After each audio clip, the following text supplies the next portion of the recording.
if they needed a nickname, they could call him Nameless. He said that he had gathered them all today to give them the lost new demon sword, since they had the knowledge of the Sword Clan, to which Ethan was surprised. After his words, everyone could only be surprised. However, the Nameless man showed them the new demon sword formation.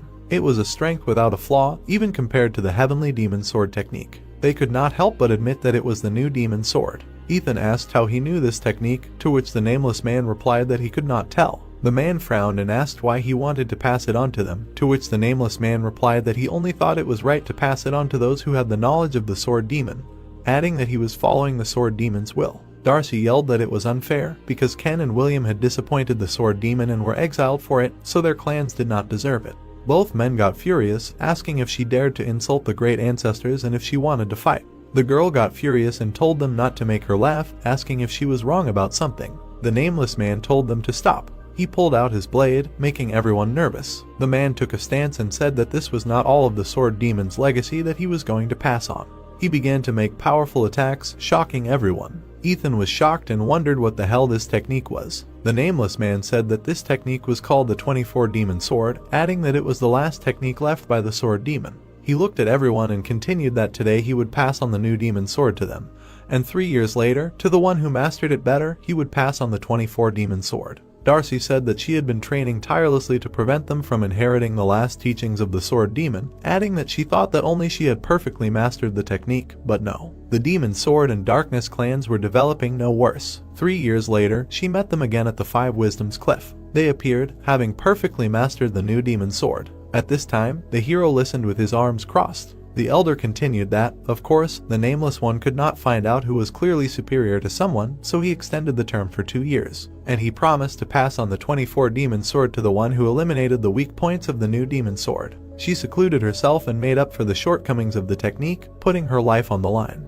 The guy understood, so this is what kind of new demon sword she used. Darcy crossed her fingers and continued that competition was a truly frightening thing. And Ethan and Louis were great masters, the likes of which could be counted on the fingers of one hand in the cult. They had conspired to complement their fighting skills. Of course, there were no shortcomings. Once again, no winner could be found, so the Nameless one made his final proposal. He said that each of them had outstanding abilities, so it was difficult to sum up, and then added that in that case, they would change the method and find out if they were truly worthy of receiving the sword demon's inheritance. He asked if they remembered the 24 demon sword formation that he had shown them 5 years ago. When everyone nodded, he continued that that was good. The Nameless one said that he would give them 3 years. During that time, let them reproduce the first formation, because with an unwavering will to inherit the knowledge of the sword demon and a bit of luck, they would definitely succeed. Louis stopped him, asking if he was suggesting that they learn the formation they had once seen without breathing techniques and teachings, to which he replied that it did not require any special breathing techniques. Louis said that was unthinkable. The Nameless man suddenly drew his sword and demonstrated a couple of moves to them. It was an outstanding formation, with no flaws, even compared to the 24 Demon Sword. They were all speechless with amazement. However, after the demonstration, the Nameless man literally fell off his feet, and his hands could barely hold the sword, and the other two seemed to know something about this technique as they asked about the steps. The trembling masked man said that in 3 years he would test them with this formation, and if they perfectly mastered the first formation of the 24 Demon Sword, they would be able to destroy the formation he used. Darcy said that it was 3 years ago, to which the hero thought that this was the answer to the left guard story. He asked about the fact that 3 years had passed and whether they had met the Nameless one, to which the woman replied that that day would come in 3 months. She added that the boy said that he would pass on the sword demon's martial art, but she must prevent the sword demon's knowledge from being passed on to these shameless traitors at all costs. Ash frowned, wondering how this Nameless one knew the technique of the 24 demons, and if he even knew the name, then he had definitely seen the secret teachings of Madokwan, but only someone who had passed all 6 exams could receive them.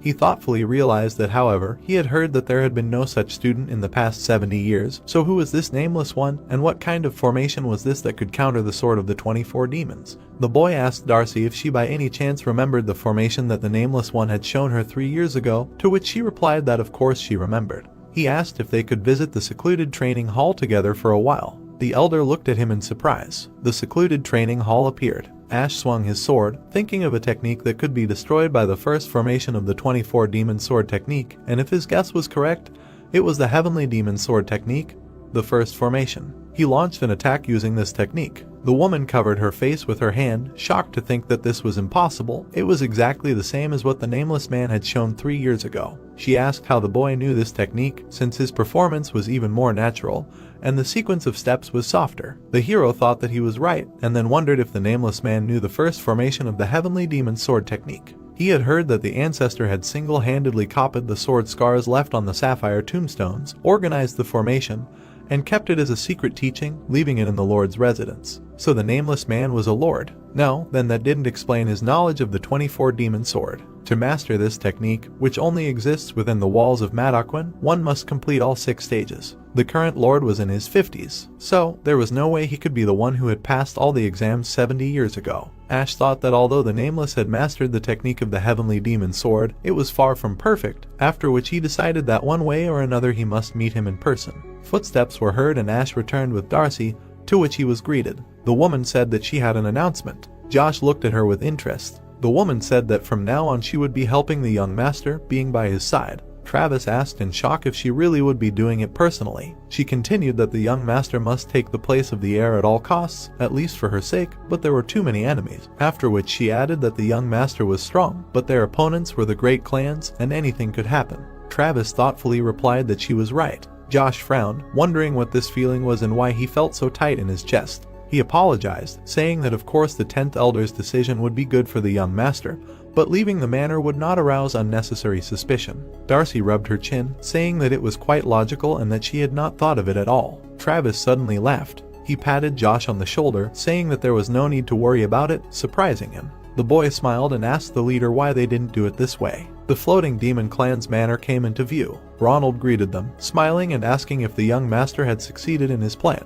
He looked at the woman, wondering who this maiden was. Her eyes were frightening. Darcy frowned, saying that he still looked like a sodomite, and then asked who he was looking at with his eyes. With an irritated smirk, Ronald asked if she was talking to him now, to which the woman angrily replied that she was. The boy tilted his head, saying that the voice, the vulgar manner of speech, for some reason they were very familiar to him, to which the elder angrily asked about the vulgar manner of speech. Ronald suddenly realized and asked if she was Elder Darcy. He began to twirl around her in admiration, commenting on her skin and asking if she really had survived the transformation, adding how jealous he was, to which she said to stop staring already. Ash turned to Ronald, asking if he could create Elder Darcy's mask. The boy asked in surprise if they really wanted to hide her transformation, to which the hero with a smirk replied that no, they needed a fake that would replace it in the estate.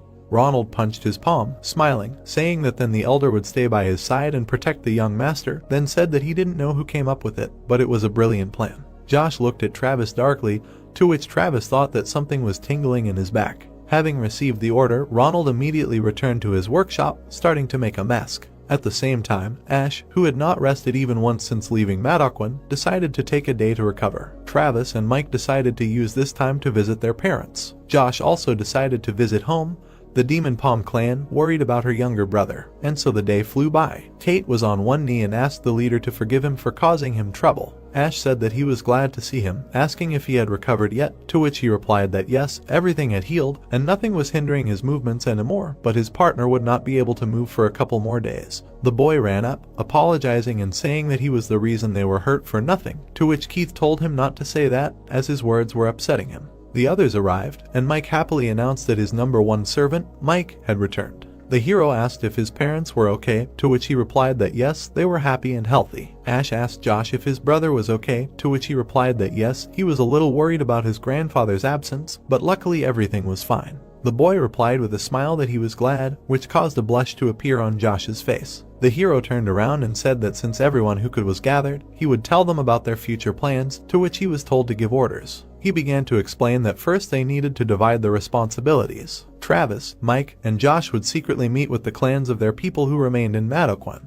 Travis smiled and said that there should be at least 3 people with the boy, and for this task the 2 of them with Mike would be more than enough, so let him take Josh with him. Mike thought sullenly that his opinion was not taken into account again, and Josh thought that he knew how to do him a favor. Ash grinned and agreed with his proposal, saying that then he would go to the clan of shamans and rely on them. The eastern part of the cult, the clan of shamans, appeared. The boy thought that it was large and luxurious, comparable in scale alone to the great clans, after which he asked if it would be easy to get the Jasper tablet this time. The men at the gate greeted Kate, to which he happily called out to his uncles. They said that the young master had grown so much, and asked if he had already graduated from Madokwan, to which he replied that, yes, that was the case. He whispered to quickly tell his father that he had brought the young master Ash, to which the man agreed. The boy thought that the atmosphere was so warm, and it seemed to him that this time there would be no difficulties. Luke joyfully folded his hands, telling the young master, or rather, the elder Ash, that he had deigned to pay attention to such a lowly place by greeting him. The hero also folded his hands and thanked the elder for his hospitality. The man joyfully invited them in, saying that they should have a feast in honor of his visit, and although it was still light outside, let them get drunk as hell. Keith nervously wondered if his father was being too hospitable. The inn appeared. Sitting at the table, Luke said that there was nothing special to put on the table,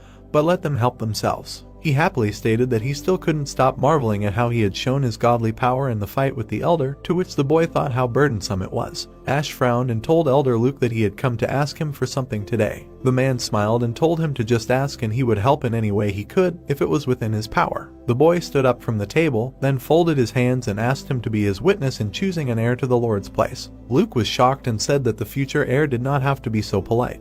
He extended his hands to the boy and asked him not to be so formal. The man immediately called one of the servants, and he quickly ran away. A beautiful girl entered the room. She greeted Elder Ash and introduced herself as Lila. The hero folded his hands and told him his name. The man laughed, asking how he was, adding that she was his daughter and she was also the younger sister of that brat Kate. He said why he wouldn't be a witness, but that trust had to be based on something, asking if he agreed. Ash asked sullenly what he was talking about. Luke rubbed his chin and said he knew he hadn't performed a wedding yet. Betty poured tea into a cup. She sniffed the tea and thought that she felt the sweet aroma of jade flower wine. Travis would be jealous if he knew about it.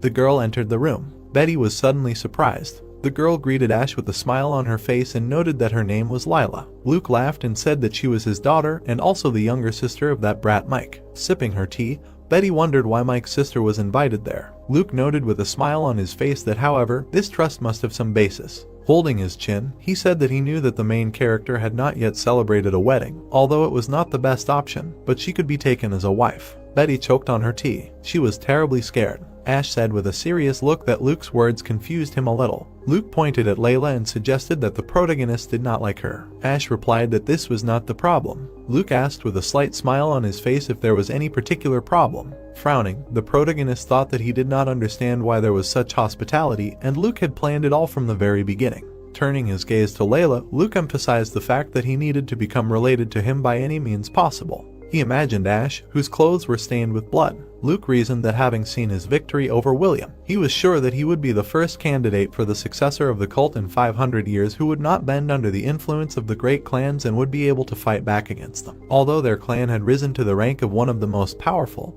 but was still forced to look back at the great clans, and in order to break this tradition, the daughter of their shaman clan should become his legal wife. Luke stood in front of the protagonist and said that since ancient times, kinship through marriage was used to establish strong relationships. Ash grabbed his chin. Luke extended his hand, noting that this was an expected reaction and that the protagonist was too young to understand politics. He said that Ash, more than anyone, knew that in order to take the place of the heir, he would have to face the great clans. If he was going to stand up to them all, he would need the appropriate influence, in which case their clan could become a powerful support for him. Betty followed their conversation. She thought with a frightened look that if this continued, the young master and this woman would make a deal. She was suddenly taken aback. She wondered with a puzzled expression why this bothered her so much, noting that she was only a subordinate who had sworn allegiance to the young master. Betty put her hand on her chest. Luke held out his hands and said that the protagonist did not have his own clan and that the only way to fill this gap was to lay the foundation through blood relationship. If he witnessed it and then they became related, it would only strengthen their bond.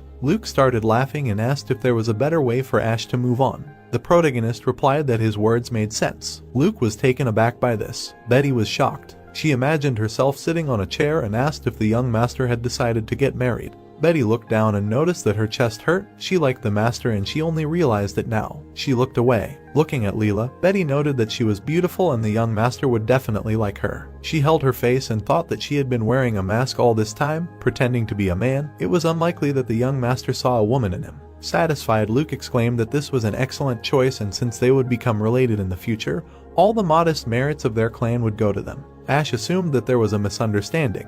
Dumbfounded, Luke asked again. The protagonist with a serious expression said that he only said that his words made sense. Betty was surprised by this. Standing in front of Luke, Ash asked if he could become a witness without his consent to the marriage. Dumbfounded Luke mentally noted that he thought that he would agree without problems, but to ask such a question. Looking around the room, he reasoned that if he confirmed his words, he would expose himself as an ambitious person.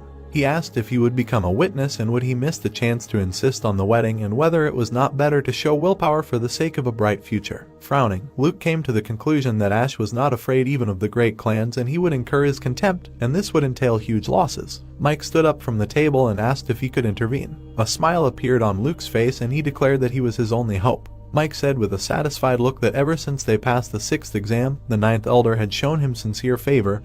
Even without marriage, he planned to support him because he saw him as a worthy heir. Furious, Luke thought that Mike was a bastard even after such words. Looking at the dumbfounded Luke, Ash asked if it was true. The protagonist folded his arms and declared that his opinions with his son differed, in which case they had different paths. He thanked him for the warm welcome. Luke was upset. Betty was happy in her heart. Surprised, she noted that such a harsh refusal could still cause Ash problems in the future. The protagonist turned around and began to leave. The guys stood up from the table. Luke ran after him and asked them to wait. Confused, Luke asked if Ash would leave so easily, adding that if all this was because of the wedding. The protagonist replied that he could do as he said. Turning around, he asked if Luke knew why he was going to become the heir and whether Luke was thinking about what had resulted in the power that the great clans still held in their hands. Luke was surprised by such questions. Ash calmly said that as an elder, he should know very well that it was the power of family ties that created the current 6 great clans. Their power was strengthened by marriage alliances. Ash waved his hand and declared that he had risen in order to eradicate this and return the cult to its former form. With such an attitude, he could not go the same way as the great clans. He did not need any blood relationship. The protagonist's face was serious. Shocked, Luke reasoned that he was not even 20 yet, and he was already seriously thinking about the future of the cult. He was careless. The young master was a bird of a different feather. Ash folded his hands and said that he thanked him for his hospitality, but their paths were strikingly different, and regarding marriage, he wanted to conclude it with his beloved. Betty was confused by what he heard. Leaving the building, the protagonist said that that was all. Kneeling, Luke said that he was stupid and completely did not see the intentions of the young master. Ash turned around and asked what it meant. Holding a tablet in front of his face, Luke said that he, the head of the Shaman clan and the 9th Elder, swears allegiance to the young master. He asks to accept his Jasper tablet and allow him to become his subordinate. Chloe and Betty were surprised by what he heard. A smile appeared on the protagonist's face. They went down the stairs. Luke put his hands behind his back and left. Holding his face, he thought that he bowed before the greatness of a young man who was not even 20 years old, and swore allegiance to him.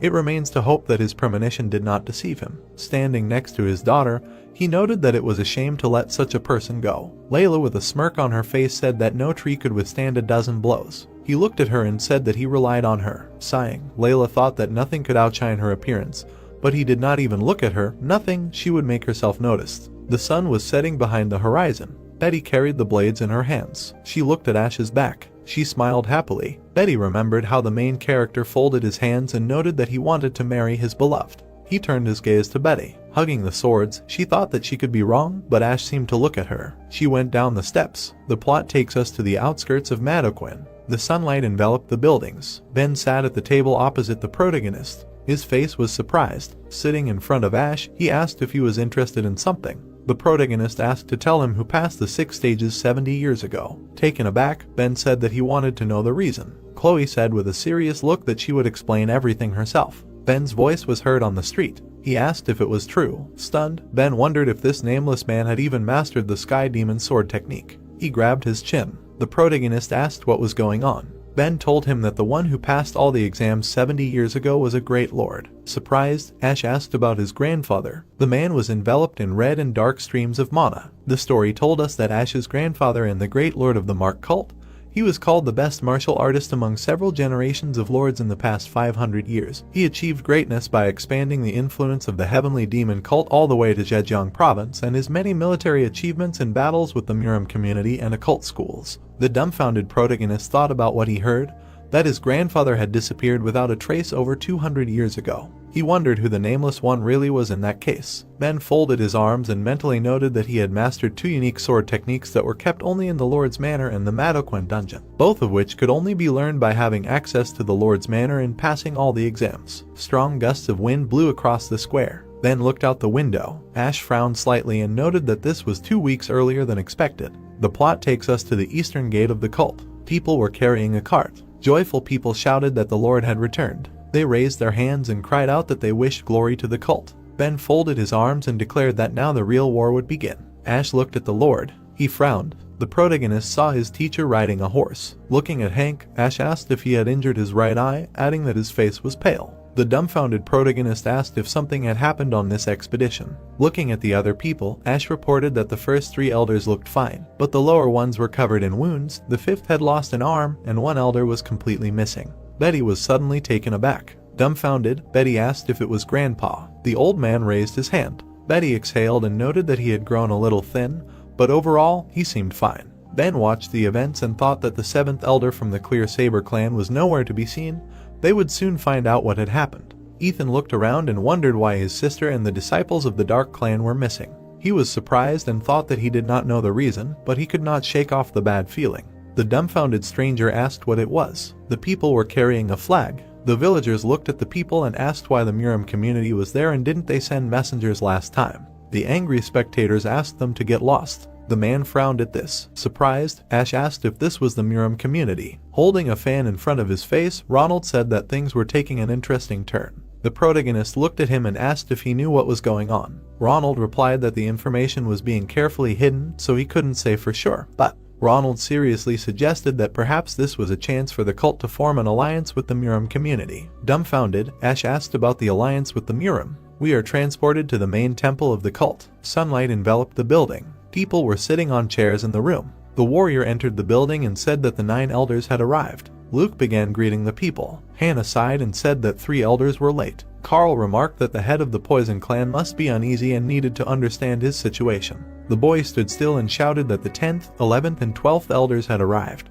Carl was suddenly surprised. Ash was walking up the stairs. He entered the building. Hannah was surprised. Looking at the protagonist, she loudly asked what he was doing there. Ash folded his hands and said that he welcomed the Lord Elders. He was appointed as the 12th elder. Carl was surprised and asked if he had passed the 6th exam. Ethan wondered with an interested look if that was why the people from the Poison clan were not visible. The elders were enveloped in a blue aura. Frowning, the elder asked if this was Ash. The man looked away and wondered if this was the one who cut off his grandson's hand. Carl, embittered, asked in his mind if the protagonist hoped that they would acknowledge him. Hannah frowned and thought that she didn't know how lucky he was to get there, but that was his limit. No one would recognize him as an elder. The man folded his arms and said that he was the head of the Demon Fist clan Norman, who welcomed Elder Ash. The protagonist replied that he was glad to see him. The men stood up with a smile on their faces and said that they were the heads of the Westgate clan and Fab, Will and Max, who were also glad to see Ash. The people stood in front of the protagonist and shouted that they welcomed him. Furious, Carl asked in his mind how dare they and if they were planning to betray them. Ash, with a slight smile on his face, thought that Travis and the others who released from Madockwin had made a big fuss. Hannah was furious and asked what happened while they were gone.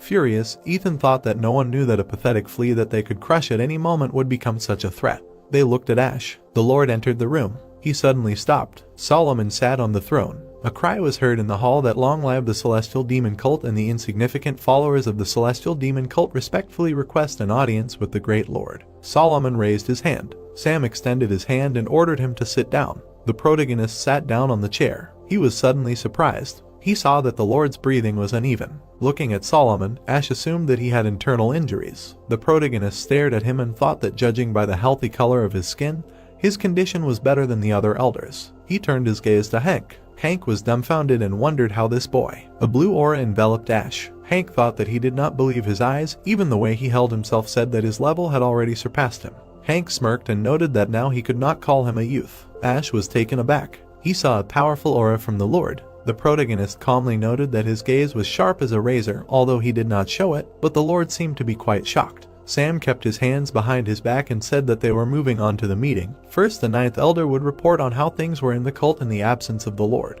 Looking around the room, Luke reported that this is how things were in the cult at the moment. Luke stood in front of the people and said that there were no living members of the Poison and Darkness clans due to the feud that broke out between them. Everyone present began to whisper whether this happened while the Lord was away, saying that all the remaining members of the Darkness clan in the cult were killed, and the Poison clan was completely destroyed, and the reason for this was the feud between the fourth generation of the 6 great clans. The stunned elders wondered in their thoughts whether their relatives died during these events. An enraged Ethan wondered if his sister was dead. Sitting on a chair, he mused that she would not have invaded the Venom clan to start a war. He broke the arm of the chair and declared that despite its folding, it would not convince him otherwise. Solomon held his hand to his face and mused that this woman had only fallen to the tentacles of the Venom clan.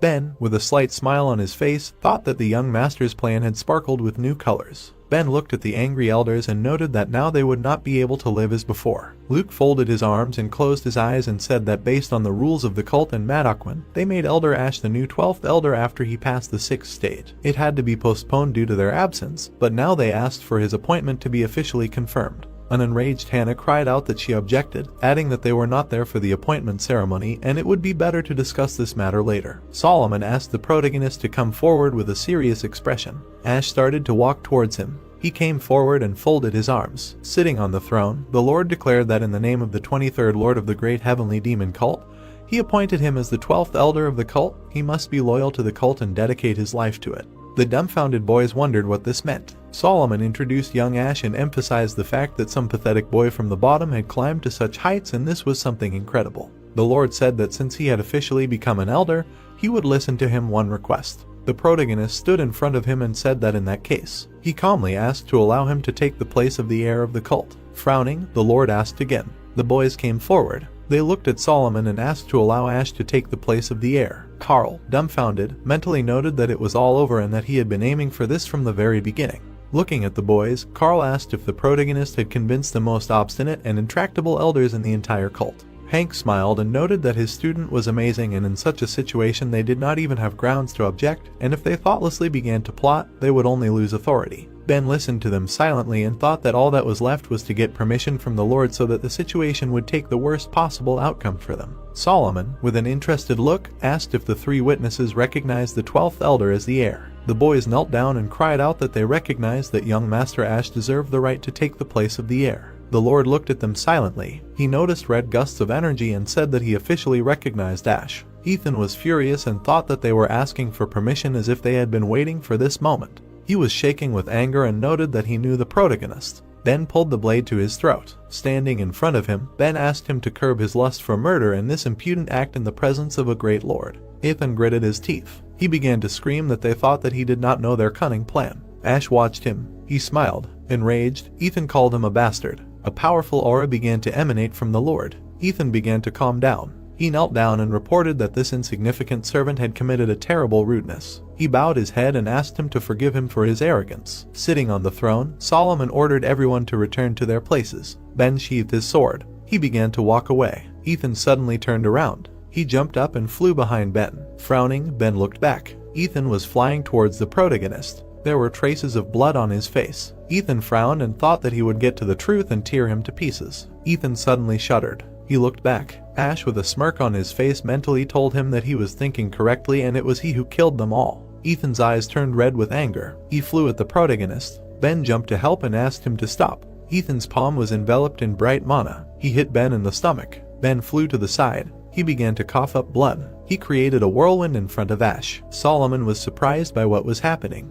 The stunned woman wondered if this was the sword of the new demon. Looking at the gusts of energy, the protagonist thought that Ethan was strong and this technique was much more powerful than the basic one. He not only filled in the gaps, but also developed it. Ash swung a blade of mana. He reflected Ethan's attack. They began to fight and Ethan in his mind asked if this was the sword of 24 demons. Surprised, Ethan asked how he knew this technique. Another blade appeared behind his back. The protagonist was taken aback by this. He saw many swinging magic swords in front of him. Cuts appeared on Ash's body, from which blood spurted. He was wounded. Jumping back, he noted that Ethan was using the sword of the new demon with his right hand, and the smashing sword of the demon of darkness with his left, adding that this was no longer the right sword left fist, it was the right sword left sword. He was holding 2 different formations with both hands, and it was as if 2 were attacking him at once. Nano said that she was restoring the damaged area created by the classified energy wave. Frowning, Ash emphasized that without Nano, he was and would die. Ethan was heading towards him and thought that now the protagonist was wounded and would be crushed in one blow.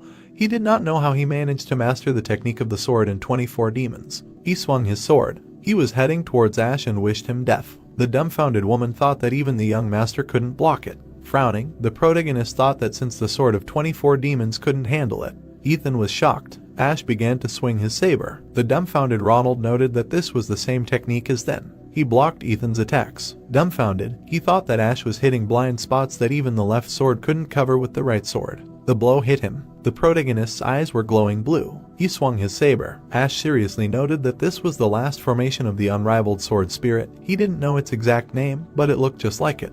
Ethan was scared. A blue dragon appeared behind the protagonist. Blood splashed around Ash. The Lord was surprised by what he saw. The elders were angry. The protagonist landed on the floor, and Ethan's body parts began to fall after him. Confused, Hank thought that this saber technique was similar to the heavenly dragon. He asked when Ash managed to master something so amazing. He stared at the protagonist and emphasized the fact that this technique seemed familiar to him for some reason, although he was sure that he saw it for the first time. Ben sat on his knee and noted that this was the saber technique of the unrivaled sword spirit. His eyes widened in surprise and thought that Ash did not look for a destructive technique, but mastered it. The young master's talent was sent to him by heaven. Sam looked at Ben and spoke to him. He watched Ben and said that they would talk in private. Ronald stood behind the protagonist and thought that to take advantage of the moment like this, he was really incredible. Ash loudly declared himself in front of all the clan heads. He smiled and added that since the protagonist had dealt with the first elder, they should find a way to turn the remaining power of the Dark Clan into the power of the young master. The Lord watched him silently. He looked at Ash and thought that he was only going to take action if the situation became critical, so he did not interfere. But from what he showed, with this growth rate, in 10 years, there might be a change in the names of the 5 masters of the Central Plane. His mastery would become a threat to him. There was nothing more useless than an uncontrollable pawn, so it was better to keep a close eye on him. Hannah stretched out her hand and cried out that this was unheard of and it was impossible to injure the first elder in the Great Lord's meeting. Carl added that Elder Ash should prostrate himself and beg for forgiveness now. The protagonist shifted his gaze. He knelt down. Ash closed his eyes and said that he unintentionally but committed rudeness in the grand meeting because he felt his life was in danger and apologized. Hannah smirked and mentally noted that this was very inspired, but the Lord hated it when his authority was undermined. He would not get away with it. Ben stepped forward. He bowed his head next to the protagonist and cried out that he asked for punishment. Because of his powerlessness, the young master was in danger. Everything happened because he could not stop the incident in the bud. Taken aback, Hannah wondered why the left guard was helping this bastard and whether he had lured not only the elders, but also him to his side. The Lord sat in front of them and declared that they would forget about it. The reason for what happened was the spontaneous actions of the first elder. They cried out that they thanked Solomon for his mercy, boundless as the rivers of the sea. Solomon frowned slightly and said that the first elder dared to attack in the presence of the High Lord, but he had already paid an equal price, so they would not raise this issue again. But everyone should remember that disregarding the rules of the Great Assembly was tantamount to challenging his authority, and they should not expect leniency in the future. He shouted loudly throughout the hall and asked if everyone understood. Ash looked at his hands and noted that this was a warning, that he would not turn a blind eye next time. In any case, he expected this outcome. The Lord noted with a serious expression that the protagonist had now proven his right, so he named him his heir. Solomon frowned and looked ahead and said that Ash had proven his right here and now, so he named him his heir. The man sat on the throne and asked if anyone wanted to speak. Carl and Hannah looked at him with irritation and remained silent. Solomon looked at him seriously and said loudly that he was proclaiming that from now on, Ash would become the heir of the great heavenly demon cult. Many people were sitting in the hall and joyfully wishing glory to the heavenly demon cult. The man calmly looked ahead and thought that in the past 500 years, this was the first heir who did not belong to the 6 great clans. Perhaps now the cult could also change. The protagonist looked at the dissatisfied people sitting and thought that all that was left was to deal with the rest. He frowned, clenched his fist in his hand, and thought that now he could fight them on equal terms. No matter what, he would crush them, at least for his mother's sake. The plot shows us a throne room with many people and tells us that initially the ceremony of proclaiming the heir was supposed to be held in front of the cult followers. But there were many other important issues on the agenda, so they decided to postpone it. The good news was that Ash remained to temporarily occupy the post of elder until an official replacement was found. The plot tells us that unlike the heir of the cult, who actually has no power, the post of elder allowed him to participate in meetings that have real weight. Knowing this, the elders of the remaining great clans went out of their way to prevent him, but were ignored by the Lord. Solomon extended his hand and frowned, saying that the heir's wound cannot be ignored. Let him get treatment first. The protagonist looked at his wounded shoulder in surprise. He sighed desperately and decided that nothing could be done. He cannot say that Nano has already healed everything. Ash stood up and clenched his fist in his palm, thanking the Lord for his concern. The plot moves us to the estate of the clan of the Soaring Demon, where the young master was called. Betty and Bruce ran to Ash and said that they heard that there was a fight at the meeting, and asked if he was okay, what happened there. The girl quickly opened the door behind the happy guy and called him. Ash turned around in surprise when he heard the bodyguard wake up. The protagonist quickly ran to the building in the yard. He opened the door in surprise. The guy looked at James with alarm and called him. The bandaged man shuddered and looked at the young gentleman in surprise. Ash hugged the sitting man tightly. James smiled and cried on his shoulder, saying that he could do everything. The protagonist looked at the guy in shock when he heard that looking at him, at the heights he had reached, he thought that now he could cope without him. Ash looked at him in fear and asked what he was talking about. He should protect him, let him not say such nonsense. James sat on the bed in front of the guy and said that he could no longer protect the young gentleman. The protagonist looked at him upset. He remembered how, as a child, he happily sat on James's shoulders and thought that he had put his life on the line for him. He could not allow him to spend the rest of his days so miserably. Ash frowned and looked down, asking Nano if there was a way to restore the destroyed Danshin. The system replied that if the owner meant the energy shell located in the lower abdomen, then a more complete analysis was required. The guy replied that this was to be expected and he hoped for it. Ash looked surprised when he heard that there was already a way to restore teeth. Nano said that it was possible to replace lost teeth with implants or dentures. The main character looked at the diagrams that appeared in front of him, smiling, and thought that such a technique existed, even if the Danshin was still in question.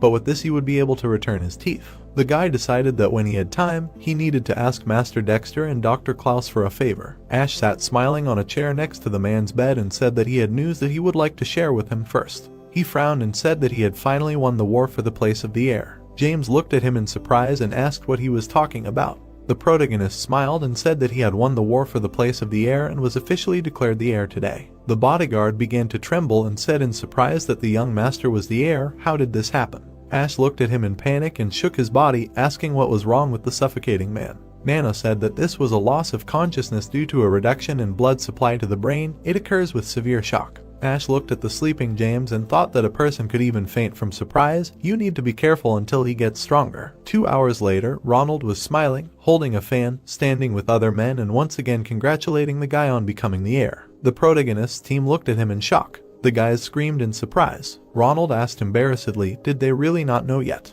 The whole team surrounded him and asked in shock why he did not say about it. Bruce stood next to the man, clenching his fists and smiling, saying that they should throw a feast. Ronald smiled and waved his fan, saying that today would be problematic. The heir must attend the reception of precious guests from Muram with them. Bruce turned around in surprise and asked what Muram and the reception. Ronald pointed his hand at Ash standing opposite him and said that he should have first reported what decision was made at the meeting. He tilted his fan towards himself and smilingly said that it was officially decided to enter into an alliance with the Orthodox Muram sect. The protagonist frowned and put his hand to his chin, saying that this meant that more than 70% of the elders and clan heads present at the meeting were in favor. Ronald closed his eyes and put his fan to his temple, saying that this was the only way out of the situation. Ash looked at him with alarm, hearing that they had taken away the provinces of Anhui and Zhejiang.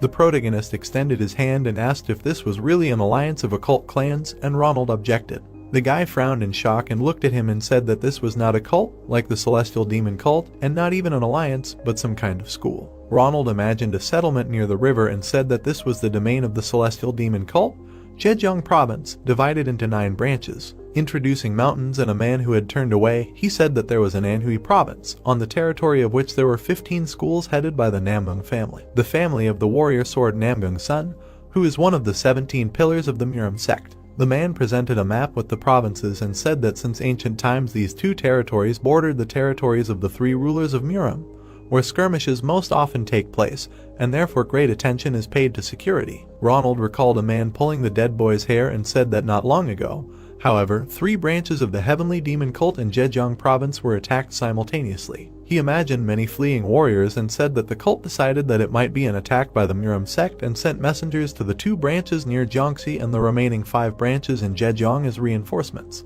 The man remembered the city at night and said that, however, a little more than half a month later, they were all dead. Ronald imagined a throne room with many people and said that, believing that this was an attack by the orthodox clans of the Muram community, the cult authorities began to prepare for war, but at that moment a delegation from the Muram arrived at Mount Shuandashan. He remembered people walking towards the gate and said that the cult was going to deal with them immediately, but the delegation brought shocking news. The man said that Anhui province, which belonged to the Murim sect, was occupied just like Zhejiang province, and even the famous warrior sword Namgungxiang, one of the 17 pillars of the Murim sect, fell on the battlefield. Ronald smiled sheepishly at the protagonist and said that the Murim sect also thought that this was the work of a cult, so they sent a delegation to protest, quite in the spirit of an orthodox sect that puts duty above war. He introduced the man with the cane and said that therefore the Murim proposed a temporary truce until the territories were recaptured. After some time, a delegation from the Murim arrived again, led by the leader of Keban. He looked at the courtyard of the manor and said that they passed on the proposal that was discussed at the meeting, and after accepting it, the clan sent their main forces into battle in order to retake both territories. Ronald looked at the guy calmly and said that the plan was to attack the school that attacked them at the same time and take back the territory before it strengthened its defenses. And they were defeated. As they could see, all the elders, including the lord, were injured. He remembered how the wounded Hannah was riding a horse with a man and said that the 7th elder, the head of the clan, fell on the battlefield, although it was not said at the meeting how exactly he was defeated. Ash stood in front of the man and said that this is why it was decided to form an alliance. Ronald raised 2 fingers and smiling said that the news of the conclusion of an official alliance will be known to the entire Central Plain, and even the union of occult clans will not be able to ignore this. This is the second goal of their agreement. The protagonist frowned and asked if they managed to find out what this school is. The man put his fan to his chin and raised his head, said that there is no exact information. Ash was shocked when he heard that they call themselves the School of the 6 Warriors of the Unrivaled Sword. The plot moves us to the building in the residence of the Lord, the right wing of the guard pavilion. In the office of the chief guard, Ben sat in front of Sam and said that it happened. The man in the mask looked down and said that if his words were true, then the heir they were waiting for was him. Ben frowned looking at him and thought that the reaction of the chief guard was somehow strange, even after learning about the appearance of a person who inherited the knowledge of the sword demon. He was so calm. He sat on a chair next to the guard and asked if there was any problem. Sam sat with his hands on his knees and said about the School of the 6 Warriors of the Unrivaled Sword. Ben looked at him seriously and asked if it was because of the name.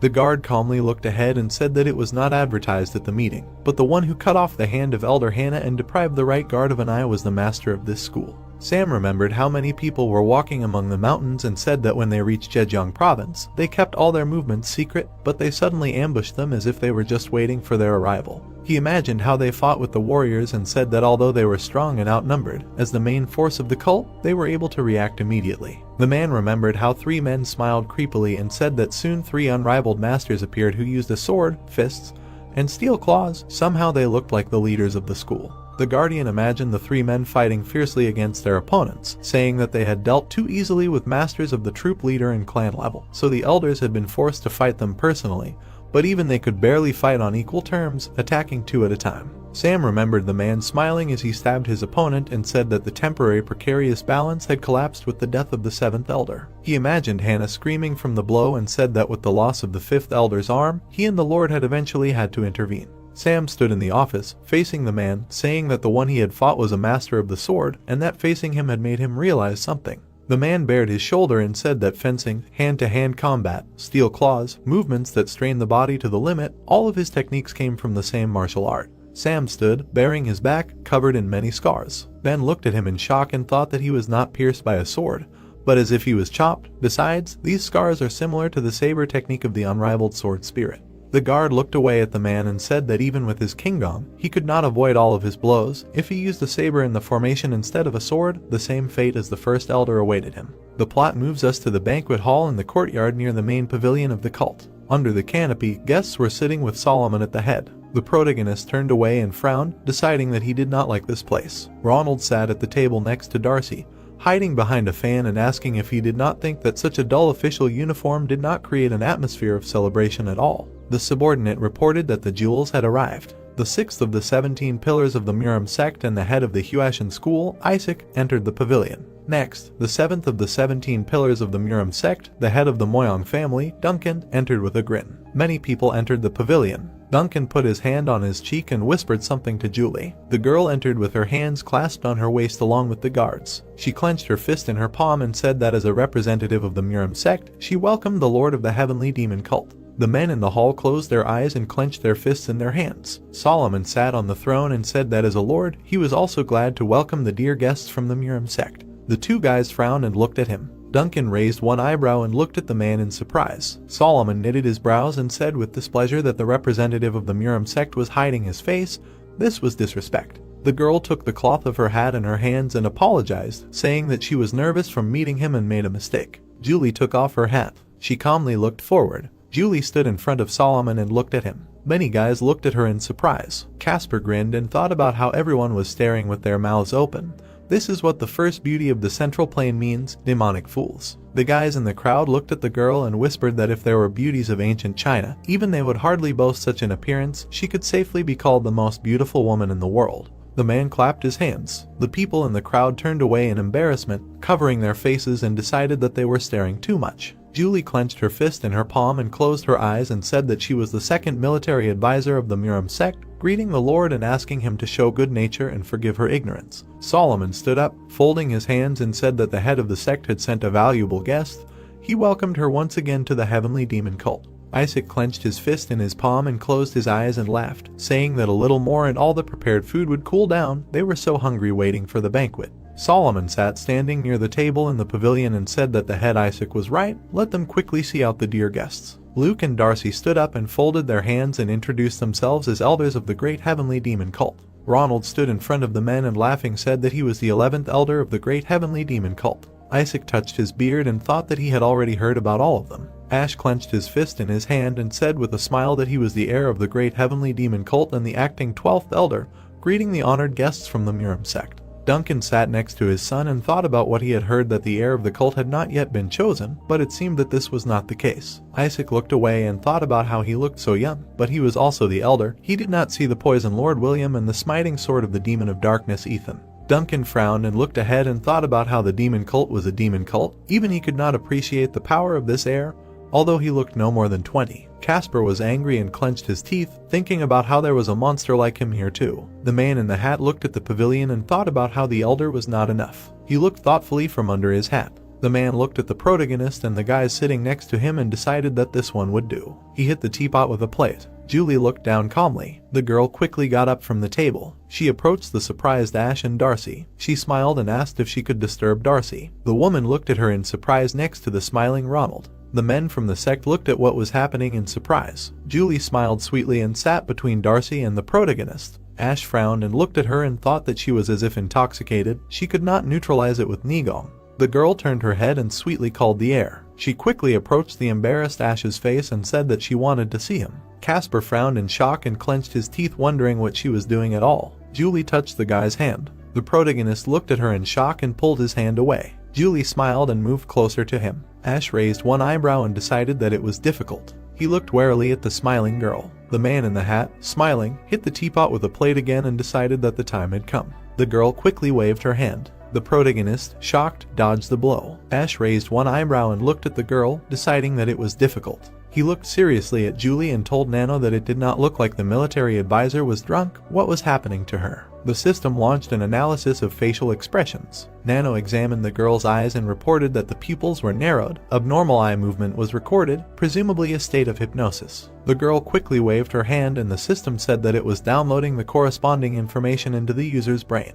The protagonist looked at the attacking girl in surprise. Isaac and Duncan screamed in shock and called for advisor Julie. Ash frowned and put out his hand, parrying the blow. The girl's hand fell to the side. The guy looked at her warily and thought that, in other words, she was now under control. Julie jumped back and clenched her teeth and put her hands forward. Ash stood in front of the furious girl and asked Nano if there was a way to dispel the hypnosis. The main character's eye began to glow and the system said that in addition to self-release, you can stimulate the nervous system with an electric shock. There is a chance to destroy such artificially created impulses. The guy grabbed the attacking girl by the head. She fell to her knees. Isaac jumped up and raised his hand asking the heir to stop. Ronald looked at what was happening with alarm and asked how they dared to attempt on the life of the heir. Let them explain what advisor Julie was doing. In the yard, a man in a hat sat at a table and listened to the noise. He smiled and decided that it worked. Now just one word from him, and chaos will begin here. Ash frowned and asked Nano to produce an electric shock. He held the screaming girl by the head and shocked her. Julie's body went limp in the guy's hand.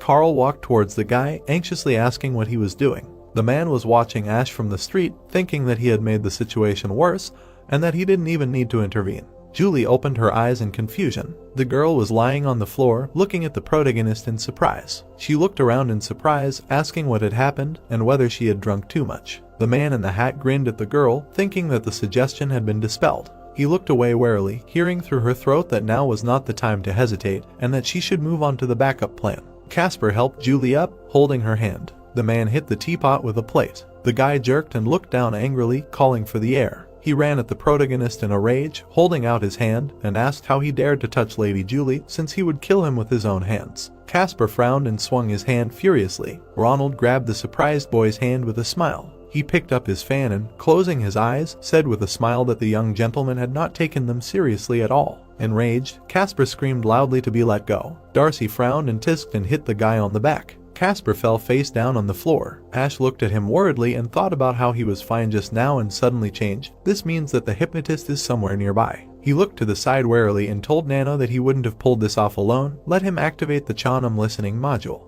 The man in the hat looked forward nervously and spoke through the Chonum that they need to finish this by any means necessary. The protagonist approached him in rage and said that he found it. Ash quickly grabbed the surprised man by the neck. The scared man bared his teeth and trembled, asking what he was doing. The protagonist frowned and asked if he thought that he wouldn't be able to find it. He squeezed the man's neck with all his strength and told him not to pretend. Ash looked at him angrily and choked him, asking what the third plan was. Duncan approached the guys and told the guy to stop it. He furrowed his brows angrily and said that he dared not deny that their sect had made a mistake, but he was crossing the line by endangering the life of a bodyguard. Ash turned to Julie and asked if he really was her bodyguard. The girl stood holding her head and looked at him in confusion. She raised one eyebrow and raised her hand to her face and asked who he was. All the people in the hall looked at her in shock. The man clenched his teeth from suffocation and listened through the Chocum that nothing could be done.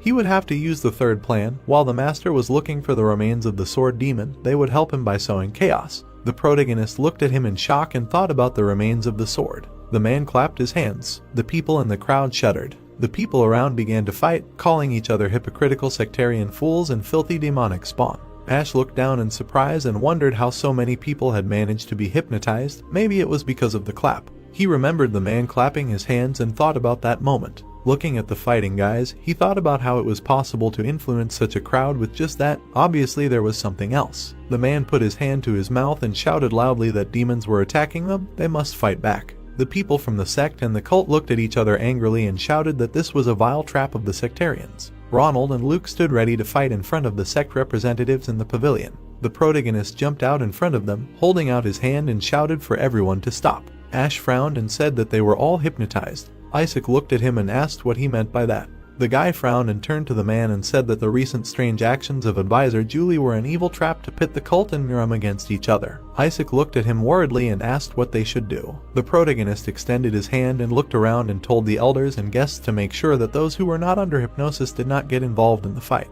Isaac watched the guy leave and asked what to do with those who were under it. Ash turned around smiling and said that he would figure it out himself. The people in the pavilion watched as the guy quickly jumped. Isaac turned around and extended his hand and told the Huashan elders and the Moyen family to follow him. The people quickly jumped into the sky. Luke and the other elders turned around and called out to the Lord. Solomon sat on the throne, clutching the armrest and thinking how dare they do this. He frowned and decided that they couldn't invade his inner chambers. The protagonist sat on the roof and listened to people screaming in a fight. Nano scanned each person and said that she was uploading the data to augmented reality. The guy frowned and asked the system to separate those who were hypnotized. Ash jumped up with his arms outstretched and asked Nano to send an electric shock as soon as he touched them with his hand. The guy grabbed the man's head. A powerful electric shock hit him and he screamed. People on the street screamed from electric shocks. The protagonist quickly ran past Julie. The girl looked at him in surprise and thought about him being the heir to a demonic cult. The men lay on the ground, holding their heads and regretting what happened. The man in the hat clenched his teeth furiously and thought about who he was. He dispelled everything with one touch. Ash turned around frowning. He quickly ran up to the man, who was thinking that the top of the demonic cult and Miram had intervened. The guy quickly grabbed his opponent by the throat. The protagonist fiercely pinned him to the ground. The man was swinging his fist and gritting. Ash stopped his fist with his palm. He looked angrily at the man, twisting his arm, and asked if he thought he could escape after he had done such a terrible thing in the very center of the cult. Isaac looked at him with alarm and thought that he was cruel. His hands knew no mercy. The demonic cult remained a demonic cult. The protagonist lifted the man by the neck and asked who they were. The man was shaking with fear and thought that he was going to do it no matter what. Ash jerked his finger and grinned and said that people like him immediately committed suicide if something went wrong. A bloody tooth flew out of the man's mouth. The main character smiled, holding a tooth in his palm, and said that they still needed to deal with this master of theirs, so they would see each other later. The plot moves us to the gates of the secret library of Madaquin, where many corpses lay on the ground. On the underground floor, two worried people asked what happened. They stood in front of the breaking gates, and the girl said that someone decided to break through the iron door to get inside. Who was capable of such a crazy act? Because of this, the mechanism worked, and the sapphire wall blocked the exit. Now he was locked inside. A rumble and blows were heard through the gate. The man looked at the door in fear and said that it looked like someone was already trying to get out. The girl frowned and thought about the fact that this jade was 3 times thicker than the tombstones in the secret library. It would be difficult to break it with ordinary force, but why was she so worried? The guys stood in front of the door and trembled from the loud blows. Cracks appeared on the jade. The girl, with her eyebrows drawn together in shock, shouted that this could not be. Ben was flying quickly in the sky with an army of warriors. He looked at the explosion in the library in surprise. The man turned around and frowned and said that he would go forward. The man was walking in a building filled with smoke. Ben landed on his knee in front of the corpses and wondered what was going on here. He looked forward in shock. Thomas was standing in front of him, smiling, with the guy. Beg suddenly remembered how they walked down the street and decided that they were among the bodyguards of the Muram sect. He looked at the grinning man and realized that the energy he exuded was not at all up to the level of a bodyguard. Thomas said that after looking at empty ones, he was already disappointed. Finally someone decent appeared. Ben stood in front of his rivals, and his army ran behind him. The warriors looked at the corpses with concern and asked if someone had invaded Madaquin. The worried boy frowned and asked what they had done with the others. Thomas put his hand to the back of his head and closed his eyes and smiled. He clenched his fist and grinned and told him to go rummage through the corpses below. Maybe he would find out something. Ben covered the angry boy with his hand. The warrior looked at the leader with confusion and called him. The man lowered his eyebrows and asked if the underground storage was their goal. Thomas smiled and clapped his ally on the back and answered that they could see for themselves. He looked at the boy next to him and said that he would quickly settle everything here. He could go for now. He knew where the back exit was. The warriors quickly ran forward, hearing Benny order them both to be captured. Thomas raised his head and inhaled a sigh. The man drew his eyebrows together and whistled loudly. Thomas bent down and continued whistling, breaking the earth with the sound. The warriors screamed and fell to their knees, covering their ears. The guy swung his sword furiously and shouted that he had enough of his tricks. The man smiled and said that he had a strong nigong. He swung his hand and threw the guy back. Thomas smirked, raised his hand and said that no matter what they did, the result would be death. Thomas says that no matter what they do, the result will be death. His opponent attacks with his sword. He holds the blade with 2 fingers. The guy jumps back, confused. He looks face to face with his opponent. Thomas cuts his chest. The guy spits blood. He continues that they are not much different from the guys from the dungeon. He turns around and tells her that she can go, since no one will interfere with them anymore, to which she agrees. Ben asks if anyone let them go. The red-haired man attacks, but is immediately blocked. He is confused. His opponent throws him back. Thomas smirks and says that it goes without saying because he decided so.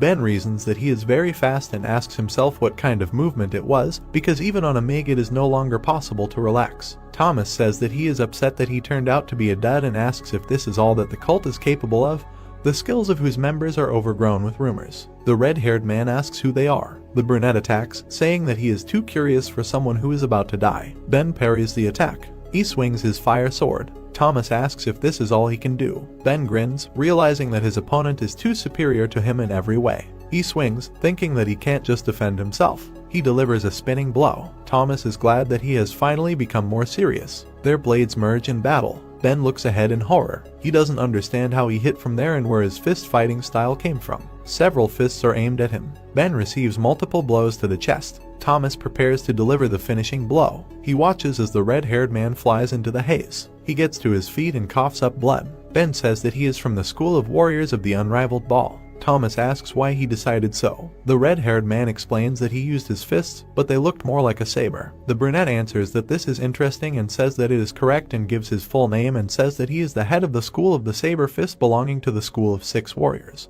Ben leans on his sword and thinks that he knew it because he must report this to the cult by any means but cannot move from the damage. Thomas says that it is time to say goodbye. He is preparing to attack with his fist. Something prevented him. The man looks forward in bewilderment. Thomas holds the head of his subordinate in his hands and asks if he is that same master. Ash looks at him menacingly. Ben addresses him as the heir. Thomas asks again. He thinks that if he is their direct heir, then he should be at a reception now. They could not figure out their plan. Thomas says that there is nothing to be done.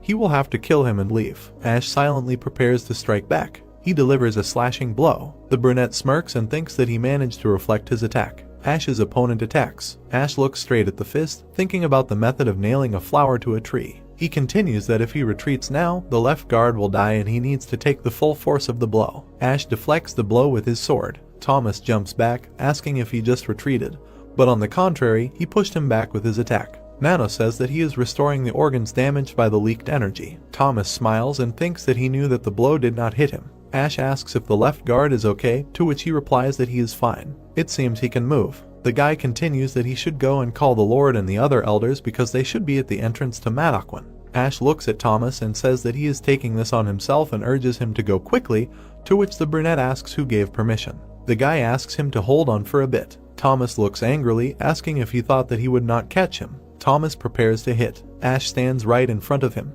The brunette attacks the red-haired man in an attempt to stop him. The guy takes the hit. The brunette looks at him. He calls him a damn rat. Ash states that he is his opponent. Their blades merge in battle. Thomas wonders if he has any internal injuries. He prepares to attack, thinking that this will not be easy for him. The man lands and breaks the ground beneath him. Thomas attacks. Ash dodges and realizes something. He jumps back. Thomas smirks. The man says that the guy is quite smart, just like a rat. Ash asks him how he is connected to the unrivaled sword spirit. Thomas looks at him in confusion. He scratches the back of his head and states that this is different from what he said, but he said that no one will know. Ash thinks that he cannot understand what he is talking about, but this man may belong to the school of 6 warriors. Thomas replies that since he knows him, he should understand that they are sworn enemies with the cult. Ash looks in horror. Lights lit up around them. The masked men approach them. Thomas continues that now, because of him, it will not be easy for him to escape. He asks the guy to be a good boy and follow him. He will have to be used as a hostage, to which he asks him again. Ash asks him if he thinks he can do it. Thomas states that he does not have time to chat with him. The guy with long hair is perplexed and asks himself if this is the second formation of the saber of the unrivaled ball spirit technique. He grins and continues that how he managed to rework the formation into a fist technique, but the difference in power between them is small. To block this, he must at least. Ash delivers a slashing blow. His opponent does not give in to him. Ash thinks that he is strong. Even the swords of the 24 demons pale in comparison to his power. He looks ahead in horror. Ash thinks that he was going to hit the weak points, but he changed the formation and tries to find his weakness. He hits the guy in the solar plexus. He thinks he can't keep up with his formation changes. He strikes with his sword. Thomas asks if he thinks he can do anything to him with his sword. The man counters him. The blade of the sword is in front of his eye. Thomas says he's a worthy opponent, but he's superior in every way. The man hits him in the solar plexus again. The guy flies back. Ash's opponent changes his expression to a mad one. He throws the guy back. Ash coughs up blood. Thomas looks at the flying body. He says he's surprised it didn't kill him and tells him to accept his praise. The man continues that the demon sword technique won't work on him. Ash thinks that as expected, familiar with the formations and the ball of the 24 demons. Thomas asks if it's finally dawned on him that the demon cult can't defeat his school. He asks him to stop resisting and follow him. Ash drops the sword. He clarifies if he thinks the cult can't defeat him. Thomas is surprised that he still has the strength to talk. The guy falls to his knees. His eyes are dim. Blood flows from the wound on his face. The wounds are stitched up right before his eyes. Thomas is perplexed by the fact that his wounds are healing so quickly and understands that he is dangerous. The man thinks that he needs to be killed before he fully recovers. He bounces off the ground, breaking through the soil, wishing him death. Ash releases a sword from his sleeve. The brunette notices these movements. Ash uses the Sky Demon sword technique. Thomas prepares a counterattack, saying that he cannot be defeated with this. He hits him back. Thomas asks where such power comes from. Sparks of black flame reflect in his eyes. The dark energy attack catches up with him. Ash passes through him. Thomas is bleeding and asks what this impossible technique is. His eyes stick together while he thinks about this sword technique. Ash looks at the falling opponent. He says that this is the price for insulting his cult. The plot moves to the main square of Madakwin.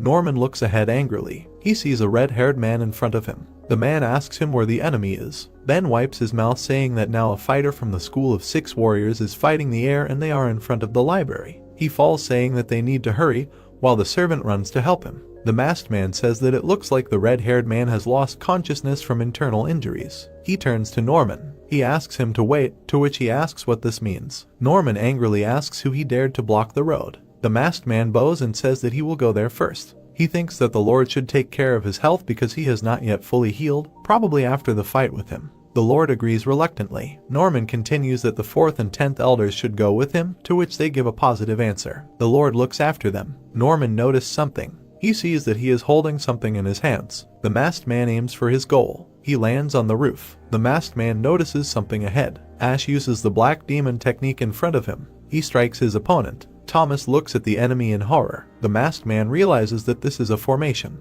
The guy with the ponytail cuts him. Ash looks at the enemy falling without strength. The servant notices the black sword. He thinks that its blade is completely black and asks, is this really the same sword? Ash is preparing to do something. He notices something. He sees a man on the roof and recognizes him. The guy realizes that the masked man saw everything. The man with the bandage speaks to the head guard. He thinks how it is even possible to defeat the master of the 6 warriors school alone. The 10th elder asks if he is injured, to which he receives the answer that he is fine. The masked man says that he is very glad that he is safe. Ash thanks the head guard for his concern. The masked men enter the territory. The Lord looks at the 4 people. Ash falls to his knees before him. He thinks that although they say that the family guards his people, she is a sword, but one cannot ignore the fact that the main guard is the Lord's right hand. He wonders if he will tell him about what he saw. The Lord asks what happened, to which he receives in response that when he arrived, the heir had already defeated the master of the school of 6 warriors. The Lord thinks that he was not simply pierced,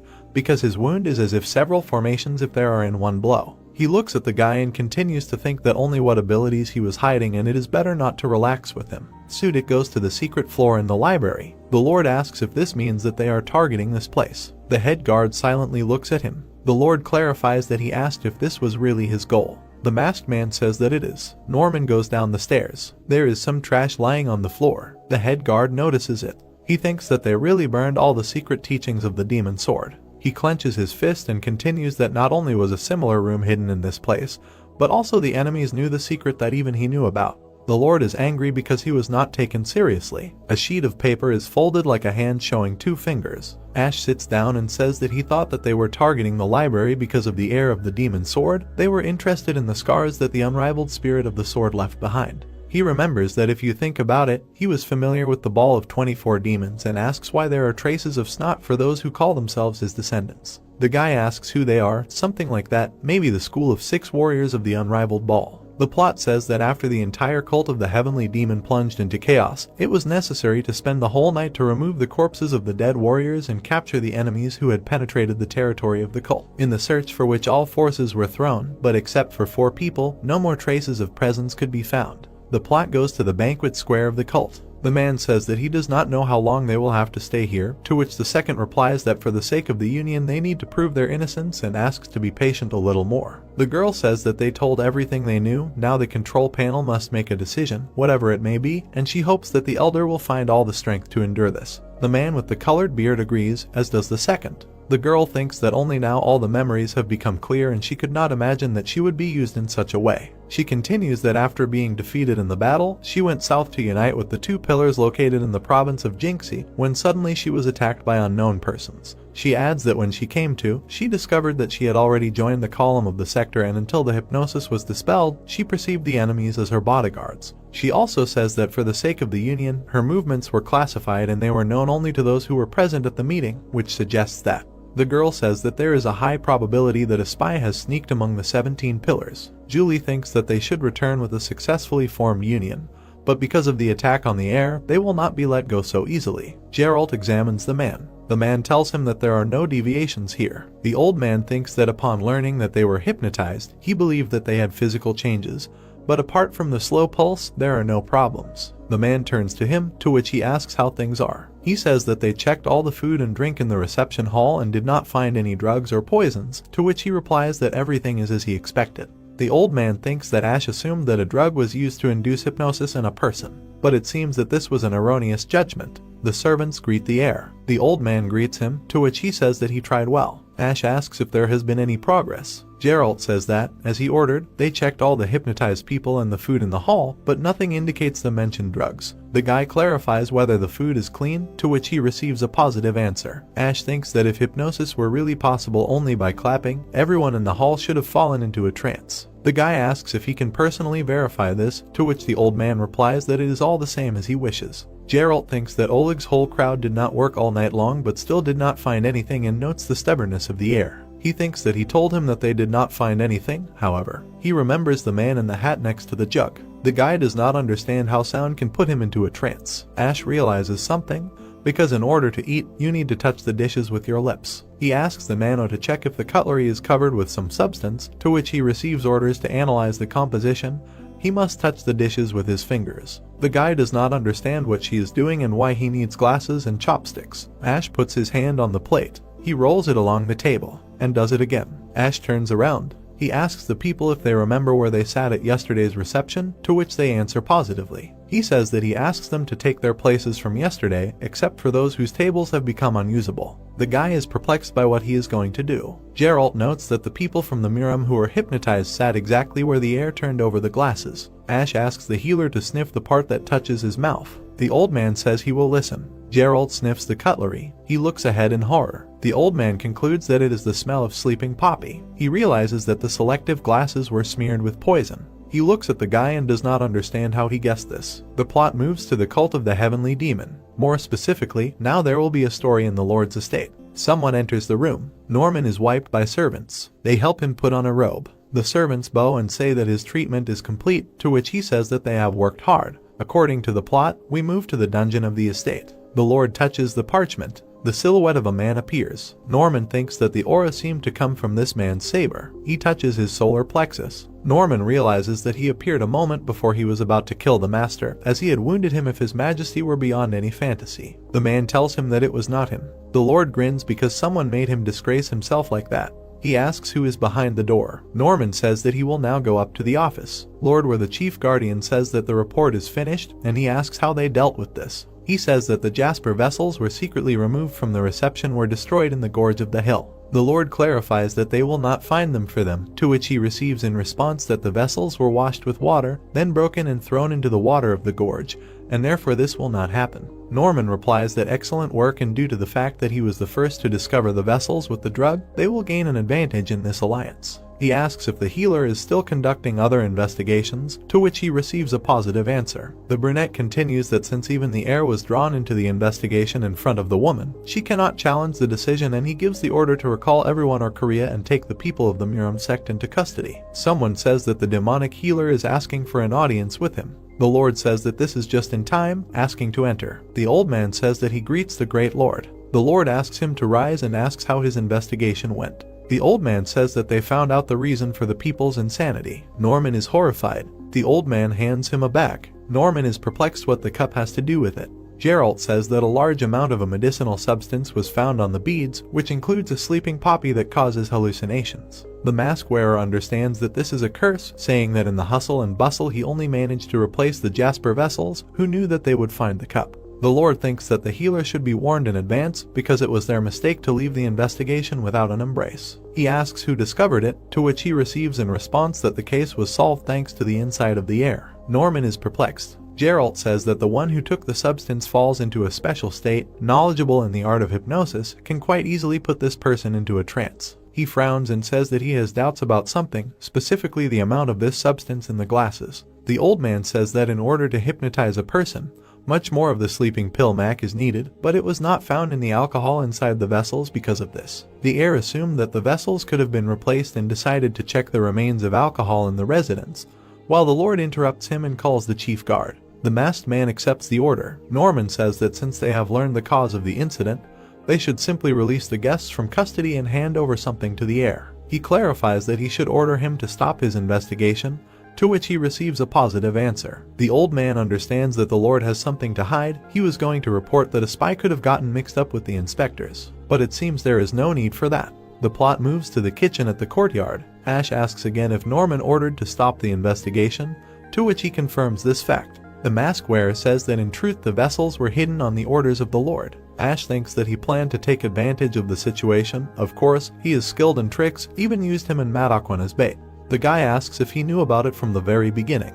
He turns around and continues that it turns out that he also settled the issue with the vessels, to which he also nods. Ash says that in his place he would get rid of all the dishes, to which he receives a question if he has any ideas. Ash replies that if they can analyze the composition of the substance and take measures, they will not fall for the same trick twice. The head guard understands that he intervened in vain. Ash declares that he will leave first. The man thinks that it was a shame that the Lord burst like a soap bubble, but considering the consequences, it is perhaps even for the better that they found traces of the substance. The plot moves to the street. The man with the colored beard says that it is nice because there is no more misunderstanding. The man with the beard replies that the alliance cannot be dissolved in any case. They did it so that they would suffer senseless losses in the fight against the sect. The second says that it makes sense. Julie thought that she did not agree because the demonic cult could gain an advantage in the alliance by demanding them as an apology for what happened. However, the one who took a step back was the heir. She continues that he did not hide the truth, he preferred to follow the principles, and if he had not intervened in time, a sea of blood would have spilled here, as the School of Six Warriors had planned. The girl looks up with the thought that who knows, maybe he will become the pearl of the demonic cult, and turns to the heir in her head that he made the sect owe him and she will definitely repay him. The plot moves on to the third day after the attack of the School of Six Warriors. The voiceover says that the signing of the Alliance of the Dark and Righteous Path was successful, which we all heard announced at the cult's residence. But it could not be said that the follower was well. This was perceived given the long-standing confrontation of the Murim. Someone says that he heard that they are leaving them today. The Lord continues that if the reason is in the followers, then they have nothing to worry about. Julie gives a negative answer. There would be some circumstances that force them from anything ahead of time and thanks him for his hospitality. The man with the colored beard asks himself if the advisor is right and a spy from the School of Six Warriors has sneaked into their sect, but there was nothing suspicious. They need to quickly return and investigate everything. The girl says that this is an invitation from the head of the sect to the competition. The Lord replies that it is good that he asks to convey that since they have entered into an alliance, they will definitely take part in it. The girl thanks him again. The chief guard turns to him with the words that soon at noon, for this is the time for the official announcement. The man says that in that case, since they are also busy, they will prepare what to do, to which he agrees and wishes to get there safely. People leave the hall. Norman thinks that this is not surprising and that staying here while an unknown spy is walking around their sect is bad. The plot moves to midday in the clan of the Hovering Demon, where someone is indignant that this is impossible. Bruce continues that everything else has been announced and asks why it has not yet been revealed that the leaders have taken the place of the heir. Travis replies that his words make sense because there is something unclean here. The man with a bun adds that as far as he knows, important decisions made at the meeting are announced in the open pavilion and the fact that they only missed the news about the proclamation of the heir is strange. The blonde man clarifies whether this means that the Lord's thoughts on his account have changed. Chris says that the leader took this place according to all the rules, won the battle of the heirs, gathered witnesses, and asks why the Lord can change his mind only at his own request. Ronald continues that who knows this, even he does not undertake to confirm, but the Lord has every authority to remove his candidacy as long as it does not go against the opinion of the great clans. Ash replies that in other words this means that as long as the situation does not greatly affect their interests, they will not oppose the change of heir. Ronald thinks that he does not see any changes in his emotional background. On the contrary,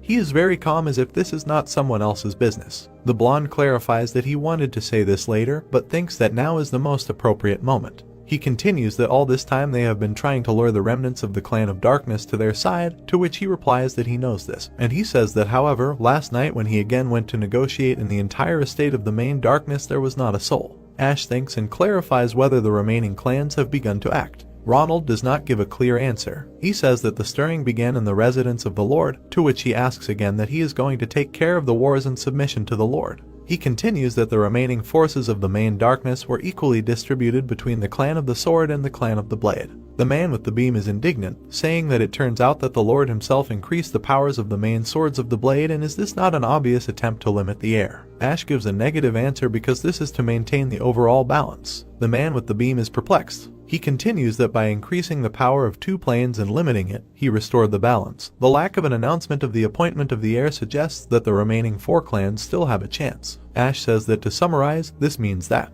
The guy finishes by saying that he encourages him to face the four clans. Bruce looks down and does not understand how the Great Lord could do something like this. Ronald thinks that the heir quickly figured out his true intentions. He continues that the Lord they are used to seeing is an extremely heartless person. For him there are no concepts of blood relationship and paternity, Everything in his eyes is just pawns to strengthen his own power. The guy thinks that it turns out that the Lord is not their ally and wonders what to do now. Ash gets up from the table. He says that he wants to ask everyone present something. Ash asks if they can trust him to follow him no matter what happens. The team is perplexed by his speech. He continues that the current cult has made many mistakes and he wants to return it to the times when it was founded by their ancestor, the heavenly demon. The guy with the ponytail continues that even if this means that he will have to face the current top of the cult, he will do it. He bows his head to them and asks them to believe in him and follow him. Bruce jumps up and bows his head to him. He asks him what kind of offensive words are these because he will follow him no matter what path he chooses. Travis adds that of course he thinks the same, even if he goes the way of Asura, even a thorny path, all his flesh and blood belongs to him.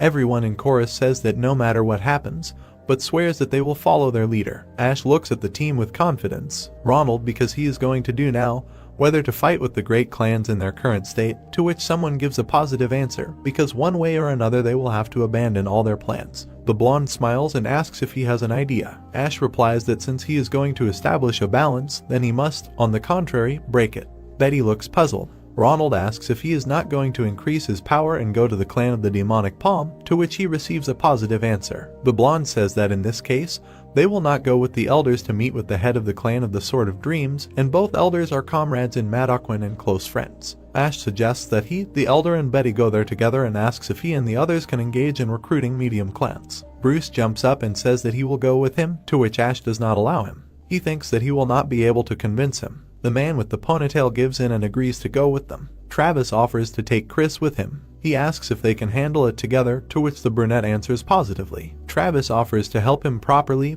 Let's lead. Chris says that he is a braggart. The plot moves to the northwest of the cult, to the courtyard of the clan of the demonic palm. Someone comes in shouting that a man from the military guard is reporting to him, to which he asks what happened. The man replies that the heir asks him for a meeting. The old man gives the order to immediately call the manager, let him prepare the guest pavilion and asks to convey that there are no mistakes. The people go to the gazebo. Betty says that this is the garden of their clan. Bruce says that even he, who doesn't think anything of the gardens, finds them beautiful, to which she asks if he really thinks so, since Grandpa's only hobby is taking care of this place. Someone appears in front of them. The old man says that he is greeting the heir on his own behalf. Ash says that he is greeting the elder. Betty smiles nervously. The old man asks if she is still wearing a mask. The elder says that he will personally escort him to the guest pavilion, to which he thanks him for his concern.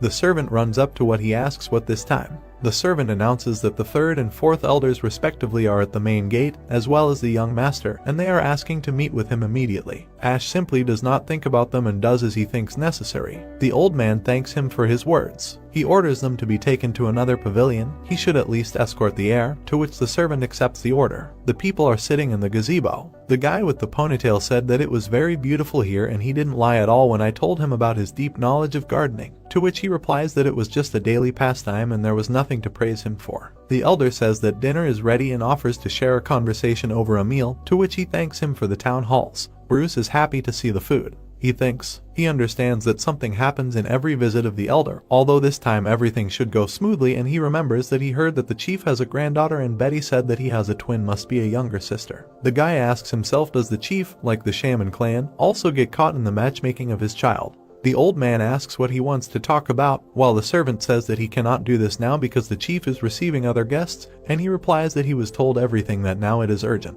The elder turns around. The fourth and third elders appear on the horizon. Jack also approaches. Ash glares at him. The old man says he will step away for a moment and asks for his forgiveness. He says he greets the elders and the young master. He continues that he asked the three of them to wait since he already had guests, and asks what made them act so impolitely. Carl replies that since the heir is here, they, as elders of the cult, could not help but show him respect. He asks if he will allow them to greet the heir, to which he replies that they can do whatever they want. Dylan says that they greet the heir, as does Carl. Ash glares at them. Jack is horrified. He turns away and realizes that he must bend over to some scum, but does so reluctantly. The people say that they did not know that the heir also had business with the elder, to which the elder replies that he had a conversation with him. Dylan says that they came to get an answer from these elders. The old man asks what they are talking about, to which he replies that he asks him not to put them in an awkward position. He asks has he forgotten that he sent a matchmaker to them a few days ago. Hearing this, the elder denies and says that he made it clear. Then Dylan asks the elder if he didn't say that he would think about it.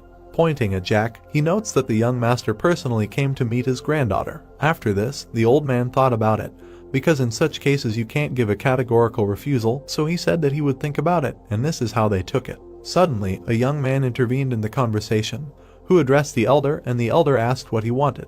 Then the heir asked that after all, in a wedding, the opinion of its direct participant is important. Hearing this, Sean immediately understood what he was getting at. Laughing, touching his beard, the clan elder declared that he was right and should respect her choice. Dylan, hearing this, reasoned that the elder was digging his own grave, and whether her opinion was important or not, could he reject the Lord's son himself. Immediately after this, another person joined them. It was Betty, who looked at the guests with a serious expression. Seeing her, Jack did not understand why she even came out. At that moment, the girl was preparing to take off her mask. Seeing her true face, Dylan was extremely dumbfounded. The one-eyed elder was also surprised by this. The third prince stood still and could not understand what was happening at all. Betty took off her mask and appeared before everyone in her true form. Chris, standing aside, could not believe that it was all a mask. At that moment, the girl greeted the elders and the young master, declaring that she was the granddaughter of Elder Sean. Hearing this, the third blade was very surprised that she was a girl. Bruce, standing next to him, completely lost himself. Suddenly, a memory of him running past her half-naked appeared in his head, and he immediately realized everything. At this time, gritting his teeth in displeasure, Jack remembered that bastard from Madakwin. His father laughed with a smile on his face, saying that he never thought that his granddaughter would hide behind a mask, although if he had such a beauty in the order, he would have done the same. Then the one-eyed elder approached the young master, noting that he was a real lucky man and would connect his fate with such a beauty. Immediately after this, with a malicious grin on her face, Betty declared that as soon as she saw the young master, she immediately remembered the words he said to her in Madakwin. Hearing this, his uncle was glad that they already knew each other, because it was even better, and the third prince tried to stop them. Then the girl added that because of the constant refusals to his proposal, the young gentleman promised that as soon as he became the heir, he would wipe the Demon Palm clan off the face of the earth, and, fortunately, he did not become the heir. After her words, the clan elder was extremely dumbfounded. At that moment, Sean became very angry and released all his energy, which greatly frightened the guests. Trying to restrain his anger, he asked if he was really going to wipe out his clan. Trying to somehow calm him down, Dylan told the elder that the young gentleman was still young and could have misspoke, and he asked if they were really going to justify everything by writing it off as a mistake. Then the one-eyed old man asked him if he would draw his sword. In response to this, the clan elder with a menacing look declared that there was no need to think that he could not. After that, the energy emitted by them began to spread throughout the area. Standing right between them, the Taoist would stop the two, asking them to moderate their ardor. He would then point out that he would not say that he did not understand Elder Sean's state of mind, but would ask what power there was in the words that the young master had thoughtlessly thrown out during his years of study. He would also ask who in the cult would dare to touch the Demon Palm clan without a good reason, which made him think. Putting his hand in his inside pocket, Dylan would add that, by the way, he had heard that he had been looking for an outstanding lecturer for many years, thinking that he did not intend to use it since it might come in handy later. Filled with seriousness, the man would state that if the elder's granddaughter were to marry the young master, holding a gold tablet in front of him, he would add that this would be given as a dowry. Seeing the object that his opponent was holding, the clan elder could not believe it. At the same time, Dylan explained that this jasper pendant would allow him to meet the divine doctor. He also added that he did not throw words to the wind. After all of the above, Sean clarified that they would really give such a valuable thing as a dowry. Hearing this, the clan elder pointed at the young master, saying that he had not had the opportunity to tell him earlier, but the elders of the 4 clans had decided to make Jack the general successor. When he said about the general successor, the elder of the Demon Palm clan was extremely dumbfounded.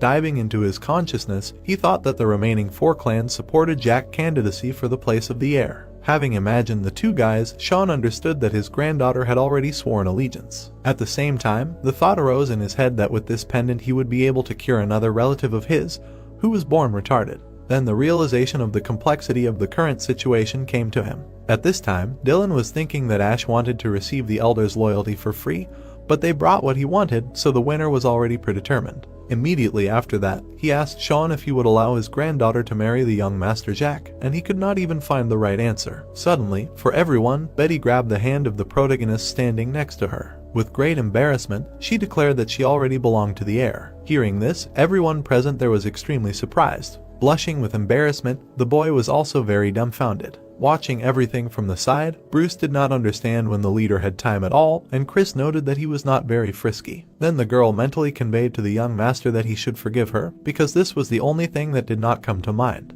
After her explanation, Ash sighed in relief, thinking that she did it on purpose. Then he moved his gaze to the side. Jack, who was standing right in front of them, was looking straight at the two of them. He was extremely dissatisfied with what he saw and was gritting his teeth. Noticing this, the boy decided to hug Betty with his hand. At the same time, he abruptly pressed her closer to himself. Seeing this, the third prince shook his hand into a fist and called him a damned brat, who not only took it away again. Then the protagonist grinned smugly. Looking at this, Jack was consumed by anger because of his opponent's laughter. Sensing danger, a guard ran out from behind Ash. At the same moment, she pointed her blade straight towards the young master. Catherine was preparing to remove the threat to her master. The one-eyed elder standing nearby angrily asked the pathetic guard how she dared to raise her sword against him. In response to his question, the guard stated that she felt the intent to kill directed at the heir. After hearing this, Carl thought that he had warned him not to act rashly, and Jack was their only successor, whose arms and legs were intact, and they needed to be stopped by any means, and turned to the young master. At that moment, the third prince, using his strength, was preparing to block the blade aimed at him, asking how this damned girl dared. Noticing this, the one-eyed elder wanted to stop the young master, but he struck right at the enemy's sword.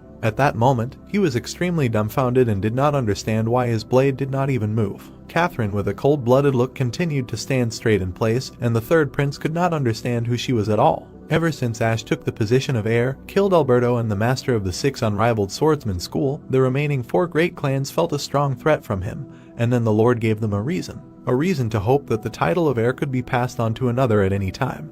And as ironic as it may sound, Jack was chosen as the general successor only because he was the only candidate who did not lose his arms and legs. At this moment, the guard continued to hold her blade motionless. Its blade was right next to the neck of the third prince, who was very scared. Suddenly, he called Catherine a brat, asking if she had completely lost her mind. Hearing this, Dylan was extremely scared and thought that at the meeting, the heir cut Alberto into pieces for nothing more than threats, and a bastard like him would definitely take this situation as an opportunity. Immediately after that, he fell to one knee and addressed the heir. The 2 elders were kneeling and begging the young master to forgive his childishness and unfortunate mistake, and to show him some leniency. Ash looked at them with a look full of rage, not understanding why he would do that. At that moment, the boy gave the order to kill, which greatly frightened the 2. Hearing this, the guard accepted the order. Suddenly, Dylan took out his blade, trying to save Jack. At the last moment, he managed to block Catherine's sword with a quick blow. The third prince jumped back a little from what happened. Then the guard immediately rushed forward to finally carry out the master's order. Right in front of her, an elder stood and tried to stop her. Seeing this, the girl only smiled maliciously and continued to advance forward.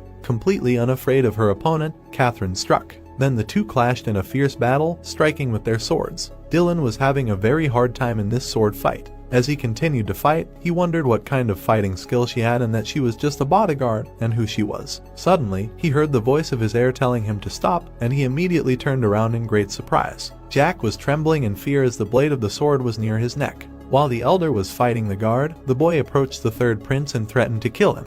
With a menacing expression, he assumed that his order was probably an empty phrase. Immediately after that, the protagonist swung his blade. Seeing this, Dylan screamed at the heir and begged him, saying that he understood him and refused the marriage, so he should stop. When the blade of the sword was already near Jack's head, he suddenly stopped. The third prince stood still and did not tremble in fear because he could have just lost his life. Gritting his teeth in displeasure, the elder declared that they would fulfill his every wish, no matter what he asked, only asked to put away the blade. Hearing this, Ash said that then he should give him the pendant that will allow him to meet the divine doctor, which greatly stunned Dylan. Enraged by his words, the elder knew it, but he understood that there was no way out, and now saving Jack was above all else. Immediately after that, he held out that very tablet forward and asked to take it in exchange, showing favor. Taking the tablet for himself, the boy noted that in general, politics is to give the opponent what he wants, first finding out what he wants and receive an appropriate payment. After his words, Dylan suddenly realized what had just happened. Just recently, he said that he wanted to give that very tablet as a dowry. Remembering the 2 elders, the protagonist thought that they were incredible and this would serve as a useful lesson for him.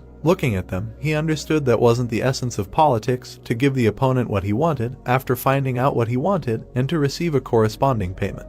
Then, grinning maliciously, Ash noted that, however, just a pendant could not be considered a profitable deal. Frightened, Dylan asked what he was talking about. At the same time, the boy swung his blade straight at Jack's hand. Realizing what had happened, the third prince was extremely dumbfounded. In the blink of an eye, his hand was cut off. Seeing this, Bruce was extremely surprised. Standing aside, Sean and Betty also could not believe their eyes. The hand of the main heir of the four clans fell straight to the ground, covering everything with blood. Then a loud cry of pain echoed throughout the area. Shouting Jack's name, Carl, giving into anger, rushed towards the protagonist. After all that had happened, Dylan realized that he had planned this from the very beginning, as soon as he learned that the third prince had become the common heir. Slowly turning his head back, Ash asked if there were any objections. Running up to his nephew, the elder said that there was none at all and thanked the heir for his leniency. Gritting his teeth in displeasure, Carl thought that he had to endure that Jack had unleashed his thirst for murder, already a reason for punishment.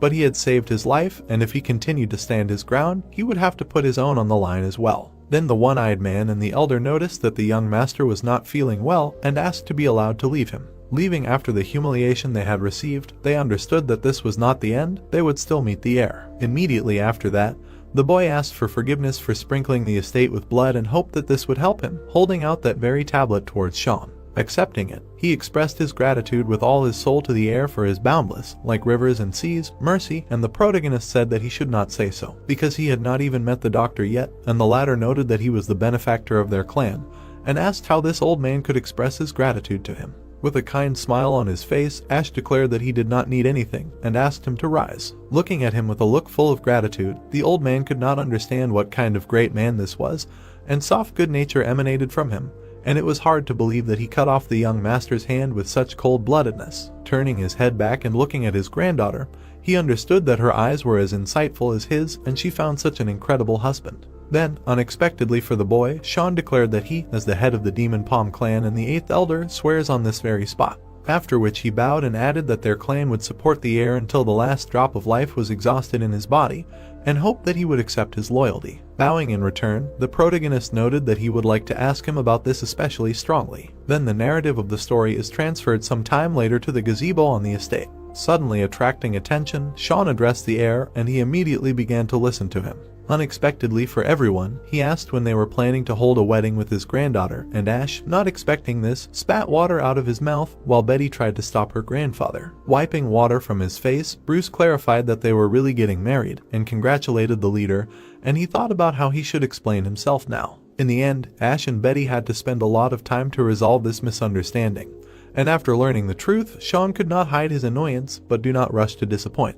After listening to their explanations, the elder of the Demon Palm clan thought that judging by their reactions, he could tell with certainty that they were interested in each other and there was no need to rush, so he would observe for now. Immediately after that, the old man told the maid to go and take his grandson there, and she immediately obeyed the leader. At that moment, the boy wondered why the man needed this, and Sean asked how he could hide it from the heir after everything that had happened. Then he explained that he had a son named Henry, and his commander was killed in a branch in Sichuan province, where he lost his life after a sudden attack by an occult sect. And his wife was pregnant when she received the news, so this news shocked her so much that the birth was unusually difficult. The elder of the Demon Palm clan also added that Betty, fortunately, was born healthy. Her younger twin brother's birth was complicated, and he later grew up mentally retarded. So, having barely recovered from the birth, their mother gave up the ghost, and he tried in every way to heal the poor child, but failed. Bowing to his savior, the old man concluded that, however, he gave him new hope, and asked to be allowed to thank him once again. At this moment, the maids brought the young master and informed the head of this. Henry, with a smile on his face, spoke about his grandfather. Seeing him, Chris and Bruce immediately realized that the mask on their friend was her brother's face. Hugging the boy, Betty asked if he had eaten well,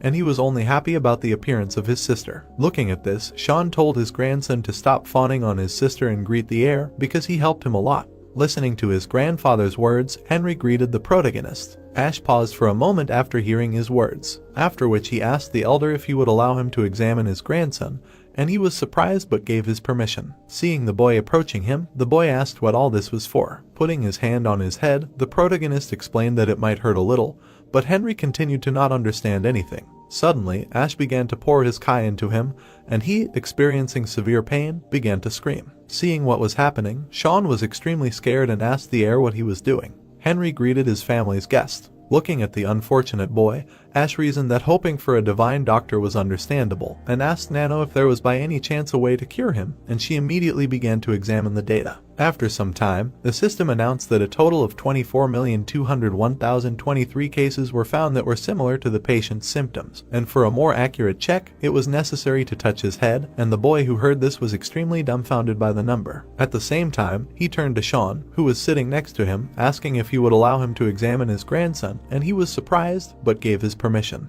When the protagonist came closer to Henry, he asked why all this. Immediately after this, Nano launched an MRI diagnostics through the user's hands. Then the system visually displayed the scan result for the user, and after examining it, Ash was suddenly surprised. Then Nano explained that in the place marked with a red dot, blood circulation was disrupted, and, according to the analysis of the available data, there was a problem with the supply of oxygen, due to which nerve cells die in this area, which prevents the functioning of the brain. After hearing all this, the boy asked if it was possible to fix the situation, and the system told him that after eliminating the cause of the elimination of cells, it was possible to stimulate the formation of new neural connections with an electromagnetic wave discharge, and if successful, this would eliminate the disease. Then Nano asked if he wanted to apply a long-term course of treatment to the patient, and the protagonist stated that if there was a chance to cure him, of course, he should try. After the words of its master, the system told him to put his hand on the places marked in red. Placing his palm directly on the unfortunate boy's head, Ash noted that it might hurt a little, which surprised him.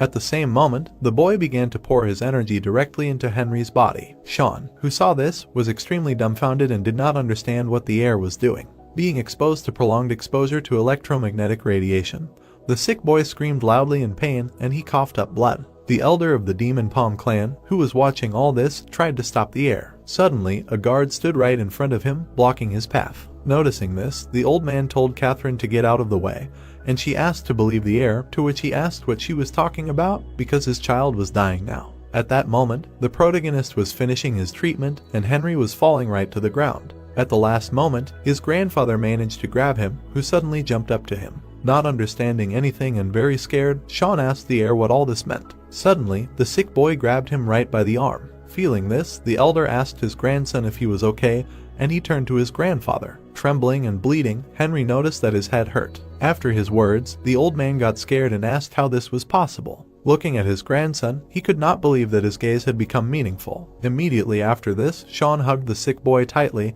and he said that he was in pain. At this time, Bruce, standing aside, watched everything that was happening with great admiration, noting that here he was, their leader, who was simply incredible, and Chris, standing next to him, could not even find the right words. Looking at Ash, the novice thought that his poisoning in the past made him understand that he had his own view of medicine, but now he understands that he is a real celestial being, to whom a mere mortal does not even dare to approach. Immediately after this, the narrative of the story moves 2 hours later to the gates of the Demon Palm clan. Looking at Ash, who was holding the pendant in his hands, Sean understood that if he was able to heal him, then they no longer need it. With a smile on his face, bowing to his savior, the elder of the clan asked to take it, since it would bring more benefit, and was thinking of placing Henry in the guest estate of their clan, so it would be more convenient for him to treat him. While he was asking him to take care of his grandchildren, Betty was wrapping her brother in a scarf. Suddenly, the boy glanced straight at them. At that moment, memories of the girl grabbing his hand and declaring that she already belonged to the heir appeared in his head. Putting his hand on his chest and feeling his heartbeat quicken, the protagonist could not understand what this new feeling was. Continuing to look at Betty, he asked himself if she was really just a loyal subordinate for him. Then the narrative of the story moves to the guest room instead of the clan of the soaring demon in the middle of the chicken hour. Walking through the courtyard, Ash and Bruce suddenly noticed something ahead. Ronald was standing right in front of him, talking to someone and telling the heir to pass quickly, suggesting that, apparently, he successfully dealt with the business, and he thought that next to the elder were members of the Shadow clan, who replaced Elder Mason. Then the floating demon clan's leader suddenly noticed Betty with them. Looking at her, he mentally conveyed that his niece had finally taken off her mask, and yet it was a pity to hide such a cute face, and she asked him to stop teasing her and was very embarrassed. After which he bowed and congratulated that the Demon Palm clan would become a strong support for him. Hearing this, Ash noted that he was just lucky, because his subordinates were with him, and asked how his business was going. Suddenly, Ronald fell to his knees, asking for forgiveness, because he and Elder Luke went to the Dream Sword clan, but they were beaten to it, and in the end they could not get a meeting, and the boy asked what did you mean beaten to it, after which he assumed that it was the Demon Sword or Sound clan, and the floating demon clan's leader did not understand how he knew. Having confirmed his guess, the protagonist was very angry because he knew everything. Then, looking at the woman standing next to his subordinate, he asked what she was doing there, and he was just about to tell. At the same time, Ronald asked Elder Darcy to tell them everything. Bowing before the heir, she greeted him and the elder, stating that she was the 24th guardian. Then the elder of the great heavenly demon cult added that the territory of the new demonic sword clan had been infiltrated, which greatly shocked Catherine. After listening to her, the guard asked about the infiltrations and assumed that it was really the demonic sword clan that did it, to which she received a negative answer. Immediately after this, the story is brought back 2 hours to the library of the new demonic sword clan. Darcy, sitting in her room, was greatly shocked when she heard her name. Without a second's hesitation, she opened the door and ran outside. Looking around, the cult elder did not notice anything. Suddenly, an unknown voice told her not to try to find him and to act as usual, which scared her very much. Then he explained that the circumstances had changed and the appointed date was moved up 10 days, and Darcy stated that after these words nothing more was said about Jeongyam, and she tried to find traces outside, but found nothing because she could not solve such a matter on her own, so she came to report to him. Suddenly, the elder's story was interrupted by Ash, who said that it was the Nameless One. Hearing this, Catherine immediately turned towards him, and he nodded approvingly, after which the guard concluded that according to the new date, the meeting will take place today, and the date has never been moved before, not understanding why this happened, and the boy assumed that, apparently, there was a reason for it. The protagonist grinned maliciously and noted that it was for the best, because he was just looking forward to meeting him. Immediately after this, the story moves to about the hour of the mouse on the Ahyang hill of Shiwandashan Mountain. Darcy climbed up the steep rocky cliff at great speed. After a while, she managed to reach the top. Feeling solid ground under her feet, she looked around, when suddenly she heard an unknown voice, which declared that she had finally arrived. Right in front of her, the head of the demonic sword Louis was sitting in the lotus position and said that he hoped that the 3 of them would gather again. But there were only 2 of them left. However, since she climbed the hill, it means that she had achieved success in understanding the technique. Turning away from him after hearing this, the cult elder was not going to talk to the shameless traitor, and he laughed, noting that she was still the same. Looking at his former ally, Louis reasoned that her behavior would not change, because ultimately, the entire legacy of the sword demon would belong to their clan. He also understood that if his guess was correct, then suddenly the stranger said that the fact that she showed up on time, even when she was not ready to postpone the date, proved her respect. At the same time, thoughts arose in Darcy's head that from the top of the perfection stage, it was still difficult for her to predict the level of his skill, and judging by his reaction, he already knew about the death of Eaton and who he really was. Immediately after that, the disguised Taoist said that they should get straight to the point, and asked which of the 2,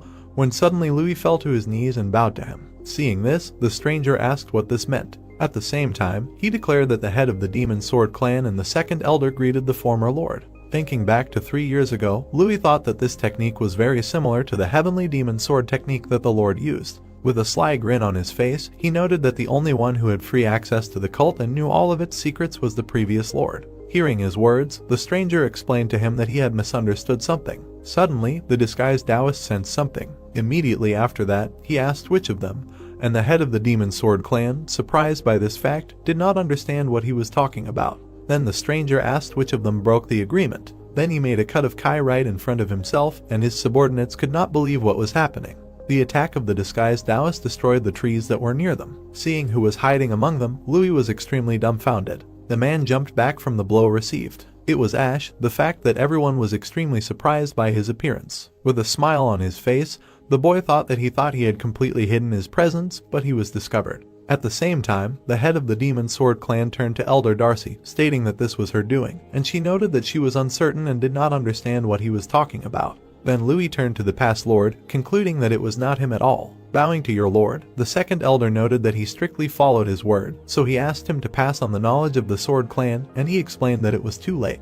The unknown person also added that everything was over from the moment one of them broke the agreement, and the sword of the 24 demons was no longer connected to them in any way. Immediately after that, the Taoist left them, and Louis tried to stop the past lord. Looking after him, he asked to wait a little. Suddenly blocking his way, Darcy concluded that he would not be able to leave there. Hearing this, the head of the Demon Sword clan called her a damned old woman and rushed to attack. Seeing this, she noted with a smile on her face that he had shown his face. Then they clashed in a fierce battle, swinging their swords. After a short time, the second elder's hand began to shake, and he could no longer hold his blade. Noticing this, Louis did not understand what was going on with fear in his eyes. While his whole body was shaking with fear, he did not understand whether this woman had always been so strong. Suddenly, she was right in front of him, and the head of the Demon Sword clan understood that this was very bad. At this time, Ash ran at great speed straight along the cliff to pursue the fleeing Taoist. Trying to catch up with him, the boy understood that he would not succeed in this, and in order to keep up with him, he would have to take a risk once. He then turned to Nano, who immediately accepted the order and launched the night vision module and loaded the augmented reality. A moment later, the protagonist became aware of the optimal route for his opponent. Ash looked at it and immediately rushed to intercept. Instead of following the unknown person down the mountain,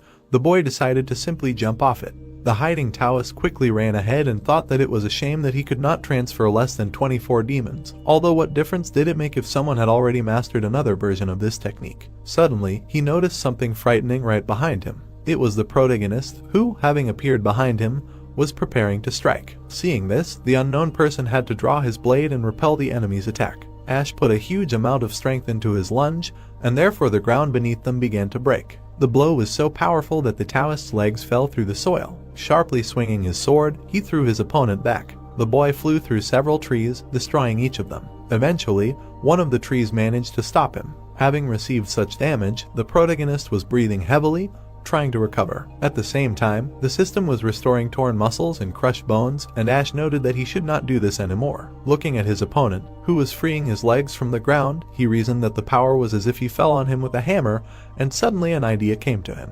Then the stranger asked if he really jumped from the top. Realizing that he hit the nail on the head, the boy grinned happily. Imagining this situation in his head, the hidden Taoist thought that this was incredible, and he calculated his position from such a height and jumped down, and only a psycho could do such a thing. Immediately after this, the protagonist jumped back to the ground, which greatly surprised his opponent. Then he said that it was time to reveal his identity. The unknown man waved his blade and asked if he had risked his life for this, noting that it was amazing tenacity. Suddenly rushing into the attack, he added that his efforts would not change anything. In an instant, the Taoist made a huge number of energy cuts, which greatly shocked Ash. Looking at this, he thought that this was the revenge of 24 demons, and the steps looked complete, not like Elder Luke's, and the power exceeded his. Tightly gripping the handle of his blade, the boy was going to use all his strength. Immediately after that, they clashed in a fierce battle, striking with swords. Looking at the saber technique of the unrivaled sword spirit, the unknown man was very surprised. At this time, Nano notified her master that the energy that had penetrated the body had damaged the internal organs,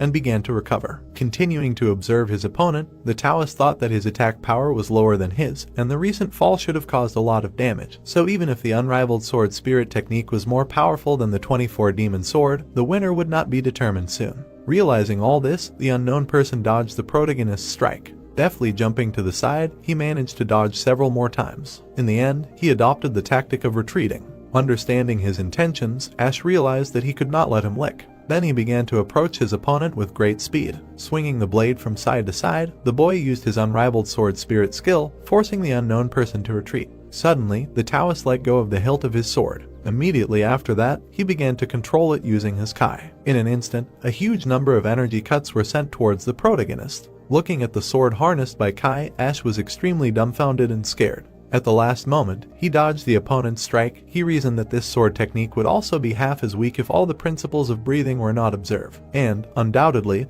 this is the second formation of the heavenly demon sword technique. In order to dodge the strikes of the unknown, the boy had to apply a huge amount of strength. Suddenly, his opponent appeared right in front of him. Immediately after that, he plunged his sword straight into the protagonist's chest, sprinkling everything around in blood. The Taoist remained cold-blooded while his opponent suffered enormous pain. At that moment, the protagonist jumped back, and his opponent's sword was covered in blood. Gritting his teeth in dissatisfaction, he knew that he was really strong, and he couldn't think that such a master was hiding in the cult, and he wondered if it was really the previous lord, while the system was repairing the damaged area. Putting the blade straight in front of him, the stranger concluded that he should have fully felt the difference in abilities, and he lacked the strength to compete with him, so he should stop pursuing him. After his words, Ash still did not intend to retreat. Looking straight at him, the Taoist thought that his eyes were still burning, and he had a very fierce temper, so he had no choice. A moment later, the previous lord released his golden Kai outward. Seeing this, the boy noted that his energy was powerful and deadly,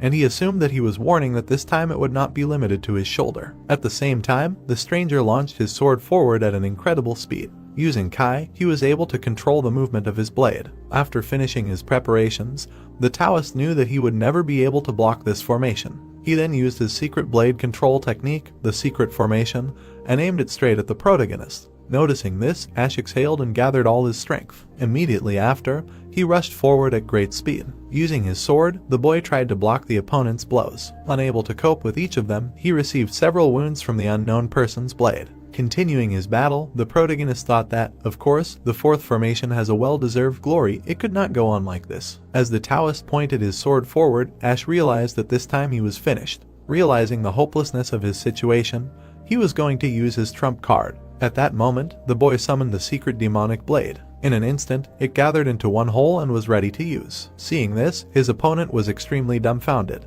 The protagonist, bleeding, stood in the middle of the battlefield, holding swords in both hands. Then, he put his feet in the right position to strike. Using his secret technique, Ash rushed forward. Disappearing from his place, the boy left behind only traces of black and white energy. Using two blades, he created the feeling that black and white dragons were fighting on his side, which were heading straight towards his opponent. In the blink of an eye, his Kai caught up with the unknown person, and he did not even have time to move. Using his blade control technique, he tried to counter the protagonist's secret skill. Under the onslaught of the black demonic blade, the Taoist's weapon was broken. Seeing this, the former lord was very scared. Taking out another sword, he did not understand what was happening at all. At the same time, Ash struck him directly. Having received huge damage, the unknown person flew straight into a tree, after which he landed back on the ground. Before he could do anything, the Taoist saw two blades right next to his neck. Looking at his opponent, he realized that he was a true monster and thought that he had found out everything about him. Looking at the boy threatening him, the former lord thought that despite the difference of only one stage between perfection and the level of the incomprehensible, this distance is akin to an abyss, and the saber technique of the unrivaled sword spirit together with the sword technique of the heavenly demon, using Luke's secret technique. He transformed two outstanding martial arts into a right saber with a left sword and pulled victory to his side. Having finished his thoughts, the stranger asked that this was really a sword of the heavenly demon. Hearing this, Ash swung his blade. With a deft movement, he managed to cut the mask on his opponent. Falling down, it made it possible to see his face. At the same time, the boy asked who he was. Without answering his question, the unknown person told the heir that he would no longer fight or try to escape and asked him to remove the blade from his throat. Suddenly, the protagonist remembered this voice and assumed that it was the head guard. Immediately after this, the heir removed his blade from him. Hiding the demonic sword back, he reasoned that it was not the previous lord, but all this time simply changed his voice, and asked the head guard that he hoped to get an explanation and what all this meant. In response to this, Sam explained that first he had to tell him something. Suddenly, they heard an unknown sound and were very surprised. Sharply turning around, the guys did not understand what was going on and what this powerful energy was emanating from above. At the same moment, the realization came to them that Elder Darcy was in danger. Immediately after this narration, the story is transferred to the top of Oian Hill, where there were clearly traces of the battle. The elder of the great cult of the heavenly demon, bleeding, ran forward. Suddenly, an explosion of energy occurred right in front of her, and she was forced to retreat. Looking at her, Louis laughed and compared her to a nimble rat. Using an unknown technique, he had become much stronger and wanted to see how much longer he could run. Darcy was breathing heavily and calling her opponent a bastard. Suddenly, she saw him suddenly disappear from his place. At the same time, the elder of the great heavenly demon cult jumped back from his place, thinking that he was too fast for his size. When he appeared right in front of her, Darcy thought that, fortunately, his skill was not very great. After that, he struck right at her hand. It was so strong that it knocked the elder of the great heavenly demon cult back. From the damage received, Darcy hit the ground several times. In the end, she managed to stop using her sword. Gritting her teeth in anger, she understood the hopelessness of her situation. Then she asked if he really thought he could get away with using magic and reverse blood circulation. Hearing this, her opponent just smirked. Then he said that some incomplete magic was not fit to hold a candle to his spiritual technique of reverse blood circulation, because his clan had successfully managed to get rid of most of the side effects. Deep in her thoughts, Darcy thought that it was known that the longer you use this technique, the faster the meridians will be destroyed and your mind will become clouded. But you can't tell that from Louis at all, because if they really manage to eliminate the side effects, they will become the most dangerous people in the cult. She also understood that if there really were no side effects, the Demon Sword clan would have no reason to hide this technique, and it was obvious that there was some problem with it. At that moment, her opponent rushed forward, saying that now she can say goodbye to life,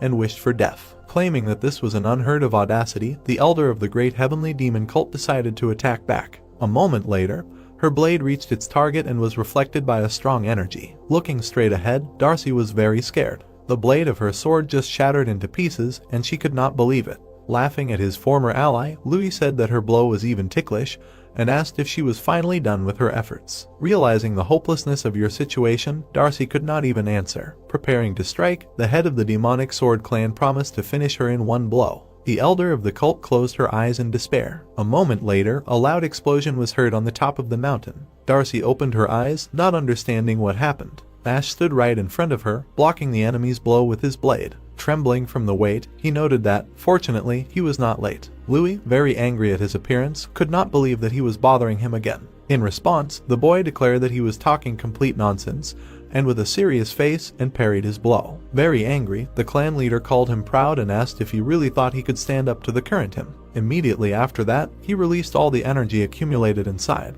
Having created blades from concentrated Kai, Louis rushed to attack. Swinging his blade, he struck at the enemy. Gritting his teeth from the strain of the opponent's onslaught, the protagonist parried all of his attacks. Putting more force into another blow, the clan leader managed to throw him back. Having received such damage, Ash was forced to retreat a little. Breathing heavily, he reasoned that he was fighting a monster, not a person, and remembered the magic of reverse blood circulation. Louis, who suddenly rushed straight towards him, said that this was great, because by killing him now, you will get rid of problems in the future. Then he used the second sword formation, but at the demon. Continuing to attack with his technique, the clan leader advanced on his opponent. He struck one blow after another, trying to hit the boy. Barely dodging the attacks of his opponent, the protagonist thought that his shining Kai had truly destructive power, and he could not dodge it, so he needed to do something else. Immediately after that, Ash firmly grabbed the handle of his blade. A moment later, he used the saber technique of the unrivaled sword spirit. His blows did not cause any damage to Louis. Noticing this, the boy was surprised that even the white dragon's saber did not leave a scratch. Continuing his onslaught, his opponent declared that he could not hurt him with this. Gathering all the energy in his fist, the clan leader told him to meet his end.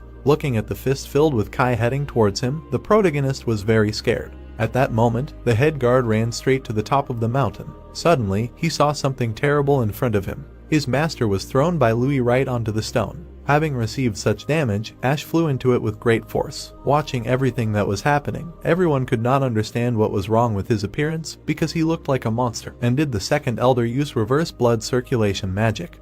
Because if so, things were bad, because the heir had spent a lot of Nigong during their duel. At this time, the clan leader laughed, noting that, as expected, he was not omnipotent. Suddenly, he was surprised by what he saw in front. Right among the dust raised in the air, something incomprehensible could be seen. Looking at this, Louis could not understand what was going on and what kind of murderous aura was this, which made him shiver. Then Ash rushed straight towards him with great speed. Noticing this, the clan leader was very surprised and was preparing to strike back. At the same time, he felt a terrifying demonic energy emanating from the blade. Do not be afraid of this, Louis declared that he could not be defeated with such a trick, and rushed to attack. In response, the boy offered him to try this too. Gritting his teeth from overexcitement, the head of the cult clashed with him in battle. At the same time, the protagonist released all of his demonic essence. They fought each other, delivering the strongest blows and using the best techniques in the arsenal. With his sword straight in front of him, Ash headed towards Louis. He, in turn, prepared to take his opponent's blow. Then he swung his Kai sword sharply. Immediately after that, he had to block his opponent's attack with energy. Using all of his available strength, the head of the clan directed it towards defense. The boy, in turn, directed all of his energy into an attack. A moment later, he managed to break through the enemy's defense and deliver a powerful blow. Louis stood in the same place and could not believe what had happened.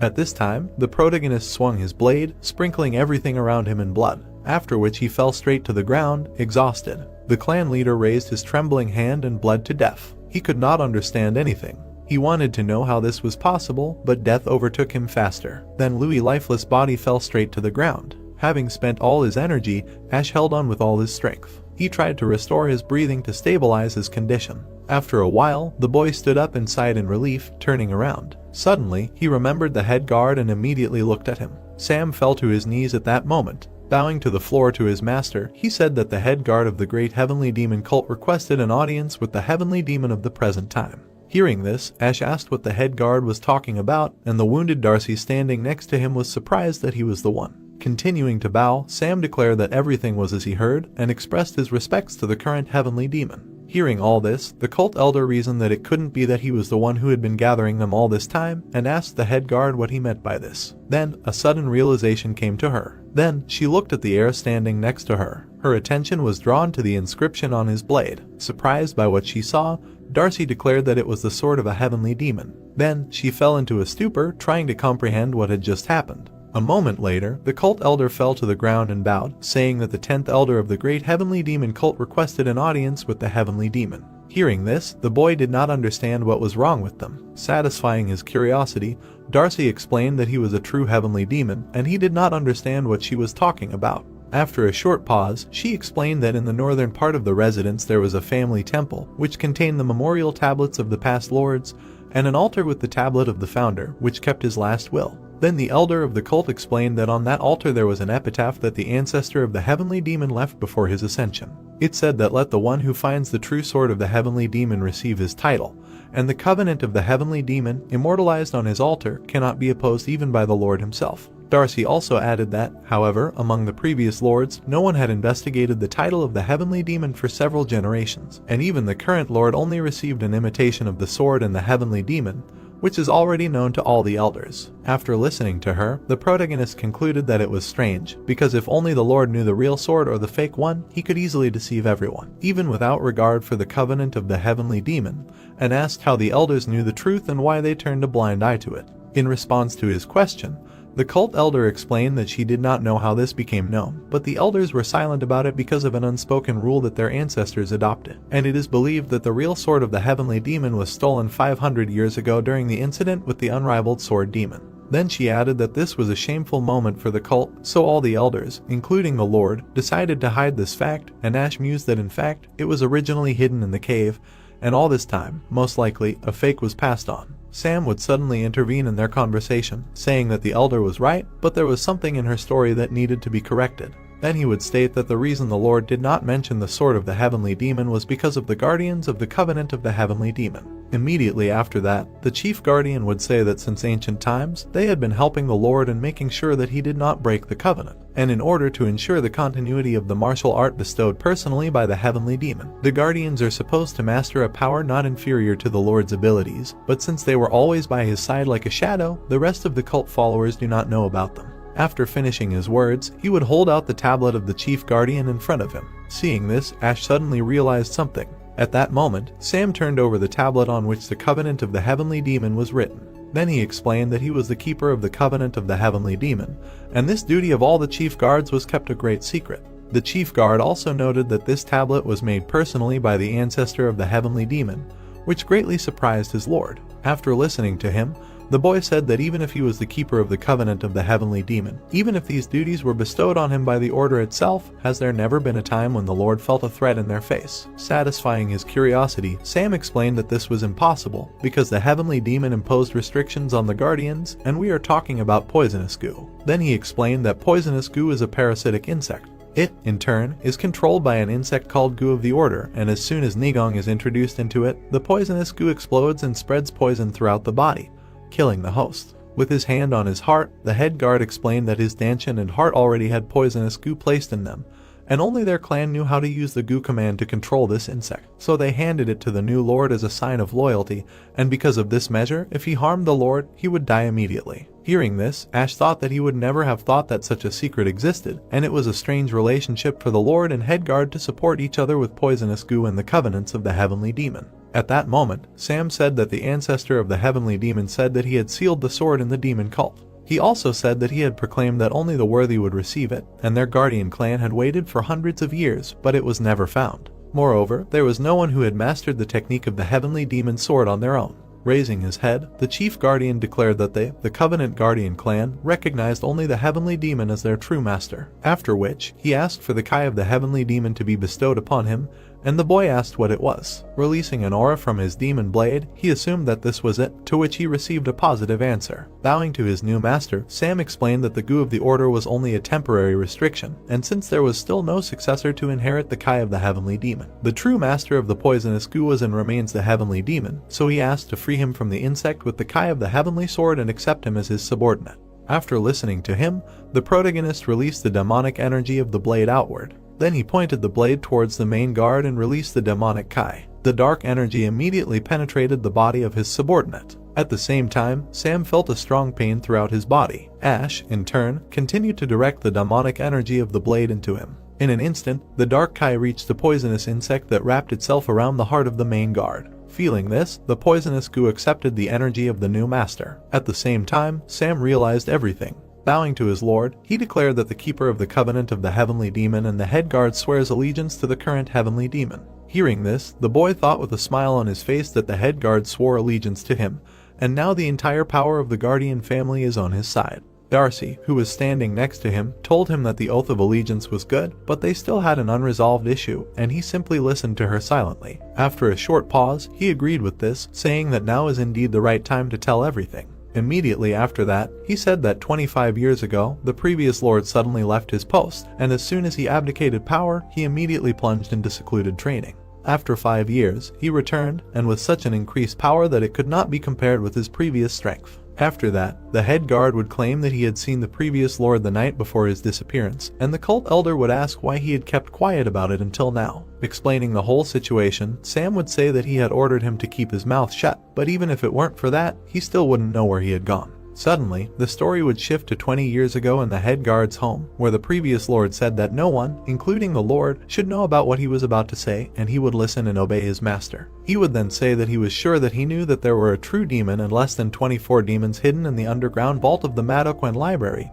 and he would receive a positive answer. After that, Mark would claim that he would soon leave the cult, and if he didn't return within 10 years, he shouldn't dwell on the wave of the sword demon and pass on his martial arts to any worthy person associated with the sword clan. Then he would hold out an unknown piece of paper towards him and ask him to take it. Taking it, Sam would ask what it was, and the previous lord of the heavenly demon cult would explain that he needed to unfold it and then he would find out. Obeying his order, the head guard would unfold the package. Seeing the contents, he was extremely surprised, and his lord would explain that he had conducted research in 5 years of closed training, and as a result, although incomplete, he had somehow managed to use the formation. Then Mark would shout that while he was gone, he should continue his research and complete the heavenly demon sword technique. Hearing this, Sam would ask how he could, even if he had failed, and he would explain that it would not be easy, but he would still rely on him. Returning to the events of the present, the head guard said that he spent 8 years restoring the formation of the heavenly demon sword technique, but all he managed to use it with the double-edged Kai sword, and 10 years passed, and the lord did not return, so the cult elder and he themselves know everything.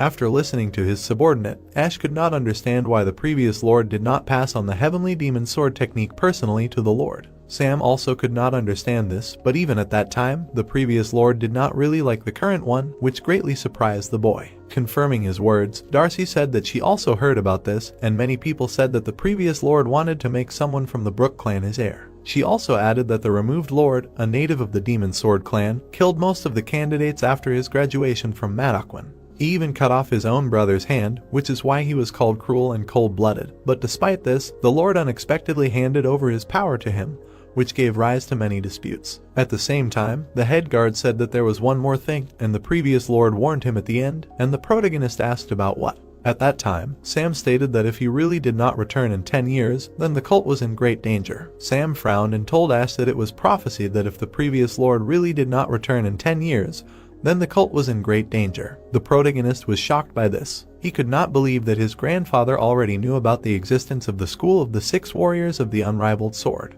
The head bodyguard looked at him and agreed with this judgment. He added that he himself was convinced of this only after he personally encountered their incredible power. The protagonist put his hand to his face and suggested that the previous lord's disappearance was somehow connected to the school of the 6 warriors. Darcy caught Sam's attention. She asked him seriously why he had rescheduled the meeting. The head bodyguard turned his head to Ash and hesitated. The protagonist was puzzled and did not understand why he was looking at him like that. The celestial demon cult, the lord's estate. The speaker knelt on one knee on the carpet in the lord's office and said that they had missed the head bodyguard who had left the western estate. This man's name was Charles. He was the commander of the guard squad and reported directly to the lord. Charles admitted that it was very difficult to check the entire area given the number of people in the squad. Solomon looked at the commander and asked about the location of the two. Charles, placing his fist over his heart, replied that he had received a message from the hovering demon monitoring the clan saying that the heir had not yet returned. He said the same thing about Elder Darcy of the new Demon Sword clan. The lord was furious, but his face didn't show it. He closed his eyes and noted that it had happened again. A man in a red cloak entered the office. His name was Javier. He grinned slyly and reminded Solomon that he had already told him that the pawn was no longer useful. Javier believed that pawns were nothing more than a means to an end for Solomon. The Lord looked over his shoulder at the man. Javier advised him to get rid of Ash before there was more chaos. He smiled and assured Solomon that Lewis would not return alive, since if the Lord was constantly watching him, then the heir should have noticed something by now. It seemed as if the Lord didn't like hearing about it. Javier told Solomon, who never turned to face him, that Ash was no longer valuable to them, and believed that if they cut off only the rotten part, the rest would heal on its own. Solomon turned his head to Javier and suggested that they start with the limbs in that case. His interlocutor called it a wise decision. Charles slapped his palm against his fist in readiness as soon as the Lord called him. Solomon was very angry. He ordered Charles to immediately arrest the left and right bodyguards and imprison them. Before dawn, Ash's companions buried the corpse of Lewis, who had died from the spiritual technique of reverse blood circulation, far from the hill where no one would find him.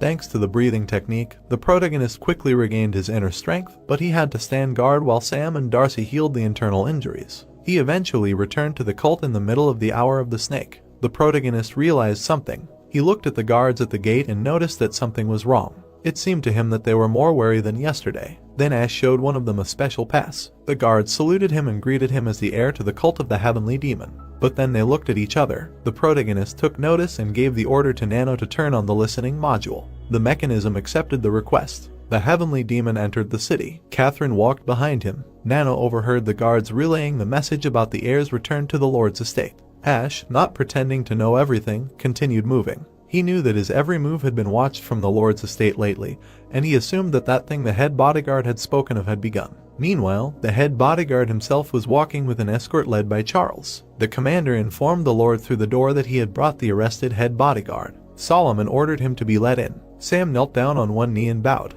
The Lord asked him if his night raid had been a success, and he apologized for the inconvenience. Solomon was sitting on his throne. He decided to get straight to the point and mentioned that the second elder Louis had left the residence last night and had not returned yet. The head bodyguard wanted to respond somehow, but Solomon cut him off and said that he had not finished yet. The next phrase shocked Sam. The Lord reported that he had also been informed that the heir and elder Darcy had disappeared from the residence last night. Sam was lost in his thoughts. He had not even considered that Solomon could have sent someone to spy not only on him, but also on the heir. The Lord looked confidently at the bodyguard and admitted that he had been thinking about the heir's actions all this time, but had only come to the conclusion that Ash could have thought to take advantage of the deviations that had appeared in the second elder's body. He assumed that the protagonist could have lured Louis outside the residence and killed him. Sam tensed his hands. Solomon added that in that case it was obvious that the protagonist had gone too far in his personal hatred. Now the head bodyguard understood what he had been trying to achieve, to create a pretext to somehow suppress the current heavenly demon. He looked the Lord in the eye and confidently stated that this had nothing to do with the heir's personal feelings. Solomon looked at Sam with a stern gaze and asked what the matter was then. The bodyguard lowered his head slightly. He decided that he would have to tell the truth without mentioning details that would harm the heavenly demon, and began his report. After a while, Sam finished the story by saying that due to the magic of the reverse circulation, Lewis's body had grown larger and it was difficult for him to drag it alone, so he was going to report this to the Lord and move the body to the residence. Solomon listened to the bodyguard and agreed to give him men from the guard to move the body of the second elder. The soldiers understood the order. Javier came out of the shadows and said that he was now convinced that Sam supported the bastard. The Lord put his hand in his pocket and assumed that in this case, the head bodyguard would certainly act differently from the plan. He believed that he had no other choice. Solomon took a key out of his pocket. He inserted it into the keyhole. The lid opened and revealed a box. Javier had already realized what it was when Solomon opened it. The Lord took a larva out of the box and said that this was the goo of the order. He said he got it from his head bodyguard 25 years ago when he swore allegiance to him. Solomon admitted that he should have, but he didn't swallow it. Instead, he had a healer examine it, and he managed to learn something. Then he opened his mouth and threw the goo in. The Lord swallowed the larva. Javier winced in disgust. Solomon smiled evilly. He said that now Sam had no choice but to follow his orders. The reception area of the floating demon clan. Ash and the others were sitting at the table. Ronald said that in the end, the left and right bodyguards were arrested. Chris was assigned to assist the squad leader under the Brook clan, and Travis was assigned to assist the leader of the demonic mechanized squad under the demonic sword clan. The heir frowned. He was unhappy that all his subordinates were divided among the 4 clans. Ronald, without taking his eyes off him, also said that at dawn they were summoned to the Lord's estate. Bruce lowered his eyes and added that the pretext was the transfer of duties from the squad leaders.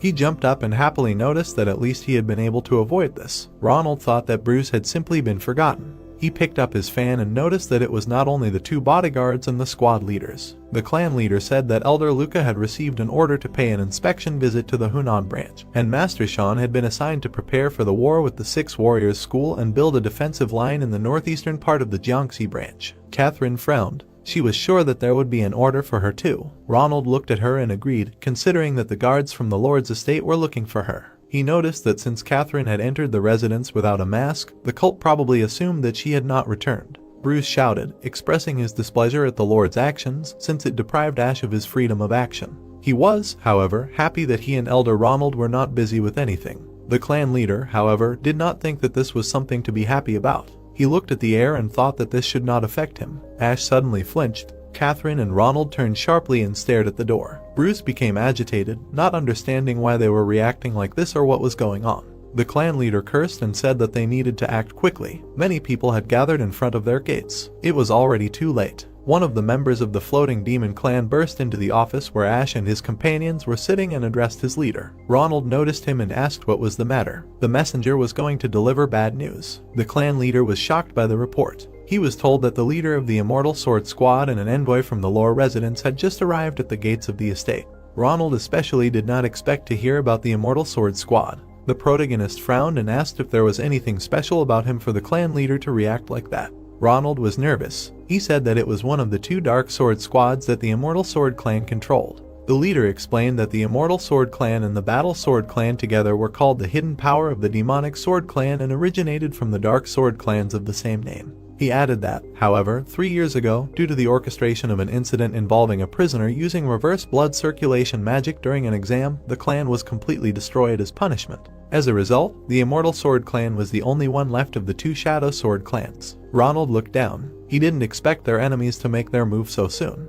Besides, it complicated the situation greatly. The protagonist jumped up from his seat. He silently walked towards the exit, surprising his subordinates. Ash went outside. Then he took a deep breath. The protagonist remembered his past when he was little. His hatred for the Lord was based only on the fact that he left his mother to die. The heir didn't think that they would face each other in a confrontation like this. He thoughtfully looked at the sky and asked himself if it was fate. Bruce and Ronald came out to Ash. They were worried about him. The protagonist turned to the elder, who immediately responded. The protagonist turned around and asked if what he had asked for back then was ready. Ronald opened his fan. He smiled, nodded and confirmed that everything was ready. Charles, along with the man in the cloak, stood at the head of the squad at the gate. This man, Derek, was the commander of the Immortal Sword Squad. He crossed his arms and said that he felt Ash would show up soon. Charles braced himself. He looked at the motionless gate. He noticed that they were taking a long time, but saw no signs of resistance. The gate creaked open. The protagonist stepped out first. Charles and Derek greeted the heir and his retinue with a clap and asked for an audience. They held their swords in their hands with their eyes closed as a sign of respect.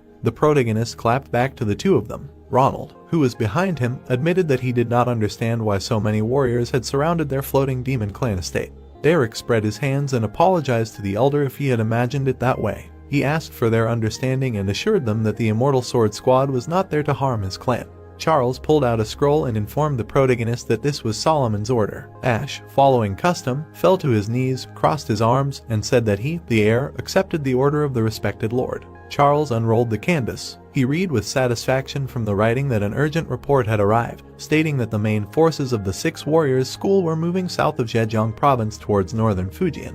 The order was for Ash to take command of the detachment and immediately set out to unite with the northern Fujian branch and stop the enemy. The protagonist was stunned. Charles rolled up the scroll and noted that the matter was urgent. He added that since the protagonist had heard the Lord's order, he should take the Immortal Sword detachment and leave at once. The heir was in no hurry to get up from the ground. He realized that the Lord had decided to eliminate him outside the cult. Bruce was shaking, his hands clenched into fists. He pointed at himself and said that then he would go with Ash. Charles shouted at Bruce and he twitched even more. The commander reminded him that this was Solomon's order and he had no business getting involved here since the Lord had ordered the heir to go alone. Catherine was irritated. She knew that this was definitely a trap, but she had no choice but to go. The girl agreed that the protagonist was a threat to Solomon's power and authority, but it was completely incomprehensible to her how one could kill one's own son in such a way. Charles grinned and urged Ash to hurry on his way. The outskirts of the cemetery, soldiers were pulling a covered wagon along the road. Sam looked at the people around him.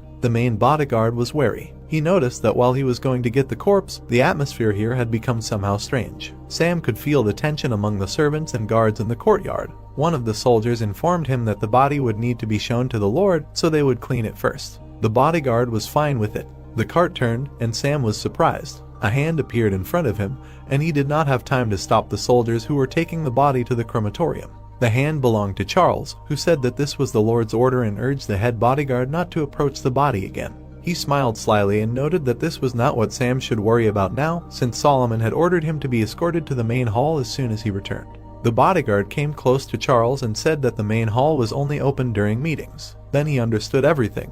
The commander confirmed his assumption, said that a quarter of an hour had passed since the meeting began, and added that they needed to hurry. Sam looked him in the eye and asked what was on the agenda. Charles smiled like a maniac and replied that it was a meeting about the resignation of the heir. The head bodyguard did not seem surprised. He turned, said goodbye and decided to leave. Charles grinned, clicked his tongue and made sure that Sam was on the heir's side. The commander told him one last time that Ash was not there, but the bodyguard did not hear. He suddenly found himself in the meeting room. He was unable to leave and only found himself on the other side of Solomon. Sam looked into the room and noticed that they were going to discuss the resignation of the heir while he was not even in the room. He also did not understand why, of all the elders supporting him, only Ronald was present. The Lord, as always, sat on the throne. He ordered the head bodyguard to come to the middle, who bowed and accepted the order. Sam stood in front of Solomon between the elders' chairs. He fell to one knee when the Lord announced that he would ask him questions. Solomon demanded that he answer him as he had told him before. The bodyguard was horrified.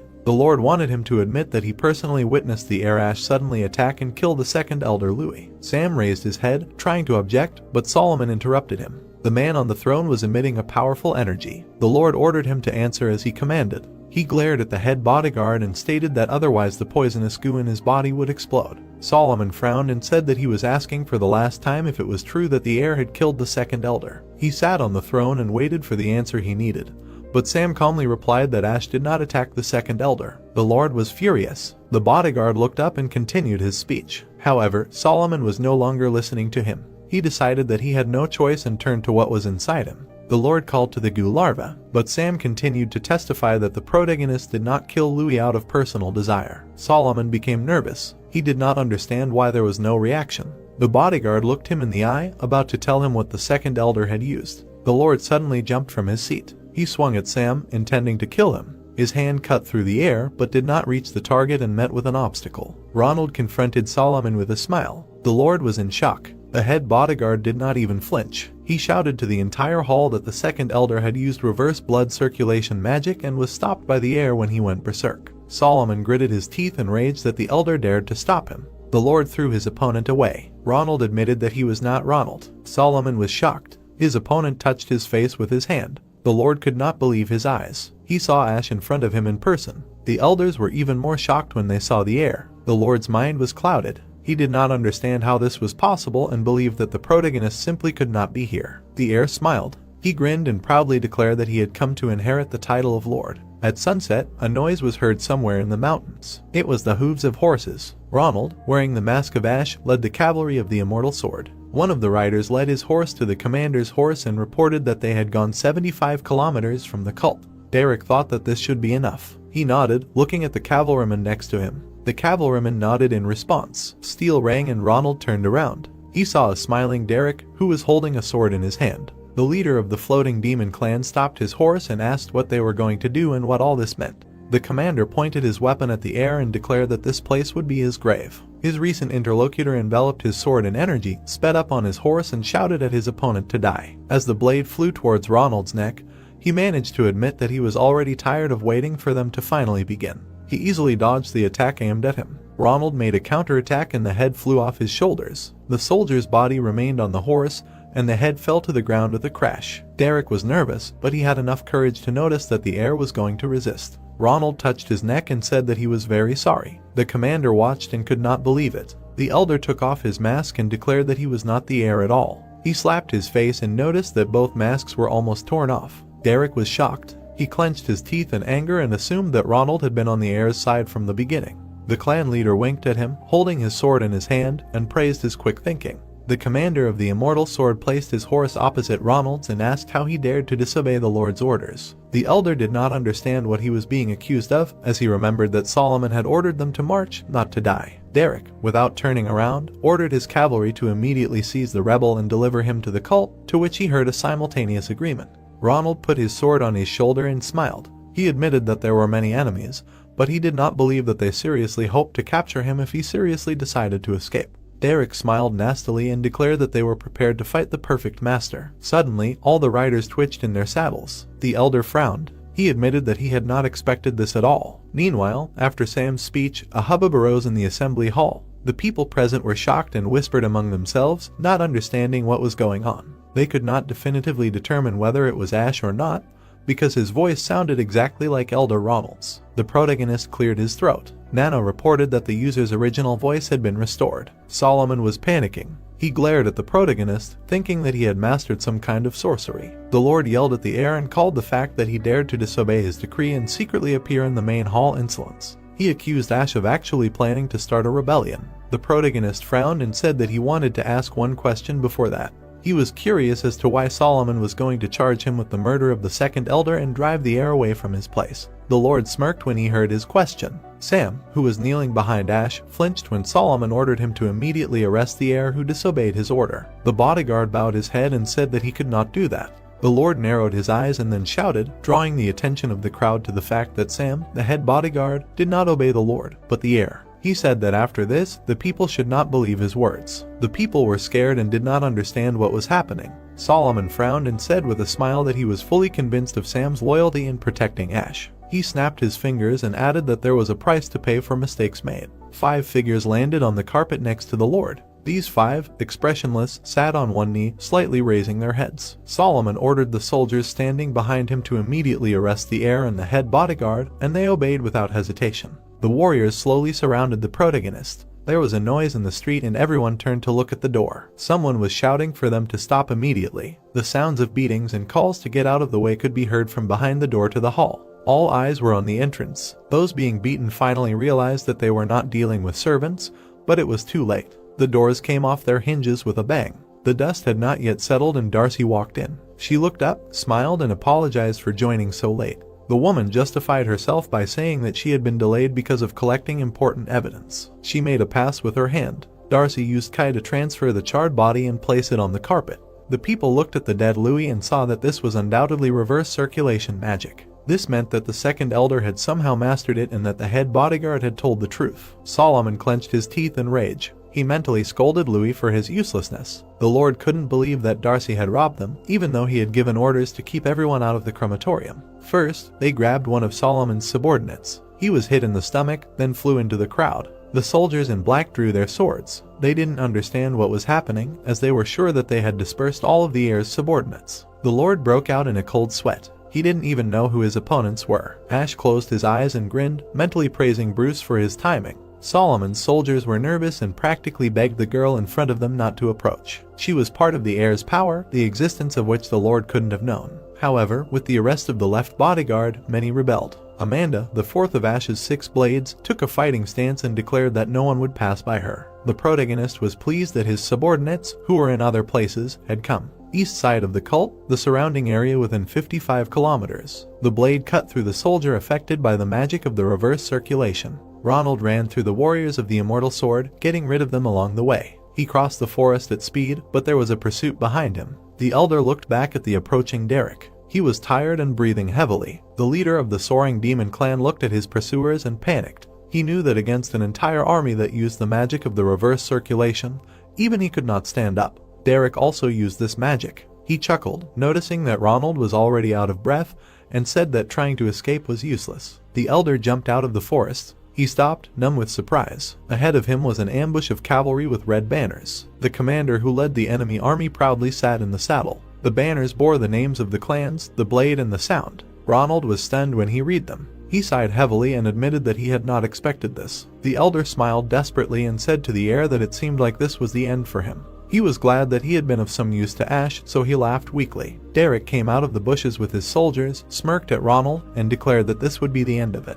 The commander approached. His eyes were bloodshot and his veins were bulging. He smiled and compared the elder to a rat cornered in a corner. The sword of the floating demon clan chief flashed. Ronald squeezed the hilt with tension. The elder swung the blade and decided that since he was destined to die, he would burn all his true Kai without regret. His hair shone golden. Ronald closed his eyes and promised himself that he would drag as many enemies as he could down with him. He opened his eyes, filled with anger, and said that he would make things easier for the air. Streams of golden energy began to flow through the air around the elder. However, a voice suddenly rang out, heralding an order from the great heavenly demon. Ronald's eyes widened and he stopped. He turned to look at the source of the voice. Another cavalry army was galloping towards the immortal sword after being ordered to attack. The one who controlled this army pointed his weapon forward and called on his soldiers to destroy the band of evil renegades who had resorted to reverse blood circulation magic. The soldiers of the immortal sword were shocked and did not know what to do. Derek, whose plans were about to be destroyed, was afraid. The horsemen of the heir's army were doing well against the dismounted enemies. The enemy soldiers could only defend themselves. Ronald looked around, not believing his eyes. He was in a stupor and did not understand what was happening.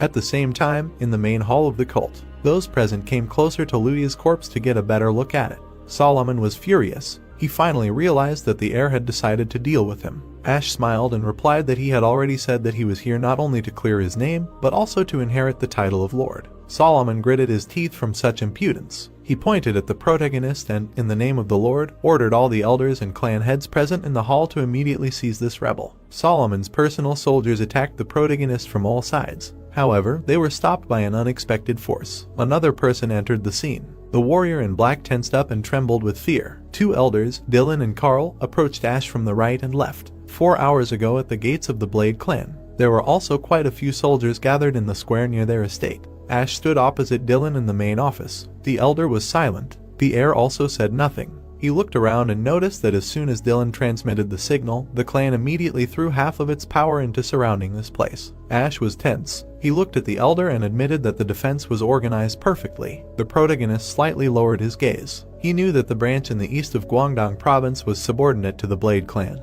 and he understood that only they could help Ronald, who had met with the Immortal Sword Squad. But the heir did not know what Dylan would do. The man did not take his eyes off Ash. He noticed the mask in the protagonist's hand. The elder thoughtfully continued to look into the protagonist's eyes. He admitted to himself that if the heir had not taken off the mask, he would have thought until the very end that Ronald was in front of him. They both stood facing each other and said nothing. Dylan thought that if Ash had come to him in his true form, he would have refused to meet.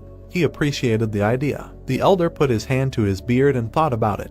He decided to put aside their hostile relations for a moment and agreed that the changes in the Lord mentioned by the heir were indeed taking place. The man was sure that not only he, but also other elders had noticed it. He remembered how at one reception Solomon had yelled at him and Carl and thrown them out. Hannah was there and could see the Lord's face. He covered his face with his hand and seemed to be in despair. Dylan closed his eyes and assumed that Solomon was aiming to eliminate the heir, who, in fact, possessed the greatest power. Ash broke the silence and stated that they did not have much time. Dylan made a gesture with his hand and asked if the protagonist understood that he could be dealt with quietly if he reported this to the Lord's residence. The protagonist was not against the elder doing as he saw fit.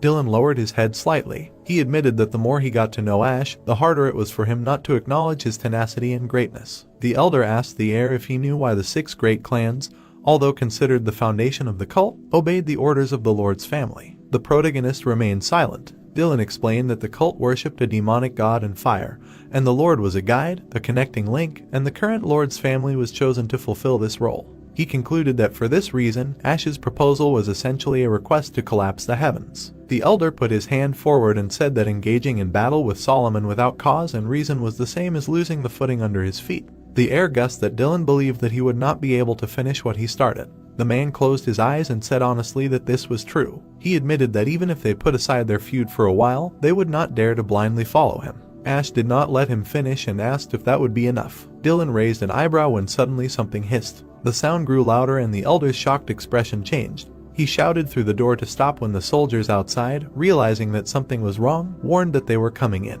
The surprised warriors were instructed not to let anyone in. The room was quickly filling with dark Kai. Dylan turned to the heir. He already understood what it was. Ash took out his sword, filled with the energy of a heavenly demon. Now, looking at Dylan, Carl and Hannah who stood up to protect the heir, the Lord could no longer hold back. Solomon was so angry that the capillaries in his eyes burst. He shouted that these 3 elders were scum. The Lord yelled at the entire room, accusing them of daring to disobey his order. Everyone around froze and felt a strong pressure. Ash then waved his hand and pulled out the true Sky Demon sword. The weapon had hieroglyphics written on it and was glowing with energy. The people were stunned when they saw the Sky Demon sword. They had no idea how he got it. Solomon was stunned. He couldn't know where the boy got it from either. The Lord clutched his fake sword and thought that this was the reason why the elders had stood up for the protagonist, but then he changed his mind. There was only one thought left in his head. He couldn't allow Ash to be recognized, because if he did, it would be the end of him, as he had been told. Solomon shuddered. He broke out in a cold sweat and turned his head to the screen where a man stood. The man was telling the Lord to prove that the heir's sword was a fake, otherwise he would not be able to justify himself by breaking it. Javier smiled, peeking out from behind the screen, but his eyes expressed only endless darkness. He stated that if Solomon did not fight back, he would be jeopardizing his title. The Lord gritted his teeth and agreed with Javier, because if the heir's sword was recognized as genuine, then everything would be over. He turned to Ash and calmly said that he could not take his word for it that it was truly the sword of the heavenly demon. Solomon decided to personally check it. Dylan looked at the protagonist. He believed that this could not be allowed, because it was unknown what to expect if the sword fell into the hands of the Lord. The protagonist was neither surprised nor nervous. Ash pulled out his sword. He sent Kai into it with a smile and sent it to Solomon, allowing him to check it. The Lord hid his hand with the prepared Kai behind his back. He could not wait for the sword to reach him, so that as soon as he had it, he would crumble it with his inner strength. Solomon reached out for the sword. Then he grabbed it. The hilt immediately began to sizzle and smoke. The Lord pulled his hand back, not understanding what it meant.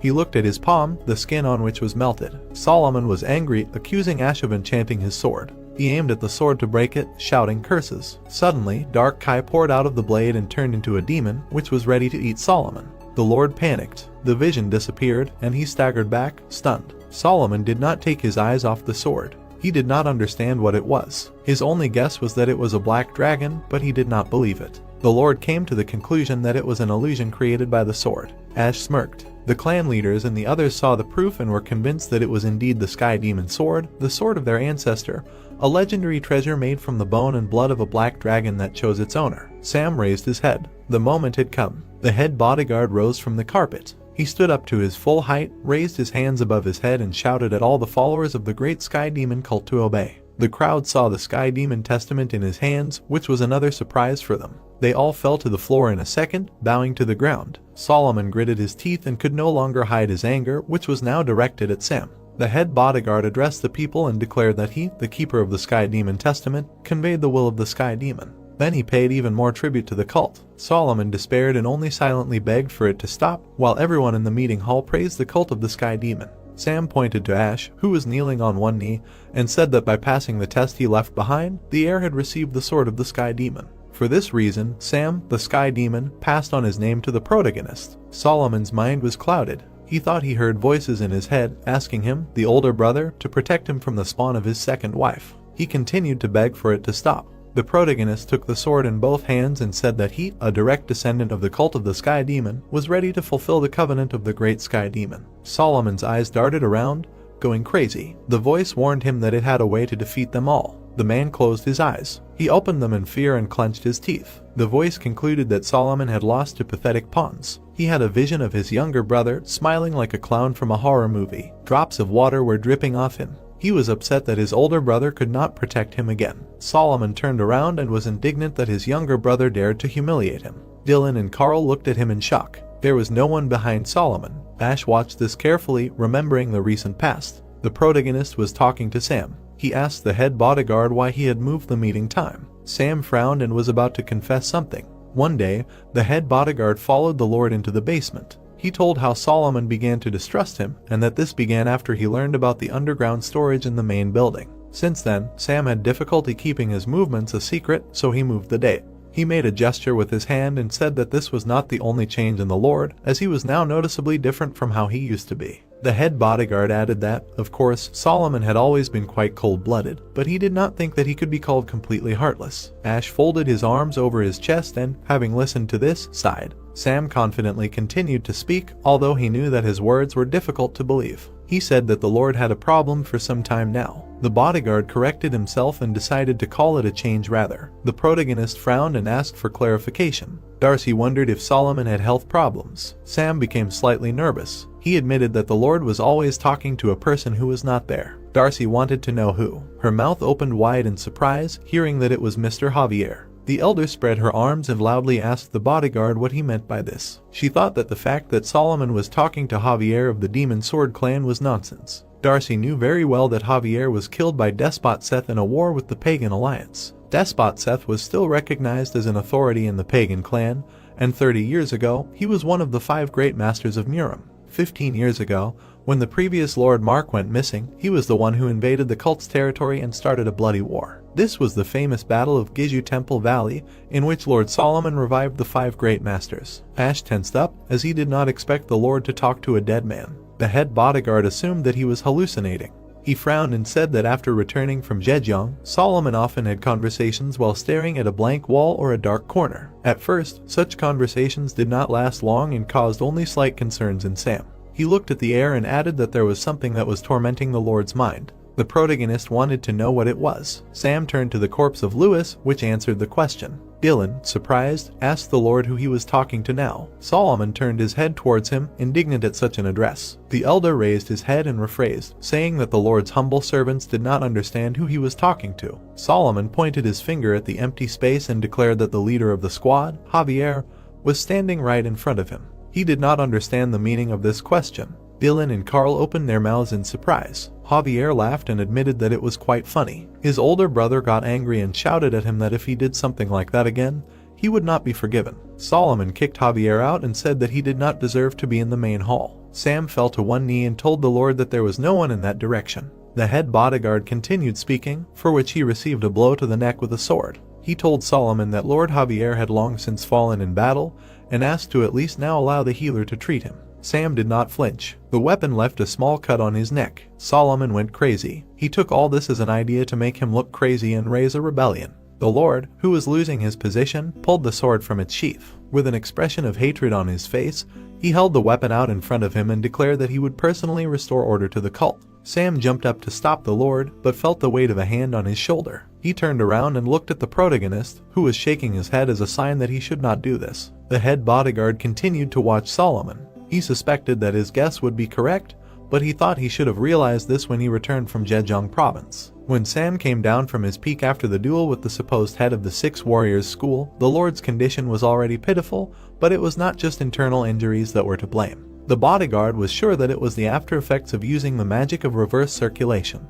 The veins on Solomon's angry face bulged. He pointed his sword at Ash and blamed him, a pathetic pawn, for the current disorder in the cult. The man was going to take his life personally. The protagonist was furious. He was tired of Solomon calling him a pawn even in this situation, but he was not against fighting if that was what he had decided. He waved his hand and demanded that his subordinates retreat. The elders knelt down in agreement with the order. The protagonist grabbed his cloak. The garment was thrown into the air. Ash had Dylan, Hannah, and the others on his side. Now he had everything he needed, including a rein. Solomon grabbed his cloak as well. The protagonist knew that his opponent was half reckless and had not recovered from his injuries. The man threw off his cloak. He was still a perfect master, one of the 5 great masters of the plane, and so Ash could not afford to relax. The air felt the power emanating from Solomon. He wasn't sure if he could withstand it even as a current sky demon. A sword flew towards his neck at high speed. The air barely managed to block the blow. He closed one eye and clenched his teeth from the tension. Solomon's red eyes were full of anger. The protagonist began to retreat. Hannah became worried. She saw that he was being pushed back by internal force. As she expected, it was an unequal fight. Ash stood in block and his weapon was shaking. He knew that if it weren't for the Sky Demon's sword, he would have already been cut in half. He couldn't ignore the difference of even one stage. The air released the Sky Demon's energy, deciding that there was no point in hiding it anymore. He decided to fight Solomon with all his might. His Kai instantly filled the entire hall. Carl's mouth opened in surprise. He couldn't believe that this energy was actually coming from Ash, as he was on a completely different level than when they last met. The protagonist's sword was now pushing Solomon's sword. The man looked at the enemy's weapon and assumed that the attack power had increased dramatically due to the sword's black will, but he quickly realized that this was not an answer. He realized that it was the demonic energy that had strengthened and sharpened his will. Solomon struck the enemy's weapon powerfully to throw it back and changed his stance. He pointed the sword straight at Ash and lunged. The tip of Solomon's blade was reflected in the protagonist's eyes. He admitted that it was a very fast strike. The heir adopted a stance similar to his enemies. The forces clashed with each other. The man lost his balance, but noticed the blade approaching him. He planted the weapon flat and parried the attack. There was a surge of energy. Solomon staggered. He tensed up, realizing that this was the same heavenly demon sword art he had read about in books. The man slid across the carpet. He hadn't mastered this knowledge because he hadn't figured out the breathing technique, so he was shocked that the boy had managed it. He prepared the kai in his left hand. Solomon's personal soldier noticed that a blade had come out of its sheath on its own. The same thing happened to the other warriors. One of them was shocked by the swords flying past him. Solomon appeared before Ash, surrounded by stolen swords. The protagonist smiled. He admitted that their thoughts coincided. Solomon looked at him with a grim expression and asked what it meant. The protagonist shouted Bruce's name very loudly throughout the room. Bruce jumped into the air, surprising Amanda and the others. His wig fell off his head. He swung the sheath with the sword and called for his leader to get ready to catch. Then he deftly threw the saber. Ash reached out his hand for it. The weapon left the scabbard in mid-air. The protagonist, without looking at the blade, confidently caught it. He brought the weapon to his shoulder and it caught fire with kai flames. Now the heir was armed with 2 swords. Solomon chuckled, seeing the sword in his right hand and the saber in his left. He declared that Ash's desire to be on par with Elder Ethan was very naive. The man waved his hand with his middle and index fingers extended straight. The swords flew off and fell on the protagonist. Ash prepared to defend himself. He roared and released the kai of the heavenly demon. The heir rushed forward, using both the art of the heavenly demon sword and the saber technique of the unrivaled sword spirit. Soon, he split one of the blades aimed at him. Solomon saw this and became nervous. The protagonist quickly dealt with all the obstacles and found himself right in front of the man who was trying his best to remain a lord. Solomon put his hand forward, desperately trying to do something. He assessed Ash's skills and realized that he had used a sword that harnessed kai before. The protagonist rushed forward, smirking slightly. He thought that he should thank the main bodyguard for this technique, thanks to which even 7 blades were weak against the energy of 1 sword. Solomon waited for the heir, who was going to attack him. Explosions of energy were formed between them. Ash decided that he would destroy the remaining 4 swords and emerge victorious. Another blade broke near his shoulder. Solomon continued to control the weapons and curse at the air. Suddenly, the man grimaced. He put his hand on his forehead. The swords under his control trembled in the air. The protagonist abandoned the attack, as he did not expect this. The blades became uncontrollable for Solomon. Ash guessed that the connection with the true kai of the sword that harnessed the kai was lost. Hannah and Dylan smiled, noticing that Solomon was weakening due to that wound. They hoped that the heavenly demon would not miss his chance. Breaking through the shards of the blades and realizing that the swords were trembling, the heir decided to attack. He jumped off the floor with such force that it cracked. Solomon was still in pain. The protagonist flew towards the man like an arrow, and he only managed to flinch. Solomon broke out in a cold sweat. The man lifted 1 foot off the ground. From him, cracks roared across the floor in all directions. A stone wall, which had recently been the floor, stood between the rivals. It collapsed and began to fall on Ash. The wall left a shadow on his face. The elders and clan leaders were shocked. Solomon covered his left eye with his hand and growled in pain, then thrust his sword forward and urged the heir not to come closer. But the latter obviously did not listen to him and struck. Several lightning-fast attacks followed one after another. Pieces of the barrier he had erected flew past Solomon. The protagonist got rid of the wall and headed towards the man. A large fragment hit the supporting beam of the building. The black soldiers began to retreat on the orders of their commander, who remained to deflect the stones. Solomon clenched his teeth and stepped back. Ash flew towards him, holding his swords at the ready. The man screamed and delivered a stabbing blow. The protagonist saw his attack. He aimed the tip of the heavenly demon's sword exactly at the tip of Solomon's weapon. Kai entered into battle with Kai. A wound from the sword hit appeared on the protagonist's cheek. He himself passed through Solomon and everything stopped. The muscles in the man's face relaxed. He looked at his sword. Something strange had happened to it. Its blade was encased in black spiked teeth. These teeth had split the sword into many small pieces. While Solomon was still unconscious, Ash went on the attack. The heir looked at the man with disgust. He declared that this was the end. The protagonist spun the saber, then performed a series of attacks with both weapons. Solomon met them with his body. He screamed and coughed up blood. The audience opened their mouths in surprise. They were all horrified by such power of Ash, especially realized only by the blunt side of the sword.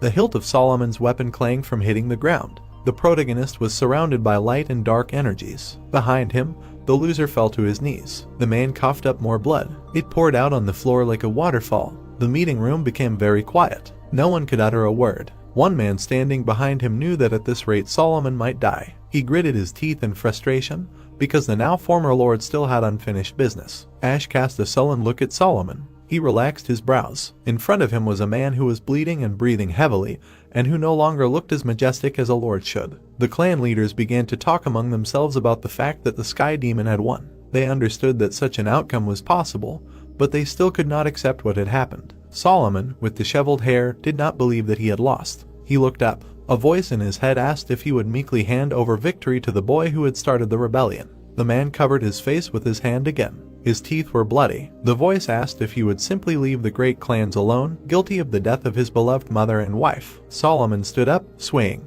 The voice told him that defeat was impossible. Solomon stood against the great power of the heavenly demon. He was ordered to get rid of the rebel before him and slit the throats of all his followers to set the cult on the right path. The voice promised that if he did not retreat, the spiritual technique of blood circulation would help him. Solomon's veins swelled even more. He did not expect this new revelation. The man fell to the floor and howled, covering his face with his hands. He ran his hand through his hair. Solomon's eyes grew even redder. He continued to suffer from pain. His mother, Rebecca, was the adopted daughter of Leroy, the previous leader of the Demon Sword clan. Leroy's biological daughter, Kaylee, was unable to bear a child for the previous cult lord, Mark, so she was deposed, all in order to provide a candidate for the successor of the Demon Sword clan. But, surprisingly, as soon as Rebecca became pregnant, Kaylee became pregnant after her. Lewis told those who came to him for an audience that they were both his sons. For this reason, he refused to deprive one of them of the chance. Thus, Solomon and Javier were born. Both were recognized as candidates for the successor of the Demon Sword clan. But very soon, Kaylee's legal wife, along with her other spouses, began to openly ignore and harass Rebecca, after which she fell ill with a serious illness before she could wean Solomon, and died.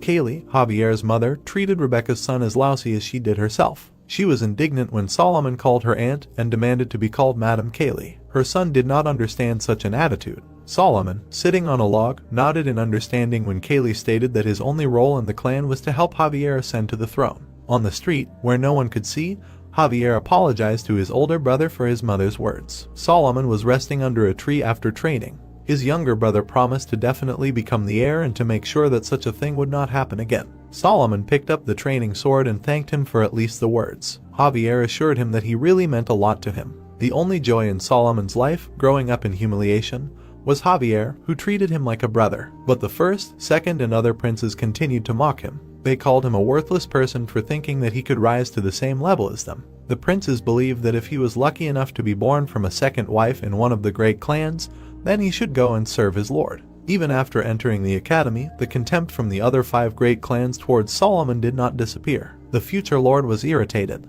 He did not understand why he had to listen to such words. Only the hope that everything would be fine when his younger brother Javier became the heir made him endure all this. However, this seemingly unshakable hope began to crack since Solomon showed a talent for martial arts. His younger brother, who was watching him, was shocked by his abilities. Solomon wiped the sweat from his chin. His abilities were so outstanding that the other candidates for the succession could not compare to him. Less than 3 years had passed since he successfully passed the 5th exam at the academy. When Solomon entered the building, everyone around was whispering about something. As always, he patted his younger brother on the shoulder, but Javier snapped and demanded that he not call him by his name. That was when they grew apart. Solomon sat alone under a tree at sunset. Realizing that his abilities had caused a rift in relations with his younger brother, he completely abandoned training and chose the life of an invisible man. Even when other candidates were recruiting henchmen, Solomon did not accept anyone. But there was one who, even after a rude refusal, did not give up trying to become his subordinate. This smiling guy introduced himself as Harvey, the heir of the Immortal Sword clan. He promised to get Solomon the title of heir if he accepted him as a subordinate.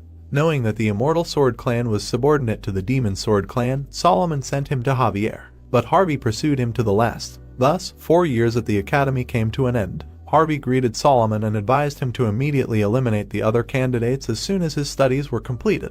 The future lord did not understand what he was talking about. Harvey frowned and seriously explained that the other princes had united to deal with Solomon as they considered him a threat to them. He shocked Solomon by saying that his younger brother thought the same. The prince grabbed him by the clothes and called him to stop talking nonsense. He did not believe that Javier wanted to kill him. Harvey admitted that he knew where they were meeting and asked Solomon to go personally and make sure. So, at night, they came to the place where the 6 princes met and hid behind a tree. Ralph, the previous successor candidate of the Dark Clan, held a lantern. He said with a smile that they would attack in 10 days, right after graduation, and asked if everyone was prepared. The previous successor candidate of the Creek clan, Faust, sighed and refused to participate in this childishness. Ralph looked at Javier and asked what he would do. The heir of the Dark clan clarified that he had changed his mind only because they were from the same clan. Javier raised an eyebrow and angrily called it nonsense. He said that he could not recognize the son of a lowly girl, so he decided to participate. Solomon, hiding in the bushes, saw everything with his own eyes. Hearing Javier's opinion, his face darkened. Solomon did not want to believe it. He remembered how this man once called him Big Brother and asked him not to worry. Javier was happy to spend time with him and promised to always be by his side. Solomon collapsed to the ground, exhausted.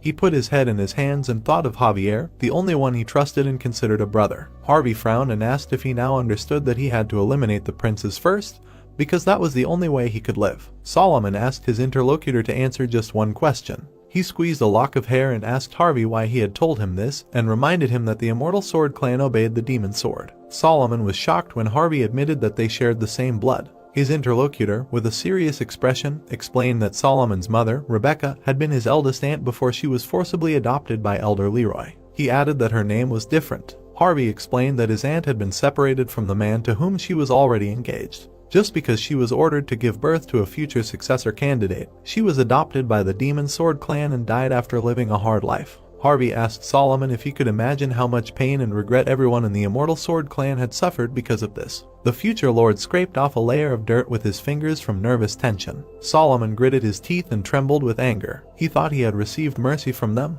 but it turned out that all his years had been spent in deception. Now he realized that his late mother and himself were just pawns in the clan's hands. Harvey quietly asked to kill them first. He smiled and assured him that this was the only way he could survive and lay his aunt to rest in peace. Solomon looked at him from under his brows and asked how he could resist him alone. Harvey looked like a madman. He said that there was one way his interlocutor could defeat everyone. Solomon hacked at his enemies in the pouring rain. He stabbed another prince with his sword. His eyes glowed red. Ralph took a defensive stance and cursed. The next second, his body was cut into pieces. Solomon pointed his sword at the last remaining prince. He looked at his victim with the eyes of a predator. Javier was afraid and breathing heavily. He realized with horror that this was reverse circulation magic. Solomon slowly approached him. Javier flinched, pulled his sword back and urged him to stay back. He slipped. Solomon's victim fell right in front of him. Harvey watched from a safe distance. He grinned like a maniac. He knew this was no pathetic reverse circulation magic. Javier was consumed by fear. He begged his brother to calm down and talk. Solomon's veins continued to bulge. This was a new technique, improved by order of the head of the Demon Sword clan.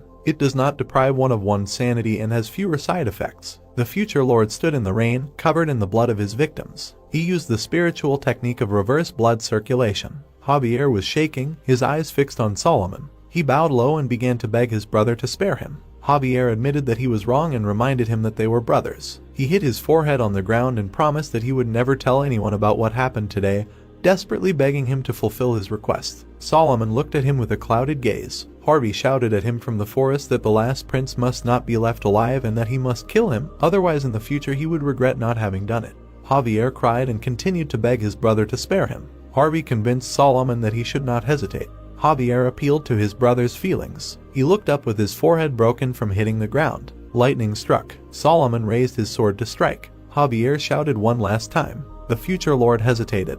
He remembered how much fun they had together as children, how Javier swore he was on his side. Solomon struck the prince in the arm with his sword. Javier's eyes widened. He lowered his head in front of Solomon and screamed in pain. Harvey gritted his teeth in anger. He jumped down from the high place and reminded him that he could not be left alive. Solomon grabbed his head and slammed it to the ground. Javier, with his hand cut off, looked on and did not understand what was happening. He trembled when his brother began to speak. An angry Solomon declared that Javier would live a lousy life, befitting him, and would follow his every order even if he wanted him to bark like a dog. The next day, Solomon was locked up in prison for the murder of 4 potential heirs and Javier's severed hand. Although the spiritual technique of reverse blood circulation did not deprive him of his mind and should not have had any side effects, the effects were there and quite severe. Solomon felt like his mother's hand was reaching out to him. In his visions, Rebecca hugged him with her bony arms, calling him her beloved son, but scolding him for not killing that freak. Solomon closed his eyes, trying to fight the hallucinations. He pushed away the voices, knowing that they did not belong to his mother. Only by calming his body and mind with breathing techniques for 5 whole days, He barely managed to suppress the side effects. Solomon had to spend 9 days locked up before he was released. The 4 clans, having lost their candidates, began to pressure the Lord to make Solomon take responsibility, but were stopped by the strong resistance of the head of the demonic sword clan. Leroy looked out the window and nodded at Solomon, with whom he was talking. He concluded that he helped the boy as he promised. In return, the clan head demanded that Solomon keep quiet about the immortal sword clan teaching him reverse circulation magic. The future lord understood the order. A lot of time passed. Solomon was angry at Harvey for convincing him that the technique had no side effects. He urged Harvey not to come closer as he had to endure painful hallucinations because of him. Solomon turned away and promised that since Harvey was related to his mother and his savior, he would not kill him. But in the future, he demanded that he not come closer to him. With these words, Solomon left. Harvey giggled. He grinned nastily, looking after the future lord. Harvey did not know what would have happened if Solomon had not tried temptations, but he was sure that once he tasted it, he would not be able to stop. A year later, the Lord, Solomon, and Sam came to the stairs leading to the steal. Solomon was shocked because Mark said that he was passing on the title of Lord to him.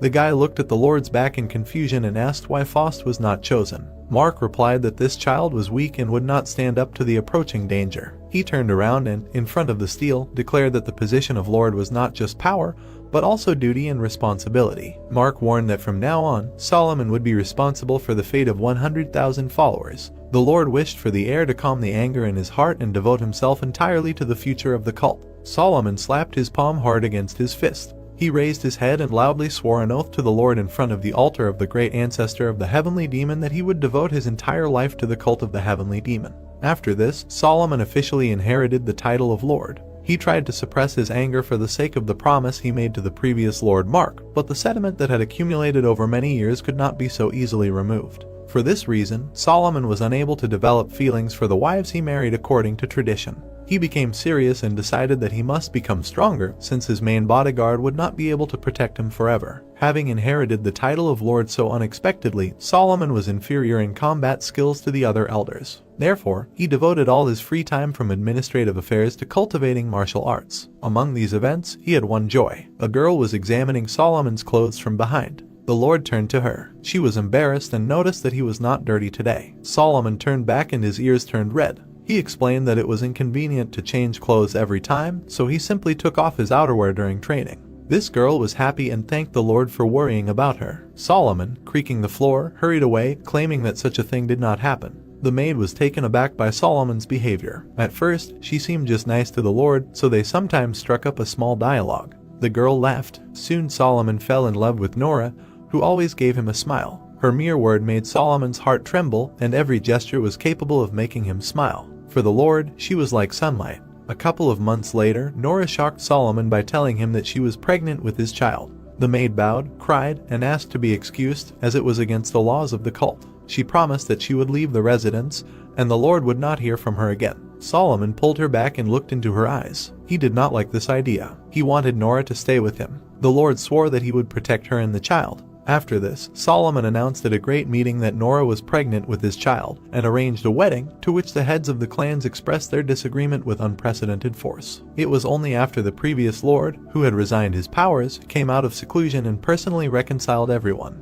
In the end, it was decided to move Nora outside the residence of the cult along with her son. The house was not large or luxurious, but the Lord visited it daily. Solomon dreamed that this happiness would last forever. However, the more attention he paid to Nora and Ash, the stronger the envy and jealousy of his wives from the 6 great clans became, which eventually turned into persecution of Nora. At some point, the previous Lord Mark, who had recently emerged from seclusion, suddenly disappeared. The cult sent people to look for him and controlled the situation as best they could, trying to avoid publicity. But the leader of the criminal alliance, Seth, eventually found out about this and led a huge army to Gizu, where the cult's forces were located. The war dragged on for almost half a year. No one could resist the power of the despot Seth. 2 elders and Solomon's half-brother, Javier, died in that war. The Lord had no choice but to intervene personally. But during his absence, Nora fell ill. Solomon came to her bedside, took her hand and asked if she was okay. Nora was glad to see him. The Lord looked away and apologized for not being able to fulfill his promise to be there and protect her. Nora smiled and asked him not to worry about her, but to go to war. She assured him that the cult healer would look after her and she would overcome such a trivial illness in no time.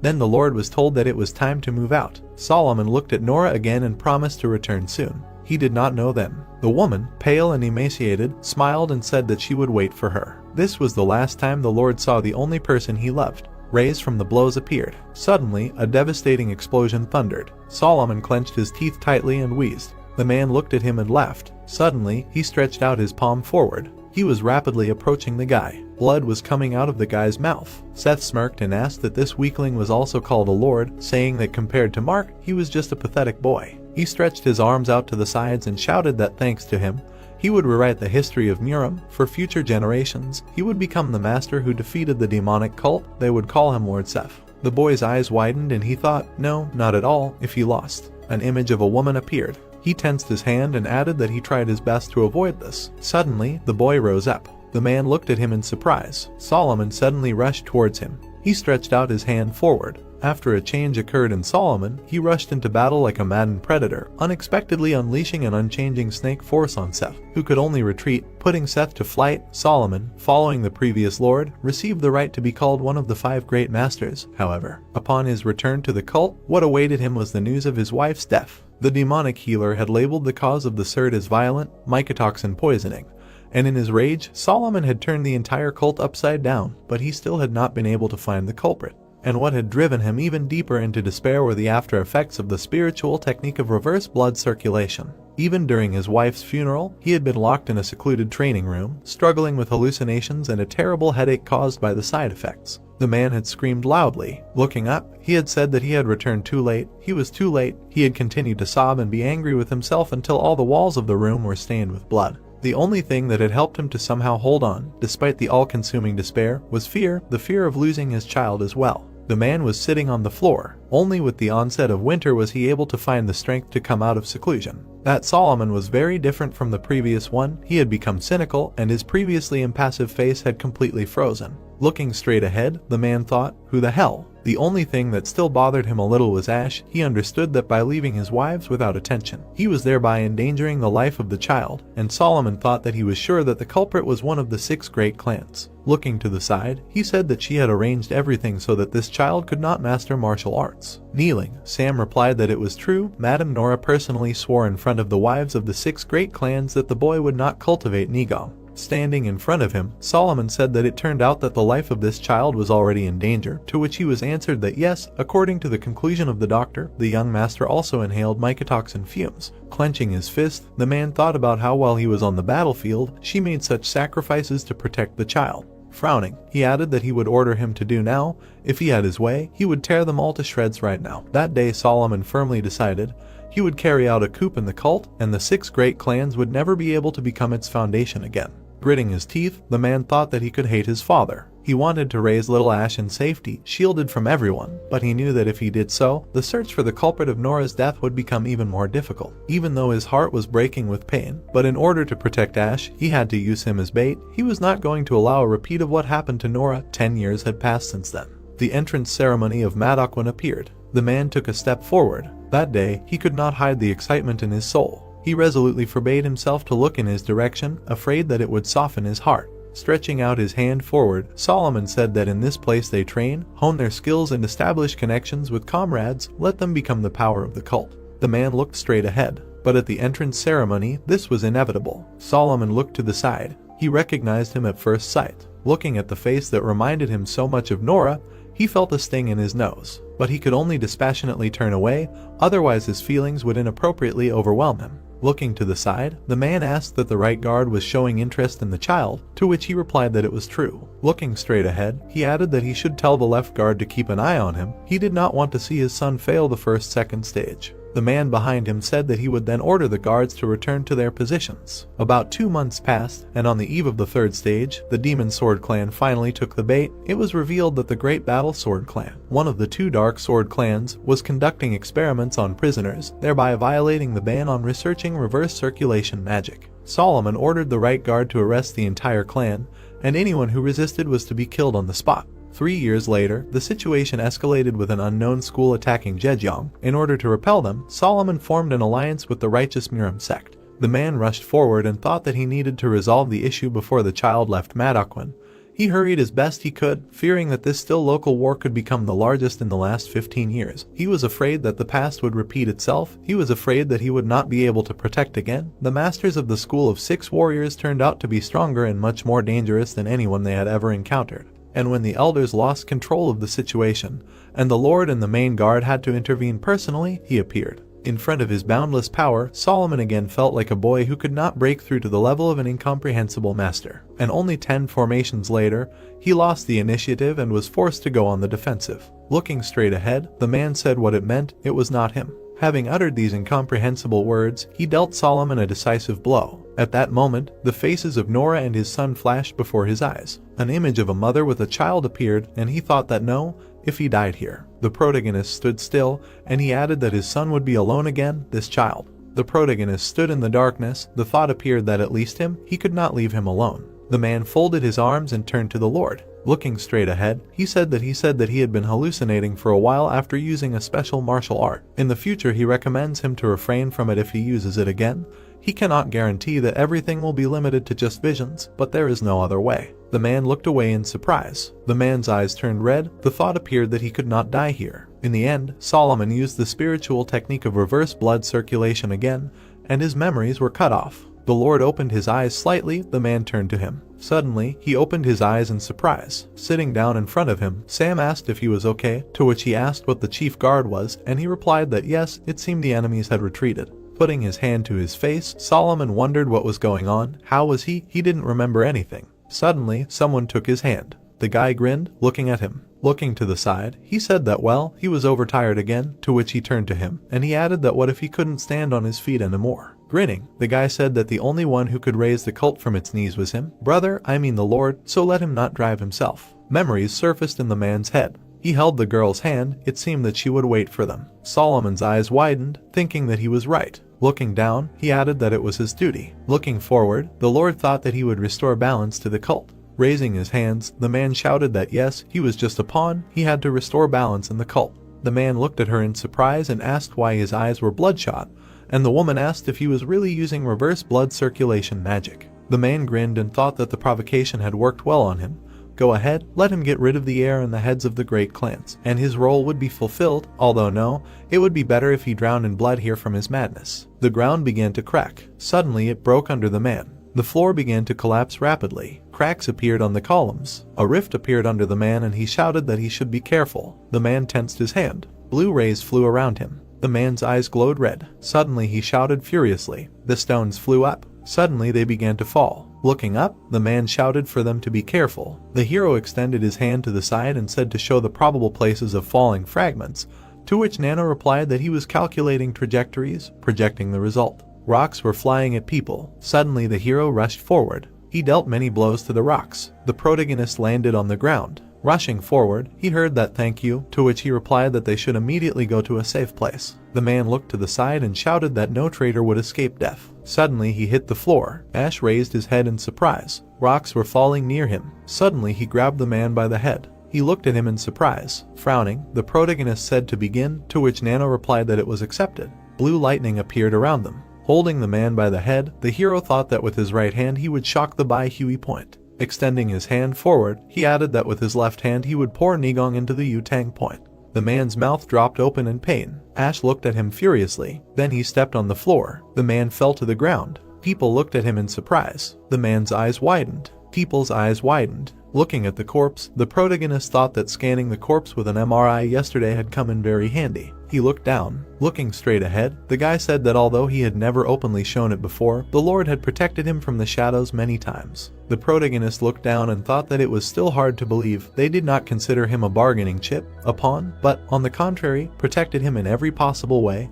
He wanted to hear the truth from them personally. Looking to the side, he added that and suddenly, he staggered. An image of a man appeared in front of him. The hero grabbed him by the throat. Looking at him, the protagonist asked who he was. The man trembled from suffocation. Looking at the man, he thought that the instant movement, what is he, stopped the activation of the spiritual technique of reverse blood circulation by some unknown energy. Squeezing his neck even tighter, Ash added that he was asking who he was, to which the man asked what he was talking about. Stretching his hands forward, the man said that he was the head of the Immortal Sword clan, to which he asked again. Looking up, the protagonist thought that one of the two clans that obeyed the clan of the demon sword. Standing in front of the man, Ash said that go ahead, let him get rid of the heir and the heads of the great clans, and his role will be fulfilled. He conveyed this to the Lord of the Jeongam. Grinning, the protagonist asked that he was surprised that he overheard, first made him look like a conspirator, and now he was evading, taking on an innocent look. Looking down, Harvey thought that it couldn't be, he really overheard the Jeongam. Looking to the side, he added that it was dangerous, one wrong move and the plan would be revealed, he needed to report. The man choked from suffocation. Squeezing his neck tighter, the protagonist asked that who allowed him to open his mouth. Gritting his teeth, Harvey thought that damn it, he needed to send them out of the residence quickly, and then said that the plan had failed. Looking to the side, he added that no. The protagonist looked surprised when he heard that there was nothing to be done.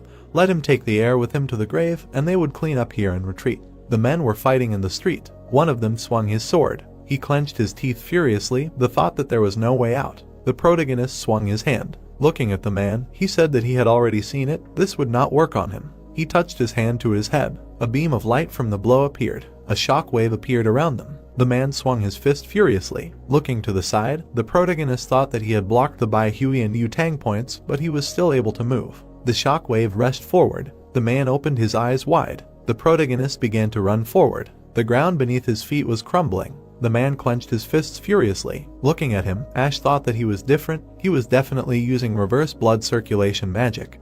But his eyes did not turn red, he used some other way to reverse the blood flow. Charles smiled. A thought appeared that anyone could hide a few trump cards up their sleeve. They would pass on the true reverse blood circulation technique to the Lord and Clan of the Demonic Sword. Looking straight ahead, he added that its only drawback was that it did not last more than an hour. The protagonist stood in front of the man. It was heard that the reason why the heavenly demon attacked him was this. Stretching his sword forward, the man shouted that they should grab him now. Several people rushed towards Charles. He clenched his fist tightly. Suddenly, he swung his hand. The guy flew to the side. The man quickly flew back. The man swung and shouted. A beam from the blow appeared. The men entered the struggle. Charles blocked the blows. Suddenly, he swung his fist. Gritting his teeth, the man thought about why the recoil was so strong. The man flew to the side. Rushing towards the protagonist, he thought that it didn't matter, an hour would be enough for him to drag him to the grave with him. Charles swung his hand. Looking to the side, the man shouted at him to take care of himself. The hero turned to him. Red particles appeared around the hand. A red beam from the blow appeared. Ash abruptly rushed forward. The hand fell to the ground. The man looked down in amazement. The protagonist stood still. Charles turned around, hearing that he raised a howl because of one severed hand, to which he asked again. Grinning, the protagonist said that he knew, and without limbs it was possible to live peacefully. Looking to the side, he replied that he was a damn psycho. Rushing forward, Charles asked what he thought. He was only capable of fighting back. He was rapidly approaching Ash. The hero looked to the side. Bloody splashes appeared. A red beam appeared. Another blow flew. The man's limbs were cut off. He fell sharply to the ground. His whole body was covered in blood. Charles said exhaustedly, "What the hell?" Looking up, he thought, damn, where did such strength come from? Is this even real? The man's eyes widened, adding that he would die, but at least he had bought the leader time to retreat and finish it off. The opponent looked surprised and thought that Charles, holding the sword in her hands, the girl said that he was captured, as he ordered. Standing in the middle of the room, the protagonist shouted that as the current heavenly demon, he commands. Looking to the side, he said that he would capture the entire clan of the Immortal Sword and the warriors of the guard detachment. In case of resistance,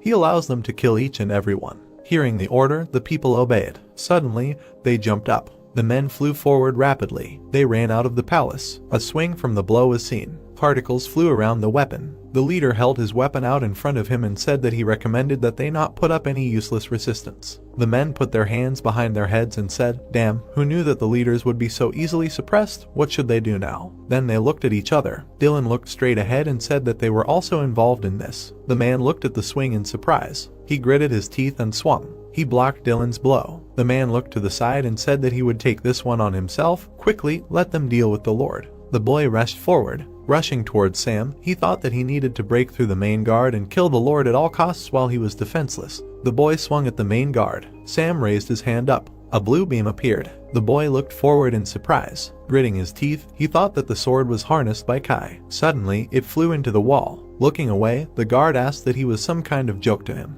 Dylan struck. Looking away, he said that he told them to lay down their weapons. The guy wheezed in pain. The man swung his sword. Turning around, the guy asked why the clan leaders were attacking them, and the other one clarified that they were guilty of something. Looking straight ahead, Norman said that the current heavenly demon said that they can kill all the spies who resist, let them not tempt fate and surrender peacefully. Raising his hands, the man said that he surrendered. They are not spies. Lying on the ground, the man thought that the curse, the plan they had been working on for so long, keeping it a secret, in just an instant. Harvey looked straight ahead and listened that as soon as the messenger arrived by the order of the master, the great plan prepared by their clan would be carried out. Understand?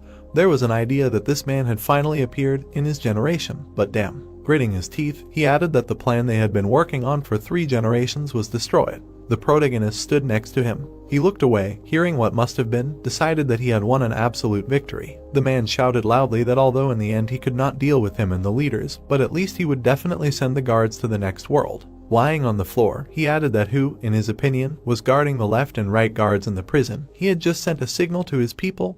Now their heads would roll on the cold prison floor. The protagonist looked straight ahead. Grinning, he asked what was all this. Harvey asked again in surprise. At the same time, the underground prison in the southeast of the cult appeared. The guards were sitting tied up. Looking down, Ben thought he couldn't believe that the Lord gave such an order. He was definitely fine. He frowned and added what was going on outside. Maybe not only them but also the elders who sided with the heir were arrested, but most importantly, the heir himself could be in danger. The man sighed heavily. Hank tensed, thinking that one more time. Looking at him, Ben thought that he was such a fool, still trying to get rid of the needle stuck in the Kaiman point even if he collected all the true Kai, and he added that as expected, it was not that easy. The man clenched his teeth tightly, pulling his sword into the bars. The guy asked what the hell was he doing? Looking away, the guard thought that he must have noticed the curse and then asked what his pride did not allow him to sit still. Hank asked tiredly that their master scientist could not even now assess the situation. He continued to be sarcastic. Ben said that he should calm down already, useless, to which Hank responded furiously. Turning around, the guy asked why they started swearing again. Suddenly, their eyes widened in surprise. Turning around, they smiled. Hank widened his eyes and asked what was it they? The guy opened his eyes in amazement. Turning around, he asked who dared. The man struck with his fist. Ben looked surprised and said that it was him. Travis grinned, hearing his name. The guy rushed towards him and shouted that he was a bastard. A beam from the blow appeared. They entered into a fight. The people fell to the floor. The boys looked away. Rushing forward, the guards shouted that there were intruders, to seize them immediately. Chris rolled his eyes and said that it seemed they still hadn't gotten it. Rushing straight ahead, Travis shouted that they were moving forward, to which he asked what that was, an order. Looking away, the main character said that apparently he still didn't understand what the help of the elders of the 3 clans meant. In his place he would have been better off worrying about himself. Frowning, the man thought that this wouldn't work. He was sure he left him alive to find out about his superiors. Harvey gritted his teeth and thought that rather than survive and be tortured, it would be better to lose his life, causing a surge of energy circulating in the opposite direction. The protagonist looked in surprise, and the girl said that the man began to shake. The protagonist sat down, and he asked that he wanted to use the same method. It will not work. The man smiled and said that he should not be too happy that he won the fight. There is no place where the power of the school cannot reach. Ash stretched out his hand in front of him. Looking at them, he thought that the light from the hands. The hero grabbed him by the neck, and Harvey repeated that he said it was useless. Suddenly lightning struck him. Smoke rose around. People looked in surprise. The men opened their eyes wide. Smoke came out of the man's mouth. The protagonist slapped him. He jumped up sharply. Harvey, opening his eyes in surprise, asked how he was. Ash smirked and said let him see it. It worked. Looking straight ahead, he asked what it was like. It seemed like he mentioned the school. The man's eyes widened and he thought it was a curse. After the conflict was more or less settled, the 4th elder and 6th elder with their subordinates went to the Immortal Sword clan's estate. Since all escape routes were blocked and the guards were on high alert, it seemed that it would be difficult for them to escape. The men's eyes widened in surprise, but upon arrival at the place, they found the Immortal Sword clan's estate in flames. 3 days later, looking straight ahead, Sam said that the flames in the estate were extinguished, but there were no survivors. Most of the bodies were burned to ashes, but judging by the survivors, it can be assumed that they committed suicide themselves. Standing behind the hero, he added that the clan was perfectly prepared to clean up their tracks at any moment. Looking to the side, Ash asked how the investigation of Harvey and the Demon Sword clan was progressing. The men were standing in front of the corpse. It was said that the left guard had been personally interrogating Charles and Harvey since yesterday, but they had not yet achieved the desired results. Moreover, everyone associated with the Demon Sword and Immortal Sword clans were found dead. The relatives of the Demon Sword clan were arrested. The combat squad and army under their command were disbanded. The protagonist put his hand to his face. Hearing that, it also became known that 14 warriors of the guard squad turned out to be from the Immortal Sword clan. According to the documents, there were initially 5 of them, but at the last moment 9 more were added, to which he replied that it was worth expecting. Someone knocked on the door and said that the 11th elder asked for an audience with him, to which he replied that he should let him in. Ronald grinned and said that the 11th elder greeted Lord Heavenly Demon.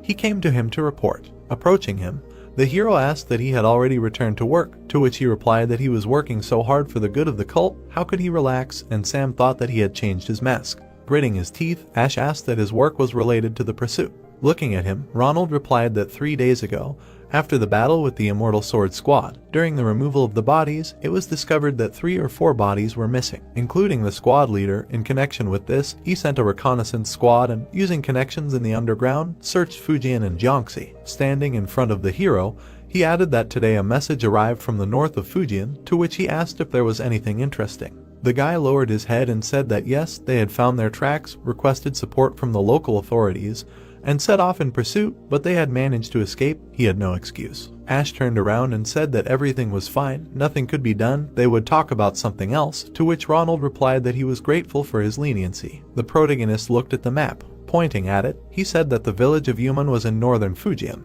Looking straight ahead, the hero said that they had gone to Zhejiang, to which Ronald replied that he believed so. Standing in front of the map, the protagonist thought about what it meant. His assumptions were correct. He remembered that at the meeting with the Murim sect, the inspection of the wine jugs was also entrusted to the guard detachment, in this case, the Immortal Sword clan. Gritting his teeth, he said that there was a high probability that the matter could not have been done without the school of 6 warriors. Turning around, the protagonist added that he said that the Immortal Sword clan was hired from outside about 60 years ago, to which Sam replied that yes. The previous lord mentioned that at the peak of his skill he was defeated in the conquest of the north and joined the cult, changing his religion. Frowning, Ash thought about what he didn't understand. All this time they were waiting. The school of 6 warriors appeared only a month ago. They couldn't have just been establishing connections all this time. The man smiled broadly and said that he shouldn't be too happy. There was no place where the power of the school couldn't reach, and he added that by school he didn't mean the Immortal Sword clan, how to make it talk. The hero opened his eyes in surprise and said that for sure, to which the head guard asked what was going on. Grinning, the protagonist replied that he should get ready. Looking away, he added that it looked like they would have to visit the demonic healer. The inner pavilion of the cult's doctor appeared. Kneeling down, the man said that he welcomed the Lord of the Heavenly Sword, to which the protagonist replied that he had worked hard. Closing his eyes, he replied that not at all. It was his duty as the Lord's family doctor, but this humble servant lacked skill, so it would be difficult to determine what exactly happened to the Lord, asking to punish him. The man raised his head up and shouted that no. Lying on the bed, he said that he was guilty. Let him forgive. The man trembled and said that Seth should forgive him. The protagonist frowned and thought that he wanted to know about his true feelings and intentions, but did not think that everything would turn out like this. He closed his eyes. Looking straight ahead, the protagonist said that there was no need to reproach himself, asked that he had finished studying the substance discovered at the gala reception. Looking at him, the doctor asked what the composition of which includes poppy sleeping pills.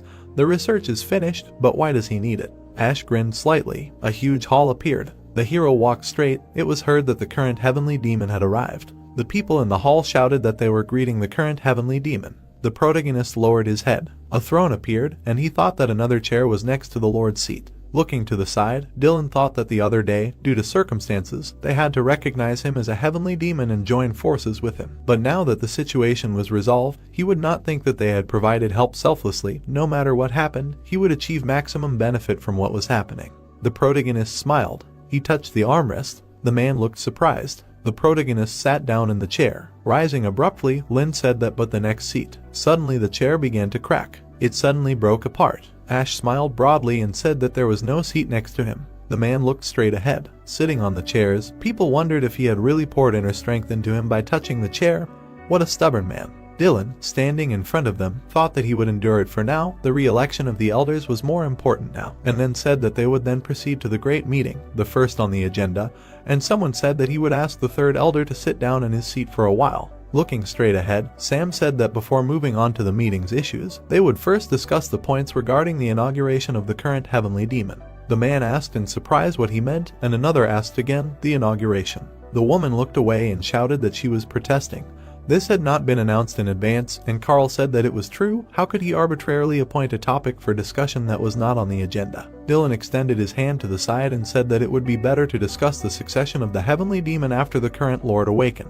The men in the hall thought about it. Gritting his teeth, Dylan thought, to think that the three great clans had to look back at the heads of the other clans, they had become a real laughing stock. Looking to the side, he added that unlike Solomon, who had only taken the throne under the influence of the previous lord, the current heavenly demon had been meticulously building up his power since the time of Madaquin. On the other hand, they, who had lost half of the 6 clans, the Poison clan had been completely destroyed, the Demonic Sword and Darkness clans had been disbanded and distributed to others. Looking straight ahead, the head guard asked, "What do you mean?" Only the 3 of them were expressing protest. The man looked to the side. He turned his head away. Luke smirked and thought that it was worth it after all that he had talked Vincent into it after the elders meeting last night. Although it hadn't been that hard, the information that young Master Ash was the current heavenly demon was enough. Looking down, Dylan thought, damn, if this goes on, they will be outnumbered by the elders who have the final say. All that remains is to trust the heads of the middle clans. The man raised his hand when he heard that there was someone else among the heads who agreed with the protest, to which he said that they did too. Standing up, he added that they supported the opinion of the third elder. The man's eyes widened and he thought, damn. The people in the hall stood up, and he added that was all. Putting his hand to his face, Ronald thought how naive they were. They actually believed that now that an absolute being called a heavenly demon had been born, their influence would remain the same.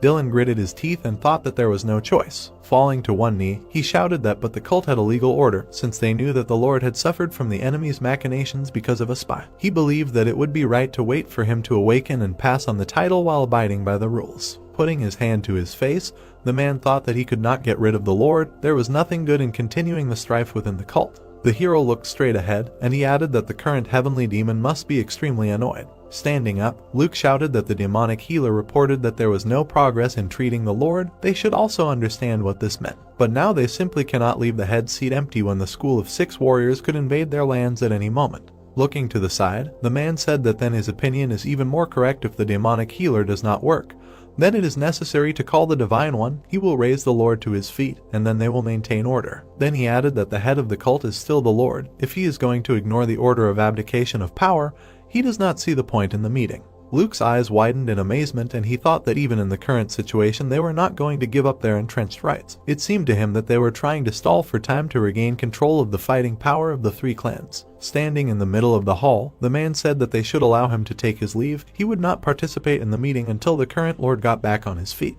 People began to leave. Looking at them, Sam said that they should not let them leave, and someone said that they should let them go. Grinning, the protagonist said that this was even for the best. Now they could clearly distinguish between allies and enemies. That afternoon, the beginning of the dog hour, the pavilion for internal celebrations. Smiling, the woman said that just think, they were the first to invite them for a discussion. His trick worked, to which Carl replied that. Moreover, they agreed to most of their demands. He was already beginning to think that this might not be a trap. Sitting at the table, Dylan said that he was sure that this was not the case, but they should still be careful with the food, and the man said that he was right. It wouldn't hurt to be careful. Walking straight, the protagonist said that they were a little late. Standing up from their chairs, they said that they welcomed the Lord of the Heavenly Demon. All 3 of them were extremely touched that he had prepared such a cozy place for them. The drink was poured. It was said that they would raise a glass to the current heavenly demon. The man watched the protagonist. Looking to the side, the woman thought that it did not look like there was any surprise in the food. Why not fully enjoy this modest reception now? Smiling, Carl thought that first of all,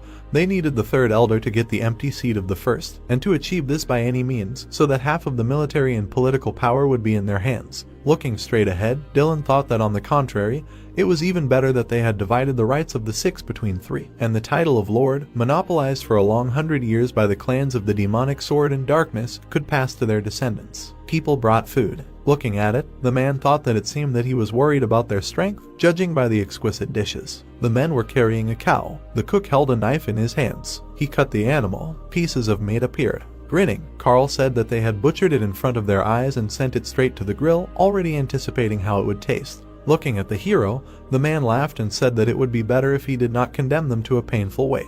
Then he asked that, well, maybe they would move on to an agreement for now, to which the protagonist asked that before that he did not want to try one delicacy. Dylan asked again, and Ash said that not long ago he had a chance to try something new. He was very famous in the northern capital. Smiling widely, he added that since they had decided to establish friendly relations, he would cook it for them personally. Ash got up from the table. He approached the cook. The hero rolled up his sleeves. Bloody splashes appeared. The protagonist held the meat in his hands. He cut it in half. There were several pieces of meat on the knife. The woman looked at it in surprise and thought that it was a beef heart, raw. Stretching his hand forward, the protagonist said that it would be tasty lightly sprinkled with salt, but the dish would really open up if dipped in the soy with seasonings he had prepared. Smiling, Carl said that he had not eaten it for a long time, and Dylan thought that his stomach had been through all sorts of things. The man dipped the meat in the sauce. Grinning, he said that as expected. Dylan opened his eyes in surprise and thought that it was not for nothing that it was a delicacy.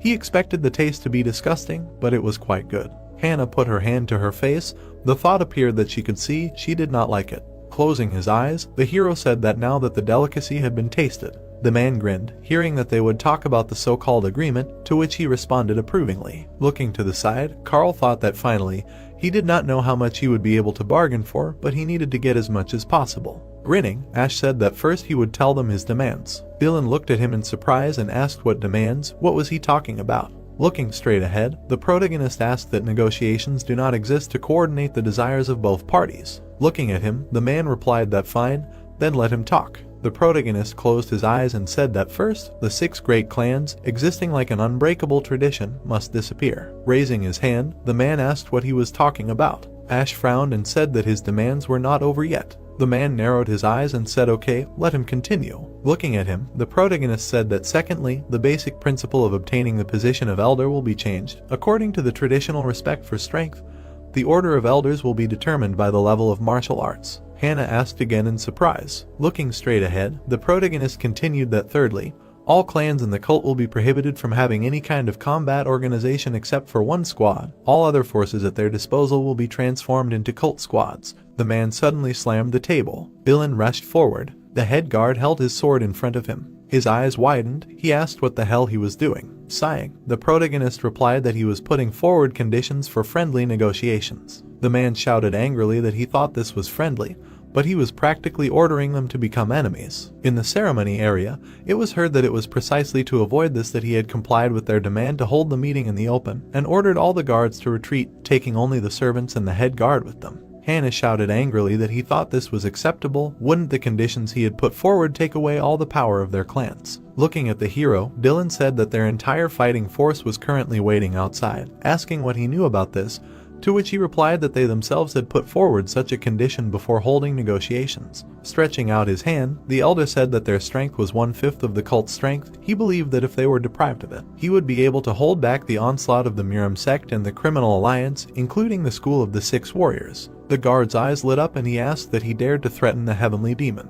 The protagonist sighed heavily. He stood up and said that as expected, it was difficult to talk nicely to them. He added, with wide eyes, on his knees. They suddenly doubled over in pain. Looking down, the elder thought, what the hell? His heart for no reason. Clutching his chest, Carl thought that the pain had pierced his dantian. He couldn't use Nigong. Hannah grabbed her hand and wondered what was going on. They fell to the floor. Looking straight ahead, the man thought that as soon as he knelt down, the pain disappeared, and then asked what he did to them. Smiling widely, the hero replied that the poisonous goo was perfect for scum like them. They looked at him in surprise and asked again, to which he replied that it was true. Looking straight ahead, the protagonist said that he had placed the poisonous goo into this cow in advance, and now it had safely reached their hearts. The man screamed loudly, and Hannah asked what was wrong with him. Standing in front of them, Ash said that it seemed like he had tried to eliminate the goo by expanding the Nigong as soon as the pain subsided. They shouldn't think that they could get rid of it so easily. The protagonist smiled and said that this poisonous goo was created by the ancestor of the heavenly demon himself. Only the Kai of the heavenly demon could control it. If they suddenly disobeyed his will or harmed him, they would meet a painful death. Dylan asked with wide eyes that the ancestor of the heavenly demon, and then thought that this was a failure. Standing in front of him, the hero replied that yes, that's right, he forgot about the 4th requirement, to which the man asked again. Standing still, he said that he wanted to receive appropriate payment for taking them as his subordinates. The men gritted their teeth when they heard that in order to maintain friendly relations, all the wives of the current lord, who were in the 3 clans. The hero smiled and said that they should give 1 right hand each. The lord's office appeared. Looking straight ahead, the protagonist thought that, and yet he thought that as elders, they would show pride and self-love. Hands appeared, and he added that but in the end, life turned out to be more important to them. Looking down, the protagonist thought that the elder could not stain himself with the blood of a relative only because the madam of the Stream clan was already dead, but he would also do anything for his own safety in the end. Leaning on the headboard, he thought that if he had his way, he would immediately deal with them. But given the current fighting strength of the cult, they would be useful in the future, so it would be better to limit them with goo, dispersing the strength of the clans. Raising his head, the protagonist wondered if the same thoughts tormented the past lords. Standing up, the hero thought that if they had not gotten rid of their internal enemies, fearing to undermine the cult's strength, there was only one way out of the situation. They needed to increase the cult's fighting power so that their elimination would not greatly affect their position. Looking straight ahead, he added that for this he would prepare new masters to replace them, then nothing would stop him from expelling the scum from the cult. It would not take much time. Ash looked away, hearing that it was time to put on his ceremonial clothes and start preparing. Grinning, he asked why so much time had passed. A view of the main hall of the cult opened up. Stretching his hand forward, the man told him to step back a little, to which he asked what and where next.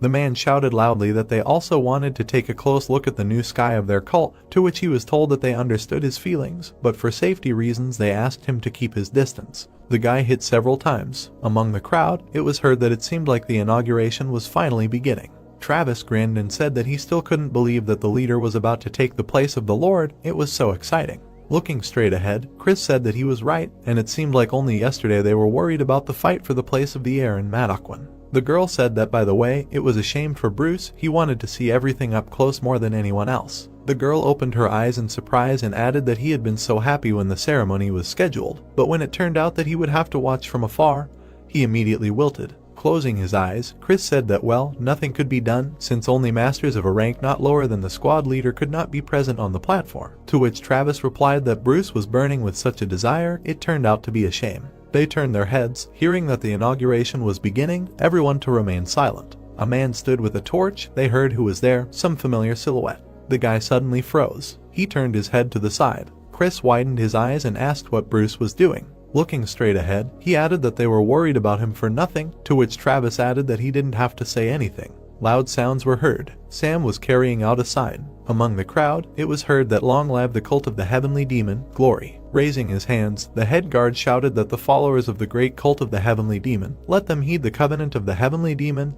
It was heard that long live the cult of the heavenly demon, Glory. Loud sounds were heard. It was said that they were starting the inauguration of the lord of the great cult of the heavenly demon. The protagonist took a step forward. He walked slowly straight. The protagonist suddenly froze. Travis and Amanda looked at him. They smirked. Mike looked away. Looking straight ahead, he heard that let them accept their sincere congratulations. Raising her hands, the girl said that she congratulated him. She smirked and added that he could no longer call him young master. The hero smirked back. Hank smiled widely and said that the Lord was his apprentice. Ben frowned and asked how long he was going to brag about it. They all moved forward. The hero stepped on the step. Memories came back and he thought that he would finally be able to restore justice. He would change the cult so that such hardships and tragedies would not happen again. Looking straight ahead, Ash thought that they would not happen again. Then he turned his head to the side. The protagonist's eyes widened. He heard that this was the current Sky Demon. Standing in front of him, Ash said that he should accept the covenant of the Sky Demon. The hero fell to his knees. Lowering his head, he said that the descendant of the great Sky Demon cult, Ash accepts the covenant. The boy lowered his head, hearing him pass the torch, to which he responded. Looking at Bruce, the hero thought that he was his first subordinate. Memories arose, and he added that he never lost faith in him for a moment, and the guy said that he should accept his sincere congratulations. He would never be able to forget this moment. The protagonist put his hand on the torch. Patting him on the shoulder, the hero said that as he did. Tears appeared in Bruce's eyes and he said that he was a leader. He pulled the torch forward. A purple flame appeared in front of him. Crossing his arms, the protagonist said that he was committing his body to the sacred fire, leaving behind all worldly regrets. Let it illuminate the path destined for him, and let all joys and sorrows turn to dust. He shouted loudly that he was committing his body to the sacred fire, leaving behind all worldly regrets. Let it illuminate the path destined for him, and let all joys and sorrows turn to dust. Looking straight ahead, he added that those whose hearts are full of fear are insignificant. The people shouted that those whose hearts are full of fear are insignificant. Raising his hands, the head guard said that in the name of the covenant of the heavenly demon, he bestows the title of Lord to the current heavenly demon and heir, Ash. Let him accept this crown. The hero lowered his head. Someone took a step forward. A thought appeared. What's the matter? The protagonist was put on the crown. He thought that these steps belonged to an ordinary person, not a follower of martial arts. Ash opened his eyes. The man stood in front of him, smiling widely. He said that he should accept his congratulations. I am sure Madame Nora is smiling from the sky right now. James hugged him. Smiling widely, the protagonist thought about him. Looking to the side, the protagonist thought that his subordinates gave him the best gift. Thank you. The protagonist took a step forward. Red particles appeared around the sword. The disciples looked away. They were smiling contentedly. Amanda smiled widely. Ash raised his sword. A loud cry was heard, "Long live the heavenly demon cult, glory." Thus, the 24th Lord and the second heavenly demon was born. Later in the Chronicle of the White Times, which contain the history of Murim, this day will be described as follows. It was the day when the heavenly demon cult saw the coming of the demon god. The winter frosts were left behind, and spring came to the Shuandashan mountain range. 3 months had passed unnoticed since the day of Ash's inauguration, and during this time, the heavenly demon cult had undergone great changes. First of all, a policy of limiting the combat power of the clans was introduced. Each clan could initially only have one regiment under its command. The rest of the warriors joined the army of the cult. Of course, some clans expressed dissatisfaction, but even so, the balance of power received great support. Looking directly, the protagonist said that everything is subject to the law, the strongest wins. In other words, first of all, they will focus on improving skills. Judging by his statement, now the number of regiments and detachments that a clan could own depended on the skill level of their leader. This gave a chance to small and medium clans, and for large clans it became a motivation to work tirelessly so as not to let themselves be caught up. But such an emphasis on skills was not limited to clans alone. 2 months after the inauguration, a large competition was held to select new elders. It was supposed to not only elect new elders, but also redistribute the already occupied places. The minimum criterion for participation was the pinnacle of mastery of the exceptional level. Initially, the position of an elder could be occupied by a master who had reached the minimum stage of perfection of the same level, but it was considered that masters of the stage of perfection would not participate in the first competition, so the selection criterion was lowered. Since the order was spread outside the cult, a total of 45 people applied to participate, 32 of whom passed the preliminary selection for mastery of tactics and strategy. There were also masters who had hidden their existence all this time. One of them was Kyan, the first son of Vincent, the head of the Dream Sword clan. Everyone was shocked to learn that there were 2 masters of the perfection stage in one clan. Kyan was the most capable of the previous graduates of Madakwang. He spent 5 years on the western front of Giju, where wars often broke out, and gained insight after going through countless battles, constantly hovering between life and death. The second was the head of the northeastern branch of Hunan. He was a master who had mastered the perfection stage, originally from this area, but went to Hunan in search of battles. After the alliance with the Miram sect, the unrest at the front gradually died down, and he lost interest. But the appearance of the school of 6 warriors became a new impetus for him, and finally the third master, who was recommended by the chief guard. Bowing, the chief guard said that he asked to give a chance to the guy from the Chancellor's Sword clan, who has been exiled to Hainan Island for 15 years, to which he asked that he was exiled for 15 years, and who it was. Looking directly, Sam said that most of the elders knew him. The image of a man appeared, and he added that in general, the Chancellor's Sword clan is responsible for maintaining the annals of the cult. People in cloaks appeared. It was said that, however, the Dark Clan constantly interfered with the maintenance of historical records. Unable to tolerate it any longer, he led the warriors in the middle of the night. Standing in front of the hero, the guard said that but because the Clan of Darkness had planted a spy in their ranks, the attack failed. Having learned about this, the head of the Clan of Darkness did not want to waste his warriors in vain and reported everything directly to the Lord.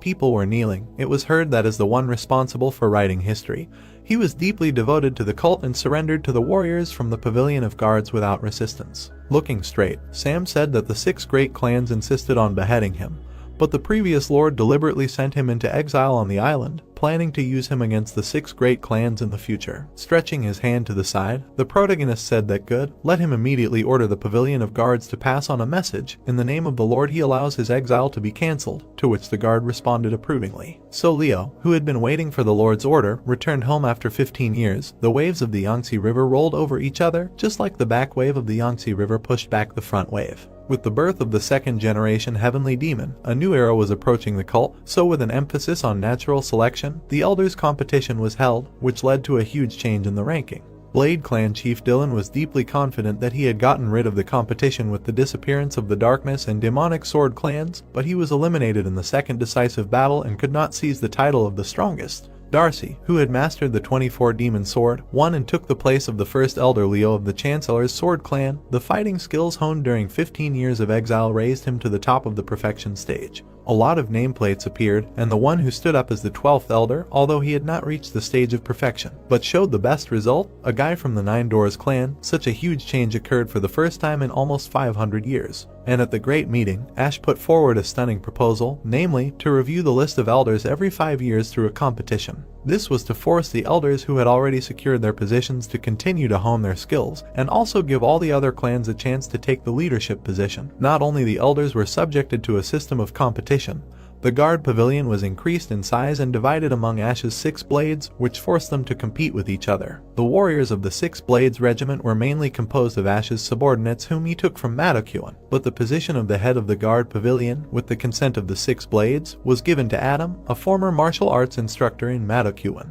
Most of the cult was reorganized, and the only thing that remained intact was the guard pavilion, because its heritage dates back to the time of the heavenly demon ancestor, and this tradition has never been broken. And in these 3 months, the cult once had a clash with the 6 Warriors School. It was learned that the 6 Warriors School's fighting force was flocking to the borders of Fujian and Zhejiang provinces, so the 5th elder led the 6th, 10th, and 11th to fight, but it was limited to a small skirmish, although a large-scale battle was expected. According to the report from the Shadow Clan, the 6 Warriors School was busy fortifying the inner territory, so no major conflicts were expected in the near future, but in case of emergency, it was decided to station 4 elders in northern Fujian to monitor the situation. Looking away, the protagonist said that this time the school of 6 warriors helped them. Now is the best opportunity to split the forces of the 3 great clans remaining inside the cult, to which Sam responded approvingly. And about a month ago, a messenger from the Miram sect delivered a message from its leader along with congratulations on the inauguration. He reported that the Miram competition, in which the cult was supposed to participate at the beginning of the year,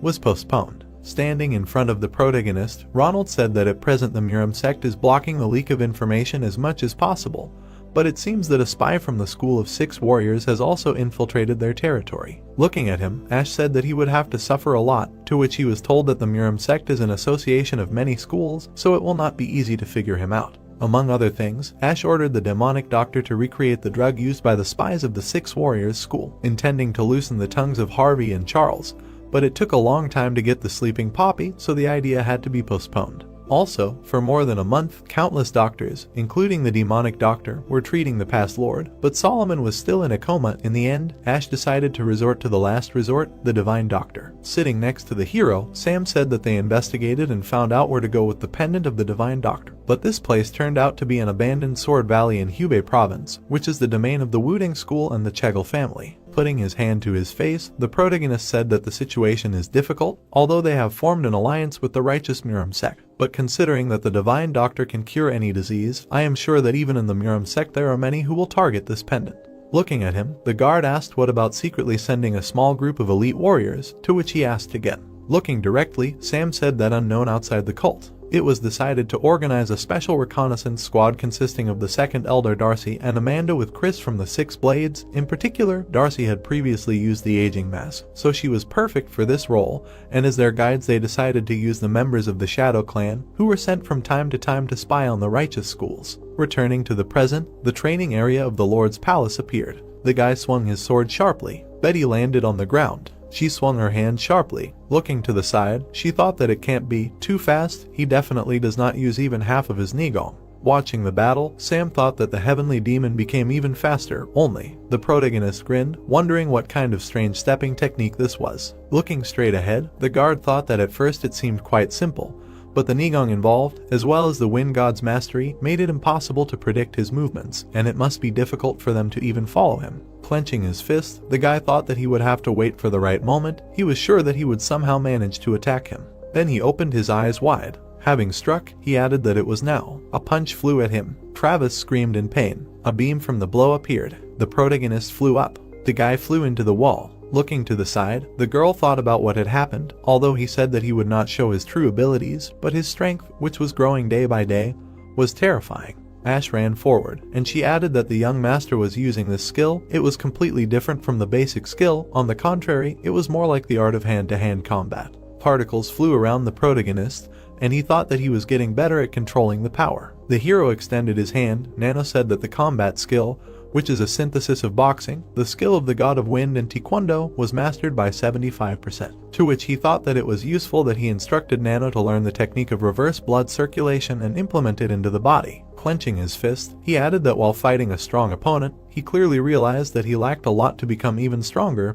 He needed to perfect his basic abilities. Lying on the ground, Travis asked that he was alive there. Extending his hand to him, Ash asked that they were not injured, to which he replied that everything was fine. Shaking his hand, the guy said that he was still amazing. Even the four of them did not have a chance to defeat him, to which he replied that it was still far from the incomprehensible. The guy looked at him in surprise and asked what he meant by the incomprehensible level, to which he replied that he meditated every night to break through, but so far he had not come a step closer, although there was no need to rush in this matter. Bowing, Ronald said that he greeted the venerable lord, to which he turned to him. Looking straight ahead, the guy said that a squad of the Shadow Clan located in Hubei province sent a message. The protagonist asked again in surprise that something had happened. Looking straight ahead, he replied that a special detective squad sent to search for the Divine Doctor had disappeared without a trace in the abandoned Sword Valley 10 days ago. Stretching his hand to the side, the old man said that they should go through that forest and see the foot of the valley. Closing his eyes, Chris thanked him, to which he replied that it would be a great help. He showed the way to certain death. As he was leaving, he added that going to that valley on a foggy day was like voluntarily saying goodbye to life. They told the guy that they were going, to which he responded approvingly. A huge forest appeared.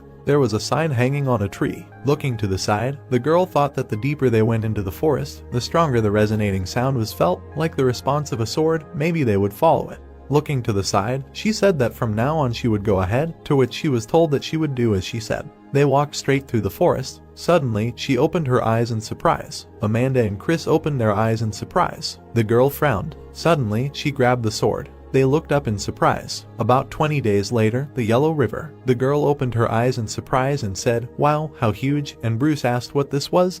The Yellow River. The man was watching them. Edmund sighed and thought that his first mission as an elder was not a battle, but a role as a guide across the central plain. He looked away and added that on the other hand, if it weren't for him, the head guard himself might have gone, and then said that all that was left was to cross the Yellow River and the territory of the righteous schools would begin.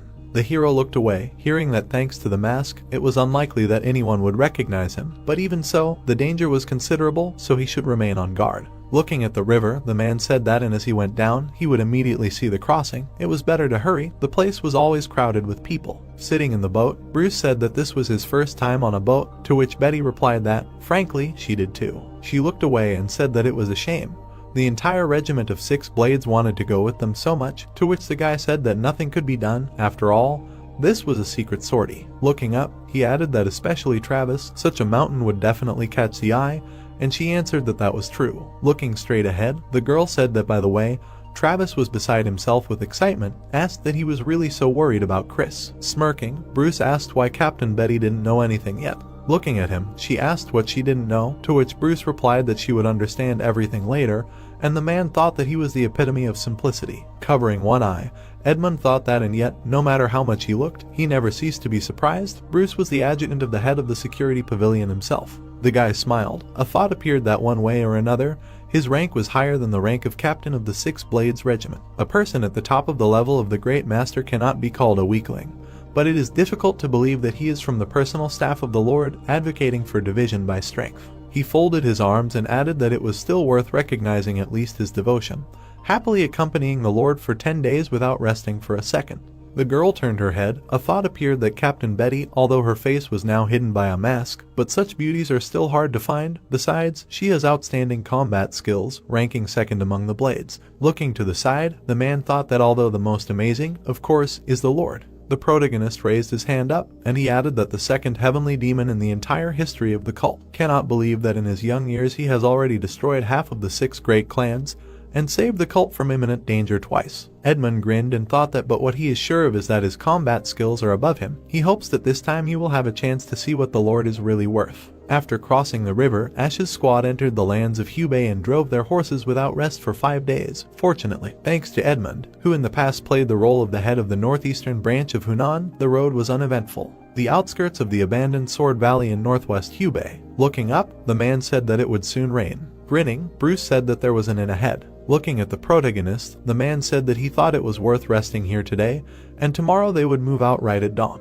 Looking at the rocks, Ash thought that the mountain peaks looked too winding. He heard that the Sword Valley was lost between them. Frowning, he added that he did not think that with the Elder's combat level, Chris and Amanda would let themselves be defeated easily, but he would find them soon. He just asked that they were alive. A stone appeared in the Tanwan Inn. Looking straight ahead, the girl said that although it was not big, it had everything necessary. The man opened the door. Suddenly, he opened his eyes in surprise. Looking straight ahead, he thought that he had already tried to avoid the Murim schools as much as possible on the way. The men were sitting at the table, and he added that he had to meet them here. It was raining heavily outside. Edmund looked forward seriously, thinking about how inconvenient it had turned out. People in identical clothes were sitting at the table, when he thought about the fact that he had to meet the Wuding school, which stands out for its authority even among the 10 great schools of the righteous Murim sect, and that even though the Lord's face was now hidden under a mask, he needed to be more careful, because if the Murim sect learned of his actions, it was unknown how they would react. Edmund turned his head to the protagonist when he telepathically told him that there were too many masters of the righteous sect. Then Ash agreed with him, adding that although most of them were empty, they were from the Wuding school,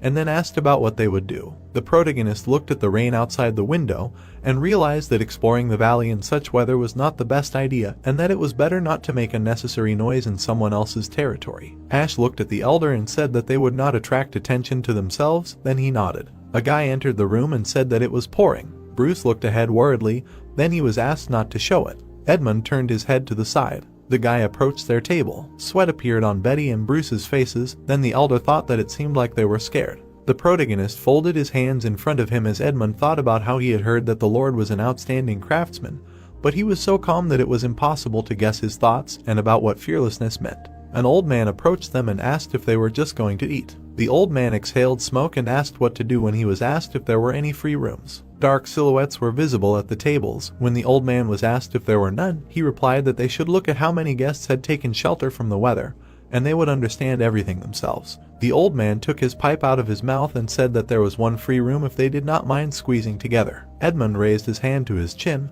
thinking that he could not allow the Lord to sleep in such conditions. A man in a hat approached them and said that he saw that they were short of rooms. The man smiled kindly when someone asked if the Taoist monk Oliver was willing to give up his room to them, and he replied that the guests were in a difficult situation and that he saw no reason for a Taoist not to do so. They pointed at Oliver and said that a Taoist monk from the Wuding school had promised to give them a room, and then asked what they thought. Edmund bowed his head to him and thanked the monk for his generosity. Then the monk replied that it was not necessary and asked about whether they were all brothers. Oliver smiled, closing his eyes, and said that he saw that the three of them were glorious heroes with fighting skills, so he could not help but help. The elder looked forward seriously, thinking that it seemed that he mistook them for the followers of an ordinary righteous sect. The monk looked at the elder, who asked about whether this was for the young master he was accompanying. Then Oliver telepathically replied that they should not worry, and it would be better to just use his room. The monk turned to the guy in the bandana. Oliver winked at him. Bruce looked ahead in shock. The protagonist sitting next to him smiled. Edmund stopped in front of the trembling Bruce when he realized that out of all of them, only he demonstrated the level of his fighting skills, so he was mistaken for their leader. Bruce telepathically told Ash that this Taoist was a bit weird, and then suggested that he was also a pervert like Elder Ronald. Edmund was sitting across from the Lord when he mentally informed him that since the tablet that would help them meet the Divine Doctor was currently with the Special Forces, it would be more expedient to first search the entire valley and find them. Ash looked away and said that they should pray for the rain to stop by tomorrow. The old man put a tray of food on the table when he said that it would most likely stop closer to the morning, and the guy objected that the rain was very heavy. The old man smiled and replied that the old man had been living there for 30 years, and that it was not even the rainy season, but just a short downpour. The old man placed plates in front of Bruce and Ash when he began to say something. The man brought the food to his mouth when the old man suggested that maybe the guests were also going to the abandoned Sword Valley. The bearded man angrily looked away. The two men looked in the same direction, terrified. The protagonist looked away when he thought about how everyone had fallen silent when they had mentioned the valley. Bruce looked at the old man and asked him again when he said that he was speaking out of pure concern, but that it would be better for them not to go there. The old man opened his mouth and explained that no one who had gone there had returned lately, and that they should refrain from doing anything reckless. The old man looked at Edmund, who thought that was odd, since he had not received information about any other missing people except the scouting party, so the elder asked the old man what he meant. The old man looked away with displeasure and replied that warriors like them had arrived there not long ago, and that he had seen them enter the valley, but had not seen them return. Lightning flashed and thundered outside the window. Ash turned to the old man and asked if there was something evil in the valley. Then he said that how could a simple old merchant know? The elder and the protagonist looked at the old man, who said that in any case, he warned them, adding that when the rain stopped, a thick fog would definitely fall on the ground, and that they should not look for death in the valley, but rather return home. Edmund looked at Ash and mentally said that there were too many ears there, so he would ask the old man more details later, and that the Lord should eat and rest for now. Then he agreed. The protagonist looked at the people in front of him, who were discussing that it seemed that something had happened to the Lord after all, and that it seemed that the owner of the yard knew something about it.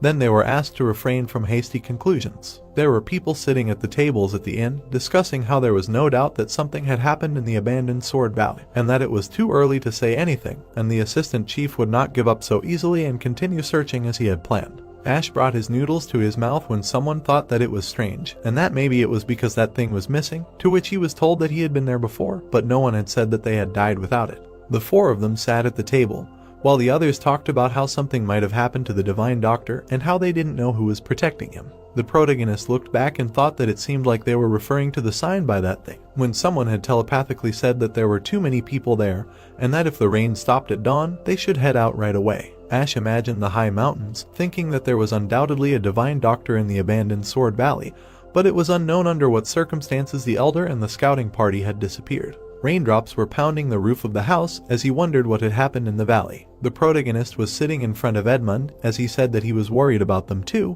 but right now the first priority was to get some rest. Bruce held out his palm to the elder when he started talking about letting the master take the room that the Wudang school had given up. The guy in the bandana crossed his arms over his chest and said that the master had said that the room was cramped, meaning that 3 people would not fit in it. Ash and Edmund looked in the same direction when the elder asked what he meant by that, adding that it was not up for discussion, and that the master alone would take that room. Bruce opened his mouth and said that 3 people in a cramped room with a woman was not very good. Betty's face turned red when the boy suggested that she stay in the master's room as his guard. Edmund touched his chin and thought that, really, it would be better to have someone watch over the master than to be alone. The elder looked confidently at Captain Betty and agreed, adding that she should take care of the master. Bruce nudged the elder in the back and said that then they were leaving. The boy turned around and smiled at the master. Bruce winked playfully, mentally telling the Lord that his loyal #1 servant had arranged everything, and then he wished him a good night. Betty and the protagonist's faces turned red. They walked up the stairs one after another. Ash and the girl looked in different directions, embarrassed.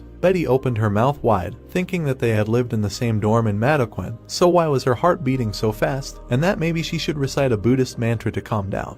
The protagonist turned to her and offered to come in, to which the girl agreed. The door creaked open. The girl's pupils narrowed. There was a bed in the corner of the room, when she asked why there was only one bed, adding that there must have been some kind of mistake. Betty quickly ran away when she said that she would immediately ask for them to change rooms. The protagonist looked ahead in disappointment. Betty was standing near the wall in the hallway. Sweat appeared on her flushed face when she realized that she was too nervous, and that she did not know that it was so nervous to be alone with the person she liked. She walked forward down the hallway, thinking that it was a bad idea to sleep in a room with one bed anyway, and that since it wasn't a double, it was probably the one that Monk Oliver had given up. The girl knocked on the wooden surface. She was standing near the wall when she thought about how she could feel Bruce's presence inside her and why no one was answering her. Betty knocked hard on the door and called the guy. Bald Bruce opened the door a little and asked what was going on. The girl looked at him with displeasure and said that it seemed like they had mixed up the rooms for the master. Since there was only one bed in that one, then the guy asked her again. He looked away thoughtfully when he realized that that was it. Betty was standing in front of the slightly open door when she told the guy that his face looked extremely suspicious. Bruce looked forward innocently and asked what to do. Since there was only one bed in that room too, then he was accused of lying. Edmund was lying in the dark when the guy replied that he was being honest and that he would have to sleep on the floor himself, and then asked if he should wake the elder since he was already asleep. A creepy aura appeared around the girl. She started to leave, angry, and told the guy to forget about it. Satisfied, Bruce crossed his arms over his chest and said that she would thank him for it later. Edmund put his hands behind his head and told the guy that this time he would, well, close his eyes to it. Then Bruce was happy and laughed. Betty stopped in front of the door. She brought her fist to her forehead and thought about what to do, since she couldn't go in because her heart was pounding like crazy. The protagonist opened the door for her. He opened his mouth and asked if they had agreed to switch rooms. An embarrassed Betty stood in front of him, who replied that no, and that they had said that there was one bed in that one too. A blush appeared on the girl's face when Ash suggested that she go inside first, to which she agreed. The protagonist crossed his arms in front of her and said that she would sleep on the bed and he would devote the night to spiritual training. Ash turned away when his ears turned red and repeated that the girl would sleep on the bed. Betty looked forward thoughtfully, wondering what was going on. The guy's ears turned very red. Then she realized that he was embarrassed now, the same cool and confident lord. Betty sneaked a glance to the side when she suggested that he might like her too. Ash put his hands on his waist and told her to go to bed quickly. Then the girl began to object, and he said that he was fine. Then she asked if he was sure. The protagonist was scared, looking at Betty undressing. He turned away from her and blushed. Ash's eyes widened when he was asked if he was going to take off his mask. He turned to the girl standing behind him. Betty was smiling sweetly, giggling. The boy's cheeks blushed as he said he forgot about the mask. The girl stretched out her hands to him. She tore the mask off his face. Betty stood sideways to him as she said that she had told him that the mask needed to be lubricated with a special solution every day. The protagonist's cheeks blushed as he thought about their first meeting. He imagined young Ash looking ahead in fascination. Then he remembered Betty smiling charmingly as he assumed that he had liked her ever since. The girl looked down shyly as she asked the Lord what he thought of her. A blush suddenly appeared on the protagonist's face. Betty looked up expectantly. They were standing near the bed. Ash looked flustered as he began to speak. A blush appeared on the girl's cheek as she realized that this was an awkward moment. She looked ahead with pity, thinking about how he grew up without knowing love after his mother died, and how that must be why he was ashamed to express such feelings. Ash opened his palm. He touched Betty's face. The protagonist looked away, embarrassed, as he began to answer. He looked straight ahead as he said that the day he first saw her, he had not stopped thinking about her since then. The girl looked at the man in front of her as her heart skipped a beat. They looked at each other as their hearts beat loudly. Ash opened his mouth and called her by name. He stroked her face with both hands. They approached each other when Nano reported that the owner's heart rate was rapidly increasing and that the amount of hormones was increasing. Then the protagonist asked her to turn on silent mode. Ash and Betty kissed while standing by the window. The end of the first season. Bruce was sleeping with his mouth open. Someone sat down next to him. Edmund stood on one leg. He looked ahead seriously, thinking that it was the middle of the mouse hour and that everyone must be asleep by now. The elder opened the door slightly. He raised one eyebrow, looking ahead. In front of him lay a man in bedding when he realized that the old man was gone. The bed was empty when he thought that, judging by the rumpled blanket, someone had definitely been there. The elder looked to the side, wondering where the old man had gone, and then decided that although it was not as effective in the rain, it was still worth releasing the feeling of Kai. A silhouette appeared in front of him. Edmund turned around in fear when he realized that the old man was in the stable. He ran between the puddles. The elder stood around the corner and began to watch. In front of the elder stood a man when he realized that someone had arrived there before him. He had a token in his hand when Edmund wondered if it was a cinnabar tablet needed to meet the divine physician. The elder looked away carefully when he decided that he would wait for them to finish speaking first. The old man pierced the man's head. Edmund looked around the corner in horror. The bloody body fell in front of the old man. The elder frowned, thinking that he thought the old man had no martial arts skills at all, but he was a master. The old man put his hand behind his back when Edmund realized that he couldn't even recognize his level. The man picked up the token when he commented on how long it took to get this trinket. The old man looked back ominously when he asked about why not open a rat hunt. The elder gritted his teeth in frustration. The man jumped up. A creepy smile appeared on his face. Edmund brandished his sword at the old man. He threw his head back and said he was quite clever. The old man stretched his neck and said his whole body had gone numb from walking hunched over, then thanked them for helping him stretch. The old man looked ahead with displeasure and asked who he really was, and was asked again. The old man smiled and said he could see he was the old innkeeper. Edmund looked ahead confidently and exclaimed that this was nonsense, thinking about the heavy rain causing his skin to peel off and how he would have known he would be wearing a mask. The old man parried the blow with his blade. His pupils narrowed as he realized how amazing the force of the attack was. The old man rushed toward the man. He held out 2 fingers. Edmund pulled his hand back. The old man was delivering a series of blows. The elder swung his sword, standing with his back turned. The old man approached the elder in a flash. The blade almost touched his face. Edmund managed to bend back. He jumped when the old man struck his legs. The elder touched the ground with his hand. He managed to dodge another attack. The blow hit the ground. Edmund swung his sword in front of him. The old man dodged the powerful blow. The elder opened his mouth, breathing heavily. The old man grinned contentedly and assumed that he was thinking about how to get out of this and hoped that those losers at the inn would be his lifeline, adding that they should not go out because there would just be a couple more corpses. Edmund smiled and asked if he was really so sure of that. A double of the old man appeared when he answered that he should leave his bravado for others. 2 old men appeared in front of the elder. Energy appeared around his hand as he wondered which one was the real one. He attacked both of them with 1 blow. The old man opened his mouth wide and said that he had guessed wrong. He bent 2 fingers. The elder held out his blade in front of him. The elder stood in front of him as he said that his games had come to an end. He smiled creepily, his eyes wide, and told him to go to his forefathers. Suddenly, his pupils narrowed. Something appeared between them. A bare foot touched a puddle. The protagonist appeared in front of the elder. An old man stood in front of him as he realized that he was not an ordinary old man.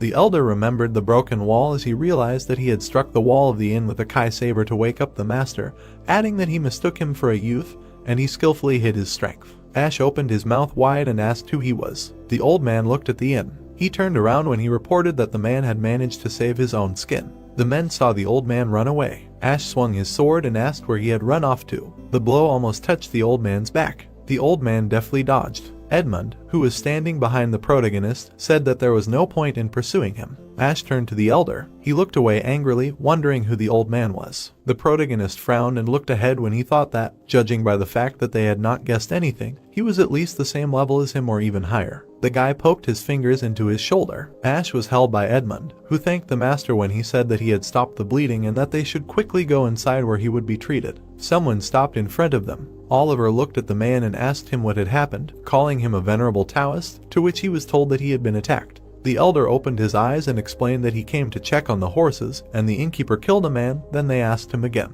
Angry men ran past them. They looked at the body of their leader in fear. The bearded man clenched his teeth, wondering why this happened. After all, he came out to find out about the situation from the innkeeper. His pupils narrowed when he noticed something. He ran out to the others when he asked if they were sure that the innkeeper killed the leader. The elder opened one eye and said that he saw it with his own eyes, and that as soon as the noise arose, he retreated and headed towards the valley. The man looked at his subordinates and said that the thing was missing and that they needed to catch up with him immediately and grab him. Then they answered that they understood him.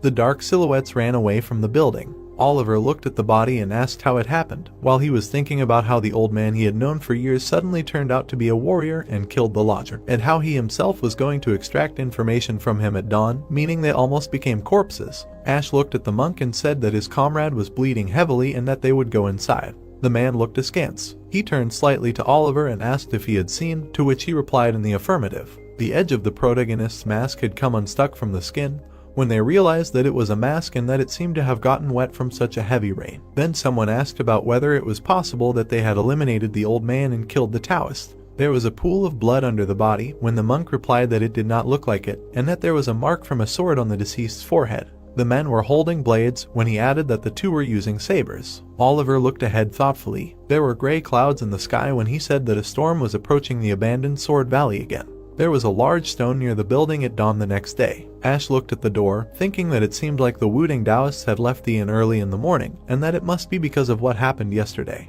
The fat man looked ahead and exclaimed that he really didn't know, and that he was telling the truth. Ash and the monk stood in front of him when he said that it was like a month ago that old man disappeared for 5 days, but returned as if nothing had happened, and that it seemed to him that he had changed somehow after that, but he didn't pay attention to it. The protagonist looked ahead seriously when he thought that, therefore, in 5 days, the killer had made a mask from the dead old man's skin. Next to him stood the monks, who were mentally communicating that the connection with that man was broken at that time and that they needed to hurry. Ash looked askance when he decided that, judging by their hasty departure, it had something to do with the man in question, and that they were also heading to the abandoned valley anyway, so maybe they could find out something. The elder looked at Bruce, who said he would bring the horses, so he agreed with him and allowed him to go. The guy looked at the people standing nearby. Betty looked at the protagonist pleadingly and asked him to give her something. Bruce smiled slightly. He wiped his nose and wished the master happiness in love. Someone was cutting the grass. Sweat appeared on the guy's face when he said that he didn't know if they would be able to ride there, since it was dangerous to ride horses in such tall grass. The protagonist looked away when he thought that although he was constantly searching the area with his kai sense, he had not found any signs of people, like looking for a needle in a haystack. Bruce was standing in front of him when the route appeared and Nano reported that the progress of the map creation was 5%. Then Ash thought that at this rate they would not cover the entire area. Bruce looked around when he suggested that it seemed like they needed to go right, then the protagonist objected, adding that they needed to go left. The guy in the bandana turned to the gentleman and agreed with him when he was thinking about how, thanks to Nano, they could not worry about turning somewhere wrong. Sounds reached the protagonist's ear. An elder approached him, who asked if Ash had really felt the same resonance as he had. Betty and Bruce looked in the same direction and asked again. Edmund was standing behind Ash, who said that it seemed like there was something there and suggested going that way. Then the elder agreed with him. The guy in the bandana looked away in confusion and asked what they were talking about. They walked one after another through the forest. The protagonist looked away when he felt the vibrations getting stronger, like the pricks of a sword. Bruce looked ahead with interest and inhaled the air. He turned to Ash and said that he smelled blood, Then the gentleman assumed that it seemed to be somewhere nearby and just in case suggested to hurry. They quickly moved forward. Betty and the protagonist froze in place. Bloody bodies lay on the ground. Sweat appeared on the Lord's face when he realized that these were the ones who rushed in pursuit of the old man last night and assumed that they encountered him. Bruce was sitting in front of the corpse when he said that they saw them yesterday at the inn and that not much time had passed since their death. All their clothes were covered in blood when Ash thought about how it was pouring when they rushed in pursuit yesterday, and the fight began, judging by the tracks, after the rain stopped. He brought his hand to the troop's face when he asked Nano to analyze, to which she replied that given the degree of thickening of the blood and rigor of the muscles, it can be said that no more than 2 hours have passed since the death. The main characters looked askance when he thought about the fact that since it had been less than 2 hours, they had been killed quite recently, but that was enough time for the villain who killed them to get away. Suddenly, his pupils narrowed. He looked at the corpses when he realized that there were definitely 3 of them, and then wondered where the other one had gone, since his abilities would clearly not be enough to escape. Edmund turned to the master and addressed him. There were tracks on the ground when he said that 2 people had walked there, and that the ground was soft after the rains, and their tracks were clear enough. They looked in one direction when the elder said where they were leading, and Ash agreed with him. A path appeared between the trees when he added that they were leading in the direction from which the vibrations were coming.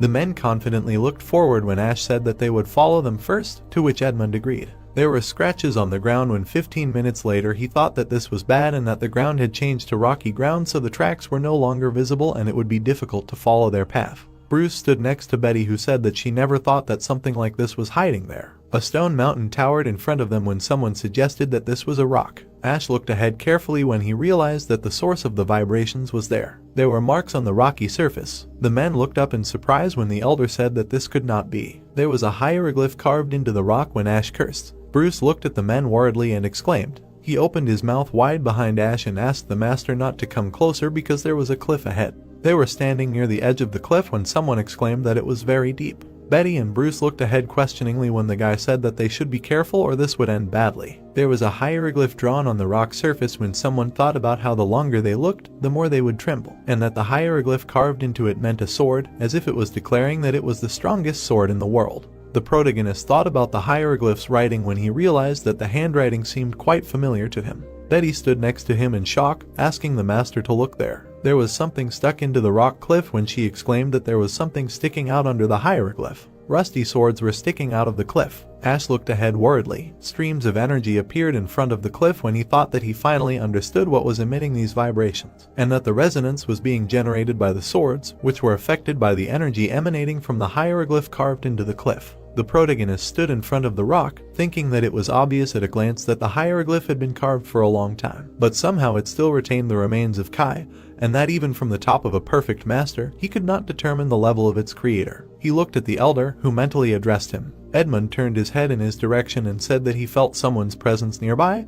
Then the Lord asked him again. Ash closed his eyes and agreed with him. A faint glow appeared in front of them, when he thought about it being somewhere inside the rock and how someone could be in such a place. The elder turned to the guy in the bandana and asked him to be quiet when he screamed. Edmund looked at Bruce and told him to pull himself together and follow him silently, then the guy nodded. They stopped in front of the holes in the rock. The protagonist looked ahead in surprise as he thought about whether a divine healer lived there. Betty stood next to him and said that there were many caves there. Then he replied that there was a high probability that most of them were fake and that he needed to spread his Kai sense further. He pointed to a hole in the rock and said that it was there. The elder looked away as he thought that his Kai sense was saying the same thing, but there was one problem. They were standing in front of the holes in the rock when he explained that there was only one way to get there, namely by jumping, but the width of the chasm looked to be 300 meters. Ash looked at his subordinates, thinking that it was too far not only for Bruce, who had reached the pinnacle of the great level, but also for Betty, who had mastered the exceptional level, adding that just one mistake could cost them their lives. The elder looked at the protagonist, who asked him if he could jump with the guy on his shoulders, then the man nodded.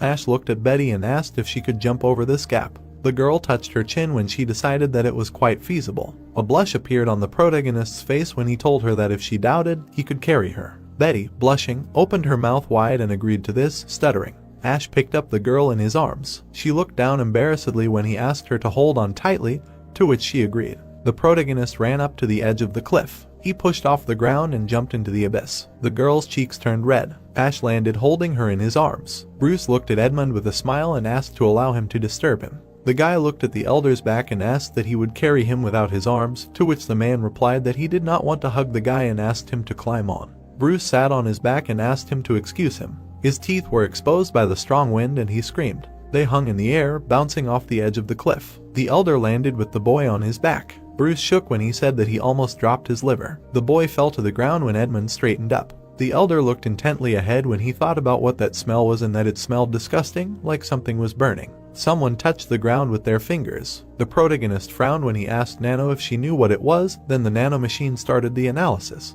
There was a black substance on the boy's fingers when Nano said that the analysis was complete and that it was gunpowder in the ratio of 75% saltpeter, 10% sulfur and 15% coal dust.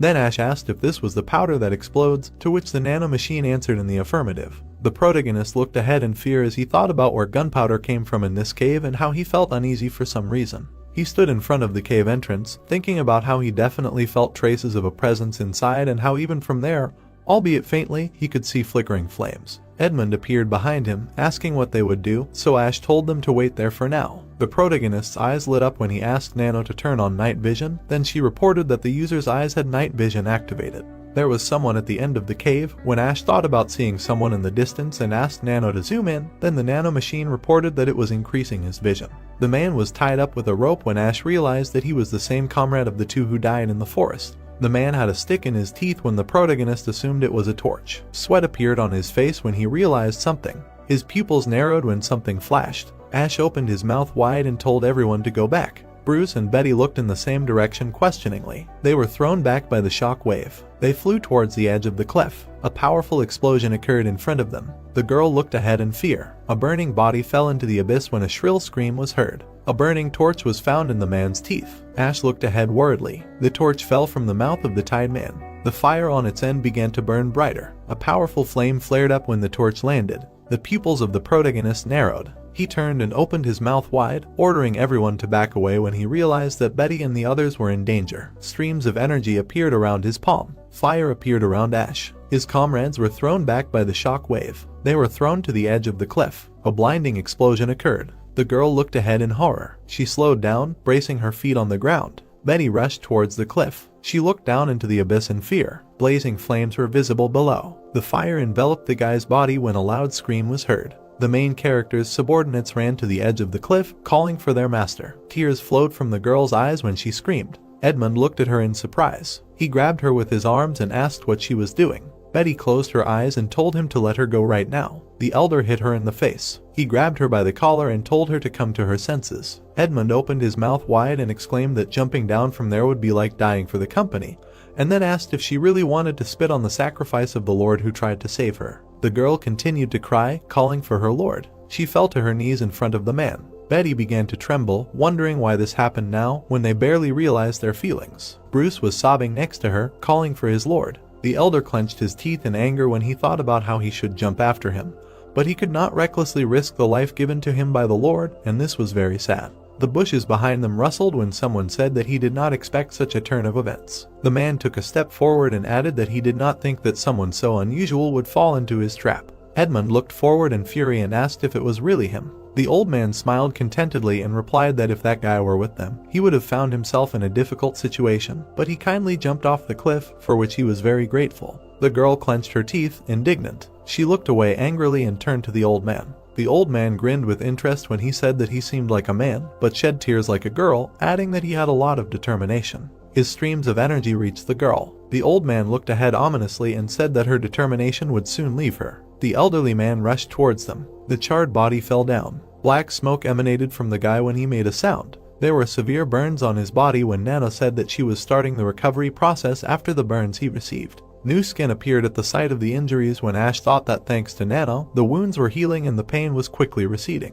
The protagonist's body continued to fall as he wondered how deep it was, adding that it felt like he was being sucked into pitch blackness. Then the nano machine reported that there was danger as the fall was accelerating. Ash opened his eyes wide and thought that even if he put up a protective barrier, he would just be flattened at this speed. Then Nano reported that the user's heart rate was rapidly increasing. Gray smoke emanated from the boy's body as he thought about whether this was how he would have to accept death. It was as if a black whirlpool had formed. The protagonist hit a stone wall. He flew from one wall to the opposite wall, grunting. He covered his face with his hand. Ash remembered standing in front of Betty. He remembered how she smiled sweetly. The protagonist covered himself with both hands as he realized that he could not allow himself to die, not after revealing his feelings to her. He remembered Betty holding her hand out in front of her, crying, and he decided that he couldn't let his last memory be the tears on her face. Ash looked at the stone wall. He clenched his fists when he realized that there were swords there too. The protagonist calmly looked forward when he realized something. He turned around a few times and looked down. The guy stuck the sword into the stone wall of the abyss. He grabbed the blade and braced his feet against it. Ash closed his eyes tightly. He opened his mouth wide and commanded the sword to stop.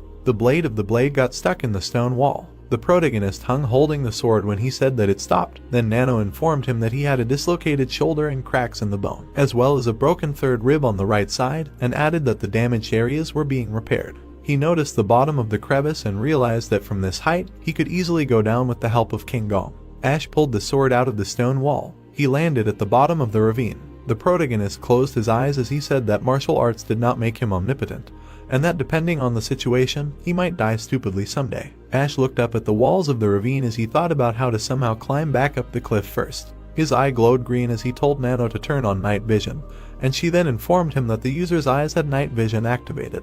He looked at the swords in the rock wall as he thought about how there were blades sticking out from everywhere, but time had not been kind to them, and most of them were hard to call swords anymore. Ash looked ahead seriously. He looked worried as he turned to the side. Skulls were lying in front of him as he said that this couldn't be. Green hills were visible in the forest 25 kilometers away from the abandoned Sword Valley. The old man put his hand on his stomach and thought that he had finally managed to break away from the chase. The old man frowned and thought about that brat who looked like a girl. He remembered how Betty had put her palm in front of her when he thought about how she was determined to drag him to hell with her because he saw it in her eyes, and how if it weren't for that, he would have been able to deal with everyone, adding that he still shuddered when he remembered her look. The old man smiled, looking from under his brows, when he thought about how he didn't care about it, and that the main thing was that he managed to find out which cave he crawled out of, so all that was left was to heal and find traces of his presence. People in black clothes appeared in front of him. The guy folded his hands, standing in front of the old man when he said that the captain of the second squad greeted the head of the sword and saber school. A smile appeared on the old man's face. The protagonist stretched out his hand. Ash tied a black turumagi when he thought about how his clothes were half burnt, so he had to wear this, adding that he had no choice, but he felt uneasy about it being the clothes of a dead person.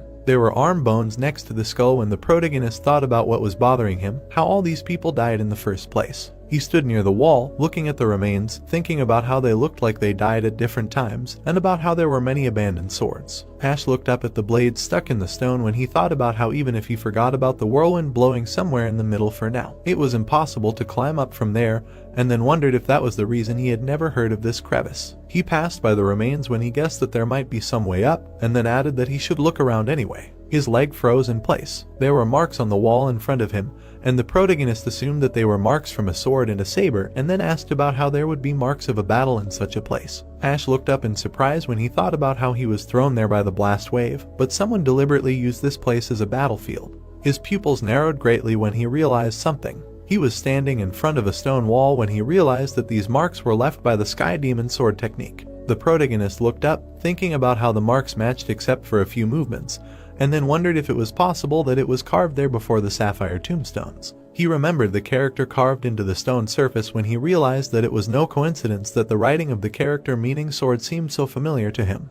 After all, this is the handwriting of the ancestor of the heavenly demon who once conquered all the provinces from Sichuan to Hubei and Anhui and could very well have fought with someone there. Then the marks from his sword would explain it. Ash imagined the silhouette of a smiling man when he thought about how the marks of the saber were exactly like those of the unrivaled sword spirit, and as far as he knew, it only appeared 500 years ago. Then he wondered if he too had an ancestor. He stood in front of the stone wall with the carved marks when he realized that, more importantly, he did not recognize this formation, and that its power far surpassed the 6 formations of the saber technique that he had mastered, adding that it was almost invincible if you do not count the last formation of the heavenly demon sword technique. The protagonist was walking along the wall when he thought about how ironic it was that he almost gave his life to see this, and then asked Nano to scan everything, to which she replied that she would do so. He stopped in front of the scratches on the stone surface when he noticed that these marks were completely different from the rest and that they were left by multiple repetitions, just like the tombstones carved by the sword demon. There were hieroglyphs on the stone wall,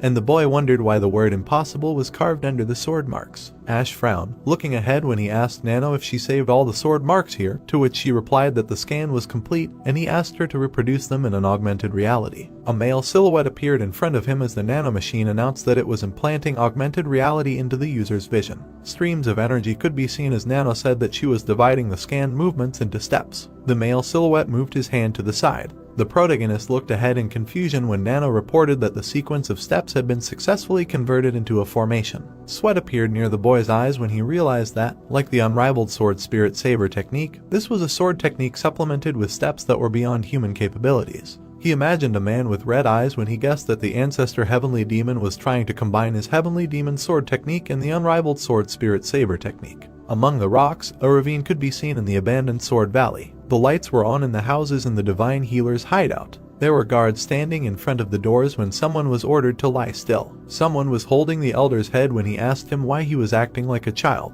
Divine Healer Carolyn looked ahead with displeasure and added that he was a brave warrior, but he could not tolerate such a trifle. Edmund opened one eye when he thought about how he had lost his right eye, but he was glad that at least he had survived. He remembered how he had crossed swords with the old man when he thought about how usually in such a situation people would lose their minds, thoughtlessly rushing into battle. But Captain Betty surprisingly coolly complimented his attacks, aiming at the weak points of the old man, thanks to which they were able to hold out long enough for him to get to them and save them. The girl covered her face with her hands and cried, calling for the master when Edmund thought that he never ceased to be surprised and that perhaps for the first time in 20 years the cult had a female master who could compete with Elder Darcy. Amanda hugged Betty and asked how that was possible. Chris was sitting on the edge of the bed when he said that he did not believe that the master was no longer there. They sat behind the healer Carolyn, who said that it was obvious that they knew each other, because wherever they looked, everyone was sad, adding that it seemed like their master was a worthy man, since they were all shedding tears for him. The man opened his mouth and addressed the divine healer, Lady Carolyn. Someone pressed a finger on the elder's bandage when he asked if perhaps she would agree to conduct an examination, as he had said earlier. Edmund suddenly turned away from the woman lying on the bed. Carolyn turned her head to the side when he cursed and asked why she did it. Guards stood near the door with weapons in their hands. Sweat appeared on the elder's face when he assumed that she was watching their reactions, adding that, no matter how you look at it, the situation there was strange. Carolyn stood next to the man and said that such wounds would require a week of treatment, so it would be better for him to lie still. Edmund sat up and watched her go. The elder looked away when he was telepathically asked if he too suspected something. Catherine crossed her arms. Edmund continued to look away when he replied that it seemed like she was being watched and asked what that meant. Catherine looked forward seriously when she explained that they had gotten into a fight when they arrived there. She remembered how her pupils had narrowed. Catherine quickly drew her sword from its sheath. A black shadow loomed over them. Catherine crossed her sword with her opponent. Suddenly, he took off. The man in the black mask looked forward sternly and asked who they were and what they were doing there when she explained that they had been attacked by warriors from a manor hidden in the forest. Catherine held a tablet in her hand when she explained that they had come to meet the divine healer. The black-masked warrior folded his hands in front of him as he said that they were guests of the divine healer's mistress,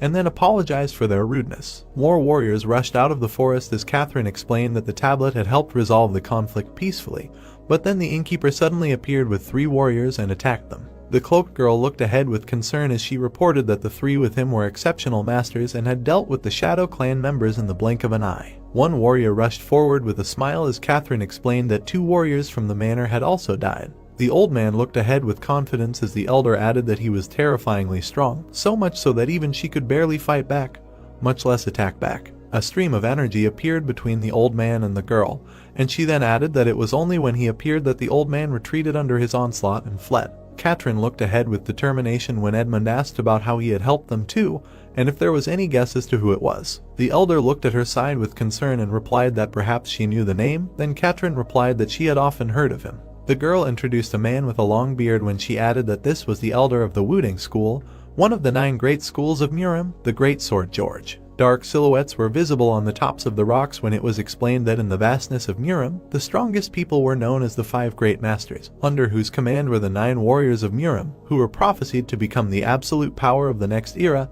and together they were called the 9 Princes. George looked ahead with confidence when it was said that among them, the great sword of Wuding, known to all the righteous schools of Murim, stood out. Catherine crossed her arms as she informed him that they had been able to reach the manor after George had helped drive the old man away, but as far as the elder could tell, the divine healer was still adamant. Edmund turned his head to the side as he replied that it was not without reason, judging by her behavior, and that it was good that the great sword still did not know who they were. Catherine sat in front of the elder as she asked him how long George would remain in the dark, given that there were 2 masters of the perfect level among them. The girl's mouth fell open and she suggested that perhaps he already knew and was planning to use them somehow. A voice came from inside the building, explaining that this was why the connection had been cut off. George touched his beard as he replied that they had no choice, given that a band of men were roaming the valley, led by a warrior posing as an innkeeper. The monks were sitting at the table when one of them turned to the master and asked if it would be better for them to move to Wudang or the Chegel family mansion. Since the divine healer had almost completed the great technique, there was no need for them to cling to her shelter anymore. George closed his eyes and replied that they were here for the blue sky.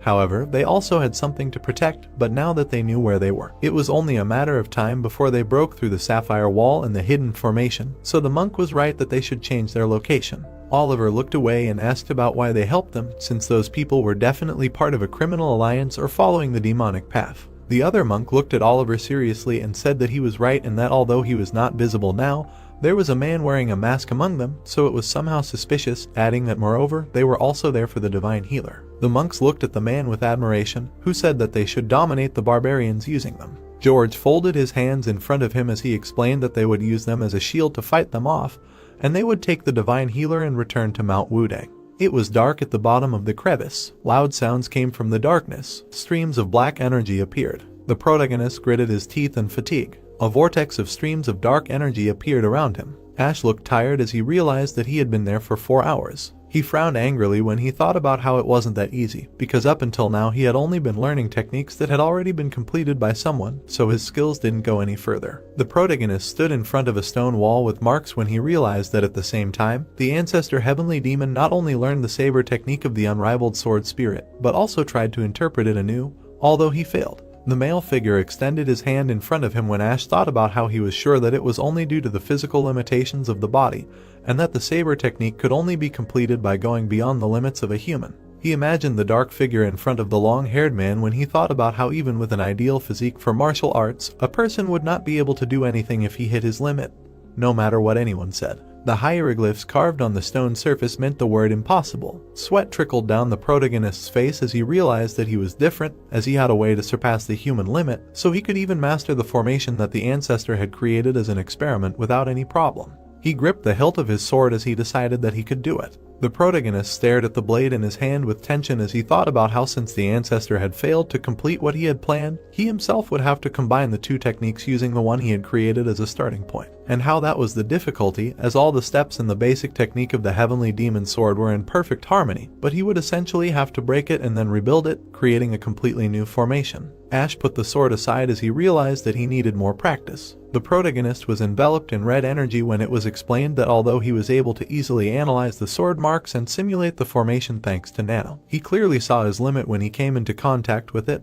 But when he hit that wall, he was filled not with despair but with the strongest desire to overcome it, and so he devoted himself to trying to complete the work started by the great ancestor and tried again and again to connect the steps in various ways. Ash fell to the ground, raising dust. He lay there with his eyes closed, breathing heavily, when after 4 hours of trying everything, he completely emptied his internal energy and was exhausted from continuously using the heavenly demon sword technique. Far above, the exit of the ravine was visible when Ash thought about how the basic steps and the steps that go beyond existence cannot be simply connected together, and that he first needed to somehow get rid of the dissonance between them. His eyes widened as he thought of something. The protagonist imagined a weave of blue threads when he realized that no one said that it was necessary to use all the basic steps, and that if they did not combine, it would be logical to try to remove them, because it is impossible to achieve freedom by driving yourself into a framework. He imagined a white thread when he thought that without freedom, harmony cannot be achieved, and that it is born when you are open, and not when you try to lock yourself in. He was enveloped in a white light when,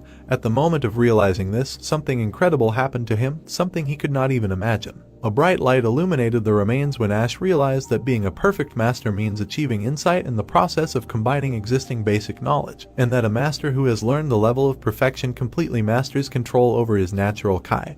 And then at higher levels, Kai control no longer limits him and occurs completely freely. A vortex of light energy streams appeared at the very moment when he allowed the Kai to circulate freely, achieving harmony inside and out, and an epiphany occurred that warriors call the incomprehensible level. The protagonist closed his eyes and folded his hands in front of him. The light was burning in the building of the Divine Healer's refuge. Caroline crossed her arms over her chest and asked why she was called again, because she already had a lot of things to do. George closed his eyes when he addressed the heavenly ruler, and replied that this humble Taoist called him for an important conversation. Then the Divine Healer asked what he meant. Caroline stood in front of the man, who explained that it seemed that at dawn they would have to pack up all the essentials and leave this place. Then the woman asked if he was talking about the abandoned Ball Valley, to which he answered in the affirmative. The Divine Healer opened her mouth wide and asked if this was not against what they had promised her, since they had agreed that in exchange for fulfilling their condition, she would be able to conduct her research there in peace, and that only when the great technique was completed would they leave her mansion. George turned his head to look at her and replied that he knew, but the situation had changed. Caroline pointed to the side and asked what had changed, and if he was talking about those who wandered around the abandoned valley, and then added that people like them had appeared there more than once or twice, so why did they change their minds now? George opened his eyes and replied that the lady herself knew that this time was different, and that unlike those who had come before, these people were truly dangerous, and the great technique had not yet been completed, so if she was kidnapped, the blue sky plan would fail. The man approached the Divine Healer and asked her if she, having lost something important once, had sworn to help Miriam for his well-being. George looked away sternly and asked her to allow them to protect her from harm. Caroline gritted her teeth in indignation. The bearded man smiled. The woman's hair was tied up as he asked her to pack her things before the hour of the hair. Caroline looked ahead, furious. A dark figure was visible behind the door as George invited him in. In front of him stood a man in black clothes, whom he asked about the situation, who reported that suspicious movements had been noticed in the vicinity of the forest of the abandoned valley, and that, apparently, there were many more of them, so they would probably attack in the morning. George stood sideways to the guard as he said that they should hurry, who asked if he would use them as bait as planned. The bearded man looked askance and replied that he was right and that they would do a great job in this role and that they would move out as soon as the divine physician was ready. The dishes broke into many pieces. An angry Caroline spread her arms out to the sides as she thought about how the path ahead and behind were still the same thorny path and wondered how these damned Wudang Taoists were different from those outside. She gritted her teeth in anger when she realized that even if she refused, they would drag her away by force. Then she thought about how sick and exhausted she was that she now had to abandon this place that they had protected for generations. Caroline turned to the bookcase. She picked up one book. The divine physician looked at the tomes in her hands as she thought that this was enough to complete the great technique. The book had a picture of a human body and it said that he was wrong to target that person. Caroline's eyes widened when she heard a knock on the door and shouts that they had told her that the divine healer was busy and that they couldn't see her, to which they responded that they couldn't see how bad she was and that they would really refuse to even provide emergency care. The woman looked at the guard and asked what was wrong, to which he replied that it was nothing and that she should continue with her business. Bruce held Amanda when he said that they were heartless people and that the patient was sick, and then asked if they were suggesting that they abandon him. The healer felt her pulse. A guard stood behind Caroline and asked if it was serious. The woman turned and said that she needed to be examined and that they should come in, adding that it wouldn't take long. She looked at the guard, who agreed and told them to return. The divine healer laid Amanda on the bed. She turned to the men in black and said that all men should leave the room. Bruce pushed them towards the exit and ordered them to leave. The men turned to him and asked him in displeasure what he was doing when they were supposed to protect the lady of the divine healer. Bruce opened his mouth wide and screamed. The guards looked at him in fear. The angry guy in the bandana stood in front of them when he told them that they were men and should have some shame or they were going to stare at a woman's body.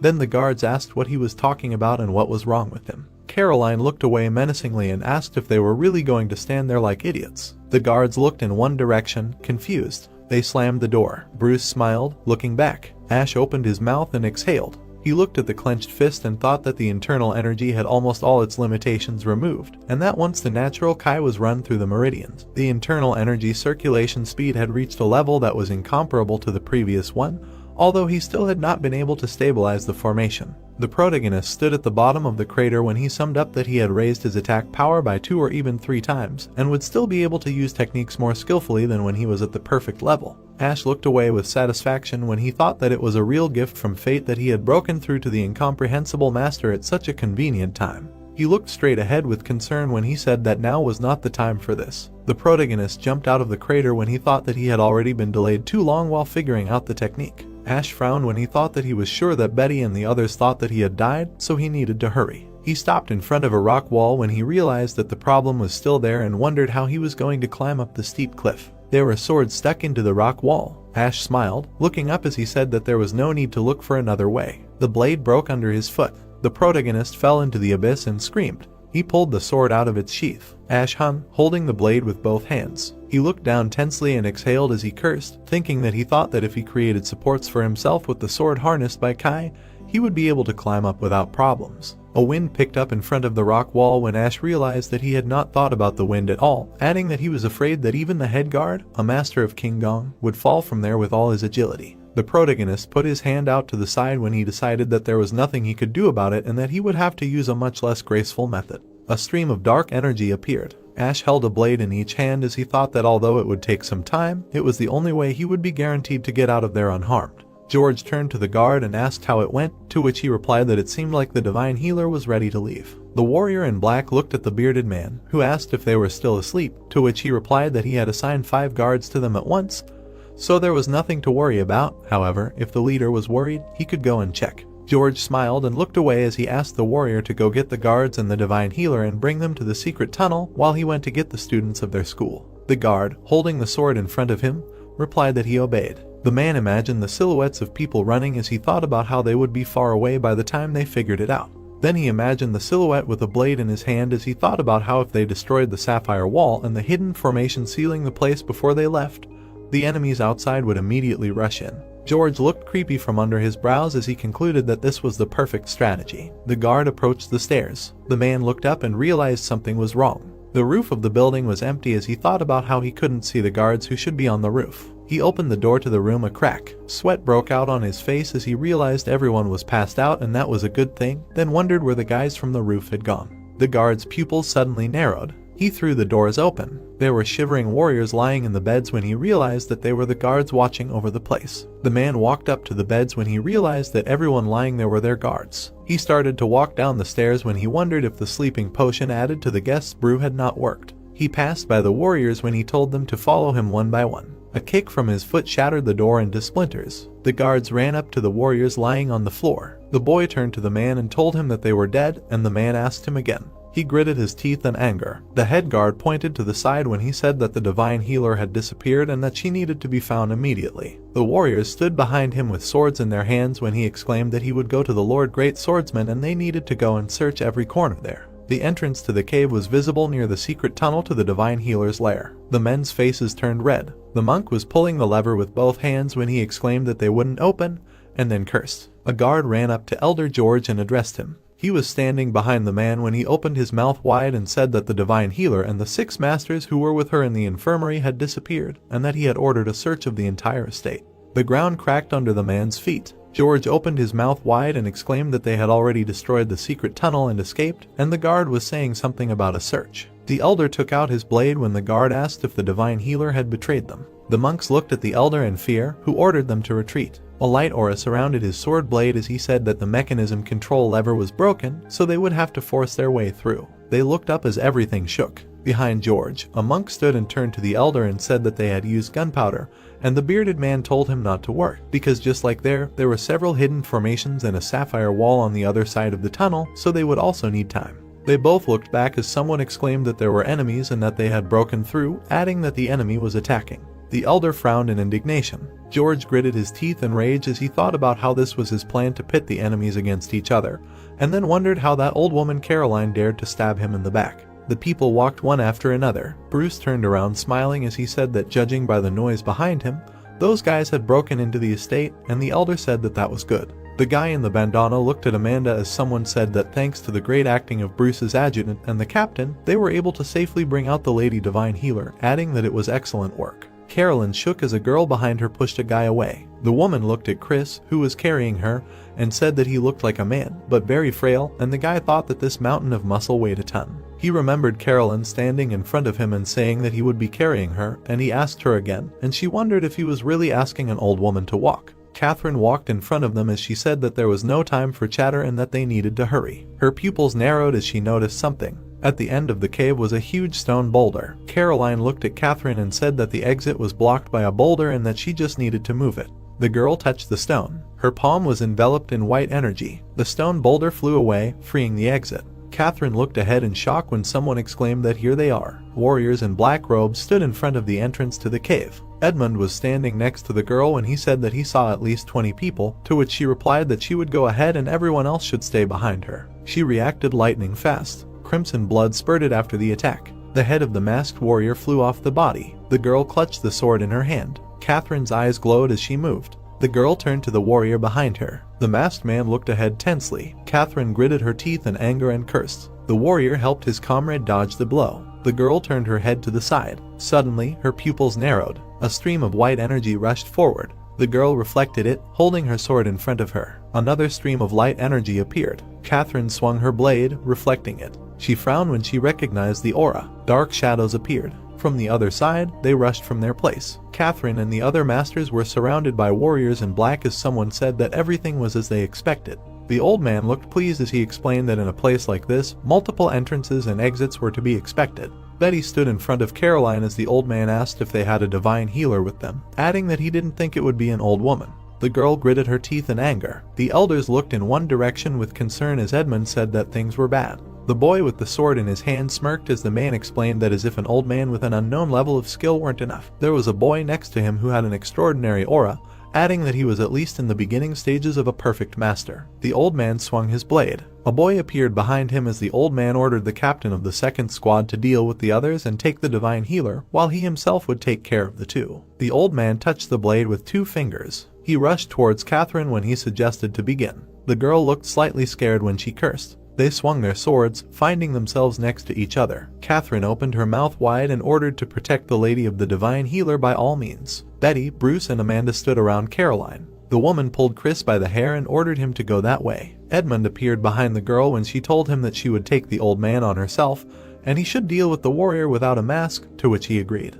The old man suddenly appeared in front of the elder. The old man looked askance and asked where they were going, since they were both going to fight him. A smiling warrior appeared in front of Betty. The girl clenched her teeth in anger. The guy frowned seriously. He parried the blow with his blade. He flew away from the girl a decent distance when he realized that it was a sword harnessed by Kai. The blade fragments flew in different directions. The warrior gritted his teeth in anger as he wondered what just happened, cursing. The men in black robes looked in one direction as the captain was addressed. There was a hieroglyph carved into the stone surface as someone exclaimed that the sheer cliff was shaking. The warrior turned his head to the side in fear. There was a night sky above the cliff as he realized that it was not the cliff that was shaking. Rusty blades were stuck into the stone wall as he realized that it was the swords sticking out of it that were shaking. The blades of the blades were enveloped in a light aura. The masked warriors looked up in concern. The swords, enveloped in aura, lined up in several rows. The blades hung in the air above the masked warriors. The old man looked to the side and asked who was capable of such a thing.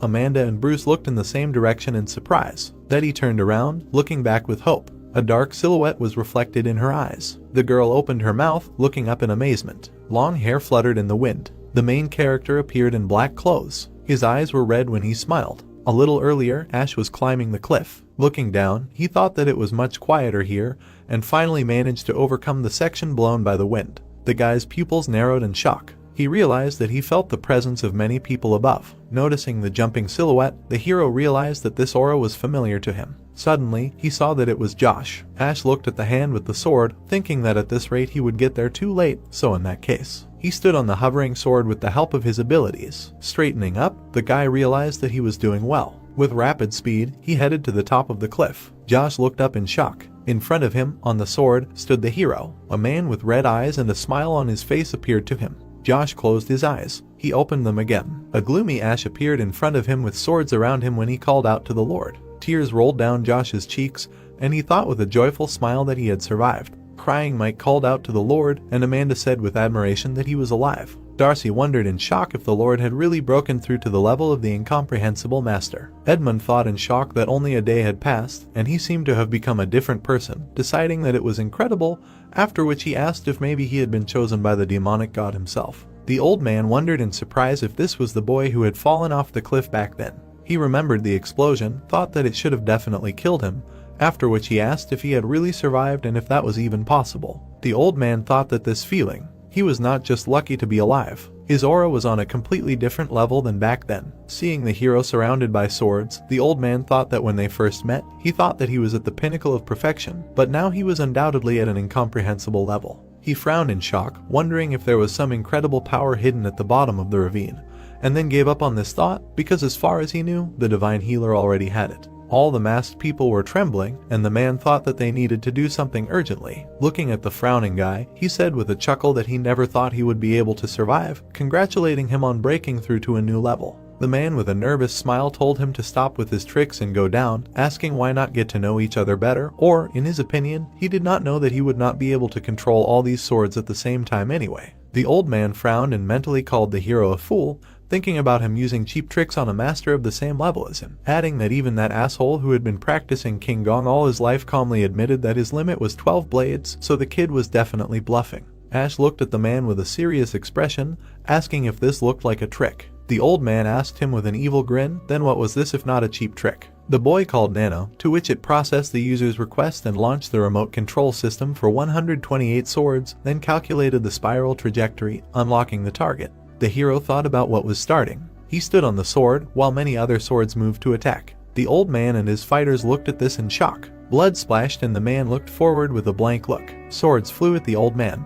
He began to fend off the attacks furiously. He wondered in horror how this was possible and what the hell was going on in his head. One of the fighters quickly ran forward. He headed towards Josh. The guy turned around in shock. The fighter pointed a sword at him. Seeing the sword approaching, Josh raised his hand to try to block the attack. He realized in fear that this was bad, because it was too late. Josh closed his eyes. Suddenly, Ash ran through all the people at lightning speed. He rushed past the fighter with the sword. The trembling blade stopped right next to Josh's face. A cut appeared on the fighter's neck. Blood suddenly gushed out of his neck. The old man called the guy a bastard in rage. The hero kicked the fighter, pushing him aside. He grabbed his head and grunted, to which Josh called out to him in panic. Nano reported that the body's energy consumption has exceeded 75%, adding that due to the risk of brain overload, the remote control system is deactivated. All the swords froze in midair. The masked fighters were surprised that the swords had stopped, looking around. Ash, pressing his sword hand to his head, thought that he knew it would be too much, adding that even with Nano's help, he only lasted 3 or 4 minutes. He decided that he needed to replenish his Negong and deal with the remaining bastards. The fighters trembled and called him a monster and asked if he was the incarnation of a demonic deity. The old man's eyes narrowed and he realized that this was his chance. He quickly rushed towards the guy. The guy got ready and hid Josh behind his back.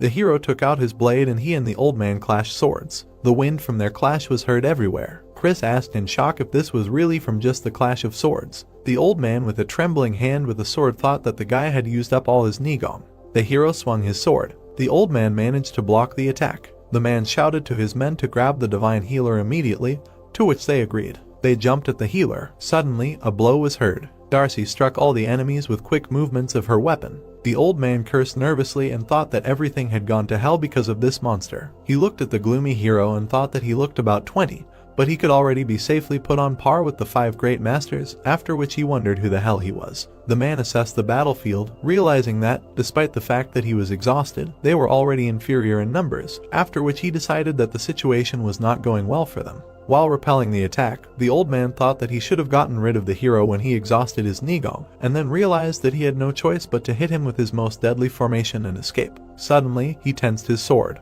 Ash's eyes widened in surprise. The old man repelled the hero's sword, causing the floor to crack. The man jumped back. He took a stance. The old man pointed his sword towards the boy, frowning. He directed all his power and ran to attack. The man shouted at him to try it. In response, Ash also swung his sword, which had a black aura around it. The old man dodged the attack and began to approach. Ash, with a frowning face, attacked. The man spun in the air, surprising him. The old man noticed the boy's weak point near the shoulder. He aimed his sword, thinking that he should act now. With a quick movement of the sword, the hero managed to block the blow. He grimly stated that it seems that the old man is from the school of 6 warriors. The old man panicked and wondered if this bastard was familiar with his school's martial art, and then realized that this was unpleasant and he needed to get out of here quickly. He made attacks forward, cursing. Ash quickly dodged the attacks and began to approach. The man was shocked and wondered if this was a movement technique. He frowned and remembered seeing one a few months ago in Zhejiang province, imagining a masked man.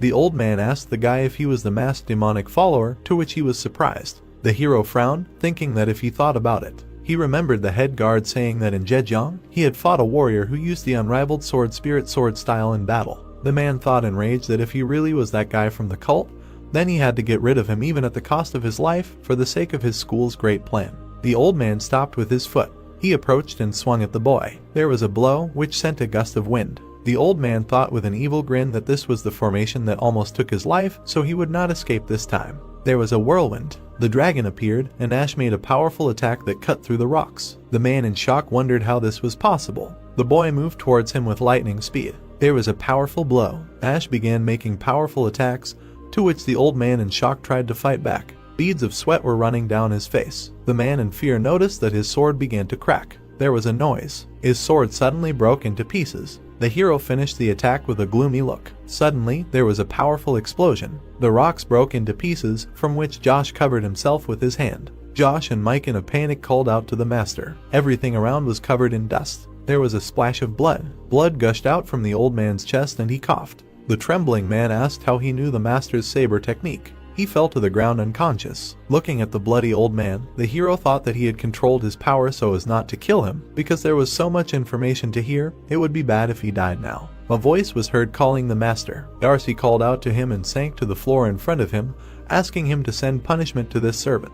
Ash awkwardly replied that there was no one to blame for what happened so suddenly, adding that everything was fine and asking the girl to get up. He turned around and looked to the side. The boy looked at the woman, to which she wondered if this young man was their deceased master, adding that he was still a youth and he controlled so many swords. The guy called out to Chris, saying that the lady on his back was. Suddenly, he noticed something. The guy turned around. Two silhouettes appeared. They were men running away in the forest. One of the men thought sullenly that he needed to hurry, and even though he was one of the 9 hegemons, he would never be able to withstand this monster. He thought with a nervous face that he would reach Wudang and return here with an army, and perhaps ask for help from the Hebe branch of the sect. He told his partner to hold out for a little while longer, to which the latter agreed with a shortness of breath. A blow rang out. The man shouted at the guy to duck, to which the latter asked in a panic. Suddenly, he was pierced by a sword. The guy trembled and called out for his uncle mentor. Looking at the weapon, the man wondered if this was the sword from the abandoned valley. He looked into the distance and thought that it was impossible for him to spot them from such a distance. The man thought in horror that a master of an incomprehensible level was truly a monster, adding that time was of the essence, so he needed to quickly run for help from his allies.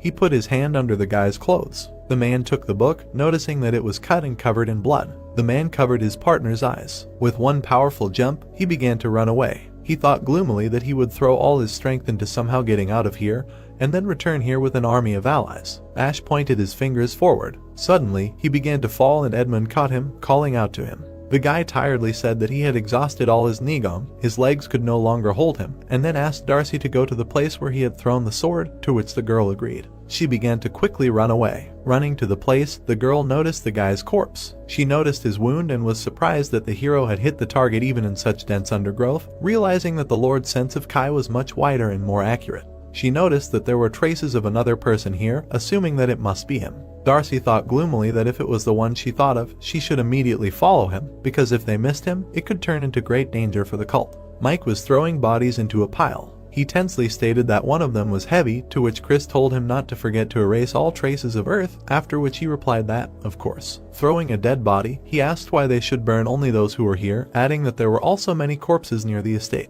Setting fire to the corpses, the guy replied that the Lord was planning to present what happened as a conflict between the Wudang school and the masked men. The divine healer's estate appeared. Caroline was rummaging through the different cabinets. She opened a drawer, thinking that, no, books started falling to the floor. The woman realized that what she was looking for was nowhere to be found. She stood in front of the cabinet. The woman thought in a panic that she remembered putting it away, wondering where it could have gone. Ash came into the room, calling for the divine healer. The woman asked what was wrong, to which he replied that he knew she was busy, but could he ask her to borrow a couple of medicinal components, to which she asked again, and he answered affirmatively. The guy handed the healer a piece of paper, saying that she needed everything written on it. Caroline unfolded the paper, saying that only if it was not something complicated. Suddenly, her eyes widened in surprise. The hero asked if she had everything, to which she replied that she did not have much. The guy grinned darkly. An outbuilding on the divine healer's estate came into view. There was a mask on the table. Josh and Amanda were looking at something thoughtfully. The girl saw a tied-up man and said that because of the old man's appearance and his rough manner of speech, she thought he was already in his years. But when they removed the mask, he turned out to be younger than she expected, to which the other replied that it was true. Suddenly, the man moved and the boys were scared.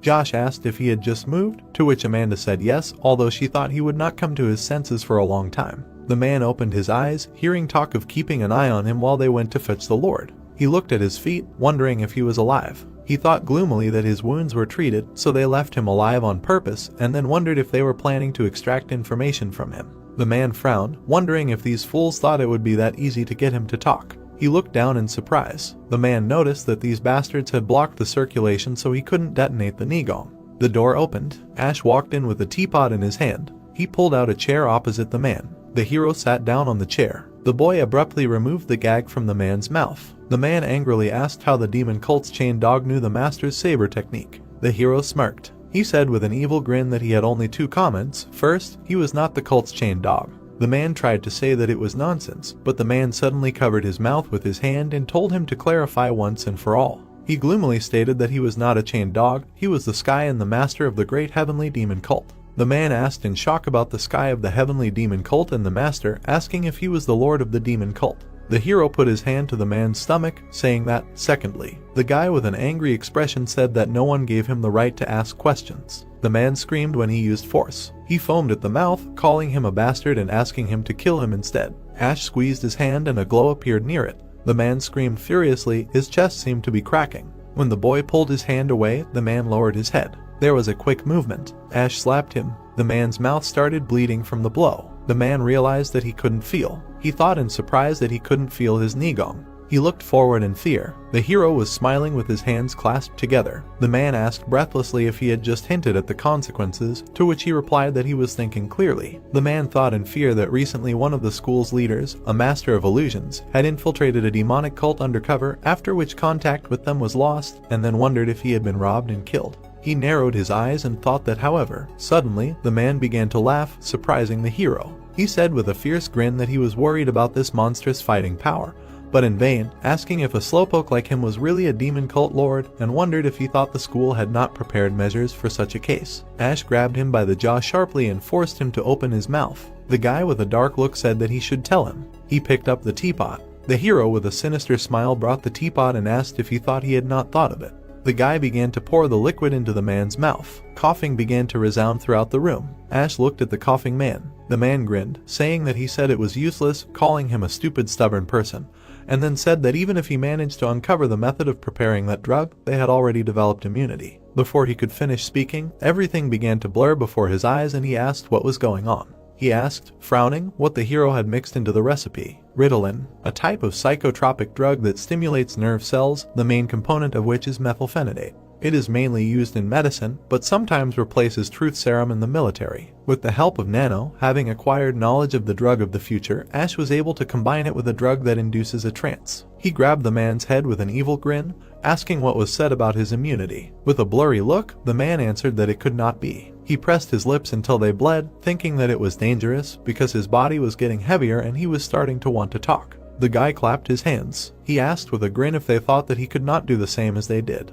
He swung his hand. The man tried to object when he began to clap. The hero clapped his hands. The man's consciousness wavered. Ash told him to answer a question every time he snapped his fingers. He first asked his name, then snapped his fingers. The man immediately answered with a blank look that he was one of the 6 heads, the school of the 6 warriors of the unrivaled sword, the head of the Saber clan, Harris. The guy asked why he tried to kidnap the divine healer and snapped his fingers, to which Harris replied that she took the thing left by the master. The hero nervously thought about the master, wondering if this man was so influential that even under hypnosis he was mentioned in a respectful tone. From the head of the Saber clan, Harris, Ash was able to obtain a lot of useful information. What the divine healer took was the teaching on the transformation of the human body, the purpose of which is to create a physique of perfect mastery, and the physique itself will allow one to perfectly master the martial art of the unrivaled sword spirit.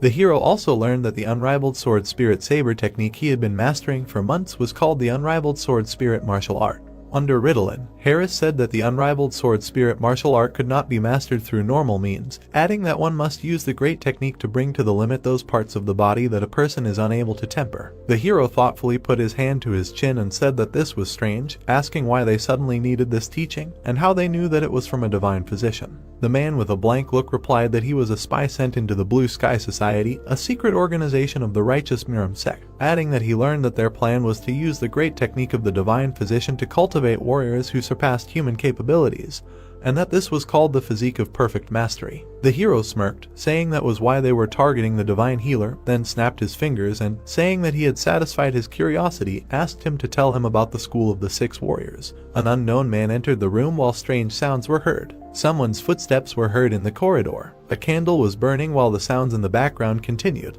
The man opened the box and said that he sent him to return the thing. An unknown scream was heard. The man stuck his hand in the box. He took out an unknown creature, saying that he was blurting out things that were not necessary. Suddenly, he clenched his hand, killing the creature. Unclasping his hand, the man with a grim smile said that he did not know who he was, but he had greatly miscalculated, hoping to find out anything from him. The hero snapped his fingers, asking if the one they called master was the unrivaled spirit of the sword. Harris began to moan, trying to resist. The hero thought he was a tough guy, then snapped his fingers again, and he quickly answered that he was. Snapping his fingers again, the boy asked if their main force was divided into 6 clans, as per their names. He noticed the trembling man and thought that he was rapidly getting worse, which was very strange considering that he had a strong mental strength even without Nigong. Suddenly, the hero looked at the man in shock. Harris' face began to swell, and he told him with a smirk that he told him that he would not be able to find out anything from him, adding that as soon as information that cannot be disclosed escaped his lips, the goo planted in his head would give a signal. Ash put his hand on his forehead, to which he was surprised to see that his palm was glowing.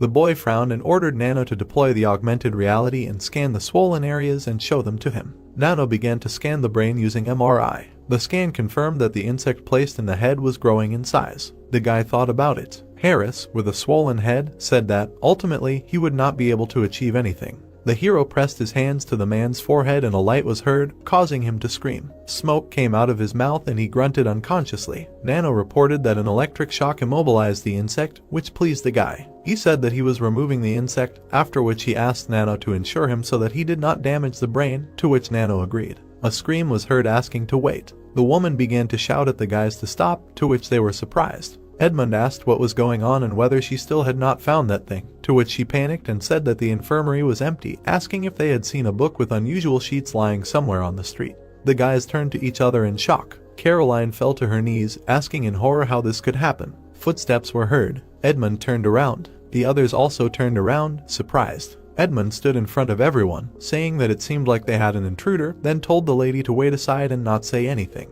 His eyes widened in surprise. Darcy appeared, walking towards them, to which she was called out. The man told her in surprise that she was covered in blood, to which the elder frowned. Edmund noticed a head on her shoulder and asked if it was a monk, then declared that it was amazing. He thought with a smile that she was truly incredible since she captured one of the 9 hegemons. The woman remained silent, looking at them. She was shocked when she was surprised that she cut off the arms and legs, adding that these guys knew no mercy, deciding that they were clearly not from the righteous clan. The man happily folded his arms and told the girl that he couldn't believe that she had defeated one of the 9 hegemons, adding that she was even more incredible. Suddenly, an explosion was heard behind him. Everyone was surprised and turned around. Chris said that there was one there. Everyone started running towards the building, shouting about the master. Stretching his hand forward, the hero thought that he was extracting an insect, asking Nano to ensure him so that he would not damage the brain, to which he replied that he was listening. The insect appeared, and Nano said that the insect was captured within the user's energy field. Remote control of energy was available. The man looked up. Blood began to flow out of his eyes. The protagonist raised his head up. The eye rushed upward. The insect was inside. A devastating explosion occurred. Looking straight ahead, the man thought that it was possible to get rid of goo control in this way. Who the hell was he? Standing in front of him, Ash heard that the damage to his brain had been kept to a minimum, but that he wouldn't last long, to which he thought that in that case they didn't have much time. Reaching out his hand to him, the hero said that it would hurt a lot, but he was in a bit of a hurry, to which he asked again. Suddenly, the protagonist snapped his finger. The man opened the door and turned to him. He opened his eyes in surprise. Sitting on a chair, the man said that Zhejiang Province, Hangzhou. Lowering his head, he added that their base was there. Then he fell silent. Looking surprised, the man asked if he was okay, to which Ash replied that he found out where their school was. The protagonist stood still. He could hear that he was talking about the school of the 6 warriors, so where is it? Frowning, the hero said that Huangshan Mountain in Hangzhou, Zhejiang Province. Looking to the side, the girl asked if he would be okay, said that she had stopped the bleeding and was in a hurry. Turning around, the woman asked that in his opinion, it looked like a gift. The man sat on a chair. It was said that at most, how much longer he could last was an hour. The protagonist approached and asked how things were. Holding a rag in her hands, Caroline said that he was already a dead man, to which he replied that it did not bother him, the main thing was that he could talk. Then she looked down. The healer fell to one knee and shouted about the benefactor. Closing her eyes, she added that she had a request for him. Frowning, the woman said that if he planned to use that very medicine on him, she asked to allow this old woman to ask a question too. The protagonist looked surprised and asked again. Looking down, she said that she was approached by an organization called the Blue Sky Society with a request to develop a technique that would raise the capabilities of the human body to the limit. They said that they were raising strong warriors to achieve a righteous world. Initially, she did not want to get involved in Miriam's affairs. Ash was surprised to hear that her only granddaughter had been kidnapped by a criminal group a year ago, and she had accepted the society's mission in the name of revenge. Frowning, the healer said that they had said that her granddaughter could only be brought back by winning the war they were waging, but their current strength was not enough to do so. The man sat tied up. It was said that, however, over time, doubts had arisen in him. The Blue Sky Society, which had such great power that even some of the 9 great schools had joined it, was unable to find out if her granddaughter was even alive. Stretching out a finger, she shouted that George, she was sure that he knew something and was hiding something from her. Bowing down, the healer said that if he helped her, she would fulfill his request, and it did not matter who they were, apostates or a demonic cult, so she was asking him. Looking down, the protagonist thought that it would be good for him if she became his debtor. Now he wouldn't have to persuade her for a long time and tediously. Standing in front of her, the protagonist said that it was fine, he would let her ask the question first, to which she thanked him. Turning around, Ash said that but before that, he would have to destroy his Danchin for the medicine to have the best effect. Let them wait a little. With wide eyes, Caroline thought that he was no more than 20, but all his actions were frighteningly decisive and calculating. She had to be careful with him. The man looked straight. The woman snapped her finger. Standing in front of him, she asked that her granddaughter, he really didn't know where Kelly was. Looking down, George said that she was in the Dragon and Tiger Gang, one of the 18 gangs of the waterway, to which she asked again. Gritting her teeth furiously, the doctor said that she had carefully asked about this dozens of times, but in response she only heard that they were working on it, and they already knew everything. Snapping her finger, she asked why they didn't tell him right away. Looking down, George said that the leader ordered not to tell until he completed the great technique. They had agreed with the Dragon and Tiger Gang, they could bring her at any time. Raising his eyebrows, Bruce said that these so-called righteous sects behaved no better than apostate groups, and to hell with these Taoists. Looking away, the girl said that he should shut up. The lady was already shocked. Grabbing his neck, the woman screamed that he was a bastard, because of them her granddaughter. Wide-eyed, she added that after this he still dared to call himself a Taoist, may he die. The man rolled his eyes and wheezed. The doctor looked at him furiously. The hero stretched out his hand and said that was enough. Putting his hand to his face, he thought, damn, she's out of her mind. Particles appeared around his hand. The woman flew away sharply. She tried to break free and screamed that he should let her go, that this scoundrel was her granddaughter, to which the man replied that he should calm down, and the hero said that he should take the divine doctor somewhere. The protagonist snapped his finger and said that he should come to his senses, asked what the purpose of the Blue Sky Society was. Raising his head, George said that there was only one society in the whole world, and Nano said that the subject's lungs and heart were starting to fail due to shock and critical blood loss. Ash was surprised to hear that the probability of imminent death was 98%. Taking the man by the head, the hero asked Nano to stimulate his brain and heart with an electric shock, to which he replied that he obeyed. The man was struck by a discharge. It was said that there was no reaction, the target was dead, and he thought that the hell. Looking at the man, the protagonist thought that he had missed the opportunity to find out about the hidden organization of Miriam. If he had known that this would happen, he would have asked the question first. He made the wrong decision. Looking away, he added that nothing could be done now. It remained to hope that the divine healer knew at least something useful about this society. Turning to the man, Ash thought that the healer had just strangled him.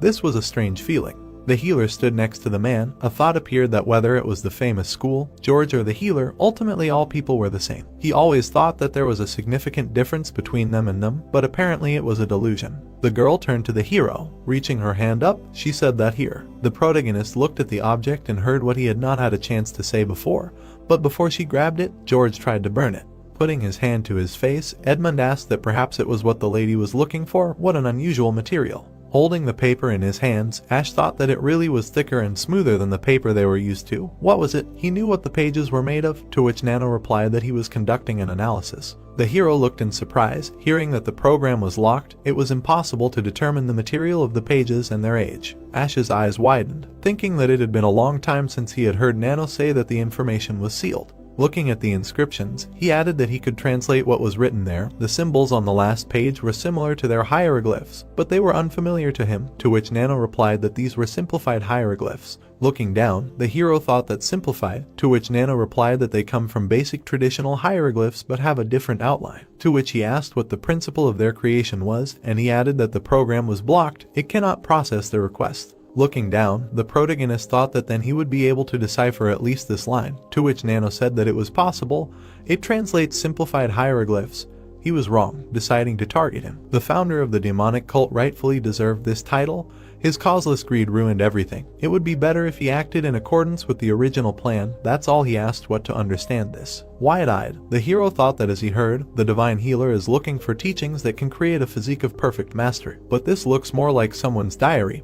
Besides, the founder of the demonic cult is mentioned. Is it really about the ancestor of the heavenly demon? The protagonist stood in front of the wall. A thought occurred to him that if it said that someone had targeted the ancestor but had been defeated, perhaps it had something to do with the scars left at the foot of the cliff from the martial art of the unrivaled sword spirit. Frowning, he added that then the one who left this diary and created the teachings of human body transformation was the ancestor of the school of 6 warriors. It sounded quite plausible, considering that the teachings somehow fell into the hands of the divine healer. Pulling out the paper, Ash thought that he could find out more.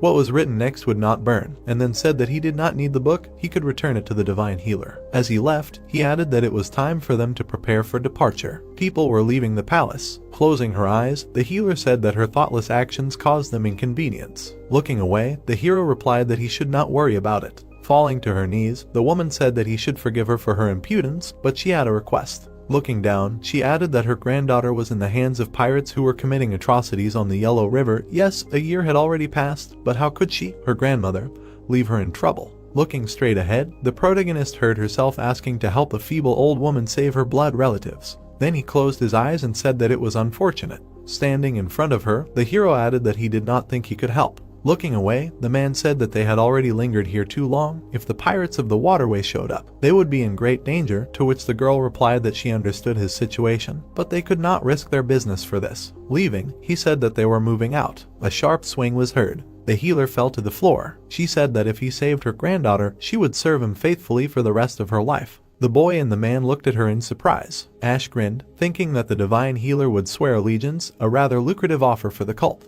Closing her eyes, Caroline thought about what she was asking for. Suddenly, she opened her eyes in surprise. The healer began to rise up. Smiling, the protagonist said that she said it herself, hoped that she would keep her promise. The woman looked at him in surprise. Tears appeared in her eyes and she turned to him. Grinning, Edmund said that as he dreamed, they would still have to go to one of the 18 bands of the waterway, to which he asked again. The guy grinned, saying that by the way, they say that you should be careful when crossing the river. Raising his finger up, he continued that he read in the travel notes on the plane that on the Huon River there are bandits known as the 18 bands of the waterway, and these bandits know martial arts. Of course he is superior to them in strength, but on the river the pirates will have. The man shuddered in fear and turned to him. Closing his eyes, he said that the pirates usually target the ships of merchants floating on the water with a rich cargo, and not the small boats crossing the river. Wiping away her tears, the healer said that if she thought about it, she hadn't even asked his name, albeit belatedly, but maybe she could find out who he was. The hero smirked slightly. Looking straight ahead, he replied that it was Ash. Looking down, Caroline thought that Ash was a familiar name. She had heard it somewhere before. She widened her eyes and added that it couldn't be the new lord of the demon cult. The image of the hero appeared. The thought that she had just promised to serve the lord of the demon cult appeared.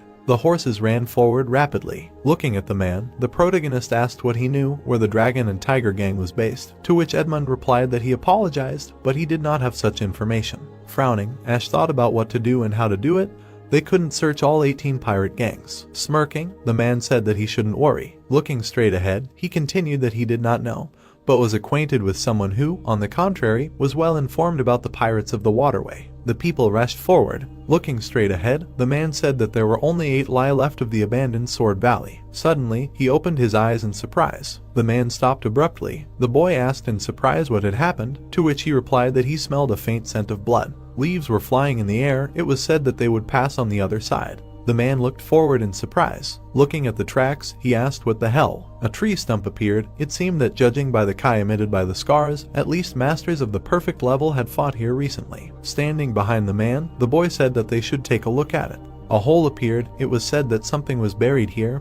obviously in a hurry, only lightly covered with earth. Standing next to the hole, the man said to quickly dig it up. The people began to dig up the earth. The man opened his eyes in surprise and said that it was the same. Body parts appeared. It was said that the severed arms and legs, this form belonged to the Wuding school. He waved his hand and said that these were the limbs of the great sword of Wuding. Let them immediately search every corner of the surrounding area and report to him, to which they responded approvingly. Gritting his teeth, the man thought that he could not believe that such a fate befell one of the 9 hegemons and the elder of the Wuding school. Things were clearly out of control. They needed to quickly get to the valley. It was heard that they had found a mark. Cuts appeared on the wall. It was said that there was a symbol of the Blue Sky Society here. The man suddenly jumped up. Coming down, he said that this was there. Handing over the book, he added that the leader probably managed to hide it before the battle. The man began to leaf through the book. Grinning, he thought that this was why the great sword of Wuding put his life on the line. The pages of the book appeared. The thought arose that the great technique that raises the body to the pinnacle of abilities. The rulers of the north, the thunderstorm of the west and the demons of the south, the righteous sect of Miram in the north, the alliance of renegade clans in the west, and the cult of the heavenly demon in the south. For many centuries, Miram was divided into territories under the control of 3 unshakable forces, and the borderlands between them turned into a battlefield endlessly washed by blood. But in the sea of the incessant sounds of war, one quiet place remained. A neutral zone without a master in strife, which borders all 3 forces at the same time, and this place is a city of silence. But even if the war bypasses the city, it cannot be called a peace-loving place. It is just that no one dares to strike the first blow, afraid of becoming the one because of whom the hard-won balance of power will collapse. The dark sky appeared. The guy looked away. Looking at the man, he said that something told him that those people were from renegade clans, and the scars, to which he was asked that he could keep quiet. Closing his eyes, Chris said that they did not need unnecessary attention, to which the guy replied that he did. Frowning, he thought how talkative he was. It was good that at least Betty was not with them. Putting his hand to his face, Bruce said that, by the way, it is interesting, Betty, Amanda and Mistress Kelly safely reached Hubei with them. Of course, the elder, there is nothing to worry about, but still, and the man thought that the leader of the squad, he is his savior. Turning around, he said that they are going this way, to which the hero asked that they are going to the alley. They walked straight. Suddenly, someone said that they should not pass by. Today they brought an excellent peach blossom wine. Let them come in and have a glass. The girl grinned and turned to them. Raising her hand, she asked what they wanted to have a good night, said that they had a lot of beautiful girls here. Then she winked. Putting his hand to his face, Bruce said that they saw these ladies had their chests out, to which Chris replied that he asked him to stop. The guy watched them and said that he missed Betty and Travis. Looking straight ahead, the man said that they were there. A huge palace appeared. It was said that the House of Noon. The lanterns were shining brightly. Looking to the side, the protagonist thought that there were mainly courtesans here, calling out guests. They would definitely find an informant in such a place. Looking to the side, Bruce said that it was creepy. He just didn't know where to look. There were even more courtesans here than in that alley. Suddenly, someone grabbed his hand. Chris was grabbed. The question arose that they came to have a drink. The girl grinned and offered to have a drink with them, and the other said that she liked how muscular his arms were. The man stood in front of them and said that this way. Looking at the girl, he said that they had a place with 3 cups. Stretching her hand to the side, the girl said that she was asking. The man sat down on a chair. The protagonist looked straight ahead. People were sitting at tables, and the thought occurred to him that, unlike the first and second floors, this place was entirely made up of Miram warriors. Bowing, the guy said that they should call him when they decided on the order. Sitting in front of the hero, the man said that this place was run by a secret clan that traded information in the City of Silence, and that he should think that it was like a Kebon among righteous clans, or like a Hao clan from apostates, to which he replied that it was understandable. Looking to the side, Edmund said that since they were on neutral territory, there were no branches of information bureaus of the cult or righteous sects here. The locals turned this to their advantage and were now extracting the usual benefits. The bowls were on the table. It was said that regarding the details, there were 3 bowls. They determined the level of the requested information. The red bowl is the lowest, the blue is the middle, and the white is the highest. Looking at him, Ash asked what level of information they needed, to which he replied that he thought it was somewhere in the middle. The drink was poured into the bowl. The guy approached them and asked if he wanted to place an order. The man was surprised to hear the information. Lowering his head, the guy said that they should wait a little. A little later, stretching his hand out to the side, the guy said that he had to ask them to move to the upper floor, asked if they did not mind, and then added that the head of the house said that he wanted to eliminate them personally. Looking to the side, Edmund asked that the head of the house personally. The man frowned and said that as far as he knew, the top floor only accepted guests who requested high-level information. Something was wrong. Looking at him, the hero replied that first of all they had to get the information they needed so they would agree. Turning his head, the protagonist thought that he did not feel the presence of dangerous people, nothing terrible should happen. People were standing in front of the entrance. Bowing, the guy said that he asked to come here. The door suddenly opened. Stretching his arms out to the sides, the man said that he was glad to meet him. At his request they were escorted upstairs. Louis grinned and said that he was the owner of the noon house. Bowing, the man said that he did not think that he would have a chance to meet him in person. He would be honored, to which he said that he should sit down. Looking straight ahead, Edmund asked why they called them here, said that they definitely asked for only medium-level information. Grinning, Louis replied that they should forgive him, but their question was of a higher level, although no, one could say that it was even more ambiguous. The man grinned, hearing that how to understand this. Louis stuck the knife into the table and said that there were many places that sponsored their information bureau. Holding the weapon, he added that this thing symbolized one of them, asked that perhaps they had some guesses about who he was talking about. The guy opened his eyes in surprise and asked that 18, really 18 waterway gangs. The man smiled and said that the young warrior was quick-witted. Although this did not mean that they would not sell them information, there was no need to be disappointed ahead of time. Looking straight ahead, he added that if he swears that he was not looking for the dragon and tiger gang out of personal arrogance, and they pay the price of the information, he will tell them where to find them. Bruce turned around in surprise. Looking to the side, he said that they were surrounded by, judging by the feeling, about 30 people. Getting up, Louis said that he heard that not long ago they returned to the Shiwandashan Mountains. The man frowned when he heard that it was the leader of the northern branch of the demon cult, Edmund. Raising his hand, the man said that the gentleman next to him was obviously of a very high position in the cult. This leader wanted to know who the young master was that he was addressing so respectfully. The boys frowned and asked again. Putting his hand to his face, Louis asked if they didn't need information, said that he only named the price. Looking away, the man thought that since the boy had a high status in the cult, he would definitely not want to reveal his identity and would eventually refuse the information. And if he agreed, he would show that they had a very serious reason to look for the dragon and tiger gang, and this fact would be another important news for them that would find a buyer. Looking straight ahead, the hero said that he would find out if he became the sponsor of this place. The man asked again in surprise. A glow appeared around his hand. The man exclaimed in surprise. The protagonist grabbed him by the neck. Louis angrily shouted what they were doing. Sitting in front of him, the hero replied that he had nothing to talk about with his subordinates, to which he asked again. The man asked why they were doing this to him. Ash squeezed his neck tighter. Frowning, he said that he wanted to ask why the head of the house was pretending to be a guard. Looking away, the man thought about the head. Gritting his teeth, Louis thought that he considered him an ordinary young master, but he turned out to be such a skilled craftsman that he was able to move people and objects in the air. No doubt, he is one of the top demonic cult and covers his face with a mask. The man opened his eyes in surprise and thought that he was the real head. Louis slightly rose. Stretching his hand forward, he asked that he was the head. What made him come to such conclusions? This is just one of his bodyguards. The protagonist smiled broadly and asked again and said that he shouldn't make fun of her. Looking away, he added that if it were so, people were sitting under the door, it was heard that the room would not be filled with murderous thirst. Grinning, the protagonist asked that he would react like that if he grabbed an ordinary guard. Looking away, Louis asked what they should do. The man wheezed from suffocation. Looking straight ahead, he thought that this man was a monster, so that he, being at the initial stage of the Great Master, could not move even a finger. The man was holding an insect. The thought appeared that if he applied even a little more force, the insect was crushed, and he added that he would die from a broken neck. Looking down, the man thought that in the current situation nothing could be done.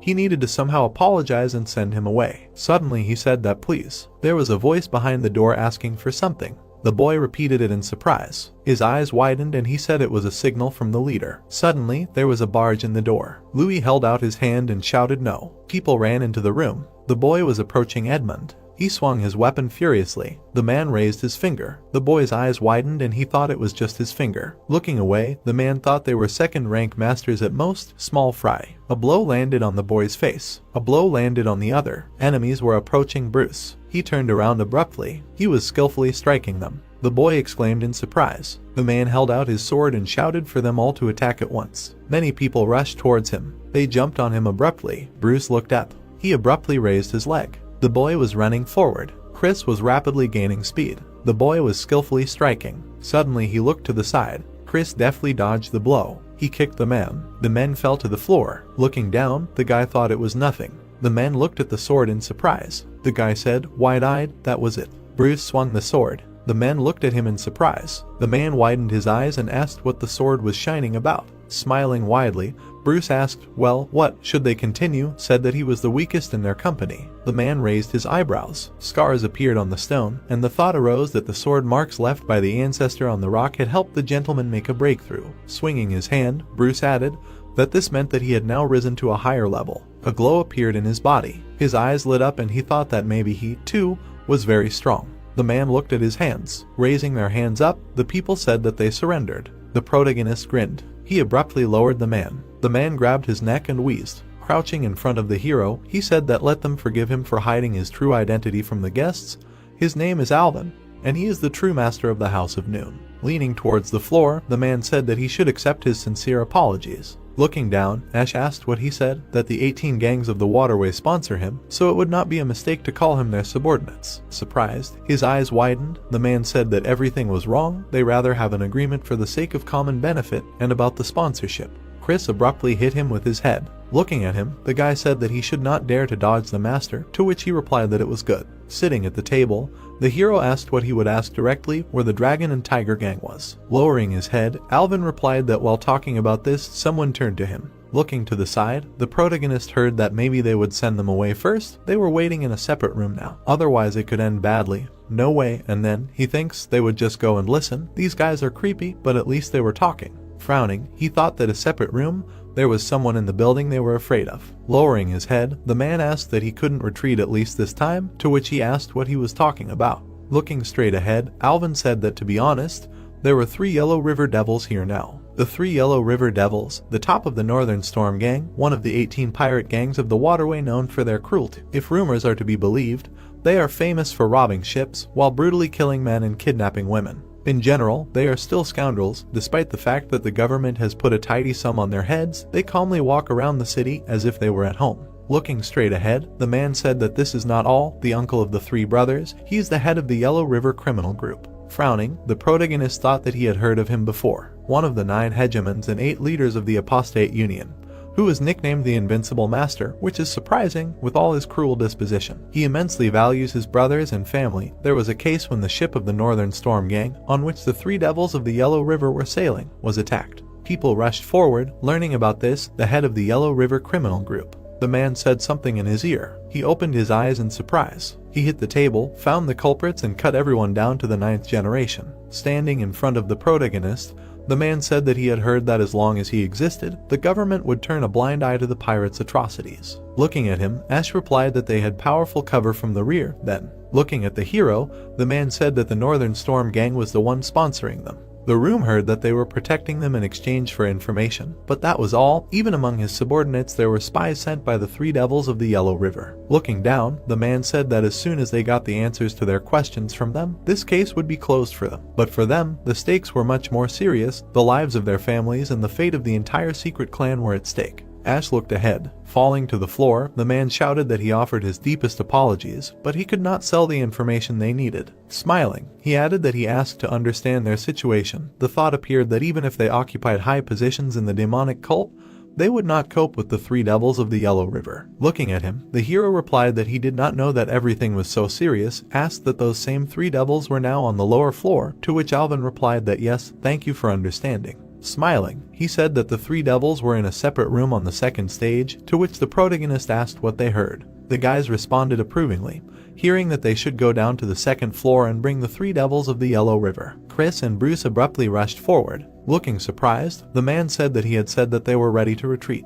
Grinning, the hero replied that he did not remember saying such a thing. Looking down, Alvin asked what he intended to do in that case. A glow appeared around his hand. Raising his hand, Ash said that this. The guy looked surprised and asked what. The guy opened his eyes wide. Grabbing him, the people said that he was dead with one movement of his hand. The man's eyes widened and he said, damn it, he was defeated. He didn't aim for the 3 devils, but for their heads. At least they should survive. Run away from here. Looking straight ahead, the hero said he had found it. Suddenly, he raised his hand up. The protagonist extended his hand to the side. The men fell to the ground. Lying on the floor, they wondered what the hell these 2 were, spies sent by the 3 devils. The man's eyes widened in surprise and he thought that it had taken them a month to find the spies of the Northern Storm Gang, but he had figured out 3 in an instant. The bodies fell to the floor. Closing their eyes, the guys said that the order had been carried out. Louis and Alvin looked at them in surprise. The men were lying on the floor, and the thought appeared that the three devils were the Yellow River. Looking at the hero, Alvin asked why he was doing this. He said that he had made it clear that the fate of the secret clan was at stake.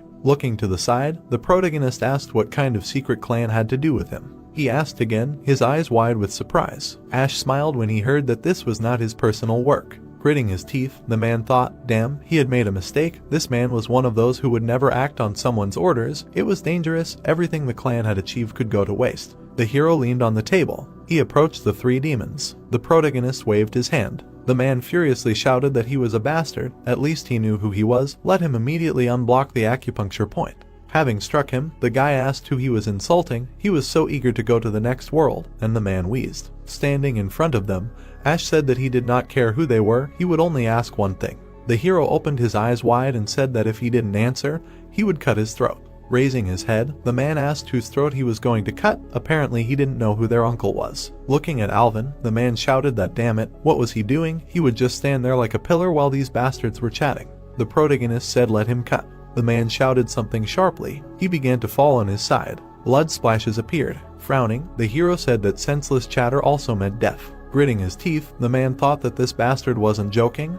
At this rate he could die too. Sitting on the floor, the man looked surprised. Looking at him, the protagonist asked where the dragon and tiger gang was. Gritting his teeth, he thought that they were planning to attack the dragon and tiger gang. He, Bart, the eldest of the three devils of the Yellow River, a member of the 18 gangs of pirates of the waterway, in his opinion, would betray his comrades. Bart narrowed his eyes. Looking up, he said that if he sailed 100 li to the east along the Yellow River, he would see Mount Tumunsen. In front of it the river branches. There he would find the dragon and tiger gang, and then he thought that he would resist and he would definitely kill him. First he should save his own skin.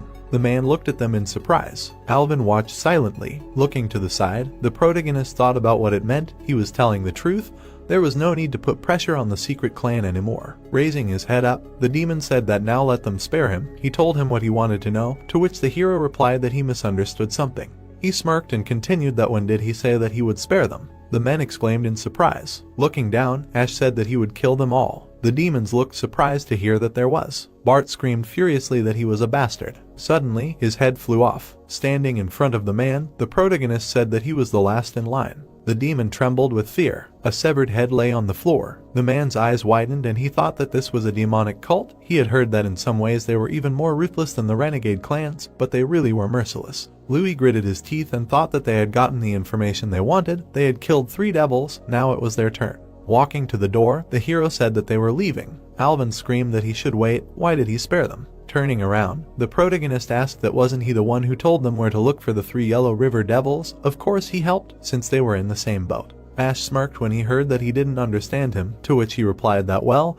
he got the information he needed and just paid the appropriate price for it. Looking straight ahead, the man thought that it wasn't that bad. If there were still living spies here, it would be hard for them to explain. But this way they could say that all this was the work of a demonic cult, and they might not have to bear responsibility, to which Alvin sighed. Smirking, the hero said that by the way, he thinks he doesn't know, so he's warning them. The men looked surprised when they heard that there was another spy. Walking straight ahead, Ash heard that no one would leave the walls of this room. They were moving along the street. Smiling, Bruce said that he was incredible, asked how he managed to find the remaining spy. The hero closed his eyes and replied that he had lied. There was no one else, to which he asked what? There was no one, then. Edmund turned his head to the side and said that it was an amazing provocation. Now the leader and the secret clan would not be able to trust each other while they were looking for a non-existent spy in fear. The protagonist smiled and said that yes, they would hurry, while they could not do anything. They needed to rescue the Divine Healer's granddaughter from the clutches of the dragon and tiger gang as soon as possible. Birds were flying in the sky. Ash was moving near the gorge. Looking to the side, he said that the river really forked, to which the man replied that a small river flowed towards the mountain. That's where they should go. The horse suddenly stopped. Looking at the village, someone said that this looked like the place. Bruce sighed and said that he would hardly see them by chance because of the mountain.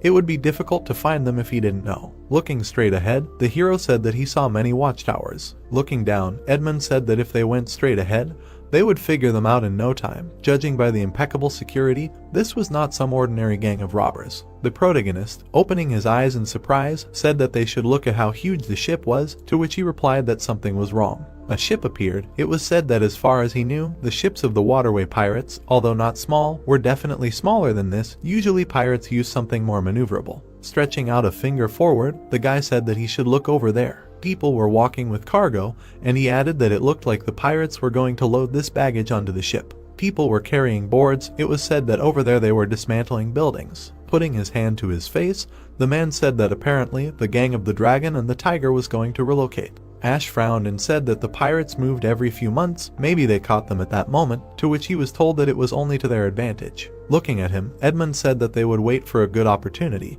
and they would be able to take the doctor's granddaughter without unnecessary noise, to which the protagonist said that in that case, they would not be able to do without reconnaissance. Turning around, he addressed Chris, to which he responded. Pointing to the village, the hero asked what would be able to quietly grab those two. Two people were standing on the building. Grinning, Chris said that he would try. Suddenly, he jumped down. The hero looked at him in surprise. People were walking towards the tower, and he thought that there were more pirates on the watchtower. The guy suddenly rushed forward. A blow was dealt to the pirate. Suddenly, the guy was stunned. Stretching his hand forward, Chris exhaled. He lifted the body onto his shoulder. The pirate asked in surprise who he was. A blow flew at the man. The pirate rolled his eyes. Smirking, Bruce said that the gentleman noticed their approach and sent them after him. Asked what had he managed to get scared, to which he replied that he was not at all. Standing on the bridge, the man said that they should be quiet and quickly get rid of the corpses, to which he replied that as he said. The guy opened his eyes in surprise. A sword was held to his neck. Standing next to him,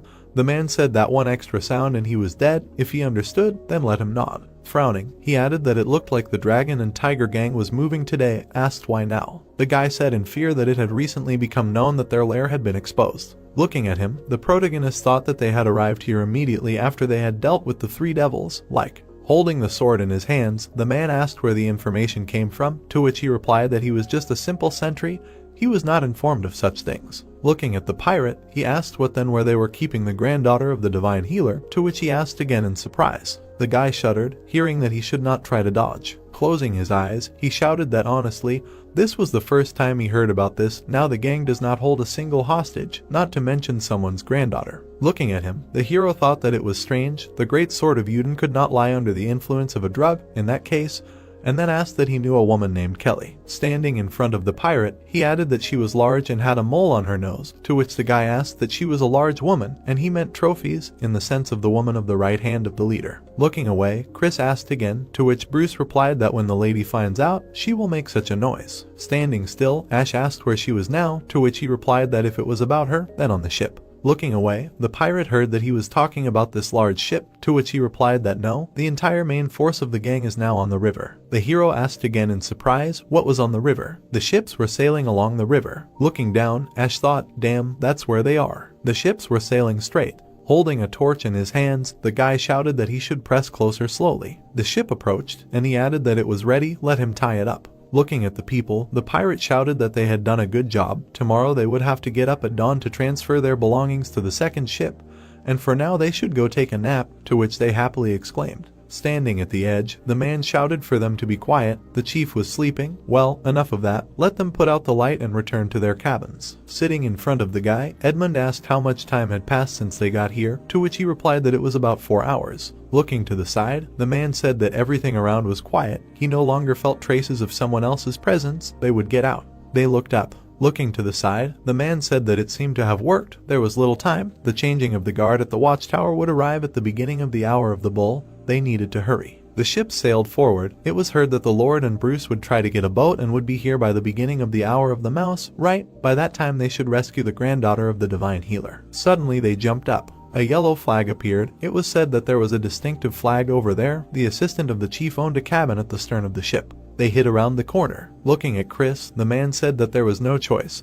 They would have to knock out these two. They act on the signal. He is on the right, and he is on the left, to which the guy replied that he understood. The pirate sighed, and the other said that he should watch out so that no fly flies in. Suddenly Chris struck. Edmund knocked out the guy. Looking at the man, the guy said that he would stand guard and he should check the cabin, to which he replied that it was okay. The door to the cabin opened slightly. The man stood in front of the chief. The chief was fast asleep. Suddenly he opened his eyes. Sitting next to the girl, Edmund thought that in fact, she was the spitting image of Mrs. Kelly, even broader in the shoulders than Amanda. The girl rubbed her eyes. She looked at him in surprise. Putting his finger to his mouth, the man said that he should not make a noise. Her grandmother sent him. Letting go of his hand, he added that they were here because she asked to rescue her granddaughter, asked that she would allow her to be quietly taken away from here. Looking at the man, she heard that she should not worry about the man next to her. He only put him to sleep by pressing on the acupuncture points. Stretching his hand forward, Edmund said that this was his companion, and Chris thought how similar they were. The guy looked surprised when he heard that the girl did not know martial arts, let him carry her on his back. Taking the girl on his back, Chris thought, damn, even the situation is the same. They abruptly rushed forward. The man looked surprised. The pirates took up their weapons and shouted that an enemy invasion. Looking to the side, he wondered what. He did not feel any traces of someone else's presence. The pirates ran forward, shouting that they would grab everyone. Edmund and Chris were surrounded. The man looked at them in surprise, hearing that while everything had worked out as the Lord had predicted, he had assumed this outcome, but they were still lucky. The man laughed and said that even he, the leader of the gang, could not compete with the Lord's ingenuity. Brock grinned and said that he should see, they were really trying to steal his assistant's wife. The man's eyes widened in surprise and he wondered what he had just said. A wife? The leader's right-hand woman's wife. The guy gritted his teeth. The girl suddenly attacked him. Her eyes widened. Chris suddenly jumped aside. Looking straight ahead, he thought that why did the granddaughter of a divine healer do this? That's how those words about the right-hand woman should be understood. The girl was holding a knife in her hands. Looking at the pirates, the guy added that apparently they were expecting their visit. Chester held out his hand and said that they should surrender right away. Even though he had somehow managed to deal with the great sword Udon, he simply could not stand alone against a crowd of brave warriors. He grinned and added that he had already guessed that the place was not accidental, there was a strong current and it was impossible to just swim away. Edmund frowned and thought that it was a trap. Looking straight at him, he added that he was right, they should at least once ask themselves why the ship had moored at the very bottom of the river at its intersection with the Yellow River. Where the water flow was the most turbulent, everything was originally intended to isolate them. The man sighed heavily. Looking straight at him, the Lord said that apparently they had finally surrendered, and then ordered them to be tied up. Holding the rope in his hands, the pirate said that they should stand still. He was a master at this, it would not hurt. Suddenly he looked at the rope in surprise. The man looked away. The guy was standing behind him. Chester smiled and said what kind of stubborn people were they. He had made it clear that the two of them didn't stand a chance against them. Standing in front of him, the man asked who said that there were only two of them, to which he replied that who would drag themselves in the middle of summer. The overlord opened his eyes in surprise. Suddenly he rushed forward. Chester lowered his head down. The hero was holding Bruce in his arms. Looking at them, he asked what the guy fell to the floor. Putting his hand to his head, he said that he was so excited that he forgot how to land properly. Brock looked in surprise. The pirates opened their eyes wide. Raising his head, the man thought that this was impossible. The hero was standing on a sword, and he added that flying on a sword. Looking at the ship, Ash thought that if you count those standing in plain sight, there are about 300 of them. He lowered his gaze and added that only two of them could be called skilled craftsmen. The one wearing a bamboo hat had reached the pinnacle of the perfect level, the one who called himself the leader of the gang, at the pinnacle of the exceptional. Looking at the hero, the Lord thought that the highest level of sword and Kingong mastery, known in Miram only from legends, flying on a sword, it turns out, the one who is guilty of the death of the great sword Wudang. With wide eyes, he asked that he was not by any chance a master of the school of 6 warriors. Frowning, the protagonist wondered what it meant. He saw the traces left in the abandoned Valley of the Sword, and also this blue belt, and then said that he was from the Society of the Blue Sky. Chester opened his eyes in surprise, thinking about how he knew about the blue sky. Turning his head, the man said that the granddaughter of the Divine Doctor was in cahoots with the pirates. She conspired with the man in the bamboo hat, acting as bait. The hero scowled angrily. The girl stood in the crowd. The protagonist held out his hand and said that they were taking their hostage with them. The girl flew forward sharply. She fell near the guys and said no. Kelly started crawling on the floor. Chris took the knife from her and said that she should behave well this time. The hero took a step forward. Taking hold of the weapon, he said that he should keep an eye on her. Suddenly, Ash swung his sword. The pirates looked at the rift in surprise. The hero grinned and said that whoever crossed that line would die. The man shouted loudly for him to stop. Standing on the deck, Chester said that he should calm down. He understood perfectly well that he was superior to them in skill, but he really thought that he could easily take this woman from the deck surrounded by water on all sides. Grinning, the hero asked what was there to worry about him. Pulling out his sword forward, he added that they would check then. Frowning, the man thought that threats did not touch him at all, and then asked that the child was now in the cabin. Gritting his teeth, Brock replied that he was going to use the child. That's why he said to take him with him, but right now he was not on the ship. At the request of the right hand, he hid him in his home, but no matter where he was, they still do not know anything. Looking to the side, the Lord said that he should first make him hesitate, to which he replied that it was good, and Chester thought that if they could not rescue the granddaughter, the divine healer would no longer need to help them. The leader grinned and said that her husband and child were in their hands, they thought she would help them. The man opened his eyes in surprise and asked again. Looking at the girl, Chris thought that it seemed to him that she was behaving strangely, but it was about the child. Perhaps he was taken hostage and she had no choice but to cooperate. Kelly looked at him in fear, hearing that one word from him and the child in the cabin would die. The man grinned and said that if they touched his gang members with a finger, or Mrs. Kelly left the confines of this deck, the child would not live, and asked if they understood. Bruce shouted furiously that cowardly rats were now holding children hostage. Stretching his hand forward, Chester said that he should stop making noise, just let him silently hand over the woman to them, and then no one would die. Looking to the side, the protagonist asked what if he refused. The man smirked and said that they had warned him that the wrong choice could kill the great-grandson of the divine healer. But let them just look at this bravado. If the divine healer found out about this, would she help them even if she was in their hands? Looking straight at him, the hero said kill. The man asked in surprise that he even understood what he was doing, to which he replied that of course he did. The hero threw the sword forward sharply. A glow appeared around his hand. He caught the sword back. The guy was lying on the floor. Brock shouted furiously, what did this mean? Did he really want to see the child die? The hero smirked and asked what that was a question, said that he himself said that he would kill him if he laid a finger on his subordinates. Apparently, he was like a leader among them. He was denying his own words. Frowning, the man said that he did not know him. Raising his hand up, he shouted that as soon as he waves his hand, let them kill the child, to which the pirates asked again. The leader shouted that it was the last time he was warning them. The pirates looked in amazement. The guys opened their eyes in surprise. The leader's hand was cut off. Grabbing it, he shouted that it was his hand. Grinning, Ash asked what was the matter. Turning around, he continued that their leader's hand had dropped down, so wasn't it time to carry out the order? The pirates gritted their teeth and thought, damn, how are they supposed to kill a child who wasn't even in the cabin? The protagonist hit the man. He was kicking. The pirate's eyes widened and he shouted about the leader. The man spat out blood when he heard that he was going to kill the child. Looking down, Ash asked that he thought he could fool him with a lousy bluff. Grinning, Bruce said that he was their lord. Looking away, the man said that but as he realized that all this was a bluff, sometimes the Lord acts as if he can read other people's thoughts or intercept Chang'em. Now he understands why the 6 great clans could not stand up to him. The girl sat on the floor, and he added that by the way, the biggest problem is this woman. For the sake of the child, she can repeat what she did again. The man gritted his teeth and thought that how did he know that there was no child on the ship? Is it really the feelings of Kai? Nothing can be done. We will have to wait for the moment when he fully concentrates on the head. Looking straight ahead, the guy heard that someone addressed him, to which he responded, and Chester said that he would stall here for time, and he, even by swimming, should reach land and bring the child. The pirate looked surprised, hearing that if problems arise here and a battle breaks out, then he should just kill him on the spot, to which he asked that he meant the child. The man's eyes widened as he said that if the divine healer danced to their tune, there would be a hole in the blue sky plan, so they had to do everything to prevent her from being lured away. He grabbed his hat and said yes. Suddenly, the boy rushed forward. They jumped up sharply. Chester grinned and thought to see if he could still hold on confidently when the bluff turned into truth. The protagonist looked towards the sounds. Lying on the floor, the leader said that he would just let him go. No, he would even give him the child, as long as he spared her. The protagonist grinned and said that even if he was ready to give up, it didn't seem like his friend was thinking the same. The man looked at him in surprise and asked what he meant. Ash stepped on him with his foot and said that it meant that he had nothing more to talk about with him, to which he replied that he should stop. The man screamed in pain, how dare he? The pirates suddenly pounced on him. Looking to the side, the guy said that he disappeared, and the man asked what the hell. The man turned around in surprise, hearing that he decided to go for a little trick. Particles appeared around the hero's hand. The swords began to fly up. The guys were floating in the river. Looking straight ahead, the protagonist asked what they thought. He would not be able to get them in the river. Suddenly, he jumped up.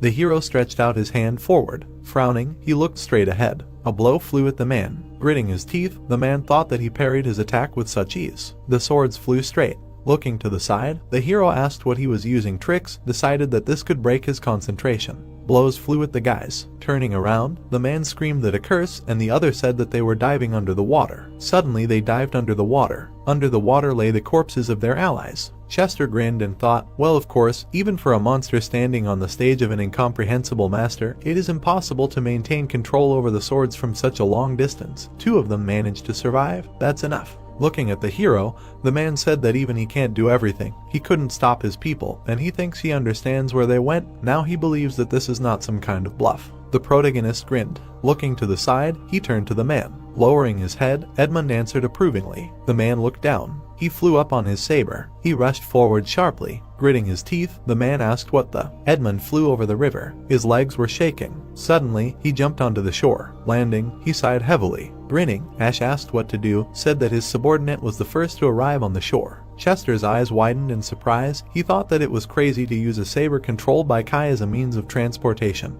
and then said that it was a curse, but he didn't mean to say that he knew where to look for the child. Standing in front of him, the protagonist asked if it wasn't in the headman's house, to which he asked again.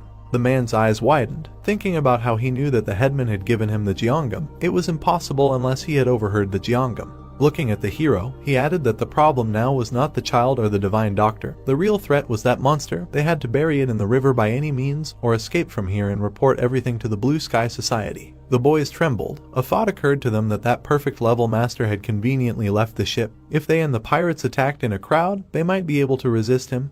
It was enough to just detain him on the ship. The man turned around. Hearing what he was doing, he had killed his leader. He was going to continue to stand like pillars. There were only 300 or 300 brave warriors who would just stand there and stare. The man gritted his teeth, hearing that he wanted to destroy the alliance made between the leader and the community, to which he replied that an alliance was an alliance, but how to kill this monster. Looking straight ahead, Chester said that he was alone. Did the brave pirates of the 18 gangs of the waterway succumb to fear when in front of them? Suddenly, a blow was struck. The pirates screamed in pain. The man fell to the floor and exclaimed. His eyes widened. He thought that it was dangerous. He blocked a blow from the hero. Looking at the sword, Chester thought about what kind of strength this was. Then he looked to the side. Frowning, the man thought that this would not work. He needed to run. He would concentrate his strength on his back, using his onslaught to his advantage. The floor began to collapse. The man fell down. Looking up, he thought that he would not chase after him. Otherwise, the granddaughter of the divine physician and his subordinates would be left alone among the pirates, break through the bottom of the ship and escape. Particles appeared around the man. He opened his eyes in surprise, thinking it was telekinesis. Chester flew over the protagonist and asked when he had time. Damn it. He then screamed furiously, which was unheard of. Chester swung his sword and screamed that he had left the battlefield just to stop him. He had made a huge mistake. Ash smirked and asked what mistake. He thought so. A bright glow appeared near the hero. They clashed in battle. Gritting his teeth tightly, the man thought, no, how is this possible? He was striking downwards. They must be stronger than him. A bright light appeared in the distance. He opened his eyes in surprise, thinking it was his Kai saber. The hero suddenly rushed towards him. Chester screamed in pain. Frowning, the protagonist thought that it was too early for him to die. He struck the man several times. Chester fell to the floor. Ash stood over him. The man gritted his teeth, thinking that the bamboo hat was broken, but even so, he didn't recognize his face. Well, it didn't matter. The hero put his hand on him. The man screamed in fear for him to stop, asked what he was going to do. Grinning, he replied that this. Lightning struck the man. The guy screamed in surprise about the Overlord. The Overlord was unconscious. A glow appeared around him. The hero lifted him up. Gritting his teeth, the protagonist said that he should make sure that he didn't die, to which Bruce responded approvingly. The pirates trembled, hearing that this is it, and now. Grinning, Ash said that it was their turn. Running away, the guys shouted that the monster should drop their weapons and dive into the water. Stretching his hand forward, the protagonist said that it would not help them. The sabers flew up. The protagonist activated the spiral system, to which Nano replied that he was processing the user's request, starting the remote control system for 63 swords, calculating the spiral trajectory. The marks on the pirates appeared. The sight was aimed at the guy, and Nano said that the targets were fixed. The swords flew in the air. Looking up, the man said that it couldn't be, and the other asked that all this was not a dream. Yes. The hero abruptly crossed his arms. The swords flew at the guys, and he shouted that they should not come closer. Looking at Ash, the man thought that who the hell is this monster? He is a real devil who rose straight from hell. Then he shouted that they should cut the chains, increase the distance between them, where his natural Kai does not reach, he will not be able to do anything to them. The guy turned around, hearing this. A blow flew along the chain. Striking with a saber, the pirate said that it should break. The hero stretched out his hand to the side and said that so be it, he would help them if that was their choice. Suddenly a beam flew along the chain. The ships detached. Looking straight ahead, the man wondered what had happened, but he had just helped them. Judging by his actions so far, he could not decide to spare them. The swords began to fly down. They flew along the ship. Falling to the floor, the pirate shouted that the ship was tilting. It couldn't be. He managed to reach them. Looking to the side, he shouted that they should at least raise the anchor, to which he was told that nothing was working, the pitching was too strong. A blow flew at the guy. He suddenly fell to his knees and thought that they. Opening his eyes wide, the pirate added that they had miscalculated. No matter what they did, it didn't look like they would be able to get out of here alive. A sword flew at him. The thought appeared that this place was a real hell. Bloody splashes appeared. There were many corpses on the deck. Bruce looked away and said that he could deal with a whole crowd of pirates in one fell swoop, that he was their master. The man was lying on the floor. The girl was crying, looking at him. Chris looked at her and thought that all the pirates were dead. Why was she so upset? And then said that it would all be over soon. Let her be patient a little longer. She opened her eyes wide, hearing that she was about to meet the child. She looked at him furiously. Bruce looked at him and said that he didn't want to say this, but they were like saviors, and she was trying to kill them with her eyes, wasn't she? The man was walking with a torch in his hands. Suddenly a blow flew at him.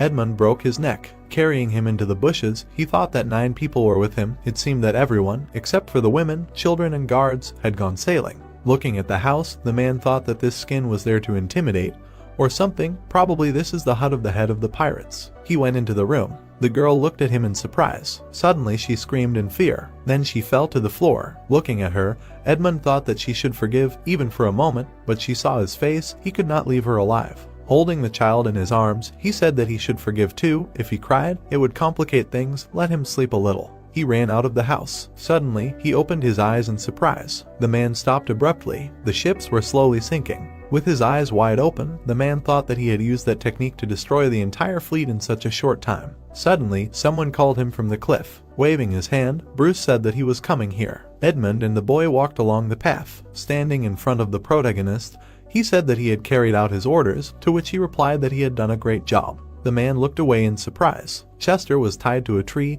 and he thought that it was the master's trophy. Holding the child in his arms, Edmund added that if he thought about it, he heard that he had cut off the hands of half the possible heirs, and goosebumps ran down his right hand. The girl was sitting by the tree. She was looking forward furiously. Someone asked what was wrong with this girl, to which the guy replied that he did not know. Because of her strange condition, he was not weakening the acupuncture points yet. She had been like this for some time, looking at them as sworn enemies. Crouching in front of her, the man said that they had returned her child alive. Tears were pouring from her eyes. Looking at them, the hero said that he could unblock the acupuncture points. Flashes appeared near the girl. Suddenly she screamed loudly. Covering her mouth, the man asked what she was doing. Looking at her, Edmund said that if she screamed again, he would press the points again. Kelly was breathing heavily. Looking forward furiously, she asked that they buried her husband at the bottom. They thought that after that she would be able to forgive them. The tearful woman raised her head and began to scream loudly. Edmund covered her mouth and asked what she was doing. Holding the child in his arms, he said that if she screamed again,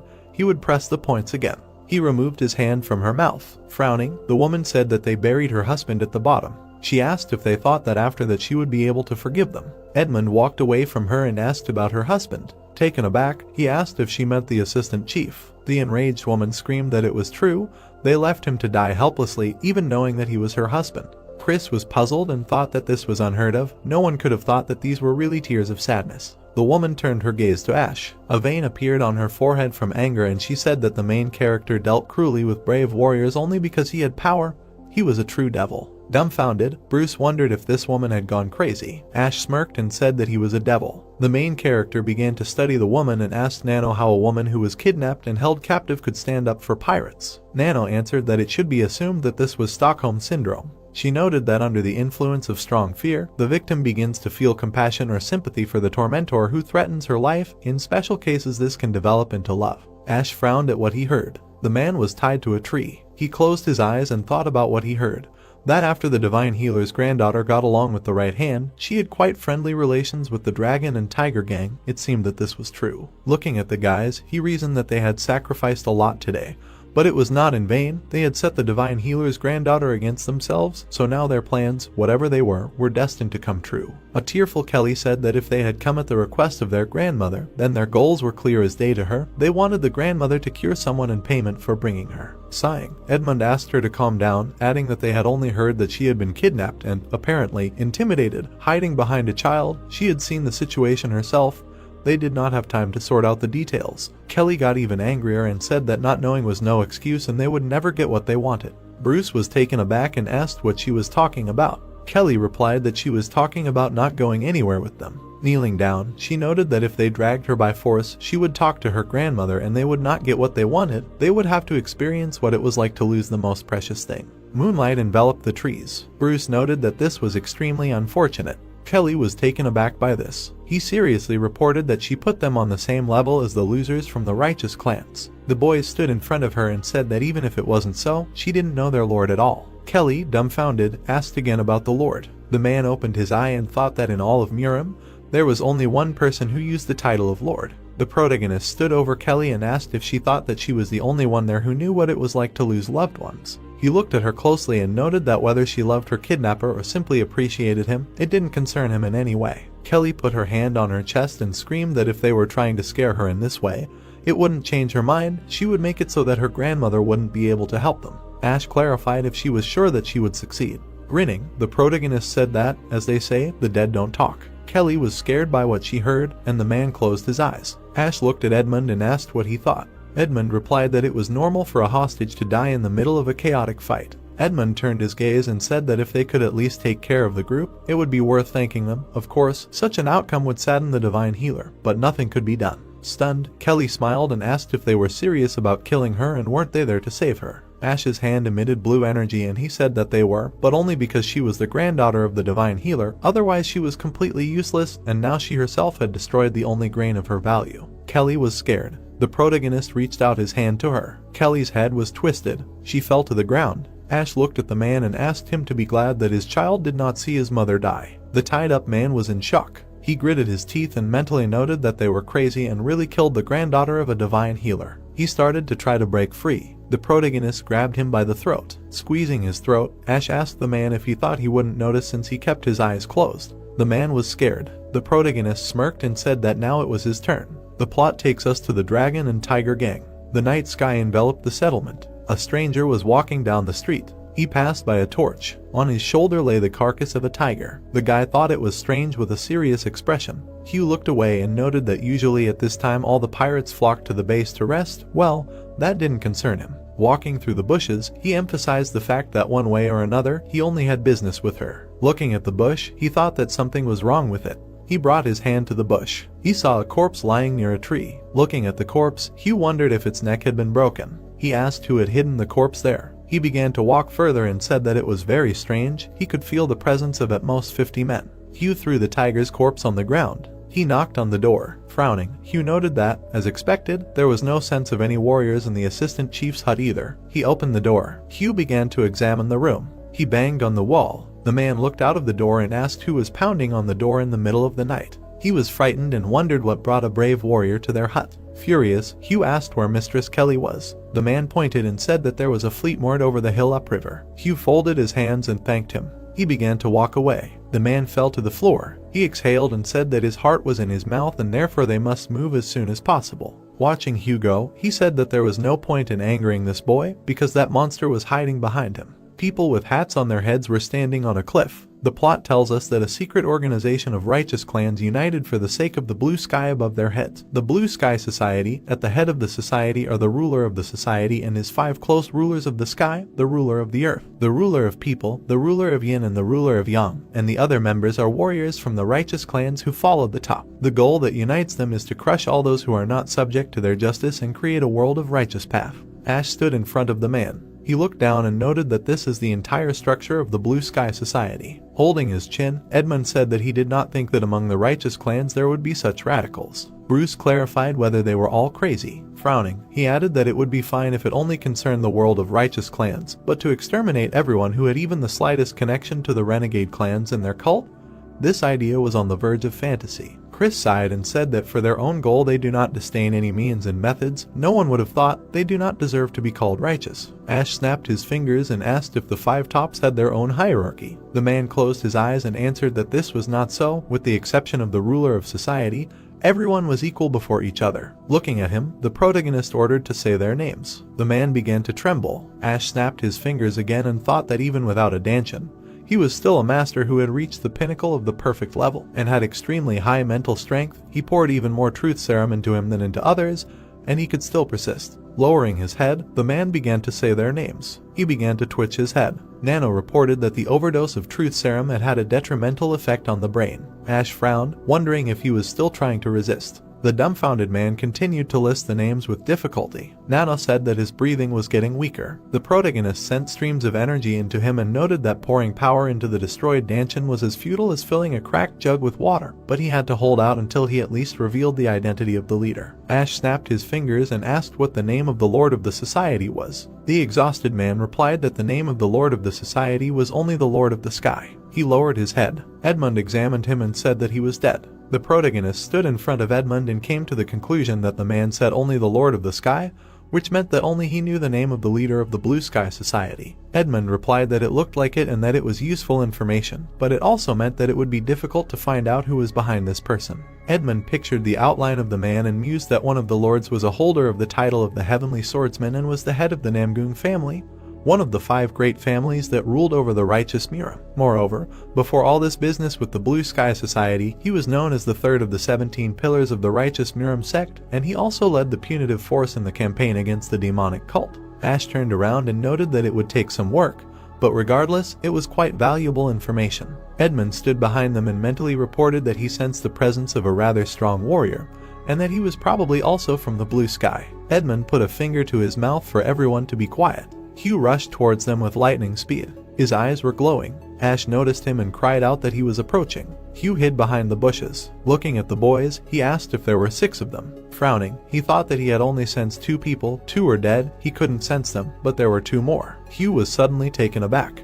He saw Kelly's corpse. Furious, Hugh asked if they had killed the woman. He pulled out a huge blade from behind his back. Stunned, Chris noted that it was a 2-handed sword. Hugh moved towards him. Edmund managed to cover Chris with his body and parry the attack. Narrowing his eyes, Hugh wondered if he had parried his sword with the will of the saber. Edmund looked at him and asked if he was at the height of exceptional mastery. Hugh jumped back. An aura emanated from Edmund's hand. Hugh was frightened by what he saw. Edmund punched him. Hugh held 2 blades in front of him. Grinning, he said that he was going to start with the weakest. Furious, Chris asked if he was a weakling. Edmund looked at him and mentally informed him that he was someone to be careful with and that he was a level higher than him. He stood up and thought that he had seen the dual sword style somewhere before. He asked with a surprised look if this was the fearless dual sword warrior. Edmund introduced the 5 men and reasoned that the commander of the north, the demon of the south, the warrior of the east, the despot of the west, and the dual sword of the central plane were the titles of the 5 great masters. No one knew when this began, but the tradition of naming these titles to the 5 strongest warriors had been known for a long time. The man stood with his back to him. Edmund reasoned that the head of the righteous sect Miram and the master of the righteous sword clan, the righteous sword of the north, lie. The stranger's face was serious. Edmund emphasized that this was the one who had put the apostate alliance to flight at the Battle of the Valley of the Temples of Giju and the direct successor of the previous cult lord, the demon lord Solomon. There was a smirk on the man's face. Edmund noted that this was the invincible warrior who had seized power over the entire renegade alliance during the war between the renegade clans, the despotic king of the west, Seth. The boy's face was covered with hair. Edmund told us that this was the divine warrior of the east, Harry, surrounded by countless rumors in which truth and fiction were indistinguishably intertwined, and who had received the title of the strongest by fighting only with his bare hands. The stranger stood with his arms crossed. Edmund added that this was the fearless warrior of dual swords, Howard, who had once been famous as one of the 10 hegemons of the Central Plain. Many ships were sailing on the sea. We were told that although there were now only 18 bands of pirates on the waterway, there had been a time when there were 30 of them, when over 10,000 pirates ruled the Yellow River, terrorizing government troops and Miram warriors. Howard stood on the ship strewn with corpses. Edmund reflected that this was what had happened then. Howard, in his rage at the loss of his wife, had single-handedly taken out over 3,000 pirates. Whatever his motives, he had drawn the wrath of the Renegade Alliance and been exiled from the righteous Miram sect on the pretext of taking too many lives. Howard had walked through clouds of dust. We are told that he had figured in several more major battles after that, but then suddenly disappeared. Hugh, dumbfounded, thought that his master had been right. He had warned him not to show off both swords unless he was in mortal danger, and he had just given himself away. He stood there wondering what he should do now, since this one-eyed man was his superior. Hugh looked at Kelly's corpse and noted that he was angry, but there was nothing he could do. An idea occurred to him and he added that there was only one thing to do. Hugh began to run. Chris gave chase. Hugh turned around. Chris lunged at him and asked who gave him permission to run. Chris hit him. Hugh started swinging his blades. He dodged a kick. Frowning, he wondered in his mind if this was the one he was aiming for, if he was beneath him, and why he was rushing into battle. Chris placed his hands on the ground. He swung his leg. Hugh started moving backwards. He had a smirk on his face. Holding the blade in front of him, he said that it was not bad. They stood opposite each other. Chris examined Hugh's blade, reasoning that his skill was at the peak of exceptionalism, and that he wielded the huge two-handed sword as easily as if it were a normal sword. All he had to do was try to force him into an opening. The warrior turned to him. Chris asked what he wanted. Raising the swords above his head, Hugh said that he was not leaving because he was afraid of him, he was just very busy. In rage, Chris told him not to even think about it. Hugh swung his swords. A huge cloud of dust rose. Chris covered his face with his hand. Hugh continued to run. Turning around, he thought that this was the first time he met a master his age. He would like to compete longer, but alas, these people recognized the style of two swords. He must quickly return and report this to the master. Ash suddenly appeared in front of him. He had a smirk on his face and said that he had already heard that no one would let him go. Hugh swung his swords. The protagonist touched his blades with his hand. In rage, Hugh asked if Ash thought he could stop him with this. Powerful gusts of wind began to emanate from them. He looked at the protagonist, who was holding his weapon, and wondered if he had moved. He emphasized with a dumbfounded look that no matter how hard he pressed, it was all useless. He imagined his master in front of him. Hugh looked at Ash's hand and asked if he was going to flick him. The protagonist, with a smile on his face, answered that he guessed. Hugh was thrown to the side by the flick. He hit the ground multiple times. He managed to stop. Hugh grabbed his head, dumbfounded. He fell to the ground. Ash was standing over him. Blue energy was radiating from his hand. Edmund looked at him and asked him to wait. He seriously assumed that this young man had no connection with the Blue Sky Society. Looking away, he stated that Ash must have heard that the dual swordsman disappeared after becoming an outcast, both for the renegades and the righteous sect. The protagonist wiggled his fingers and noted that then they should find out his identity and motives. Hugh was lying on the ground unconscious. Edmund picked him up and said that he would interrogate him himself. There was a mark on Hugh's forehead from the blow. He woke up tied up. Stunned, he mentally noted that he passed out because of some flick. He remembered his teacher's words, that he was strong. There was no one among his peers who could stand up to him. Hugh thought that they were clearly the same age as him, but he knocked him down with just one flick. Edmund approached him and asked if he was awake. In rage, Hugh reflected that he could not concentrate his strength and did not feel his dantian at all. Pointing his finger, Edmund said that he blocked his meridians. Sitting on the ground, the guy clarified what they were going to do with him and whether they wanted to kill him. He emphasized with a serious look that he did not want to use this method, but, frowning, he asked to spare him. Silence reigned around them. Stunned, Edmund noted that he said it so calmly. Looking at him, he said that they could kill him, but for now they spared him, deciding to interrogate him first. Hugh said that they could ask him anything and he would tell them everything. Edmund stood in front of him and asked to get to know him first. Sitting on the ground, Hugh said his name. Ash thought with a serious expression that he must be Howard's apprentice. Edmund put his hand on his hip and asked why he attacked them. Hugh looked at Kelly and replied that they killed the woman, which is why he attacked. Edmund turned around and called Bruce. He picked up the child. Hugh, dumbfounded, noted that this was the child. Edmund interrupted him and said that it was true, this was the son of the dead Kelly. Pointing his finger at the man, he said that they were originally going to save both of them, but failed because of this man. Hugh asked if they came to save them. Edmund, with a serious expression, said that Kelly's grandmother contacted them. They came to rescue her granddaughter and great-grandson, but they got trapped and ended up saving only the baby. Bruce, with a stony expression, thought that Edmund was a born actor. Hugh clarified if Kelly's grandmother really sent them. Edmund raised his hand and asked why they would deceive him if they were holding him hostage. Hugh bowed his head and said that he mistook the people who had come with a good purpose for villains and apologized deeply. Edmund smiled and asked why he was looking for Kelly. Hugh, upset, said that he needed medicine. Edmund, taken aback, asked about the medicine. Looking at Kelly's corpse, he thought that he was looking for her not out of friendship, but as a doctor, and if you think about it, the granddaughter of a divine doctor should be more skilled than any ordinary healer. Bruce closed his eyes and noticed that he thought so. Frowning, he said that Hugh was a drug addict. An enraged Hugh cried out that he was not. Edmund was puzzled by their conversation. They sent Bruce away so that he would sit behind the bushes and asked what medicine they were talking about. A distressed Hugh told him that his sister had been suffering from a long-standing incurable disease. The other doctors just shrugged their shoulders, but to their surprise, with Ms. Kelly's medicine, her sister got better. Edmund crossed his arms and said that given his circumstances, it was no wonder he was angry. He narrowed his eyes, thinking about how Hugh had said he would tell them everything, but had not given them any details. Ash approached him and said that he did not understand something. The furious protagonist asked if they seemed like they were in the mood for a friendly conversation, adding that if he wanted to leave there alive, he should answer directly, and if he answered evasively again, he would destroy his dantian and throw him to the beasts to be fed. A frightened Hugh asked if that was too cruel. Ash stood over him, shrouded in a red aura. Hugh sighed. He said with a distressed expression that his younger sister's illness was very serious. Edmund asked what kind of affliction required such measures. Hugh looked up and said that others simply called it meridian blockage, but Ms. Kelly said it was 9 meridians blocked by yin. Edmund, dumbfounded, asked again. Ash looked down and asked Nano what she knew. Nano replied that there was no mention in the known precedent data. The protagonist stood nearby and asked Edmund if he understood what he was talking about. He said that in Miram, meridian blockage is a condition in which the yin energy is too strong and blocks the owner's meridians. It is clear that this mainly affects women. There is no treatment, and the person affected by the disease is doomed to suffer from symptoms all his life. It is not fatal, but it is not easy to live with it.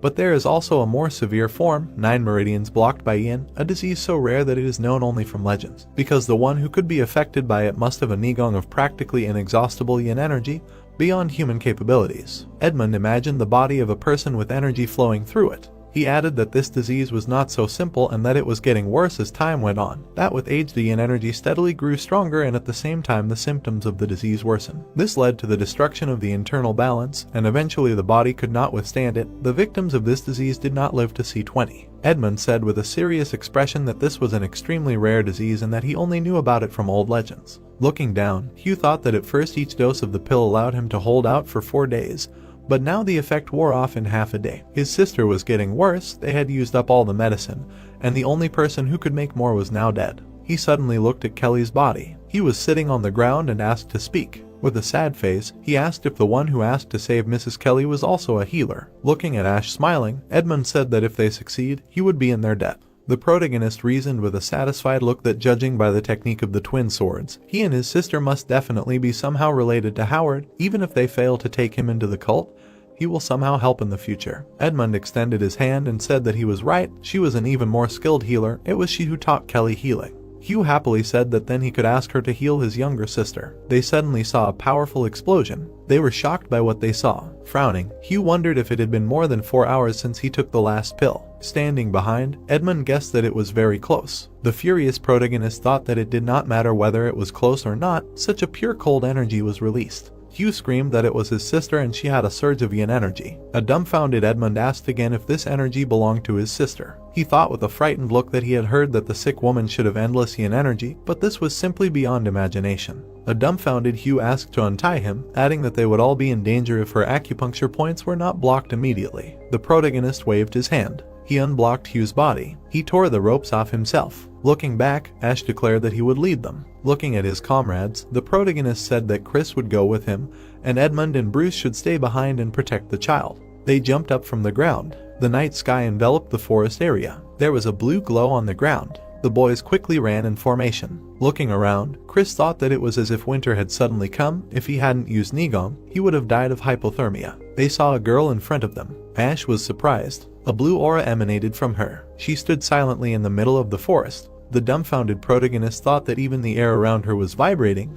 This was natural Kai of unimaginable power. Hugh looked at her and called out. He began to walk towards her. Hugh started to run and screamed that everything was as he thought. He needed to block the acupuncture points to stop the circulation of Kai in her body. The energy surrounding the girl threw him back. He held his hands in front of his face and thought that he was cold. Even having strengthened himself many times with Nigong, he felt how it went through him to the bone. The previous surge in power did not compare to this. Hugh began to reach for her and asked her to wake up. As he approached Lara, he said that he had to hold her back first. A piece of ice fell on his hand. Lara suddenly turned around. Hugh was horrified. Lara's pupils were white. She grabbed his hand. His hand was frozen. Hugh, dumbfounded, asked what she was doing and asked her to stop. Lara looked at him silently, frowning. He thought that his breathing technique was useless. The yin energy was penetrating deeper into his body. Things were much worse than he thought. If this continued, he would turn into ice. Hugh swung his leg and asked her for forgiveness. Ice appeared around Lara, which deflected Hugh's leg.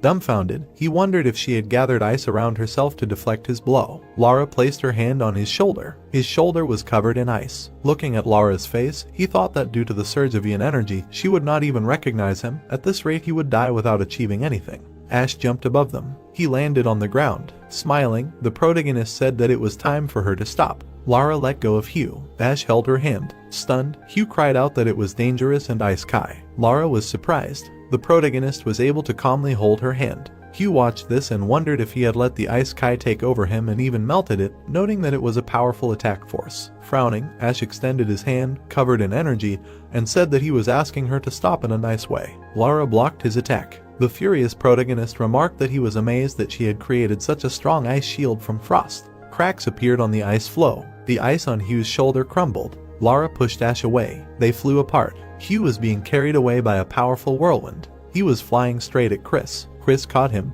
He was able to stop. Chris sighed and thought that he had seen that her power was strong enough to make even the air tremble, but to throw him so far away, it was truly incredible natural kai. Embarrassed, Hugh looked at him and thanked him. Looking at how he smiled, Chris noted that at first he seemed very rude and arrogant, and he was just straightforward. Hugh suddenly closed his eyes in pain. Chris began to melt the ice on his body. Hugh looked at him happily and said that Chris was not a bad guy. Chris asked him to stop chatting, adding that it was better to use breathing techniques to disperse the ice kai. Stunned, Hugh replied that now was not the time for that, and if they did not stop his sister, something worse could happen. He looked at her and thought that last time he was not alone and they somehow managed to stop her before she released all her yin energy. But it had to happen in the absence of the master. He did not think that there was anyone other than him who could withstand his sister's yin energy. He was suddenly surprised. Ash began to swing the blade. Surprised, Hugh emphasized the fact that the protagonist was an even bigger monster than he expected. Chris said that if Ash could not stop her, then disaster could happen, but he thought that would not happen.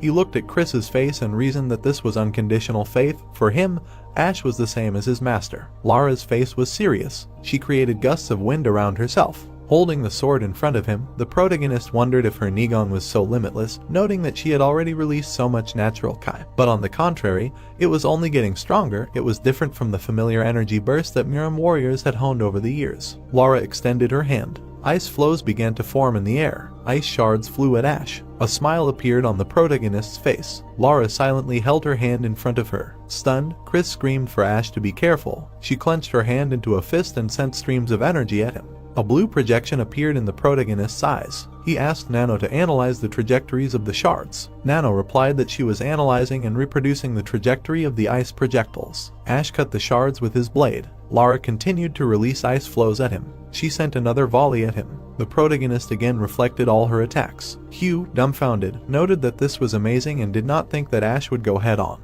Ash swung his blade. He thought with a serious expression that as expected, there was no natural kai in the ice shards. She was simply throwing ordinary ice. He saw that Lara was enveloped in blue mana. She raised a whirlwind in front of her. The protagonist managed to jump away from the huge ice flow created on the ground. Frowning, Chris asked how this was even possible. Hugh, dumbfounded, thought that while her vision was blocked, she could not control the shards. Ash swung his sword and noted that now was his chance. He cut the glacier. The protagonist prepared to dash. He flew at Lara. Lara was furious at this. Her hair began to flutter from the gusts of wind. Ash frowned and cried out that it was too late. He struck her stomach with his hand. Lara stood with her arms outstretched and frowned. Hugh furrowed his brows and shouted that it was too late. He struck the surprised girl in the stomach and chest. Lara looked at him in shock. The guys stood among the falling ice floes. The protagonist looked away seriously and thought about the fact that the whirlwind had stopped, but the cold was not weakening yet. Ash frowned, clenched his teeth and struck the girl in the stomach again.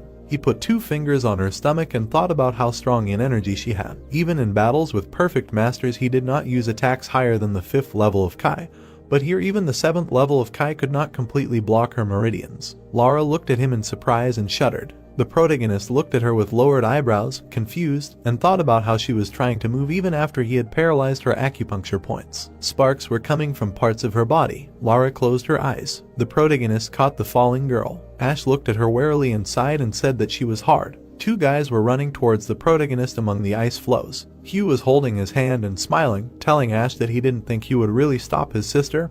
He was just incredible. The protagonist looked down with alarm. He was examining the guy's injured hand and thought that judging by how blue his hands were, this guy wasn't in the best shape either. Ash looked at the girl's body in surprise. He looked at Lara's face and thought about her swollen veins. The protagonist looked at the girl with lowered eyebrows and thought that despite the blocked meridians, the yin energy in her body continued to rage. He threw the girl over his shoulder. Ash held the girl and turning to the surprised guy, said that he would take her to Grandma Kelly. Hugh looked after him worriedly and replied that no matter how outstanding a healer this woman's grandmother was, he did not think that she would be able to stabilize his sister's condition. The protagonist walked with the girl on his shoulder and said that if the divine healer could not, there was nothing to be done, they had to hurry, so let her follow him. The guy looked at Ash, who jumped up and asked what kind of divine healer this was, where he would get one. Travis looked at the shocked guy and said that this was Grandma Kelly. Hugh frowned and clenched his teeth, thinking about how many times he had come to her for pills, but she had not said a word. If he had said it right away, he would have gone and found her anywhere. He looked ahead with dissatisfaction and thought that the medicine was the price he paid for not killing them. Why would she tell him that? Everyone wants to live. The plot shows us a dock with boats and tells us that Ash reunited with the remaining companions and went in search of a ferry. Fortunately,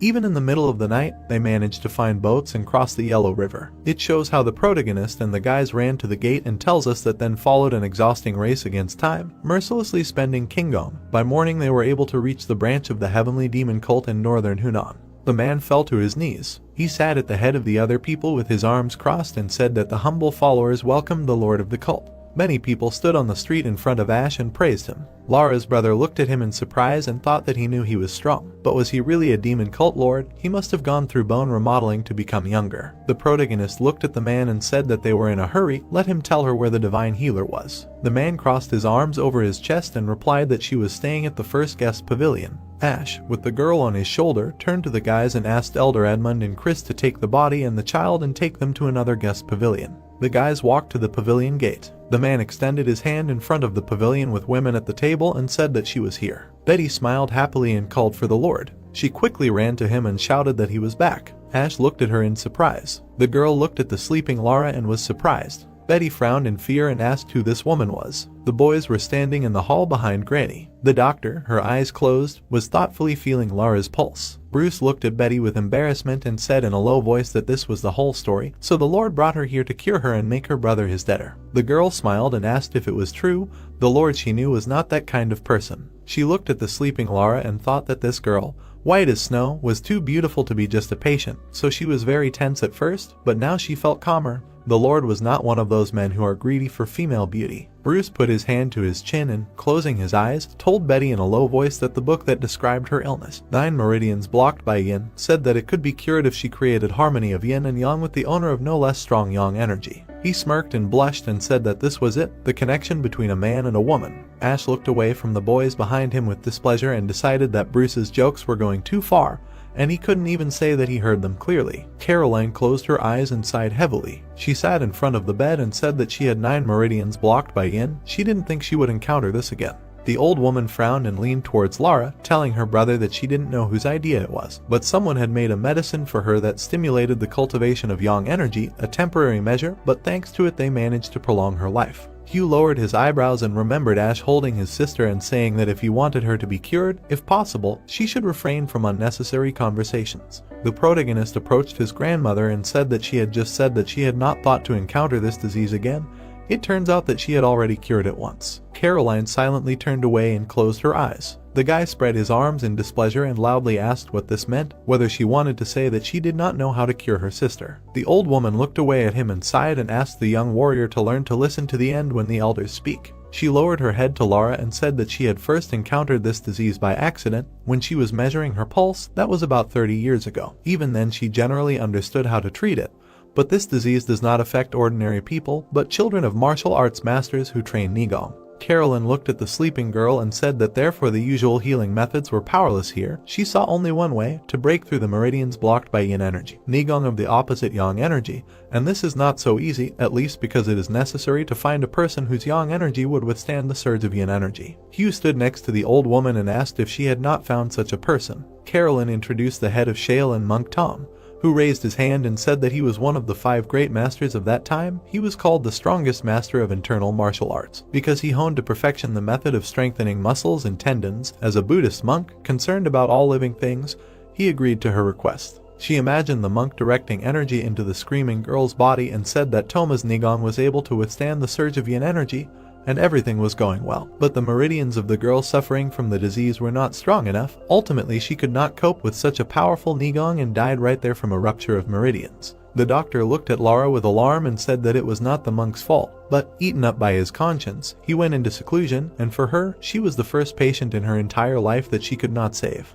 Hugh spread his arms and leaned towards the old woman and said that it turned out that this method was wrong, but she said that she knew the solution. Caroline frowned and leaned over Laura's body, saying that as the monk had said, he had tried to break through the meridians by stimulating them with yang energy. But the yin energy had only thickened, there had been a rejection, and he had to increase the pressure of his kai, and her meridians could not bear the pressure of two powerful energies at once. Alarmed, Hugh put his hand on her thigh and asked if it was impossible to pour in yang energy, then how was she going to treat her? The old woman frowned and turned around, saying that the first method would put excessive strain on the danchan, which was extremely dangerous, and the second was safer, but perhaps neither the dying girl nor her brother would like it. Caroline stood over the girl's body and, closing her eyes, said that this would sound unexpected, but the surge of yin energy clogging the meridians begins in the womb. The girl's brother frowned in shock and asked what she wanted to say. The old lady looked at Laura and said that the way to relieve the pressure on the meridians is the natural stimulation of yang energy, leading to the restoration of harmony between yin and yang.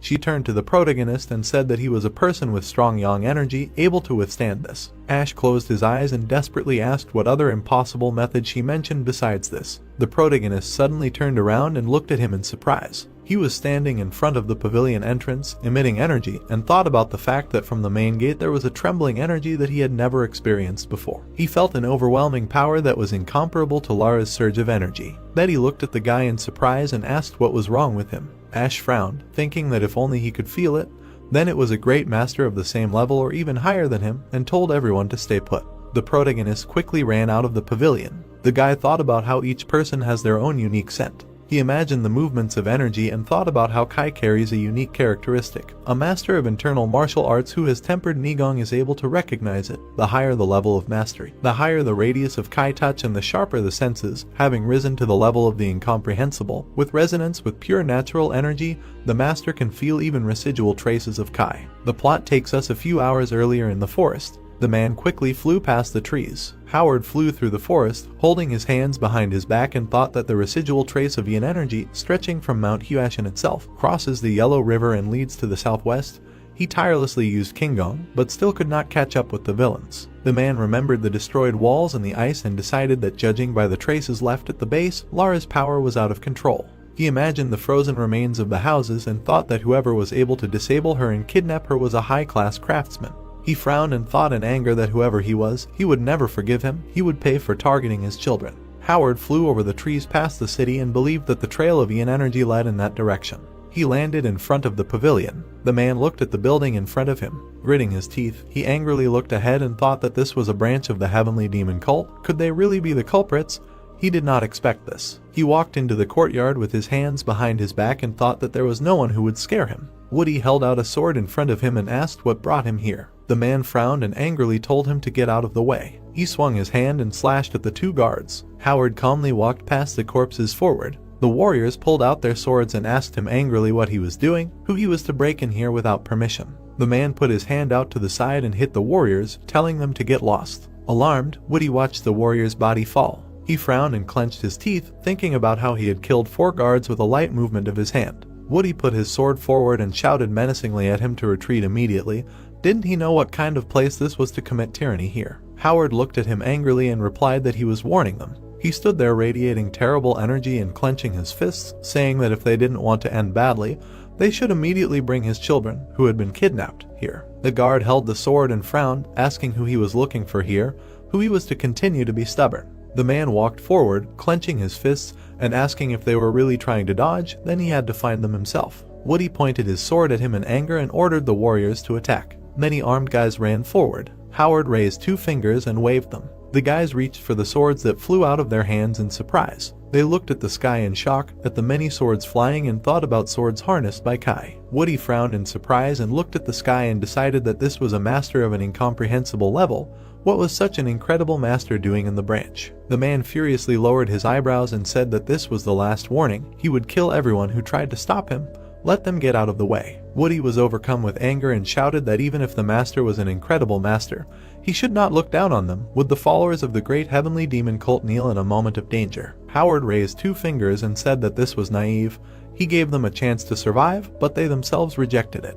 He clenched his teeth furiously and put up 2 fingers, saying that it was their choice. Many swords rushed down at the warriors. The guard grinned in fear near the tip. The weapons quickly flew down. The tip of the sword approached the frightened guard's face. The warriors looked at the frozen swords and asked what was going on. Howard frowned, stretched out his hand and thought that someone weakened the true Kai connecting the swords. The protagonist walked on the ground. The man looked at the guy walking in shock. Ash stood with his hand outstretched and frowned. Howard was angry and gritting his teeth, wondering if it was really him. The protagonist's eye began to glow and Nano reported that the introduction of the user's energy into the spiral corrosion was successful. The system said that following the user's order, it was launching a spiral remote control system for 40 swords that had been subjected to corrosion. Nano scanned the menacing man and reported that the target had been locked. Ash looked at him seriously and swung his fist. The swords in the air changed their direction. Howard stood with his hands out in front of him and looked at the swords hovering in front of him, thinking that he had never expected to see his right to use a sword harnessed by Kai taken away from him in his lifetime. He looked ahead anxiously and thought that he was an amazing kid. To stop so many swords, he needed to master true Kai with precision.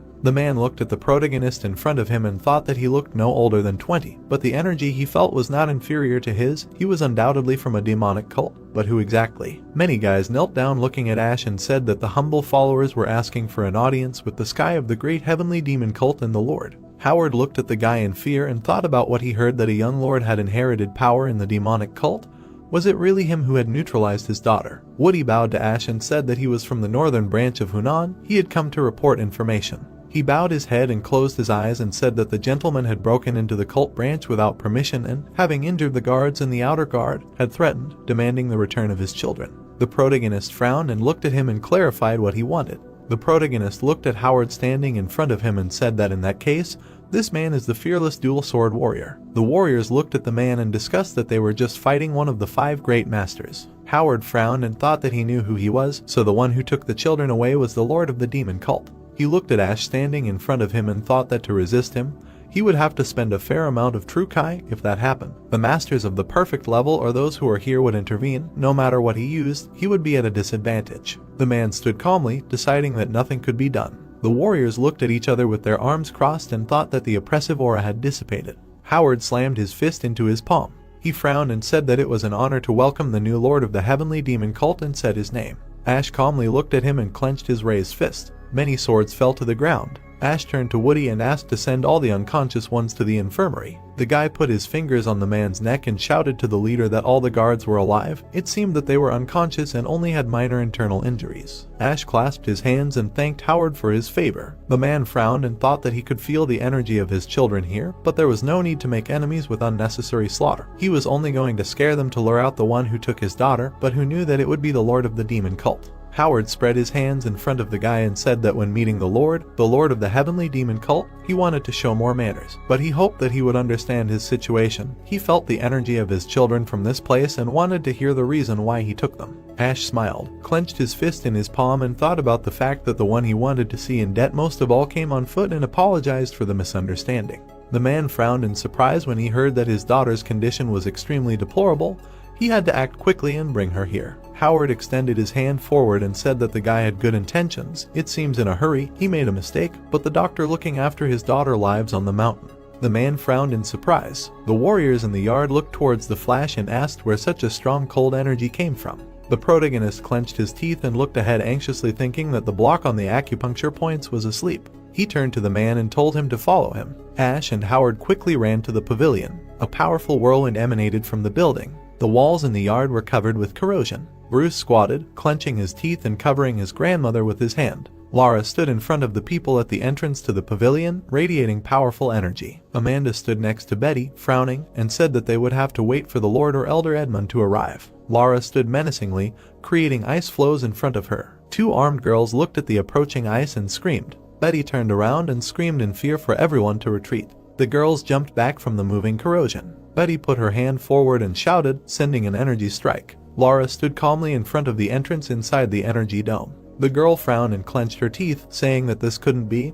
Her palm attack dissipated before it even touched her. Laura crossed her arms over her shoulders. She waved her arms and launched a huge whirlwind. The girls screamed, shielding themselves with ice flows. The guy stood in front of a powerful repulsive whirlwind. The wounded Bruce looked forward in surprise. The guys looked up in confusion at the ice flows flying at them. Amanda looked around in shock, asking what kind of ice shards these were. Betty looked at Laura and thought that this was not the level of Muram warriors they knew. Looking at the angry girl, Betty decided that she was like a snow maiden from the pages of legends or the embodiment of a white witch. Lara put her hand forward. She clenched her fist as hard as she could. Many sharp ice flows were flying at the guys at the gate. Betty frowned and waved her palm. She looked ahead in surprise. The guys looked up in shock at the shards of ice and thought about how they were hanging in the air. Ash stood on the wall with his hand raised and said that a little more and there would be trouble. Amanda turned around in surprise at Howard, who had jumped down. The man waved his hand. A whirlwind appeared, breaking the ice floes. He raised his hand, holding out 2 fingers. The main character looked down in shock and thought that it was amazing. Being such a skilled swordsman,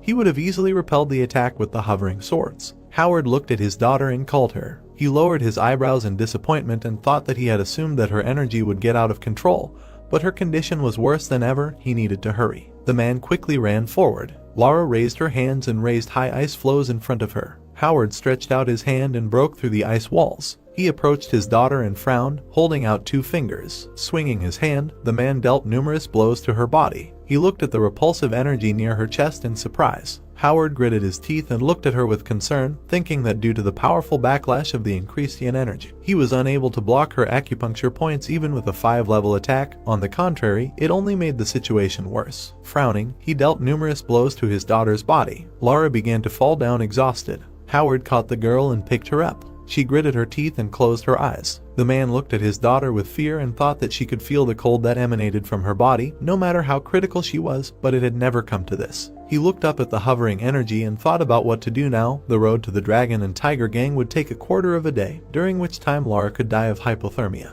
Howard was sitting on his knees with his daughter in his arms and looked at Caroline and the protagonist in surprise. The healer stood in front of him, frowning. The man looked at her thoughtfully and thought that this muscular old woman seemed familiar to him. The grandmother sat down and began to measure the girl's pulse. Howard looked at the protagonist in surprise and asked if she was a healer. The old woman looked at the girl intently, keeping her fingers on her pulse, and said that this could not be. Eventually the yin energy spread throughout the body. If things were left like this girl would not last even a quarter of a day. She turned to Ash and said that now they had no other choice. Howard lowered his eyebrows in anger and asked what she meant by this, what would happen to his daughter. Caroline lowered her head sadly and said that now the only way to save this girl is to restore the harmony of yin and yang.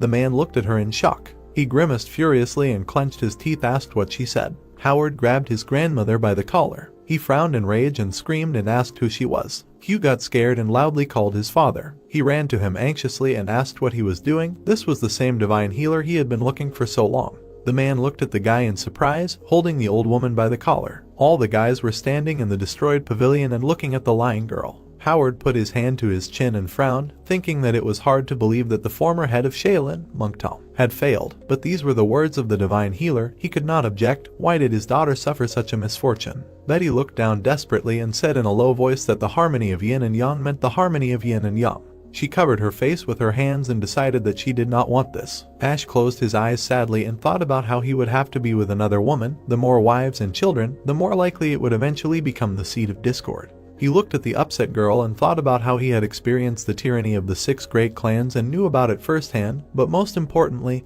he could not betray Betty. Amanda looked ahead anxiously and thought about what the Lord would most likely think. Besides, if he decided on something, he would stand by it to the last, but saving the girl with 9 meridians blocked by yin would be the right decision. She held the axe and looked pitifully at the sad Betty, thinking that she felt sorry for her. But if she thought about the cult, then this was a great chance to leave Howard, one of the 5 great masters, in debt and make him their ally. Caroline looked at Lara and said that there was no more time. She watched as the girl writhed in pain and sighed and said that she had put in needles to control the flow of distorted internal chi.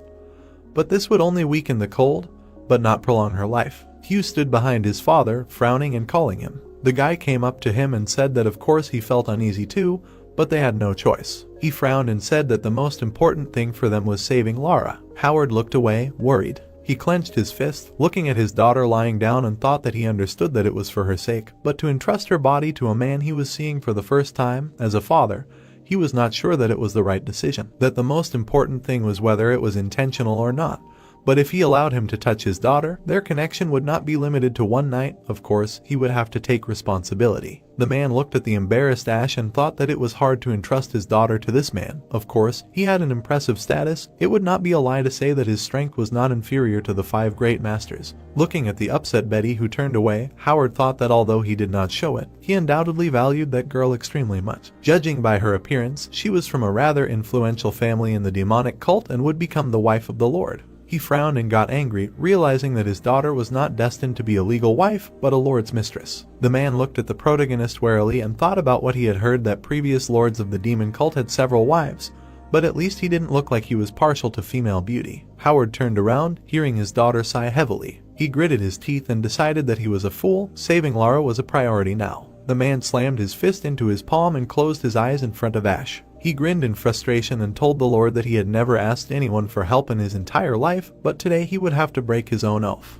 The guy looked at him in surprise as he fell to his knees. The protagonist looked at him worriedly and helped him up, asking what he was doing to stop. Howard desperately lowered his head and asked to save Lara. He buried his face in the ground and said that he was praying to him not as one of the 5 great masters, but as a father. Ash raised an eyebrow in surprise and thought about how when he asked like that, completely casting aside his pride, he couldn't refuse, otherwise he would not only lose a debtor but also make a serious enemy. The protagonist stood there, imagining the cult members and thinking about how it scared him, even if he lost the chance to get the great master.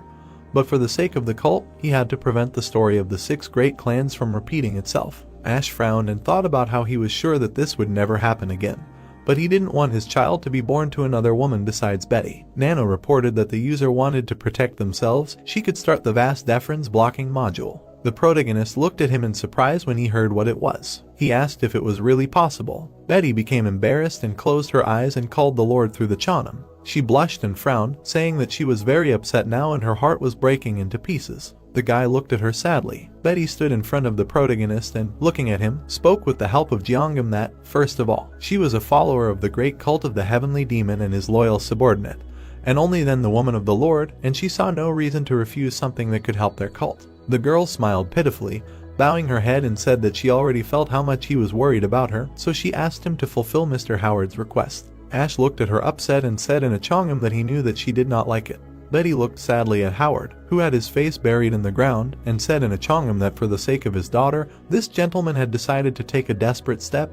If she had a father, she was sure he would have done the same. Looking at the dying Lara, she said that it would be a pity if this beauty died in agony because of clogged meridians. The main character turned to the embarrassed, surprised girl and asked in a Chongam what was attractive about her. After all, for him, she was the most beautiful in the world. Betty turned away from him, closing her eyes, and said that he was good at saying such embarrassing things. After all, it was out of guilt. The girl puffed out her cheeks in displeasure and embarrassment and said very clearly that she would watch him. This time he had no choice. Someone else's life was at stake, but except for the maiden Lara, no other women. The main character looked at her upset and agreed. Howard raised his head in surprise at the guy sitting in front of him. Ash frowned and told him that he could not close his eyes to his desire to save his daughter. The man grabbed him by the shoulder and anxiously begged him to save his child. The guy looked at him understandingly and agreed. Caroline turned to the guy and, putting her hand to her chin, said that she was glad that everything was resolved, then they would hurry if they delayed a little longer. Even the harmony of yin and yang would not help. The old woman turned around and thoughtfully looked at Bruce. The guy put his hand on the shoulder of the upset Betty and said that they needed to go out. The divine healer wanted to talk to the Lord alone. The guys were leaving the pavilion. The plot shows us how Caroline stood in front of the confused Ash and tells that as soon as the Lord's subordinates left, the divine healer explained a method of treatment using the harmony of yin and yang. Although it was difficult to call it treatment, indecent words were heard in the conversation every now and then. The old woman frowned, raised her finger and said that she would put up strong resistance in the process. It could come to a fierce fight, but he should not interrupt under any circumstances. She clenched her fist in her palm and, closing her eyes, wished the guy good luck. Ash stood clenching his fists and watched Caroline leave. He picked up Lara in his arms and thought about the fact that he first needed to move her. He entered the room, carrying the girl in his arms. The main character frowned and put Lara on the bed. The guy took his weapon off his shoulder and sighed, thinking that the situation was hopeless, but he was still not sure that he was doing the right thing. Ash frowned and thought that first he needed to unblock the acupuncture points and start the circulation of internal force.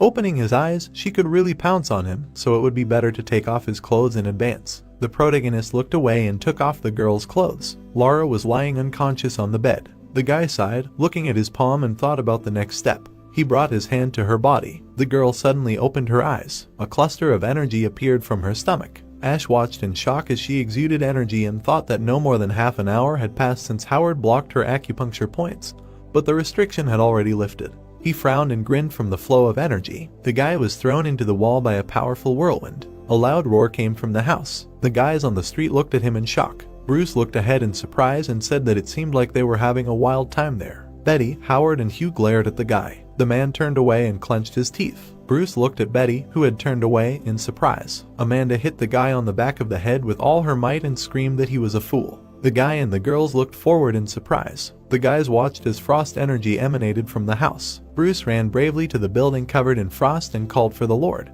Caroline called the guy and shouted that he should not even think about doing this. She frowned and said that it was because the maiden subject to meridian blockage had woken up. They should not interfere. If they rushed inside now and interfered with them, everything would go to hell. The guys were standing in the yard in front of the house and discussing that, judging by the sounds, a life and death battle was unfolding there. Bruce stood next to Betty and said that the rumble suddenly died down. Amanda blushed and was surprised to hear sighs. The old woman stood among the children and said that it had finally all begun. They looked at the building covered in frost. Among the frosty steam, the main character sat on the bed with the girl. Ash closed his eyes, hugged the girl, and thought that he needed to concentrate on sending yang energy. One small mistake, and her meridians could freeze and collapse. He hugged Laura tightly and clenched his teeth, decided that he couldn't try to overcome this yin energy.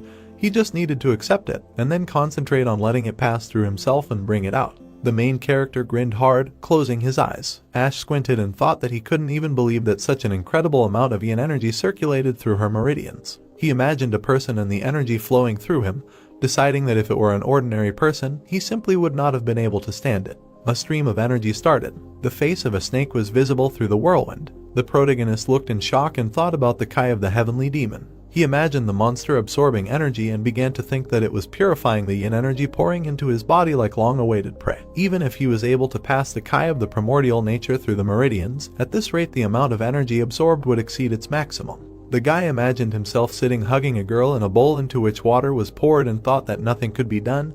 He would have to empty his vessel, pouring even more yang energy into her body. Laura opened her eyes and sighed heavily. Her eyes became brown again. Ash looked at her in surprise and decided that her eyes were becoming clearer and color was beginning to rush to her face.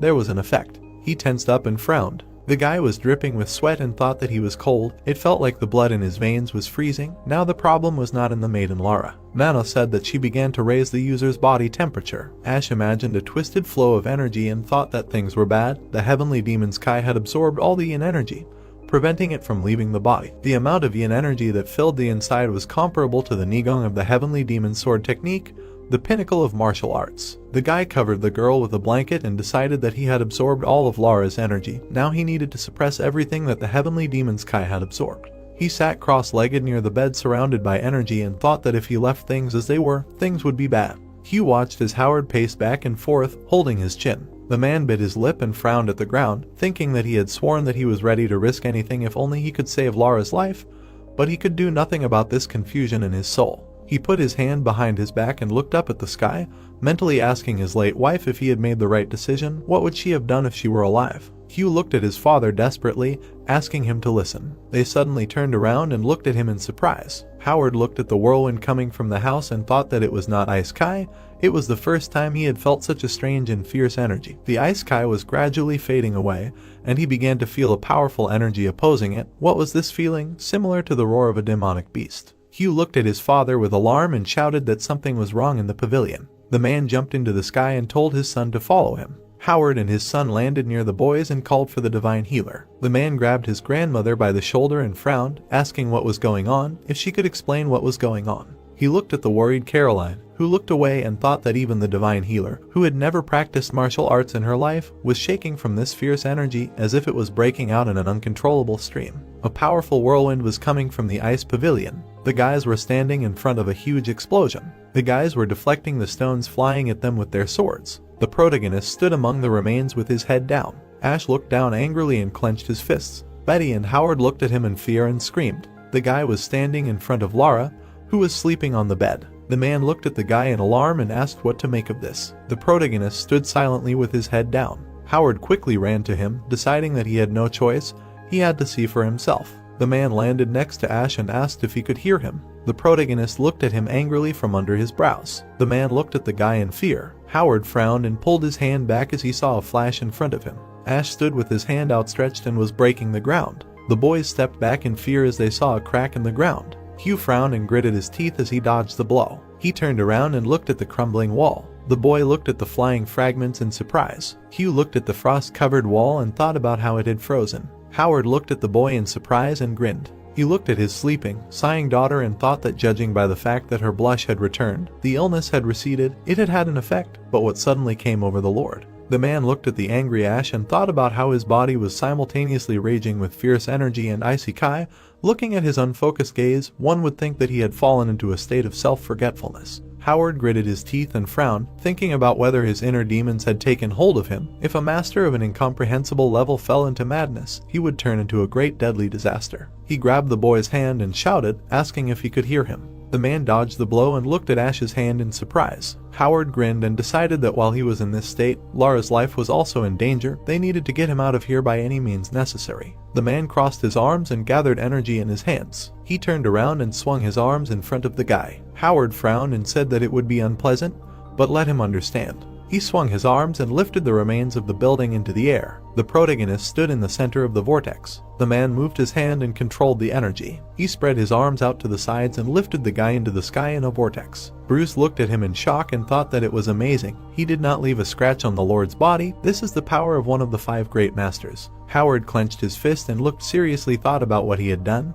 All that was left was to move it to a place where there were no people. Dark energy was approaching Ash's neck. The protagonist extended his fists to the sides and screamed, pushing away the energy. The man gritted his teeth and looked at him in shock. The boy looked at him angrily. Ash quickly rushed down to the man, swinging his fists. Howard frowned and thought about how it seemed that even in an unconscious state he identified him as an enemy, but this was actually to his advantage. The man jumped back from the blow that broke through the ground and decided that this way he could lure him to safety. He quickly rushed forward, running away from the boy. The protagonist flew after him, pulling his hand back. Ash quickly ran past the remains of buildings. From a powerful explosion, a spinning sword quickly flew. The protagonist frowned, grabbed the weapon and swung it. Howard frowned, turned around and shouted his son's name. Hugh threw the sword past the boys and shouted that he understood his father. The man pulled his hand to the side and caught the sword, standing in front of Ash. The protagonist angrily approached the man and tried to strike. The man frowned and covered himself with his sword, thinking about the ice kai on his saber. He pushed his feet into the ground with all his might. The guys stood there, holding each other's swords and destroying the entire earth around them. Bruce covered his face with his hand and, looking at Caroline who had flown away, thought that a divine healer who had not practiced martial arts would not be able to withstand such a shockwave. He frowned and quickly picked up the old woman. The guy stopped and tried to hold her back with his hands. Bruce turned around and, looking seriously, told him to be careful, thinking that the Lord had really gone mad. Howard tried to hold back the angry guy's blow with his sword and thought that things had taken a bad turn. The man writhed under the weight and thought that not only was his fighting strength not inferior to his, but the ice kai was also adding to the trouble. He looked at the maddened guy and thought that perhaps he could somehow melt the ice kai with his power, but the problem was that it had no end, like an exacerbation of the disease of the 9 meridians. Howard frowned and grinned, holding the sword in front of him and thinking that this could not be. Did he really not bring the ice kai out of Lara's body? But absorb it? How could he dare to do such a stupid thing? He remembered how Ash hovered in the air, reflecting the whirlwind around him, and thought about the fact that a master who rose to the level of the incomprehensible is able to absorb the energy of primordial nature. But if someone who practiced yang martial arts absorbed yin energy, this, on the contrary, would only provoke a conflict in the body and cause madness. The man grinned and decided that now all that remained was to defeat Ash. He looked ahead anxiously and stretched out his hand, calling his son. Hugh frowned and threw the dagger, shouting that he had been waiting for him to say so. The protagonist looked furiously at the man, grabbing the sword next to him and listening to him beg for forgiveness. The second sword, surrounded by energy, quickly flew towards the back of Ash's head. Bruce and Betty ran towards the guy in shock and screamed in fear. The weapon flew into the sword, from which blood splashed. Howard and Hugh looked at what was happening in shock and thought about the sword. The protagonist quickly caught the weapon. The opponents jumped back from the flash that appeared between them. Bruce looked at them with relief and said that it was a sky demon sword. The guy stepped on the ground. Enraged Ash stood holding a sword in front of him, enveloped in dark energy. The man looked at him in surprise and said that this was unusual, a sword in his right hand, a saber in his left. He examined the guy's weapons in both hands. Howard frowned and thought about how he controlled both the extreme yin and extreme yang energy at the same time. He had never heard of a master who was overcome by inner demons being able to control incompatible energy. The man looked at the guy standing in front of him in surprise. The protagonist came to his senses and sighed, frowning. Ash imagined a black snake surrounded by energy and told us that the heavenly demon Kai, that was the name of the fierce black energy raging in the heavenly demon sword. This fierce, unlike ordinary and seemingly living energy was dormant in the guy's danchin, and since it was not easy to control, he, in turn, did not release it unless the situation went beyond the limits. He remembered sitting with his hands folded and his eyes closed in the vortex and thinking about how he thought that the only ability of the heavenly demon's Kai was to strengthen his Kai, but who knew that in fact it would turn out to be a predator because it absorbed the yin energy, which had an almost opposite nature. He was unable to bring it out. Ash closed his eyes and coughed up blood thinking about how he needed to cultivate yang energy enough to counter the yin.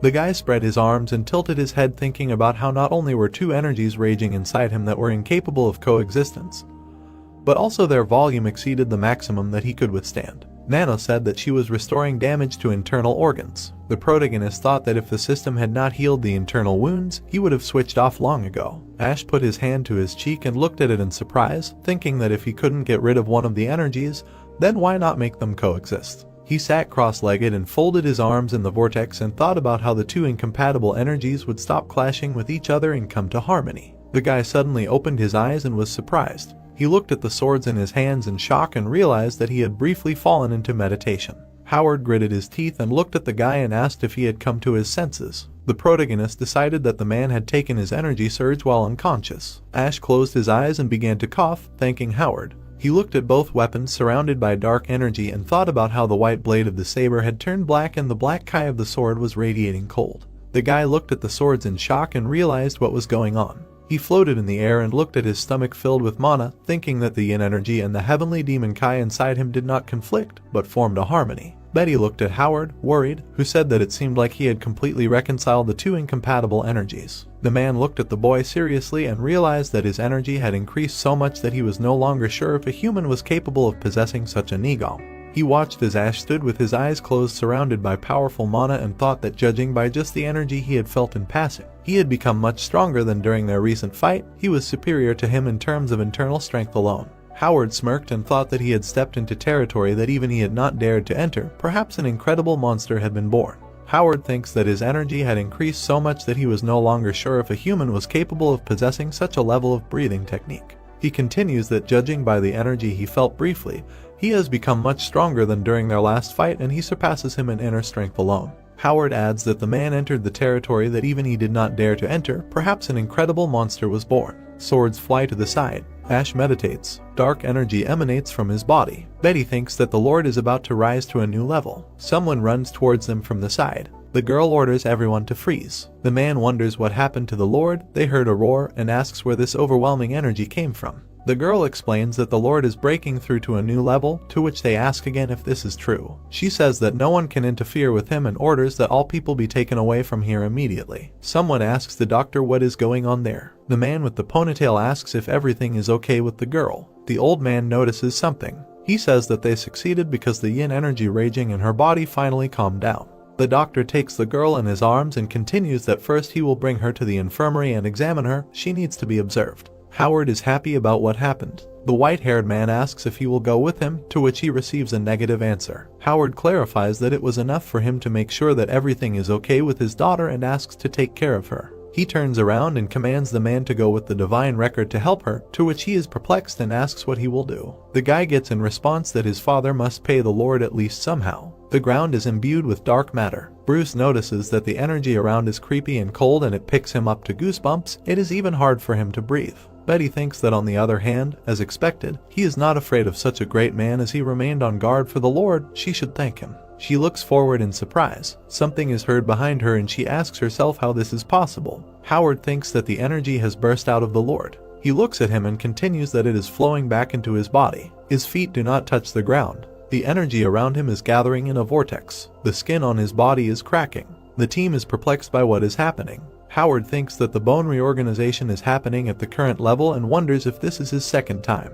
Betty continues that she cannot believe that she will see the Lord's bone reorganization in real life. The energy around him dissipates. Grains of skin fall off. The girl swings the halberd. Someone says that he revealed himself by shedding his old skin. He continues that he, beyond all admiration, makes one think that if there is an ideal physical body in the world, then perhaps this is it. Betty looks on in confusion and wonders if his body has always been so beautiful. Howard is also amazed and thinks that a little earlier he released a wave of such unimaginable energy that even he, the owner of the incomprehensible level, felt his legs tremble. He continues that now the aura of an ordinary person emanates from him, which means that he would be able to set the energy perfectly, and wonders if he has really reached the return to late in nature level that allows one to control the energy from the inside out. He congratulates him, saying that he never thought he would witness someone rise to the level of his former life's goal. The whole team congratulates him on breaking through to a new level. Ash smiles. Howard addresses him, to which he replies that he is listening. The man with the ponytail asks if he would like to test his strength since he has reached a new peak, because if he does not mind, he would like to help him with this. Betty wonders if this means that he is challenging the Lord to a duel. Bruce looks on in admiration and thinks that a duel between one of the great masters and the Lord is the spectacle he wants to see. Ash concentrates energy on his hand. The sword itself flies into his palm and he accepts the challenge. He says that he was just about to ask him about this. The plot moves to the vicinity of the branch of the heavenly demon cult to the north, on the Tianshu plain. Someone says that the duel between the Lord and the Great Master must be held in secret and gives the order not to miss a single ant within a radius of 5 li. Something explodes. The man turns around, confused that the shockwave even reached them. He continues that now he wants to see the duel up close more and more. Howard and Ash fight. The sword hits the back of the other. Ash thinks that his opponent has achieved it again because he covered the two-handed sword with Kai energy.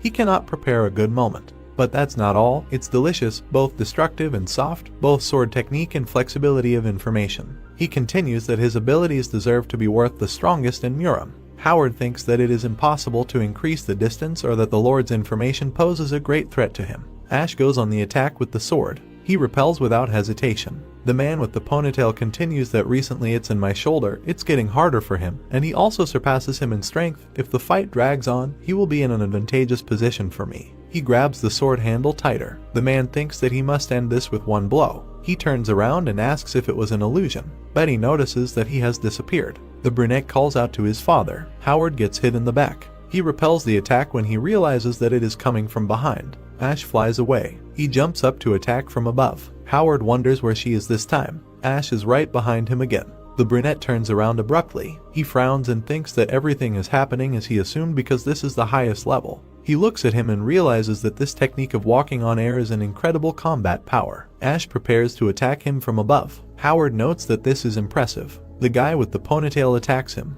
The force wave of the impact breaks the ground in the area. Bruce trembles and asks if this is a friendly duel in their opinion. He gets goosebumps, to which Betty replies that if this continues, one of them will suffer greatly. The man with the scar on his eye says that there is no need to panic because none of them have let in a deadly formation or their pocket technique. He continues that even so, their power is amazing and a little more and the surrounding plane will be reduced to ashes. Howard says that he thinks that this is where their formation duel should end and asks if there is anything he can ask him, to which he gives him permission. The man says that he would like to look at the suspicion he received when he reached the limit of the incomprehensible level. Ash asks if he is sure that he can handle it because it could be dangerous. The man says that he should not worry about it. She was a step below him, but he still does not tie one of the 5 great masters. He thinks that he still has not had the opportunity to use the secret weapon. In a pinch he can fight back with it. Ash agrees. He says that to be honest, he himself wanted to try it once. Howard wonders if he has placed less in his hand. It turns out that we had something from the realm of spiritual mastery. Ash adds that he has received 2 epiphanies in total. Howard asks him again and specifies which ones. He looks to the side in horror. The ground around them is covered with black energy. He asks if it is black frost. A sword is formed from the frost. Howard looks at him in bewilderment and says that it does not accumulate and takes the form of an ice sword. He saw such an ability during the surge of energy. Of course, he absorbed the yin energy, but is that possible? Frost spikes diverge from Ash in different directions. He raises 2 fingers up. All the spikes rush at his opponent. Howard addresses him by name and says that he is surprised that he has exceeded all his expectations. With such abilities as his, one can stand up to an entire army alone. He thinks that the number of blades has increased compared to their last clash, but that doesn't mean that they are all unstoppable. If he can determine their trajectory, he will definitely succeed. He holds swords in his hands and prepares to attack. He will say teeth. The man with the ponytail asks how this can be understood and why he interrupted his attack. Perhaps he does not take him seriously. Ash replies that the fact is that compared to the second insight, this is a mere trifle, to which he asks again what he wants to tell him. The guy grins. A blade is assembled from white matter. The blades fly at his opponent while he says that this is the second technique he was able to master. Ash thinks that the truth is that he can control it for no more than an hour. He declares that in this case, he will attack him. Multiple blows break the ground completely. Howard thinks that he has a feeling that he has 12 masters at the same time. The sword cuts his left side.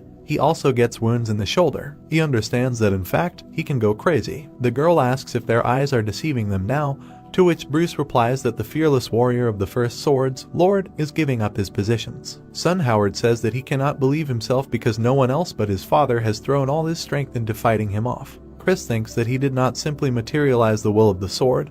He used a formation for each of the many swords, and he has never heard of less restrained Kai being combined with another technique. He continues that it is obvious that the Lord has surpassed all human abilities. Howard, he understands that the attacks are raining down on him. At this rate, he will not even have a chance to use a secret weapon. He grins and continues that just one small mistake and he will be a corpse, and it is impossible to write him even in such a category as a powerful man. The Lord must be spending a lot of breathing technique. Howard looks at the swords with the thought that can his breathing ability be limitless because he does not understand how much time has passed and when will it end. He screams the guy's name. He asks him to stop for a moment. The sword stops right in front of his nose. Howard looks in horror at the swords frozen in the air. His blades one by one fall to the ground. The man falls to his knees and tries to catch his breath. Ash asks if they will continue. Howard turns away and asks himself how he can ask if they will continue when he sees the state he is in. The guy is perplexed. The man stands up and declares that he has lost. The people understand that the master has admitted defeat, and one could only think that the Lord has won in this case. Ash's team rejoices. The people shout that he has become the new great master, already moving to the southwest of Jiangsu province in the vicinity of 3 mountains, more specifically to someone's estate.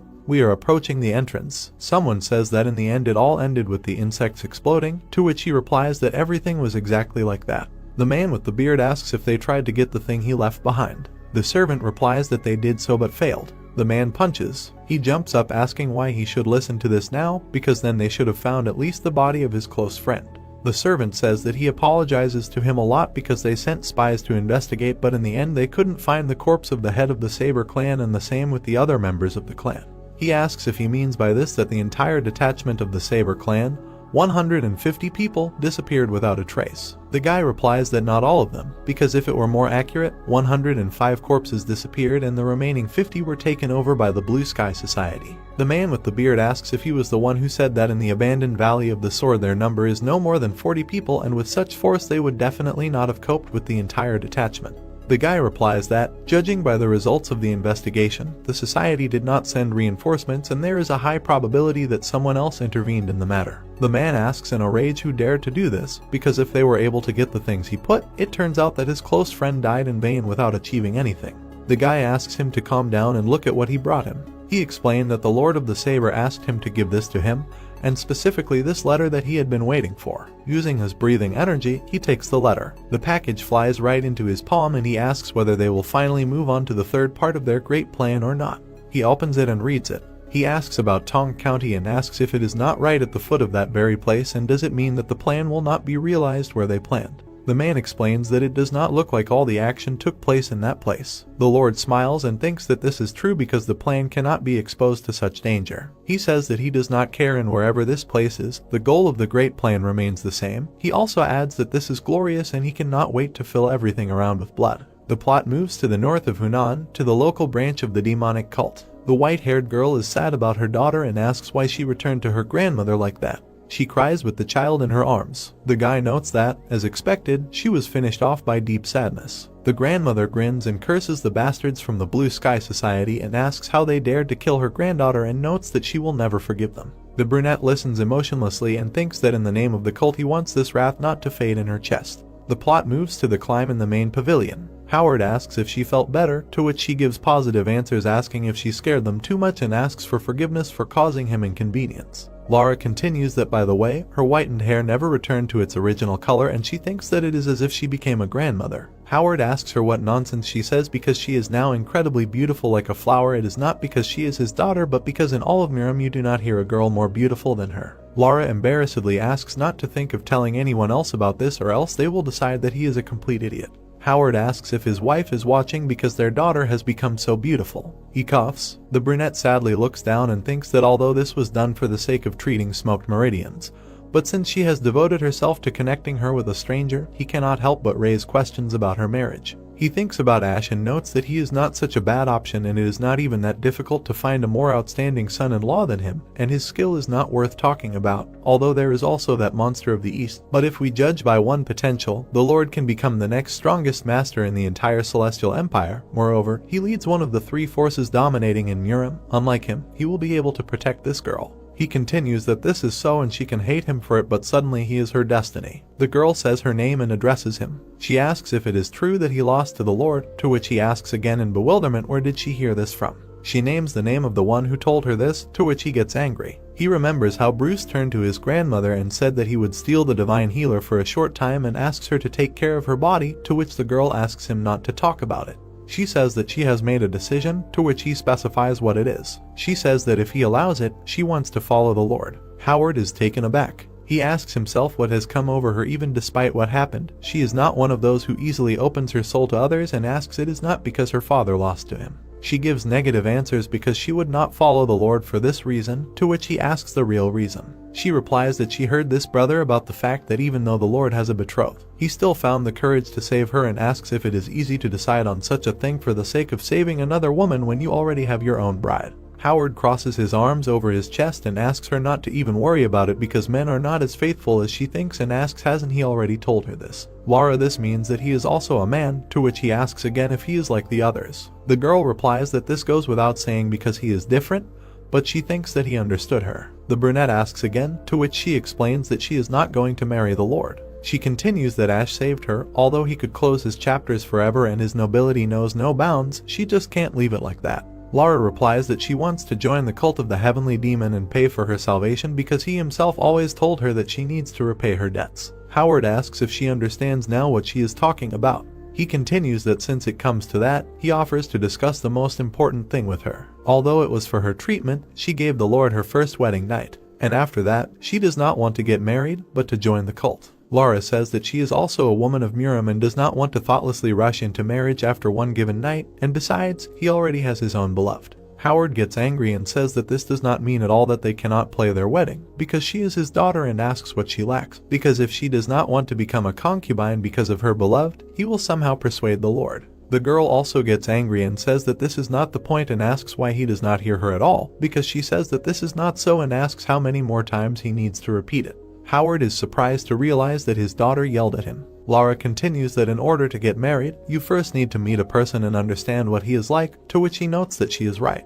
The girl specifies that he and his brother will also go with her. She says that he promised that he would replace their mother and protect them all their lives. The girl thinks that even if it is for their protection, it is impossible to hide from the union of apostates and righteous clans all their lives. In this case, it is better for everyone to go to the demonic cult together. Howard thought dejectedly that the girl had come up with a good reason not to hurt his pride and said that his daughter was very sensitive. He opened his eyes and asked his wife if she had grown up to be a real smart girl. He clenched his fists and thought that his daughter was right. She would make a laughing stock of herself. If she insisted on marriage and the pride of harmony, it would be better to follow her opinion and pay for her favor by offering what both parties needed. The father replied that since she wanted it, she could do nothing about it and he would think that she had no hidden feelings for the Lord. He noted that the father should still be more important than the man with whom she spent the first night. Laura said that who knows, maybe she would like him in time. She awkwardly turned away. Howard looked sadly. Although this was his daughter, a woman's soul was still a mystery to him. The plot came to the north of Hunan,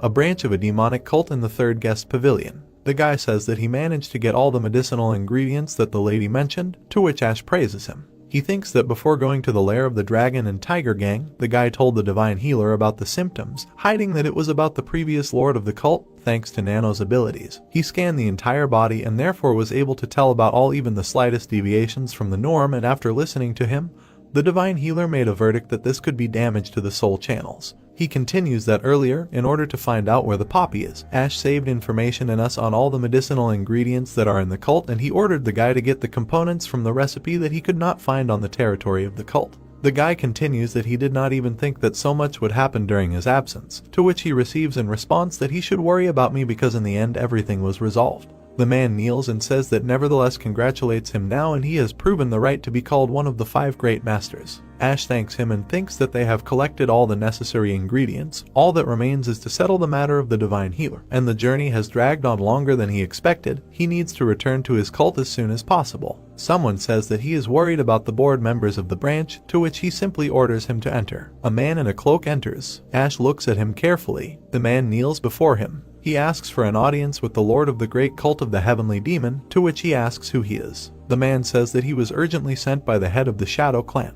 Ash asks again and thinks that he did not send someone from the floating demon clan.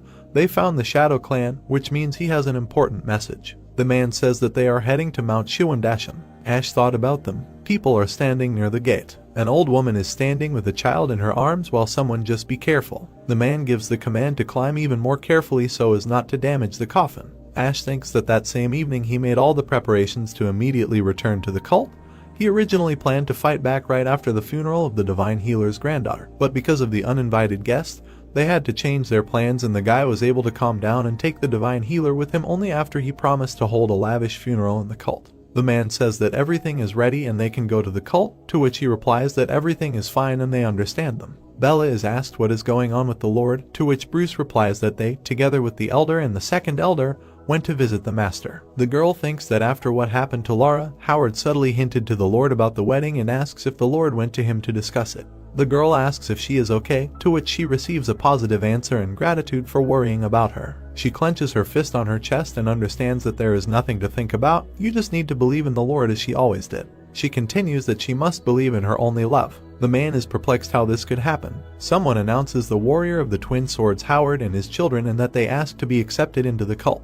Ash is perplexed by what is happening. Howard says that he really hopes that the Lord will not refuse them and asks to allow him to join the cult and repay for saving his precious daughter. The man with the scar thinks that he already planned to push the Lord to marry Laura, but the whole family decided to join the cult voluntarily, which will only benefit him. Ash thinks that he did not expect this at the end of the fight. Howard first of all started talking about his wife, but in just 2 hours he radically changed his behavior. The guy looks at the girl and asks himself, is it possible that this is her decision? Howard asks to discuss marriage later and asks if it would be better to give him time to get to know each other better than to rush. He thinks that now he is definitely convinced that Howard had a hand in this decision and asks why they decided to join. He did not expect this at all. The girl is embarrassed, looks away while he thinks that she is different from the other girls. Ash agrees. He says that how can he not be happy when the invincible warrior of dual swords himself wants to join the cult and says that he can feel at home. Howard passionately thanks him and says that he rather thanks him for accepting a humble follower into his cult.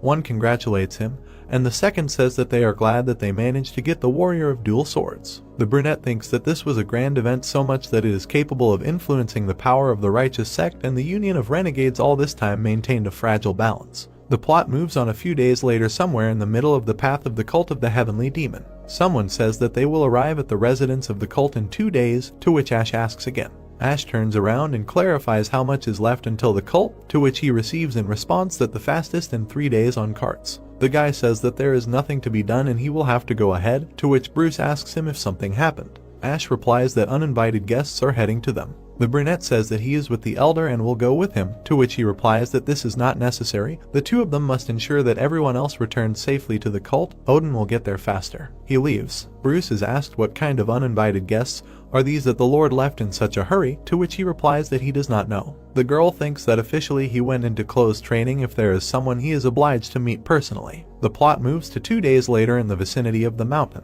Ash runs towards his goal. He thinks that only 20 lie and he will be at the residence, and yet there is a benefit from the fact that he ran for 2 days without passing. The guy pushes off from the branch. He looks around the area from above, thinking that he feels the presence of a huge crowd on the other side. He sees an army and notes that this is the crest of the imperial family. He thinks that there is no doubt that they appeared from the imperial palace, and this is strange because he heard that the government has no connection with Muram. Ash continues that then why do all these military officials have combat skills? He thinks that especially the fact that the procession is led by a master of the perfect level and the one who looks like a dieter and somewhere at the level of an exceptional fighter, they differ from the officials behind, among whom the masters of the first category are mixed in, warriors of the initial level of great mastery. He asks Nano to zoom in on the picture, to which he replies that it adjusts to the user's vision and zooms in on the focus. Ash looks at the leader and says that he can confidently say that this middle-aged man is not just skilled in combat but has the aura of a general and has been to the battlefield more than once. The guy continues that but the military official nearby seems strange because he especially feels the character of an honorary official and does not correspond to a simple private.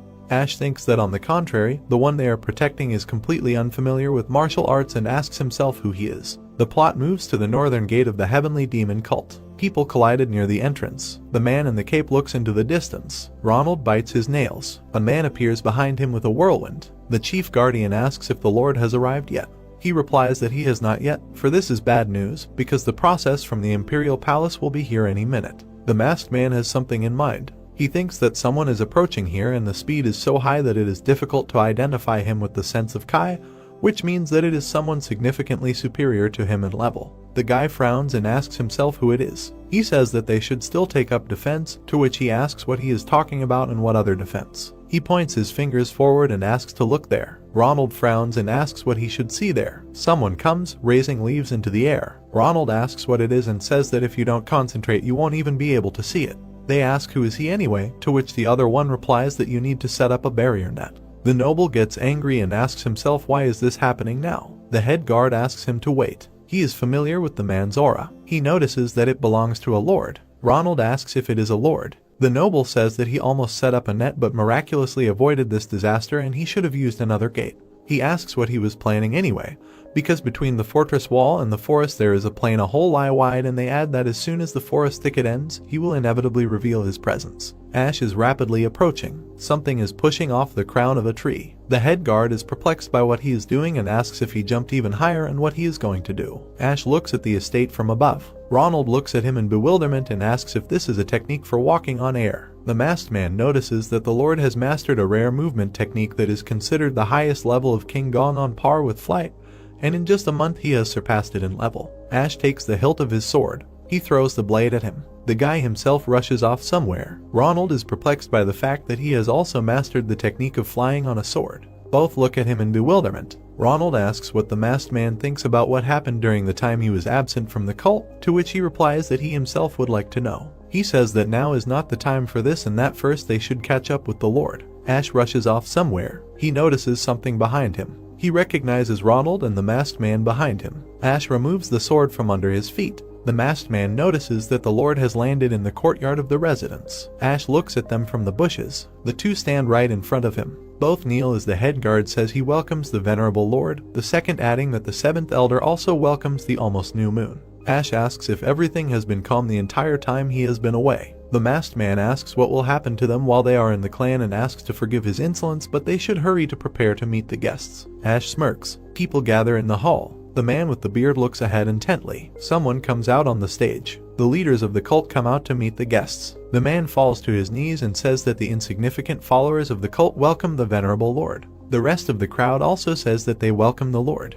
Ash thanks them for watching the console while he trained in solitude, and he heard that the procession from the Imperial Palace is approaching them and the remaining elders along with the 6 blades should follow it to the northern gate. They accept the command and go to the gate. The gate opens for the guests to enter. The shockwave is so strong that the stones on the road shake. Ash looks carefully. Imperial banners appear from behind the horizon. A huge crowd of people enter the cult territory. The leader of the army looks ahead. The masked man thinks that, judging by everything, this military official is a master of the perfect level. The horse slows down and stomps in place. The leader shouts that the people of the Great Empire say that this military official is the Southern Commissioner of the Great Empire. Ronald is perplexed by the fact that he is the Southern Commissioner. Ronald whispers that he assumes that he knows who he is. The plot reports that this detachment is the Imperial Guard, which is a special body that carries out the Emperor's orders along with the Eastern and Western Detective Service and the Imperial Chancellor. And together with the Northern Commissioner, the Southern Commissioner occupies the second most important place after the head of the organization and belongs to the highest ranking Imperial officials. Ash asks who is sitting in the palanquin if such serious security was needed.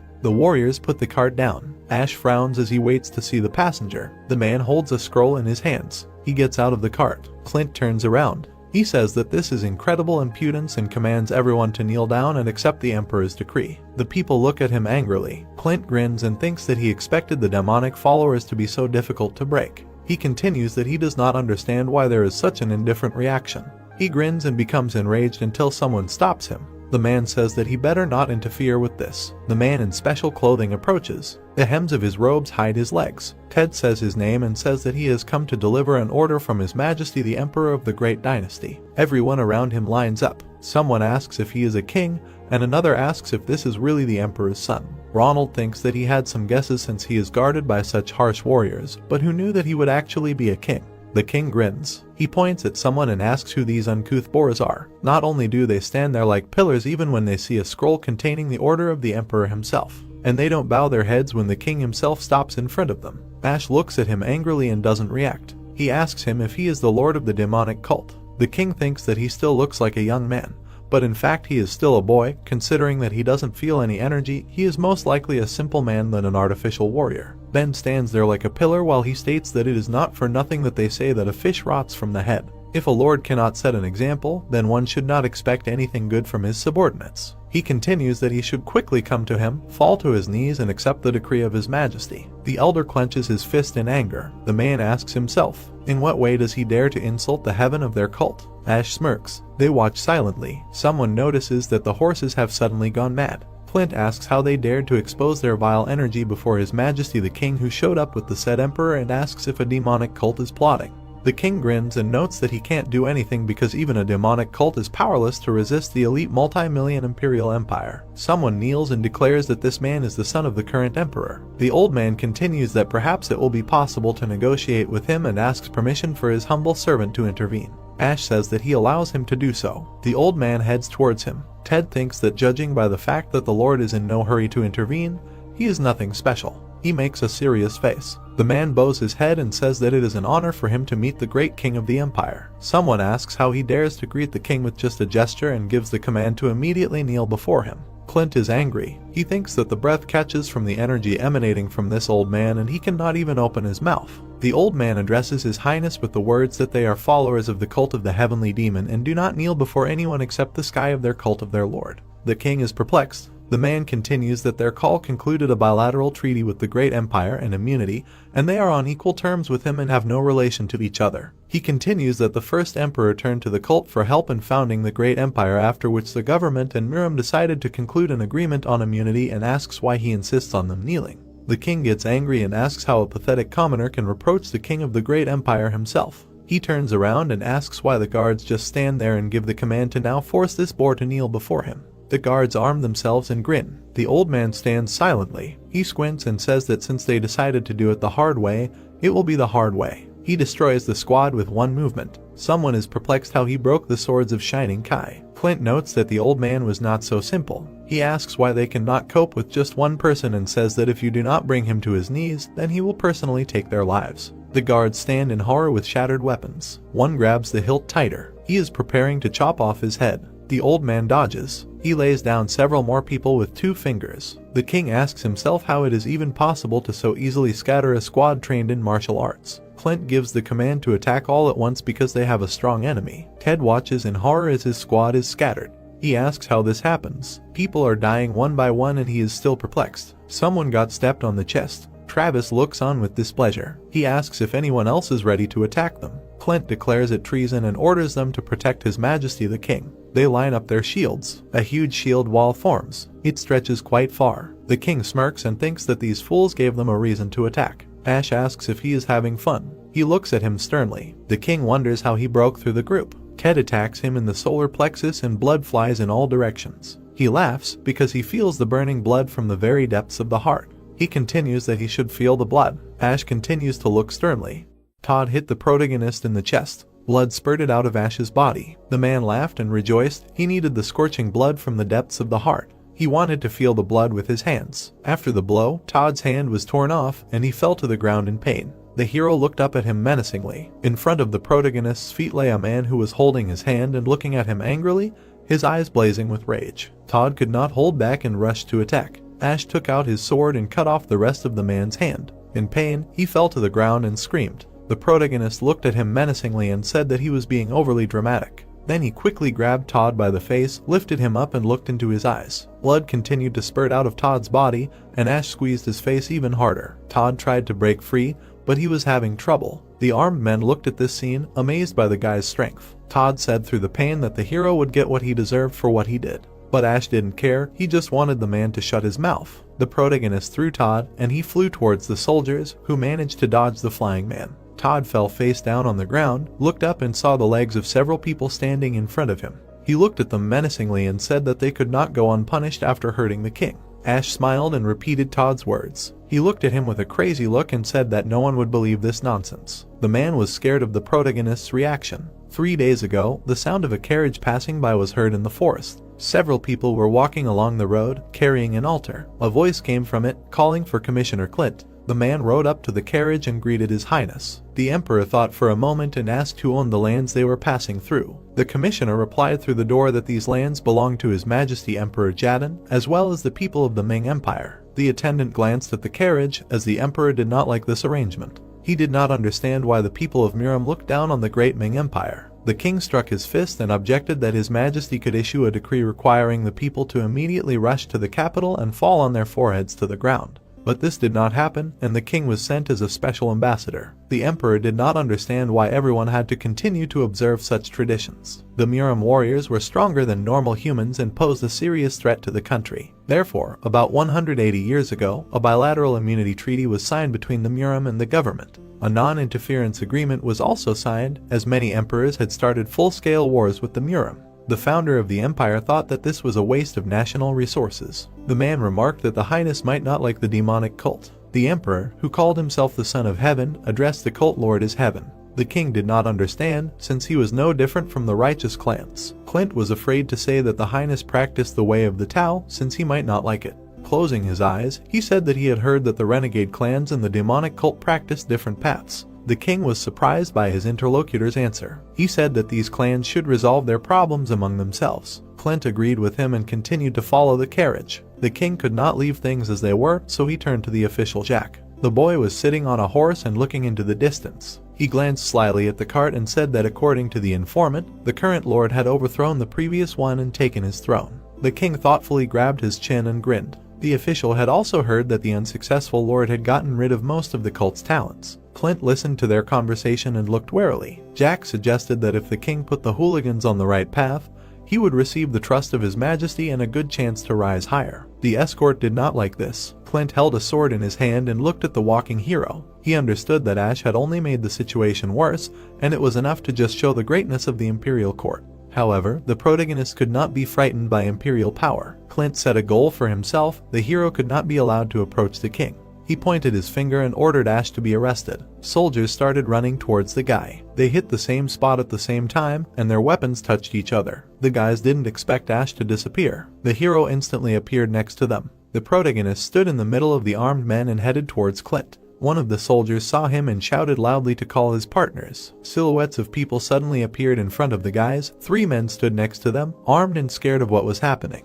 Then pulled out a sword in front of them and warned that if the guys crossed the line, they would lose at least one arm. The soldiers were very scared because they felt such a powerful killer Kai for the first time. Clint realized that the situation was becoming dangerous, and from all sides outside the circle, the cult followers surrounded him with weapons at the ready. The sound of footsteps was heard. The protagonist slowly approached Clint and the other soldiers. The guys were getting ready to attack. The protagonist came even closer. Clint warned him not to come any closer. He was surprised that Ash seemed to be intent on turning the entire imperial court against him. But suddenly the hero folded his arms and was not going to fight everyone. Clint looked at him, confused. The protagonist looked at the soldier and said that the adjutant's armor suited him very well. A guy in armor began to come out of the crowd. Rick was greeted from the crowd and introduced as a king. The protagonist folded his arms in a conciliatory gesture. He looked at Clint and said that the adjutant's armor suited him very well. Rick came out of the crowd and was greeted and introduced as a king. The guy was shocked, since he had never heard the hero call him a king.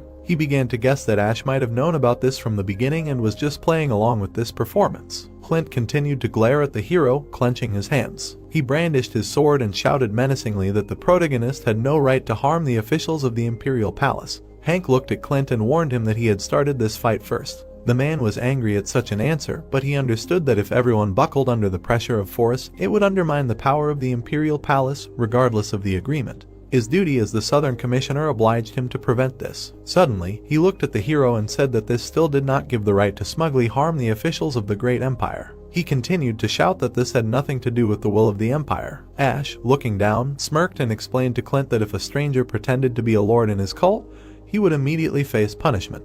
He also inquired how the imperial palace punished those who presented themselves as a king. The king himself was shocked by this question. The hero looked at the guard and said that if it weren't for the agreement, the king would no longer be alive. Rick understood that even the palace meted out severe punishment to anyone who pretended to be a member of the imperial family, including execution. To him, the hero didn't seem like a mere man, he looked like a skilled warrior. Clint didn't like this and pointed his sword, saying that as good as it was, Ash's actions were an insult to the imperial palace. He then pointed his sword at the hero and ordered him to immediately step away from the highness. The protagonist reacted calmly to these actions. Webster started running up to them. He hit the guard, and he flew back. Clint didn't expect his opponent to be able to easily push his hand away. He didn't understand that such a person with fighting strength existed. The guy looked at him and assumed a fighting stance. The man didn't understand who was hiding behind the mask. Clint started attacking his opponent, but he easily dodged his sword strike and managed to use his skill. The guard was pierced by terrible pain.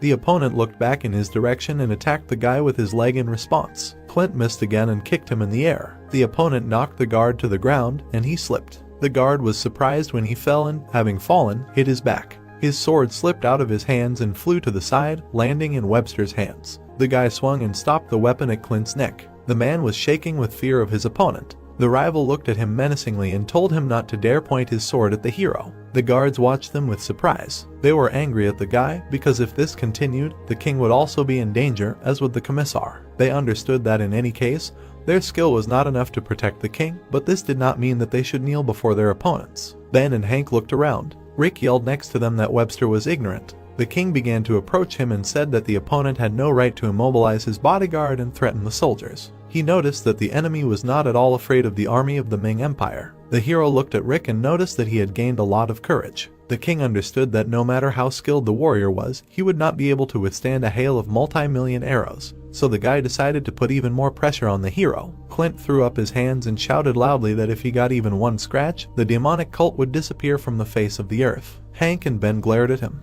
The stranger looked away. The soldier's answer did not affect the protagonist in any way, and he continued to look sternly at the situation. Rick did not understand why the protagonist was not affected at all and looked for a reason. Ash looked at them and answered that everyone had put a lot of effort into meeting the first person from the government, and therefore an excessive courage would be offensive. The king was shocked by such an answer from the guy. The hero repeated his answer and began to use magic. The guards barely held their swords so that they did not fly away. The weapons literally went crazy and did not want to stay in their hands. The guys could not hold the swords, and they soared into the sky. The weapons rose high and then headed towards their target.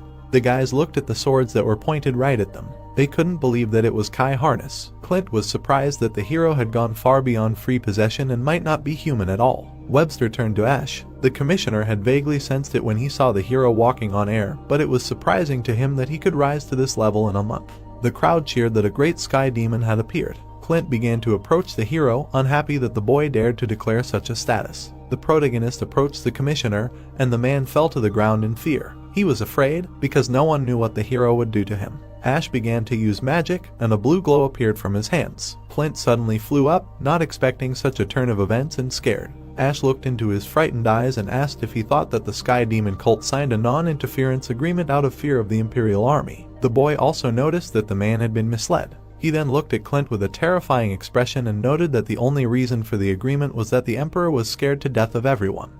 Dai in a helmet angrily reprimands the protagonist for daring to speak like that. His face clearly shows anger. He talks about why the first emperor of the Great Ming Empire would be afraid of the Muri gang. Ash continues to hold him in the air at a height. He noticed that the army follows the orders of the ruling emperor, and asked the guy about what will happen if this emperor disappears. The guy, continuing to hang in the air, nervously noted that he is talking nonsense. Ash smirked and asked him about what will happen if masters like him secretly enter the palace in the middle of the night. Will they be able to detect them? The guy broke out in a cold sweat. The protagonist, smiling contentedly, continues to speak and asks him about who will give orders to the million-strong army of the great Ming Empire if there is no emperor. Nor His Highness the Crown Prince, nor His Highness the King and other members of the imperial family left under the sky. The guy thought that he was not joking at all, that Ash could fulfill this at any moment, if only he wished. His body was tense, and his face expressed anxiety. The protagonist, continuing to smile, asked him if he now understood why the agreement had been made. Ash moved his fingers and the guy was pulled back down. His foot softly stepped on the ground. He was shaking from overexertion and breathing heavily, putting his hands on his knees. Ash looked at him with a satisfied look and thought that in fact this was not the only reason. That if it were different, there would have been no trace left of the imperial court long ago. He thought about how, according to stories, an unknown force lurked inside the palace and that this force protected the emperor. Ash imagined it as a dragon with glowing eyes, engulfed in fire. He realized that because of this, it was not worth even trying to kill the emperor unless you were an absolute master. Activating his power in his hand again, he thought that on the other hand, it didn't seem like Vinny and the king knew about it, and that he didn't see the point in discussing it.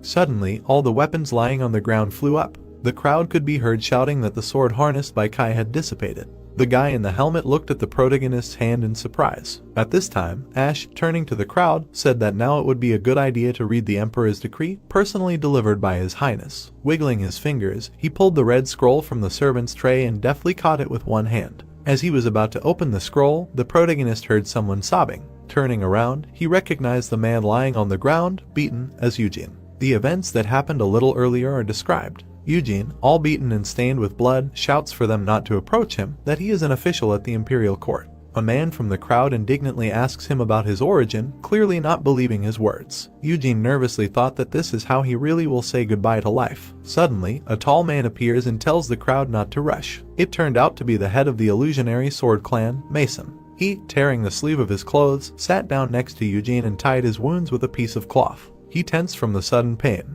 Mason told him not to move and that he would gladly tear him to pieces, but for now he will leave him alive. His brows were so furrowed that the veins on his forehead bulged. A sharp pain pierced Eugene's body. He thought that first he would try to survive, that it was better on a field shitted by dogs than in the afterlife. Blood came out of his nose and he wondered in surprise why he was so cold. Eugene abruptly fell forward and did not understand what the hell was happening to him. His whole body tensed up in pain, and he thought it felt like daggers were piercing all his organs. He started vomiting blood, from which purple smoke came out. The men standing around him began to cover their faces with their hands, not understanding where the smoke came from. Mason shouted at everyone to get away from the emitted poison. Eugene thinks about when he was poisoned and who was behind it.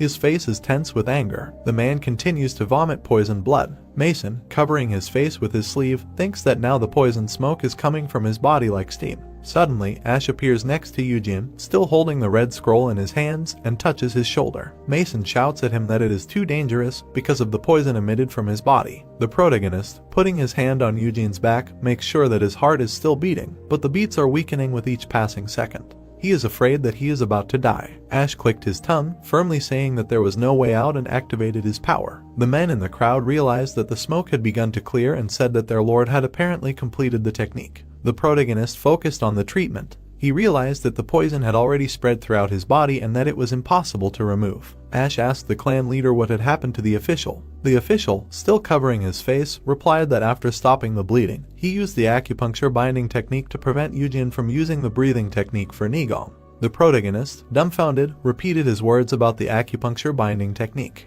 He thought to himself that it meant that the poison had spread throughout his body once the profound strength had stopped circulating through the meridians. That someone had done a great job of preventing information leakage. Pressing 2 fingers onto Eugene's body, Ash thought that it was impossible to save him.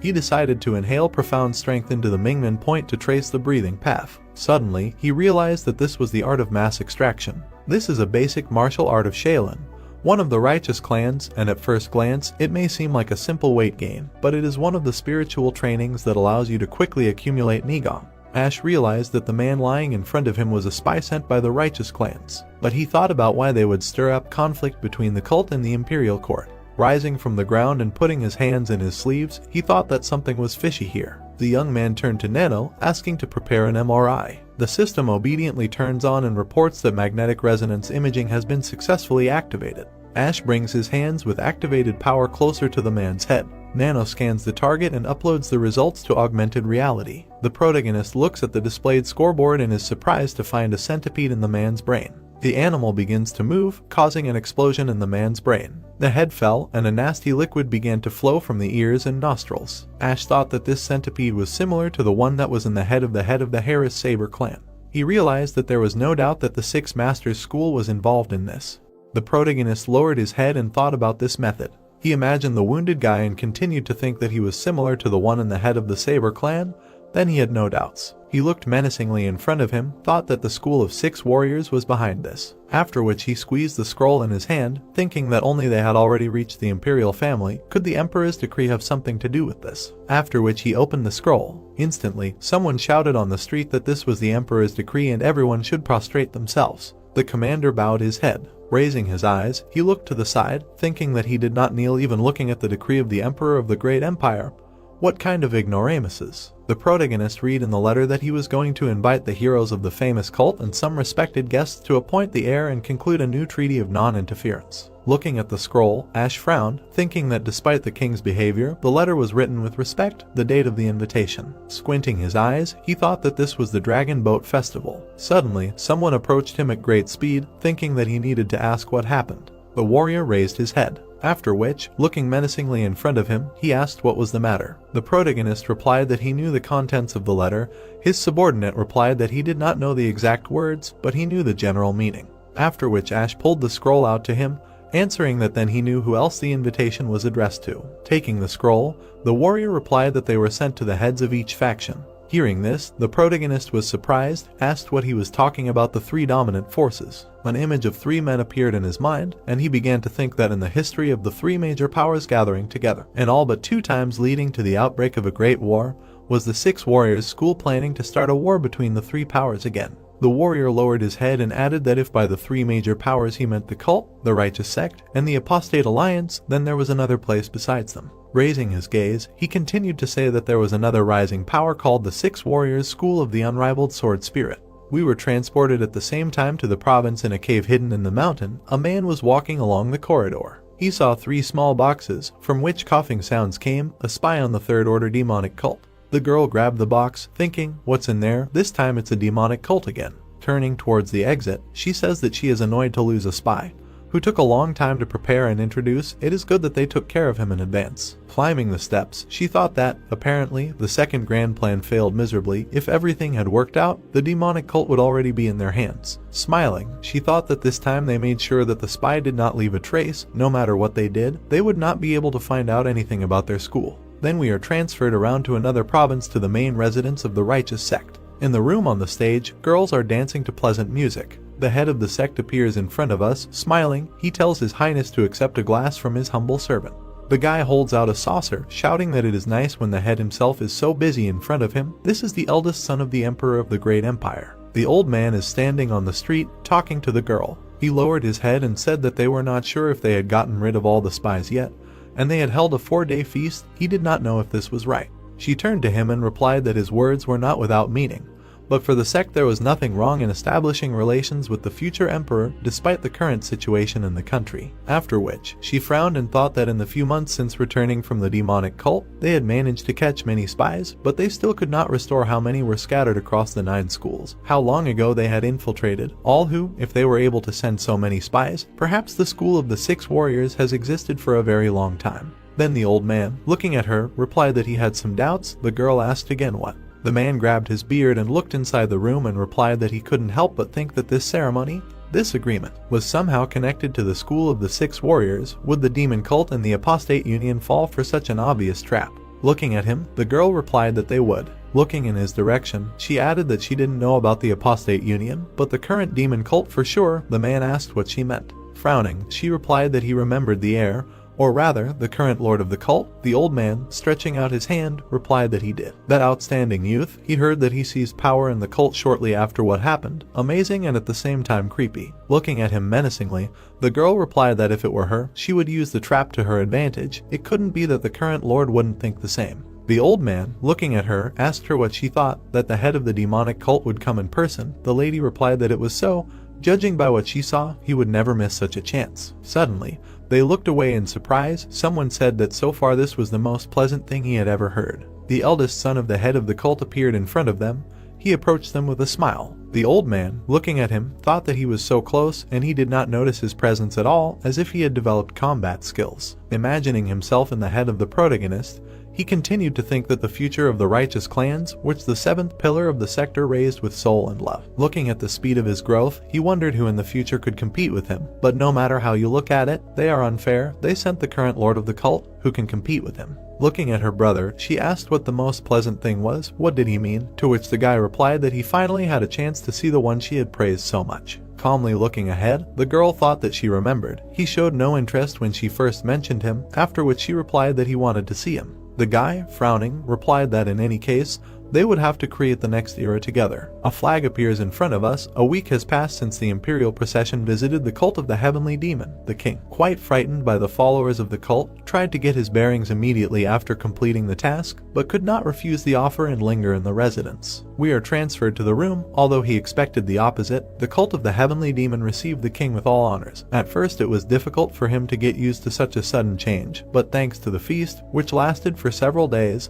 the king was finally able to relax. Then we appear in the king's guest pavilion. The guy in front of him thinks that the atmosphere is not so bad, since both forces, including the sect, always sent representatives to the signing ceremony. It was said that they did not respect them, but if the cult lord came in person this time, it would strengthen the emperor's authority. Smiling, he continued to think that his majesty said that diplomacy is also a talent. If he can change the situation, then he will rise above his elder brother. Then suddenly he looked to the side in surprise. Someone said that it was the southern commissioner. Entering inside, he knelt down, replied that he apologized for disturbing in the middle of the night. Looking at him, the guy replied that it was nothing, let him sit down quickly. After which he looked at his subordinate with a smile, saying that he did not think that if they tried, the newly minted lord would personally participate in the signing ceremony. The commissioner, looking in front of him, turned his head. Someone was watching them from the ceiling, and the commissar, calmly sitting in place, replied that he asked to be excused. He had installed a curtain around the pavilion. Now they could talk freely. The guy, looking at him, replied that, as he expected, he could read his thoughts on the fly. Smiling, he added that didn't the hospitality of the cult mean that they were well disposed towards them.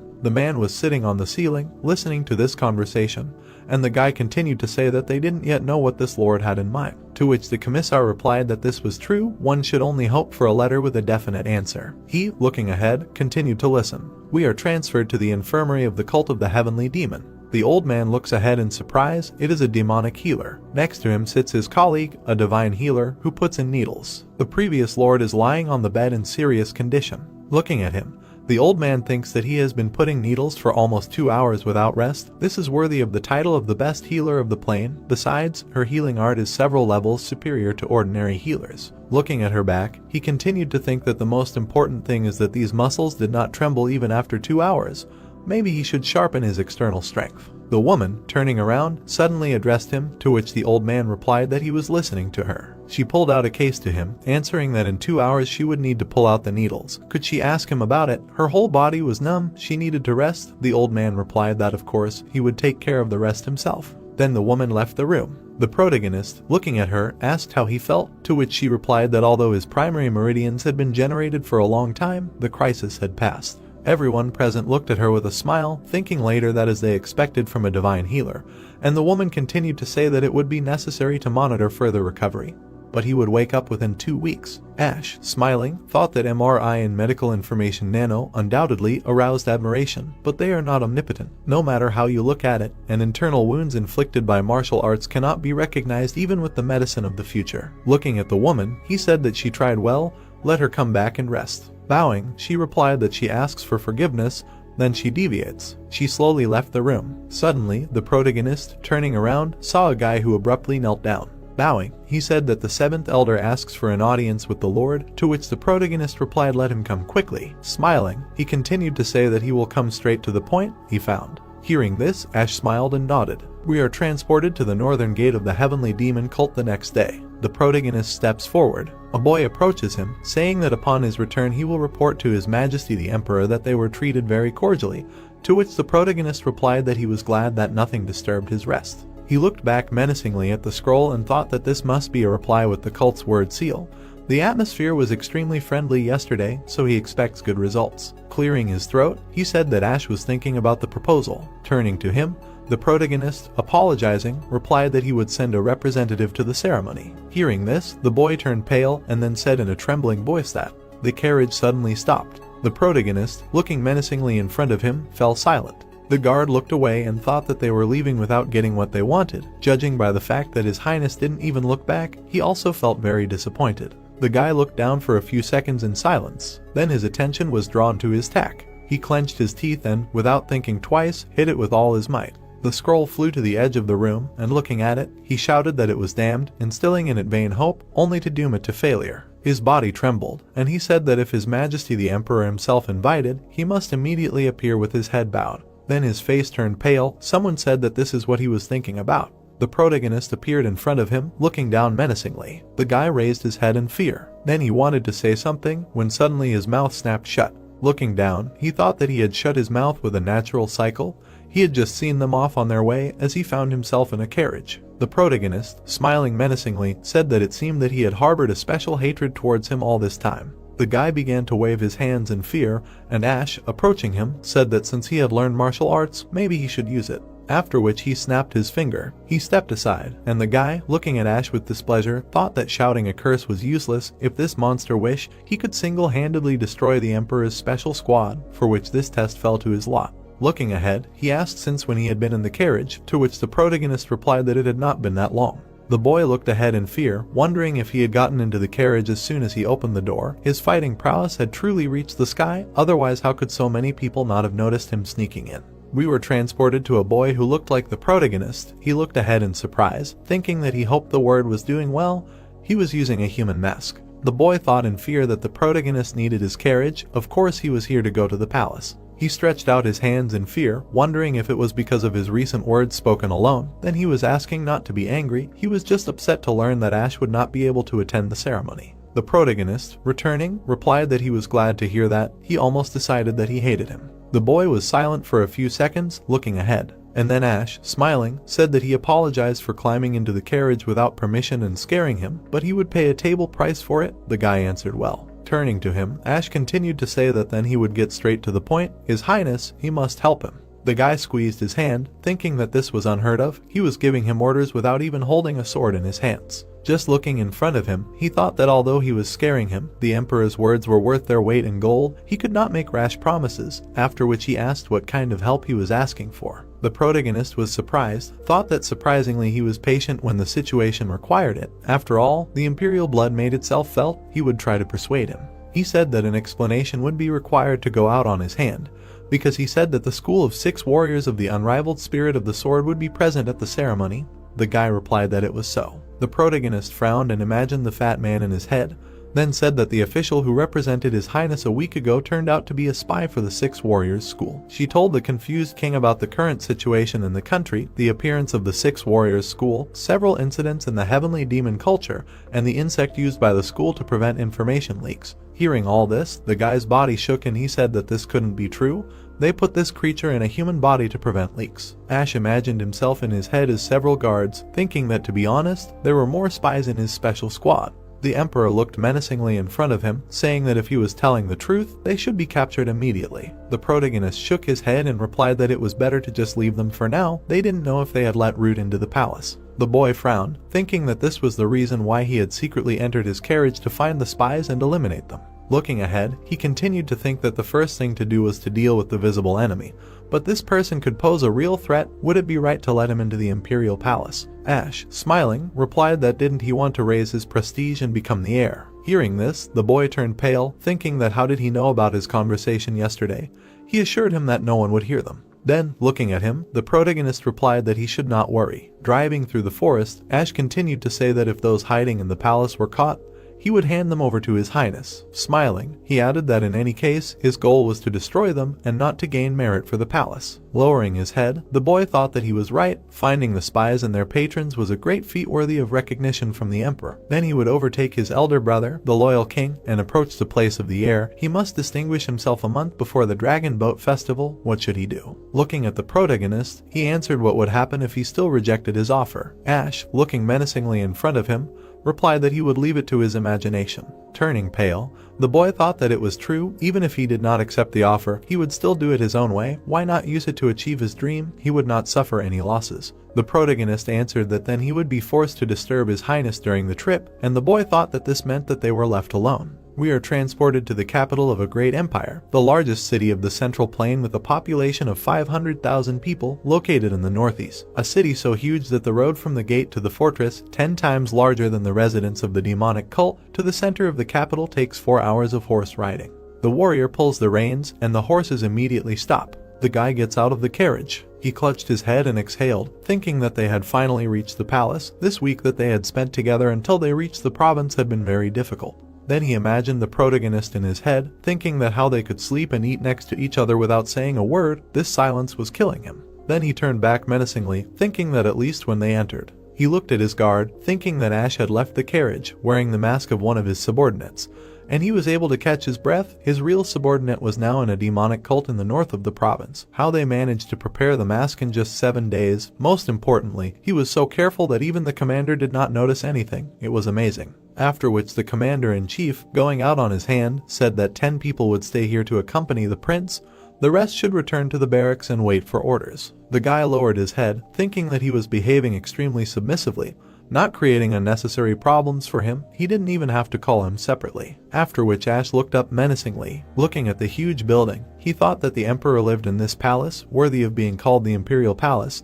Even the main palace of the cult could not compare with it in luxury. The commander-in-chief, looking in front of him, exhaled. Looking at the crowd of standing people in the same type of clothes, he said that this was the eastern fence. Looking ahead, Ash thought that the eunuchs, as if he was looking at the elders. Each of them, lowering his head, was surrounded by a yellow aura. Looking at it, the protagonist thought that all the eunuchs had mastered martial arts. Suddenly, his eyes widened. The guy smiled and shook his head. He looked at his comrades. The protagonist wondered what the fighting skill of that eunuch who looked like the chief. In front of us appeared a guy who controls people like puppets, the great empire of 4 organizations, who own martial arts, the eastern and western fences, the imperial chancery and the imperial guard. According to the regulations, the eastern and western fences, the imperial chancery is an organization consisting of eunuchs who act exclusively on the orders of the emperor. In other words, it is the original service and the palace guard. In front of us appears a eunuch and the commander-in-chief, and we are informed that, being an integral part of the territory of the empire, the service sought received for the specific right to arrest regardless of status, imprisonment and even death on the spot.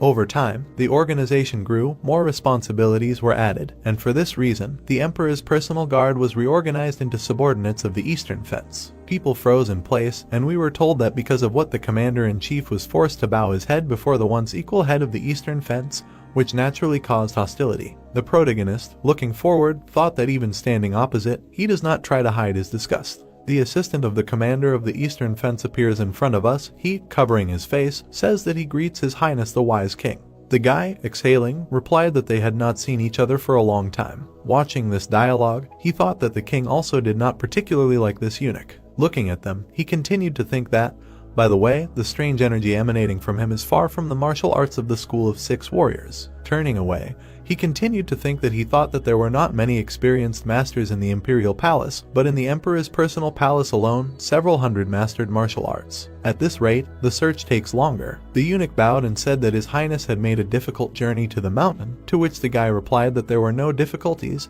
After all, this was his majesty's order. Smiling, the eunuch continued to say that he was so fearless that he risked meeting demons, savages. He could not hide his admiration. The guy immediately turned around in fear. He looked at the calm protagonist, thinking about demons and savages. The commander-in-chief stepped forward, stretching out his hand that they would accompany his highness. To which the eunuch, looking ahead with displeasure, replied that soldiers below the 4th rank were forbidden to enter the emperor's private palace without an order from his majesty. But if he volunteered to accompany them, he would only allow the southern commissioner to enter. Hearing this, the commander-in-chief clenched his teeth with displeasure, thinking that although he knew that they were close to his majesty, they were allowing him a moment to show off his power. Turning to the soldiers, he told them to return to the barracks, and the eunuch, covering his face, smiled and, chuckling, said that the southern commissioner could also return. Hearing this, the commissioner turned around with displeasure. A young man appeared in front of him, who, looking ahead, said that he was overdoing it. Looking ahead with displeasure, he added that he seemed not to know that the southern commissioner was acting on the orders of his majesty. The eunuch smiled and replied that he was asking to be excused.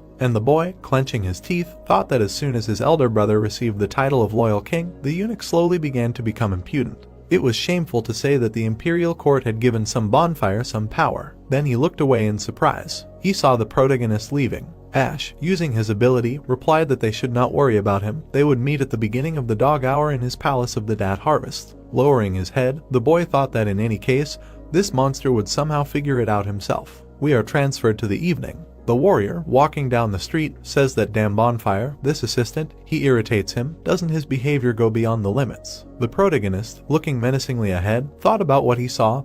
Everyone had accumulated a lot of dissatisfaction with the eastern fence. He agreed with this. Because of them his plan had collapsed. Looking at the one walking in front, he continued to think that at the moment it was necessary to study that guy suspected of espionage. The elder said that he suspected 5 of the special forces of the imperial palace. Looking at the guy from whom energy emanated, he thought that, judging by the power he felt, he was only a first-class master, although his skill was not at a high level, but he was clearly hiding something. Then they stopped. Someone approached them and said that they had worked hard protecting His Highness. The Southern Commissioner said that he was releasing them from guard duty for 4 days, so let them have a good rest. The protagonist, turning around, thought that everything was fine. It was like a 4-day vacation. He was thinking about how to avoid service, but the problem disappeared by itself. He would watch the Centurion and be able to find out who he had been in contact with. Suddenly, someone called him, and the protagonist stopped in fear. The guy, frowning, turned to him, asked that they didn't need to go anywhere with him. Turning around, Ash thought that these two were familiar, after which he answered that they definitely were. The comrade looked menacingly at the protagonist for a few seconds, and then, turning away, told him to follow him. We are transported to a large building. They pass by, and the guard salutes them. They continue to walk forward. Ash, looking around, thought that they were wandering back and forth. It seems that he does this on purpose, to catch the eye of the guard. This is clearly not without reason. They continued to walk forward. Then the guy tore off his black clothes. He threw it to the protagonist, telling him to take it. Throwing it on himself, he added that they would secretly make their way to the 4th warehouse, so let him put on the cloak, to which Ash replied that he obeyed. Then they quickly, like the wind, ran past the guard, after which, in an instant, they jumped onto the roof, and then got inside the room. Looking around, the protagonist thought that, apparently, this was a warehouse with rice. These bags alone would be enough to feed all the people of the Imperial Palace for a year. Looking at the guy in front of him, he continued to think that, as he expected, here he already felt the energy of martial artists. Those who secretly acted on the territory of the palace could be minions of the School of 6 Warriors. Then they approached a huge door. The guy pushed it aside, and they found themselves in a room in which there were a huge number of people in dark squares. They walked through the room, and in front of them appeared someone who was sitting on the bags. Looking at him, Ash thought that this was probably their leader. Then suddenly the guy jumped to the side, menacingly looking at the protagonist. He shouted that he was a bastard and what he did to the man who wore this face, after which he made several jerks back and shouted to be surrounded. Ash watched as a crowd gathered around him. He looked menacingly to the side. A second later he was surrounded. The guy, discontentedly poking his finger forward, shouted that this man was a spy. The protagonist raised his head, answered what he was talking about, to which the boy opened his mouth wide and shouted that the one whose face he wore was his childhood friend and would never have addressed him formally in private. Clenching his fist, he added that he had no questions on the way to the warehouse, although he had been so looping about who he was. Ash stared ahead for a few seconds in silence. The leader, looking at his subordinate, asked if he was definitely a spy, to which the boy answered that he was undoubtedly. Hearing this, the leader smiled maliciously, and then, stretching out his hand, said that he was a fool, for he had come into the tiger's cave himself. Looking straight ahead, the man asked if he was definitely a spy, to which he was answered that he was undoubtedly. The man smiled broadly. Raising his hand, he said that he was a fool, for he had come into the tiger's mouth himself. Looking straight ahead, the hero thought about the tiger's mouth. Among the crowd, a voice was heard saying that they should grab him and force him to kneel before him. The guy grinned and thought that he couldn't feel his Kai at all. There was no point in guessing what his Nigong level was. With such abilities, he was pretending to be a spy. What a fool. Suddenly, the protagonist raised his hand. They suddenly froze. The guy's eyes widened. The man looked at them in surprise. Suddenly, they flew to the side. The people fell to the ground. Looking at them, the spies asked what the hell. It couldn't be. Gritting his teeth, the man thought that he had just snapped his finger, and this is what it led to. Lowering his head, the man thought, who the hell? Ash looked to the side. A thought appeared about who he was and where he came from. Holding the sword in his hands, the spy said that he dared to assume that he was far from an ordinary spy.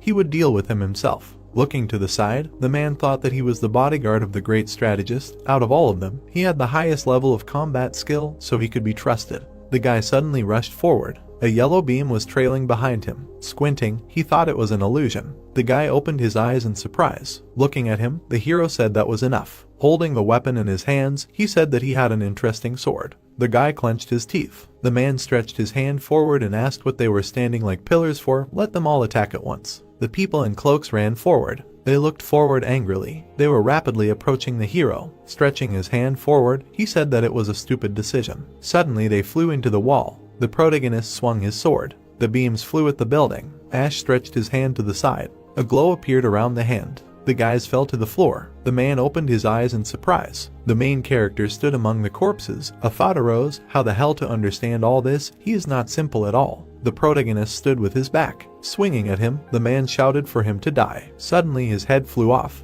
He fell to the ground. People looked straight ahead in surprise. Frowning, the man thought that he had scattered the guards so easily. He knew absolutely no mercy. The hero extended his hand forward. Looking straight ahead, the protagonist said to come closer. Suddenly, he grabbed the guy by the throat. He wheezed from suffocation. Frowning, Ash asked what he said about the tiger's mouth. The guy clenched his teeth tightly. The man looked at him in surprise. Looking at the guy, he thought that so he was a eunuch, his combat skills were no higher than the level of an exceptional master, and his Nigong was closer to yin energy. The methods of spiritual practice were too different to classify him as a member of the Six Warriors School. The hero asked that so he was not a spy of the Six Warriors School, to which he asked what the Six Warriors School, what was he talking about? Looking up, the protagonist thought that it did not look like he was lying. Did he really take him for the wrong one? Suddenly his hand lit up. Blue particles appeared around. The man's eyes widened, thinking that the energy that attacked them had dissipated, but everyone had already lost consciousness. A glow appeared near him and he added that even the masters of the Eastern Fence were just youths in front of them.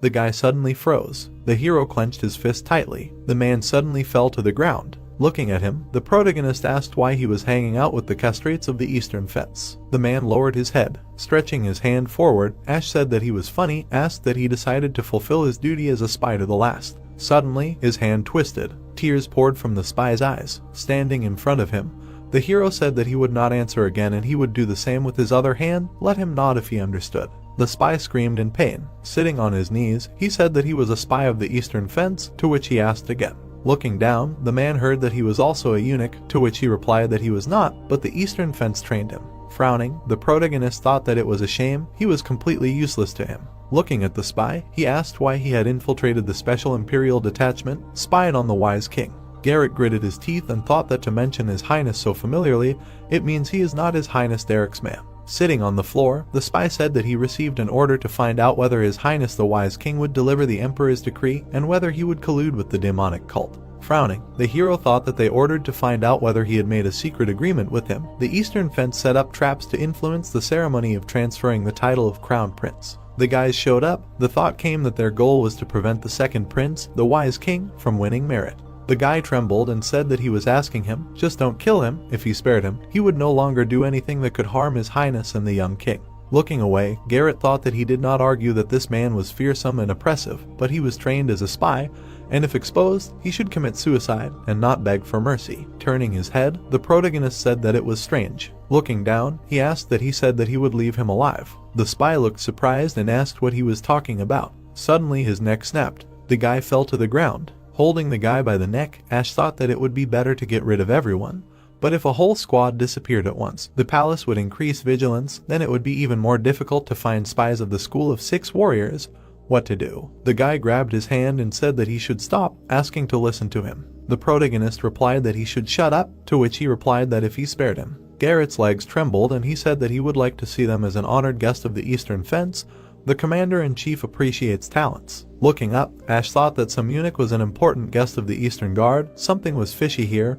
He needed to dig deeper. Looking at the guy, he said that he should not laugh. The Eastern Fence wants to invite him to themselves. He thinks he will believe it. Looking down, the boy thought that his grip had loosened a little. His assumptions were correct. Apparently he had failed the task. He thought that the offer depended on his hesitation, and so, grinning, he said that he was the great strategist of the Eastern Fence. The commander-in-chief gave him the right to recommend recruits. Looking straight ahead, the hero thought that the great strategist, in fact, he occupies the 4th place in the Eastern Fence. Raising his head, the boy said that he dared to ask him.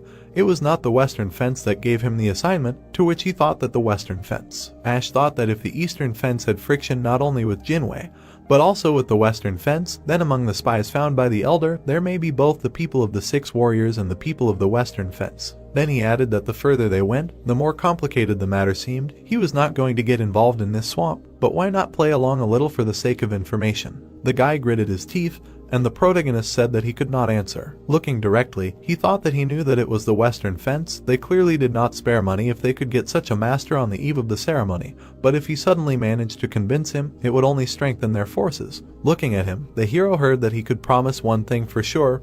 He did not know how much he was paid, but he assured that the eastern fence would give him many times more. Ash furiously shouted that he looked like someone who would fall for money. Garrett winced in pain and said that he did not mean that at all, and then thought how cautious he was then. Looking at him, the protagonist heard that the master could recommend such an outstanding master as him to the faithful king. Loyal King Grant, the emperor's first son and the one closest to the title of crown prince.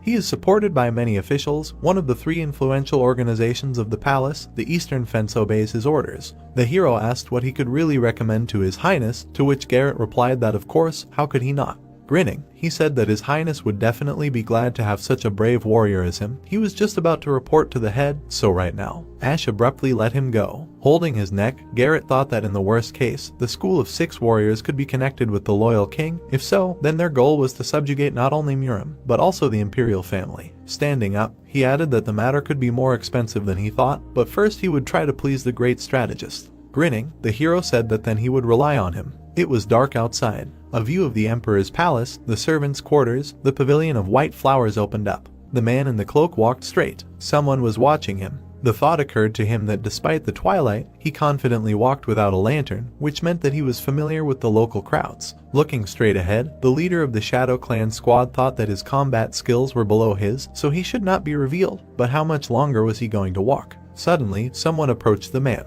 The guy opened his eyes in surprise. The woman walked straight. The thought came that the palace maid, judging by her advanced age and luxurious attire, she had a high status. Looking at them, the leader wondered what these two were talking about. Suddenly the woman disappeared. Looking straight, he thought that the maid had disappeared, and she asked why he decided to eavesdrop. The guy turned around in surprise. The woman suddenly struck him. They fell to the ground. Looking to the side, she said that too many rats had bred in the palace. Eyes appeared behind her and she said that it was time to hunt. People were walking towards the palace. It was heard that it was hard to believe that the Eastern Fence managed to get such a skilled warrior. Grinning, Garrett said that the commander-in-chief would be very pleased, to which the protagonist thought that he had made a lot of noise. For the first time since Bruce he met such a chatterbox. The guy held out his hand and said that they were there. The view of the Eastern residence, the home of the eunuchs of the Eastern Fence, opened up. Looking to the side, the protagonist thought that it was impressive in size. At least 3,000 people could fit here, so it did not seem to him that the imperial palace was literally teeming with eunuchs. Standing in front of the guard, the guy asked that the commander-in-chief was there, to which he was told that he had not returned yet. The guy lowered his head, hearing that the assistant was also not there, to which he replied that it was true. Putting his hand to his face, Garrett thought that the mission must have been delayed. This is because of the return of His Highness the Wise King. What to do? In the absence of the commander-in-chief, he cannot enter the eastern residence. He needs at least the permission of the assistant. Looking straight ahead, the protagonist thought that something was wrong. This complicates the matter. The guy grinned and said that the commander-in-chief had not returned yet. The assistant was now in the guest pavilion. If he did not mind, they would meet with him first, to which the protagonist replied that fine, that was what they would do. Garrett extended his hand forward and said that he was asking to come here then. The guest pavilion was not far away. The hero stopped abruptly. The guy looked at him in surprise and asked what was going on. Looking at the sky, the hero wondered what was going on. Such alien energy. A view of the northern courtyard of the eastern residence, the guest pavilion of the eastern residence opened up. The guy stood still. Bruce looked away. Gritting his teeth, he thought, what should he do? The fool had to do such a stupid thing. Bruce, as always, tagged along with Ash in the escort column. Just like the other heads of the Shadow Clan squads, Bruce was entrusted to follow one of the spies, and during his 7 days in the palace, he took the liberty of establishing personal contact with him. Putting his hand to his face, the man asked what he thought. He was an excellent martial artist. Hadn't thought about his career by any chance. Thinking that things were going well, Bruce happily entered the Eastern Fence. Looking to the side, the man said that his outstanding fighting skills, and also his character, no, he still liked his strong build. Let him come to the pavilion today in the middle of the chicken hour, but he was noticed before he had time to dig up information and escape. Looking to the side, Bruce thought that he needed to get out of here as quickly as possible and tell the Lord everything, but the moment was not at all suitable for escape. The man sat on the chair. The thought came to him that those who were selected, like him, were above average in skill. But most importantly, he did not even know what level of skill the assistant sitting above was, and he did not look like a eunuch at all. Bernard put his hand to his face. Standing behind the man, he heard that the ceremony to choose the heir was scheduled for the day of the Dragon Boat Festival, so he would have to speed up the plan. To which he replied that but they still did not know the location of the river backwaters. Even their predecessor lost his life because he did not take them seriously. Looking straight ahead, the man said that if they were too hasty because of what happened in the abandoned Valley of Swords, he got a cut and heard that from now on he was his subordinate.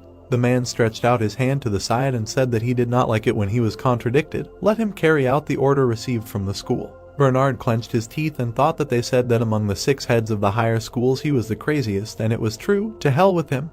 With the order, he works in the palace. How could he hurt his face? Closing his eyes, the guy said that by doing so he selected the most outstanding warriors. That was all. Looking away, Bruce thought, what the hell was he doing in the clouds, making a face? Let him say something already, and he would get out of here. Suddenly he choked. There was deathly silence. Looking in surprise, the guy thought, what's wrong? What's wrong with everyone's faces? A question was heard. Who? The man held his hand to his face and asked, what, someone just coughed? Right. Lowering his head, Bruce thought, damn, he did something wrong. Things are taking a bad turn. He needs to distract attention from himself. Bernard shouted furiously. Who, he asked, dared to cough in front of him? Frowning, the guy thought that he was so angry at the sound of coughing, he was a real psycho. Everyone looked at him, and he added that these were traitors. The guy opened his eyes in surprise and thought that it was him. Putting his hand to his face, he said that today he first took up service in the guest pavilion and did not know anything yet, asking him to show good nature. To which he asked that he was a newcomer. Looking straight at him, the man said that what a pity. He was now in deep thought. How could he distract him with a cough? Bowing, Bruce said that he offered his deepest apologies. Let him forgive him. Suddenly the man rushed forward. A blow flew at the guy. He flew sharply to the side. Bruce slid along the ground. Gritting his teeth, he wondered what he had scared. If he had not been on guard from the start, he would have already punched his head in.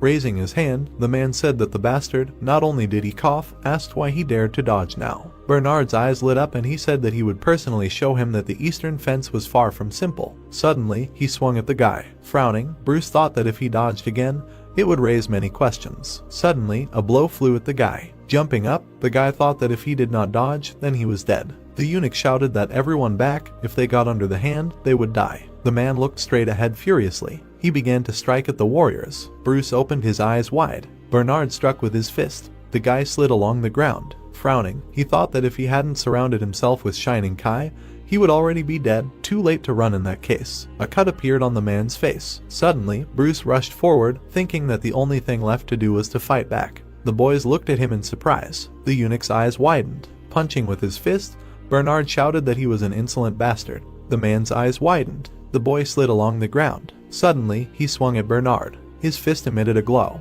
The man covered his face with his hand. Bernard deftly parried the blow. The man looked straight ahead. With wide eyes, the boy wondered if the armor was made of shining kai. The left assistant rushed towards the boy. Bruce deftly dodged the blow. Looking straight ahead, the man thought, who the hell is he? The man swung his hand. Defending himself from the blows, the man thought that the curse cannot attack in response, only does what to parry blows. What a deadly formation. Bernard defended himself and thought that by increasing the attack power to break through the armor of shining kai. Suddenly, the protagonist grabbed his hand. Grinning, the man thought that he was a fool. He still cannot break through. He thinks that he can grab him, but the other hand. He opened his eyes wide. The man's eyes lit up brightly. Suddenly, the hero tore his hand off. The man screamed in pain. Then he jumped back. Bent over, Bernard thought that some Jinwei had such unthinkable skill. Grinning, Ash asked that he was not injured. Looking straight ahead, the guy thought that this human mask and carrying manner of speech. Ash looked to the side. The thought appeared that the Lord. The protagonist grinned and said that he had done a great job, to which he asked what was wrong with him. Throwing his hand to the side, the protagonist asked that he hadn't found a spy from the 6 Warriors school. Gritting his teeth, the man wondered if this eunuch was a spy. A shudder ran through his body and he added that such an outstanding master could not be a soldier. If he was not a man of the imperial palace, then who? Looking to the side, Ash wondered what was going on. Something with alien energy was approaching. Turning his head, he said that as soon as he gave the signal, he should immediately run or get ready to hide, to which Bruce replied that, okay, I understood him. Suddenly, someone rushed forward. The man opened his eyes in surprise and wondered what the. Bending over, he shouted loudly for them to immediately find weapons and get ready for battle, to which he was asked how to understand this, and he added that it was enough to bicker. Quickly, the flames from the torches moved. Someone ran past them. The warriors turned around in surprise. There were many people standing in the middle of the square. People were sitting on the roof. The warriors were jumping onto the roof. Gritting his teeth, Bernard thought that there were more than one or two of them. The protagonist looked away. The man clenched his teeth furiously. The left assistant looked away in surprise. The man's eyes were glowing.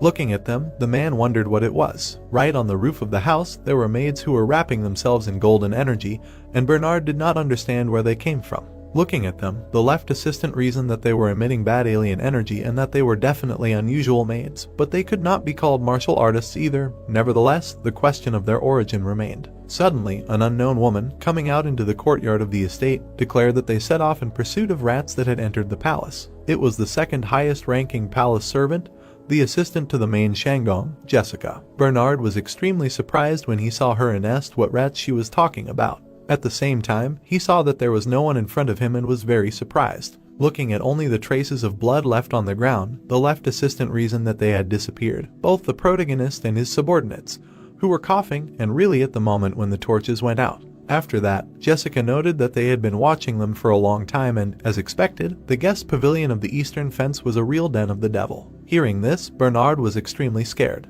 Then he gritted his teeth from the anger accumulated inside. At the same time, the left assistant loudly shouted about the den of the devil, calling it nonsense, and asked if they did not know that this was the possession of the eastern city. He also added that even the assistant of the head Shandong has no right to barge in here without permission, and she replied that she is not here as the head of the palace maids. Hearing this, Bernard did not understand what she wanted to say. Immediately after that, Jessica declared that she was here as one of the 3 guardians of the guard pavilion that they had been looking for so long. The left assistant became very angry after hearing all this. Looking at his opponent, he sank into his consciousness, reasoning that the hidden power of the imperial palace was the palace guard pavilion. He also added that there were rumors that the masters of the guard pavilion had combat skills that were incomprehensible even to the warriors of Murim, and during the 7 days that he spent in the palace, he went out of his way to try to find the guard pavilion, so for this purpose he monitored all the combat organizations, including the Western organization and others. Holding his hand tightly on his injured arm,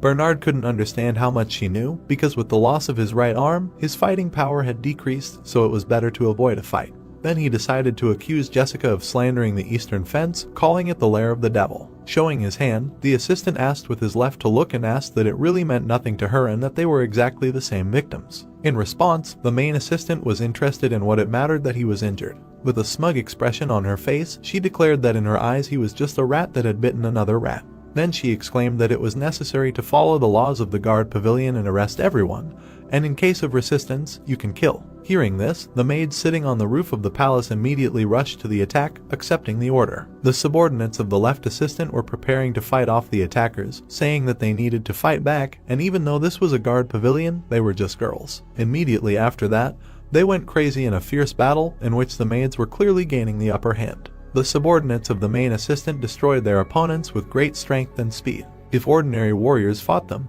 they could not understand where they got such hand-to-hand combat skills from, although there was no Kai concentrated in their hands. Having received another blow from the maid, the soldier could not understand what was happening, because although she fought with her bare hands, it was as if he was being beaten with a cast-iron ball. After a perfect lunge, the maid jumped back, and her opponent thought that they could not be taken with a weapon. At the same moment, his opponent suddenly rushed towards him. Realizing the hopelessness of his situation, the boy enveloped his blade in energy. Noticing this, the maid was very scared. A moment later, the soldier would swing his sword and cut off the enemy's arm. Smiling at the result, the warrior concluded that the attack wrapped in shining Kai was working, and although they had strong bodies, they were not up to the level of a long diamond. Immediately after that, the maid's hand would fall straight to the ground, and she would suddenly move forward. When her hand was right next to the soldier's throat, he only noticed it.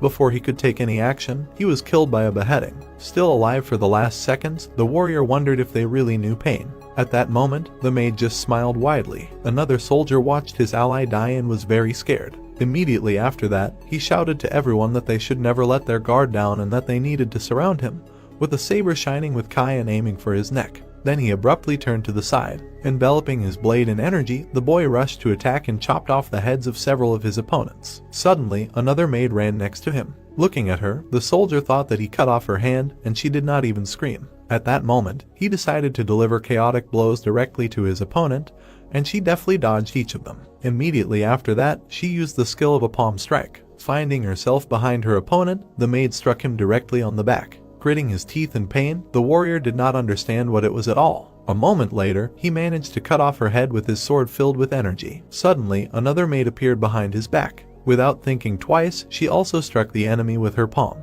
Having received this damage, the boy thought that all his insides were engulfed in flames. Then he enveloped his blade once again in the power of Kai, after which, the soldier would strike directly at the maid. Seeing this, she would concentrate her energy in her palm and prepare to counterattack. Dodging her opponent's exit, the girl struck directly at his chest with great force. The warrior trembled from the storm sweeping through his entire body, and the maid only smiled happily. A moment later, she would pull her hand back, wiping away the enemy's blood. Bernard could be seen standing behind him through the hole in the soldier's body. Watching everything that was happening, he reasoned that their flame energy was too strange to be called simple yang energy, and pure flame energy as it was this really what he was looking for? Suddenly, with his left hand, the assistant saw a one-armed maid approaching from his direction. Without thinking at all, she rushed straight towards him with great speed. Screaming loudly, the girl prepared to strike. With a deft movement of his hand, Bernard managed to reflect her conclusion. In his anger, he claimed that they looked down on him because of his missing arm. Suddenly, the maid felt pain in her limb.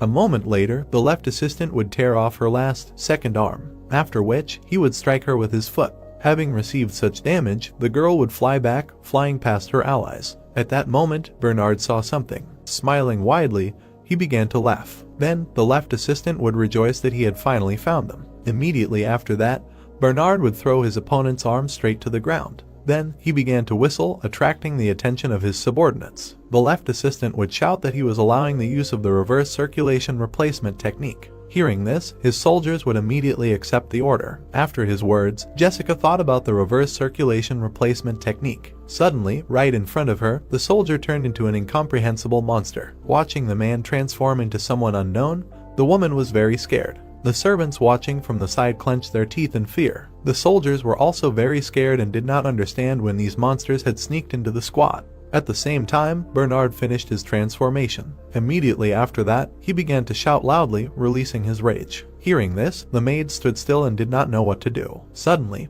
their head asked why they were hesitating and gave the order to immediately destroy those who had bared their claws against the palace. Then the main assistant said that it must be done as quickly as possible. A moment later, the woman glared at her subordinates to motivate them. After her words, the maids immediately rushed to attack. They headed straight for the transformed left assistant. Seeing the opponents approaching near him, he only smiled widely. With deft movements of his hands, he managed to grab the girls right by the neck. Pushing their heads together, he simply crushed them. At the same time, another maid appeared right behind him. She struck the monster right with her fiery palm, but he did not even feel it. After which Bernard grabbed her by the neck. He rushed straight ahead with great speed, holding the girl in his arms. Running straight to the red column, the left assistant slammed her into it. At this time, his subordinates fought with crowds of opponents, throwing them to the sides. The reincarnated soldiers destroyed one maid after another with their powerful attacks. One of the girls ran towards the enemy and screamed loudly, preparing to strike with a fiery palm. Seeing this, the monster struck back with his palm. After receiving damage, the maid was thrown to the side, hitting the ground several times. Her head flew straight to someone's feet.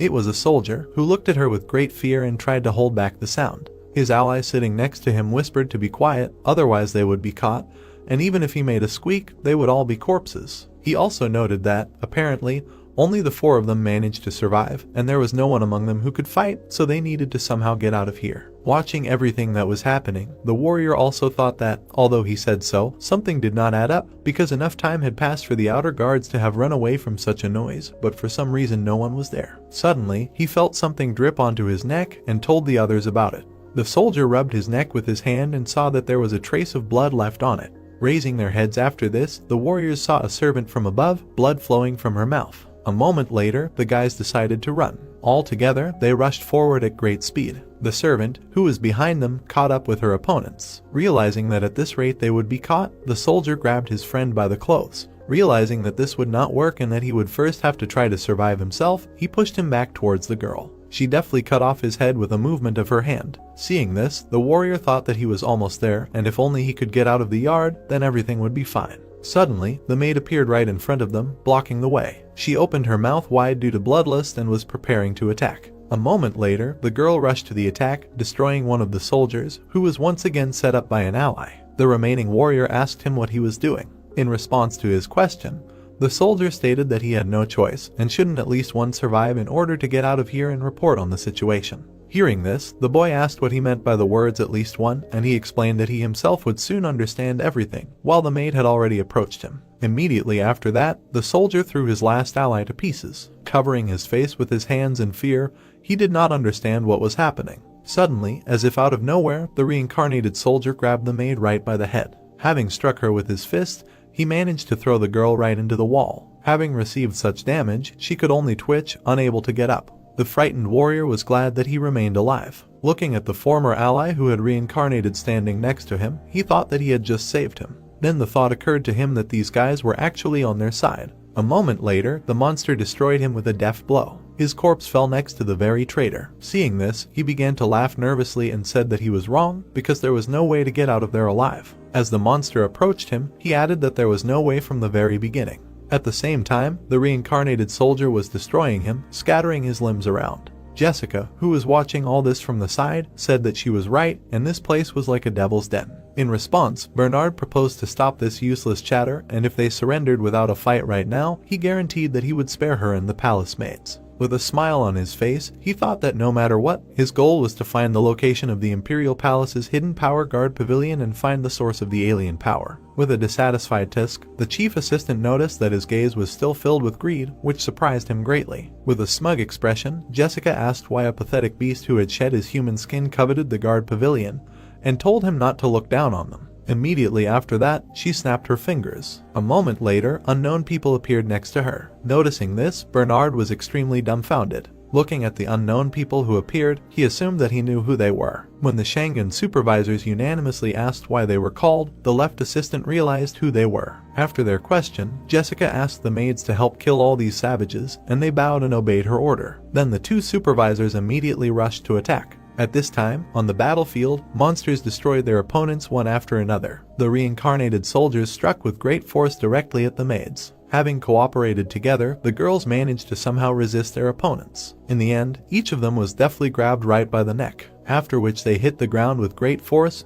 thus killing. Having stepped on the head of his opponent with his foot, the soldier moved on. Laughing loudly, he called them fools and said that they would not be able to leave even a scratch on this body. At that moment, his ally's head flew right in front of him, which scared him very much. The monster looked at the warrior's head lying to the side with great surprise. Very scared, he did not understand what was happening at all. Then the soldier noticed the supervisor, who was destroying his brothers with her elastic blade. At that moment, he made a decision, rushed to attack, asking if she even knew who they were. Dodging his attack, the girl uses her blade, cutting his hand into several pieces. Having received great damage, the soldier noticed that it burned so much, as if the flexible sword was engulfed in flames. Then the supervisor grabbed his hand, and he tried to wave it away. Raising it in her palm with flames, she managed to burn through the enemy's flesh. In her hand and a huge amount of energy, the girl was able to destroy the monster's hand. After which she jumped back while he screamed loudly in pain. Rodno looked at his opponent. The supervisor was preparing to strike again. Immediately after that, she cut her opponent's legs with a flexible sword at great speed. After the damage received, the reincarnated soldier fell straight to his knees. Thoughts arose in his head that they were an order of magnitude higher than the other maids and had mastered impressive martial arts. At the same time, the girl swung her blade to deliver the finishing blow. The monster said to attack at once and grab them, when suddenly his head fell from his shoulders and the subordinates immediately rushed to attack. Suddenly, the maids appeared behind them. Using their skills with a fiery palm, they struck right at the monster's back. The reincarnated soldiers tried to defend themselves from the onslaught of the girls, calling them scum. Then the supervisors together with the maids clashed in a fierce battle against the monsters. Watching everything from the side, Bernard realized that they were outnumbered and no matter how strong their bodies were, it was impossible to avoid damage from repeated attacks filled with fiery kai. He was clearly dissatisfied with the result and gathered energy in his hand, realizing that this was the only way left. Jessica, who was standing next to him, was also watching her subordinates fight against the reincarnated soldiers. Suddenly, the left assistant appeared right behind her and was preparing to strike. Using her palm, the main assistant managed to deflect each of his attacks, after which, with a deft movement of her hand, she grabbed her opponent right by the neck. With a menacing expression, the woman declared that he had very bad habits. At this moment, Bernardo clenched his trembling hand into a fist and gathered energy in it. Then he hit his opponent right on the hand. Having received no result, he could not believe that it was a human hand, and it was as if he had struck Jade. Calling him a fool, Jessica pointed out that, as expected, there was no need to take him and the other savages from the Devil's Lair alive and was going to simply kill him. Immediately after that, she squeezed her hand, pressing on the left assistant's neck, and he loudly grunted in pain. Realizing that at this rate, she would break his neck, he had no other choice. A moment later, the left assistant used transformation magic, calling his opponent naive. Seeing his new form, Jessica was very scared. Immediately after that, she moved back a little to assess the situation. Suddenly, someone put their hands right on Bernardo's head. It was Ash in disguise, who instantly poured his energy directly into the left assistant. Feeling enormous pain spreading throughout his body, Bernard screamed loudly. A moment later, the boy landed right on the ground. The man standing right in front of him fell down after receiving damage. Looking back, he realized that it was the same man. Also, the left assistant realized that this meant that he did not escape and cursed him. Immediately after this, Bernard fell right on the ground. Jessica, watching this from the side with fear on her face, thought that this man was emitting a terribly devilish energy, and moreover, he immobilized this animal with just one strike of strange lightning, so he undoubtedly poses a danger. Realizing that his appearance greatly alarmed her, the protagonist was going to try to negotiate first and said that he was not going to fight them. Hearing this, the main assistant was very surprised, and he explained that he came only to take him away, and his plans did not include feuding with the Imperial Palace. After his words, Jessica asked again that he really came to take him away. Covering her hand in bright flames, she prepared to strike. A moment later, she sent out scorching tongues of fire. Bright flames flared up right above her. The very angry chief assistant, covering herself in fire, asked that he really dared to fool her, one of the guardians of the Imperial Guard Pavilion. Creating whole whirlwinds of flames around herself, Jessica asked that he really thought that she would believe someone who broke into the Imperial Palace as if it were his home. Looking at this, the disguised Ash thought that he briefly left the courtyard, sensing the approach of foreign energy,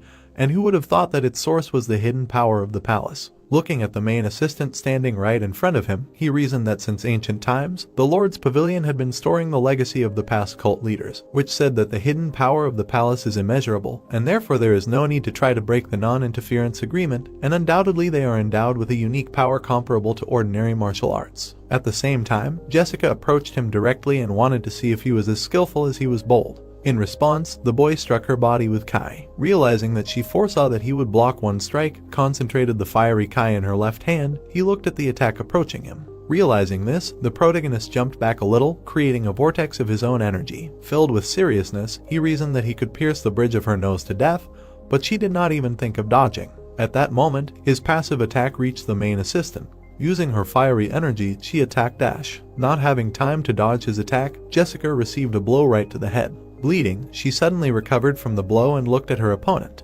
Noticing this, the boy was very surprised. A moment later, the main assistant was right behind him and was preparing to strike with a fiery palm. Understanding her intentions, the protagonist used his energy to block the blow. He used his elbow to counter the palm of fire. With a deft movement of his hand, Ash managed to throw Jessica back. Flying straight into the palace, she raised a huge amount of dust and smoke into the air. Suddenly, the main assistant rushed straight to the attack with great speed. Immediately after that, the two began a fierce battle using their energy. Gathering all the Kai in her palm, the main assistant delivered her blow, and the boy, using his energy, tried to counter it. During the fight, he thought that he had definitely pierced her nose, and she hadn't even blinked, and perhaps she didn't feel pain. At that moment, Jessica backed up a little, after which she fell straight to the ground. Seeing this, the protagonist became very wary. Suddenly, streams of flame were approaching him from all sides along the ground, concentrated in one point, and not emerging from under the ground in the form of a fiery whirlwind. Jumping to the side, Ash looked at his opponent. A moment later, he was right in front of her and was preparing to strike. Looking at the stream of energy approaching her, the main assistant did not understand when he had time. Suddenly, dispersing all his Kai, the boy stopped his palm right in front of Jessica, which greatly surprised her. With the help of his energy, he blew away everyone in the area. The woman had to retreat a little from the shock wave. There was a trace right behind her. Jessica was holding her eye and groaning in pain. Using her fire energy, she was trying to recover from the damage she had received. Watching this, the protagonist thought that she was regenerating, and it was as if he was watching nanotechnology. Looking at the flames that remained on his hand, he thought that, by the way, the rest of that woman's fire kai was trying to penetrate his hand until the very end. And it was hard to believe that a woman's body with powerful energy and was able to control such a force that reminded them of the 9 sealed meridians, absorbed by the kai of a heavenly demon. Immediately after this, the reincarnated Ash sighed in relief. Using his kai, he was able to grow fire on his hand. Watching this, Jessica thought that there was an incredible amount of yin energy raging in his body, and although she did not attack with full force, he not only suppressed her fiery kai, but also easily dispelled it, and said that he infiltrated the palace by relying on his own combat prowess. Looking at the corpse of Bernard lying behind him, he repeated again that he had no plans to antagonize the Imperial Palace, and they only had to let him take it away and he would retreat silently. The boy also said that this man was a spy from the 6 warriors of the Unrivaled Sword School, and they were plotting against the Murim, infiltrating the palace. They would turn it into a den of the devil, and he was here to stop it. Hearing about the 6 warriors school, the chief assistant asked if he really came to stop them, to which she received a positive answer. At the same time, the protagonist stated that despite the non-interference treaty between the government and the Murim, the 6 warriors school was using the palace to plot, and so he was going to find out who was behind it and stop them. After listening to him, Jessica stated that she could not let him go even more so, because all the emperors, starting with the founder, had shown mercy and recognized the Murim, and they decided to have a showdown inside the Imperial Palace. After her words, the disguised Ash thought that he had already given out too much information to clear up the misunderstanding, but the conversation would not work because she had a different point of view. Waving her hand, the main assistant stated that, as expected, they also needed the Emperor's control. In response, the boy noted that nothing could be done because, as she remembered, he had warned her. Hearing the words about the warning, Jessica became very angry. She snapped her fingers. The woman wanted to see how much longer he could talk. At the same time, she told him to forget about his position in the Murim because this was the Imperial Palace, while all the maids appeared behind her. Then the main assistant wanted to test the impudent proud man from the Murim, how long he could last alone. Hearing that he was here alone, the protagonist only smirked. With a smug smile on his face, he asked why she decided that he was here alone. At that moment, his subordinates appeared right on the roof of the palace, and Jessica was very surprised by his words. Looking straight at them, she was very angry that he was not alone. At that time, the main guard, disguised Bruce, and another person were looking at her from above. A moment later, Sam disappeared from his place. Suddenly, he was right on the ground. Bowing to his master, he asked if he had called him. The chief assistant, watching them from the side, thought that she had lost sight of him for a moment. At the same time, the chief guard turned back. Looking at his master's opponents, he radiated all his energy and bloodlust. Feeling this, the maids could not even move and did not understand where this overwhelming energy came from, as if death itself was breathing down their necks. Immediately after this, Jessica called him a bastard and asked if this was really his hidden trump card. At that moment, his next subordinate descended to the ground and asked who dared to be familiar with the master. It was Ben, who was drawing her blade, preparing for battle. Seeing him, the main assistant thought that he was also emitting unusual energy, and the supervisor told him to stop and asked if he knew that he had entered someone else's territory. She also told him that if they did not stop now, she would be forced to use force. After her words, the guard continued moving. Noticing this, the girl gritted her teeth in displeasure. Declaring that she would not warn anymore, she abruptly rushed into the attack. Looking at her with a calm gaze, Ben stated that she should not let her guard down just because she was using fiery kai. He then took all of his opponent's blows. Suddenly, the supervisor noticed that her flexible blade had cracked, and at that moment, the guard enveloped his sword in fiery energy. Preparing to strike, Ben stated that she was nothing more than fire kai. Then he added that he was a sword of scarlet flame. The guard also said that he was able to cut even fire kai and destroyed the girl's blade. After his blow, everything around rose up and was enveloped in flames. Clouds of smoke and dust hung in the air. After the damage received, the supervisor was forced to retreat. In this battle, she lost her hand. Without a second's hesitation, Ben continued to strike. Watching his opponent, he thought that he was aiming straight for the heart, but she managed to dodge and also held back the onslaught of warriors using reverse blood circulation magic, so her combat skills almost reached the perfect level. Watching everything from the side, Jessica could not believe how this was possible, and he cut the supervisor's Shandgong sword with an even more powerful flame kai. At this moment, her ally rushed to help and block the warrior's path. Looking at him, she was very scared. Then the girl noticed that his hair was like flames. She also said that he had a fiery red sword. Immediately after that, the supervisor asked if he was not the Fire King Ben, which surprised him greatly. Hearing this, the main assistant thought that if this is the main king, then what is the one who should be in the demonic one doing in the palace? Sharply turning around and looking at Ash standing behind her, she was very surprised. Then Jessica looked at the guard next to him.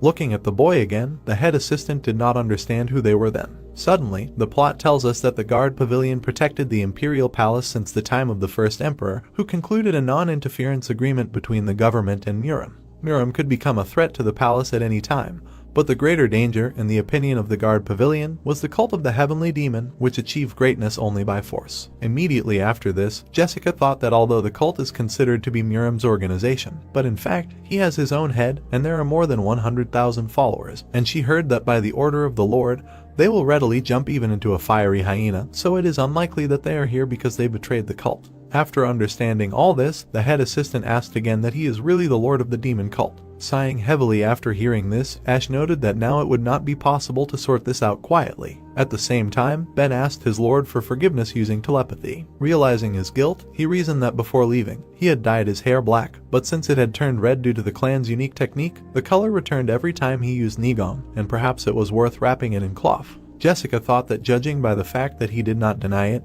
this was indeed a lord of the demonic cult, and according to the laws, anyone who had infiltrated the imperial palace should be immediately arrested, and in case of resistance, executed on the spot. Looking at her wounded subordinate, she understood that this issue did not tolerate hasty decisions. Realizing all this, the main assistant bowed to the protagonist, after which she turned to the lord of the heavenly demon cult and asked him to forgive this humble one, because she did not know his status, and therefore dared to be rude. Jessica also dared to mention that despite the non-interference agreement, he had barged into the palace without warning, and if she turned a blind eye to her duties, it would put her in a difficult situation, but she could not neglect her dear guests. Then she was going to report everything to the first guardian of the pavilion to settle the matter as soon as possible, so she asked to be allowed to accompany him and reasoned that she had shown due respect and hoped that they would not be stubborn. As she continued to bow, the chief assistant reasoned that, besides, their identities had been exposed, and they would not be able to make any more noise in the palace. Hearing this, Ash only smiled. Seeing this, Jessica thought that the smile meant consent, and then she would first take them to the guard pavilion and report the situation to the first guardian or the emperor, and perhaps his majesty would become furious, break the agreements and announce a punitive expedition to Muram.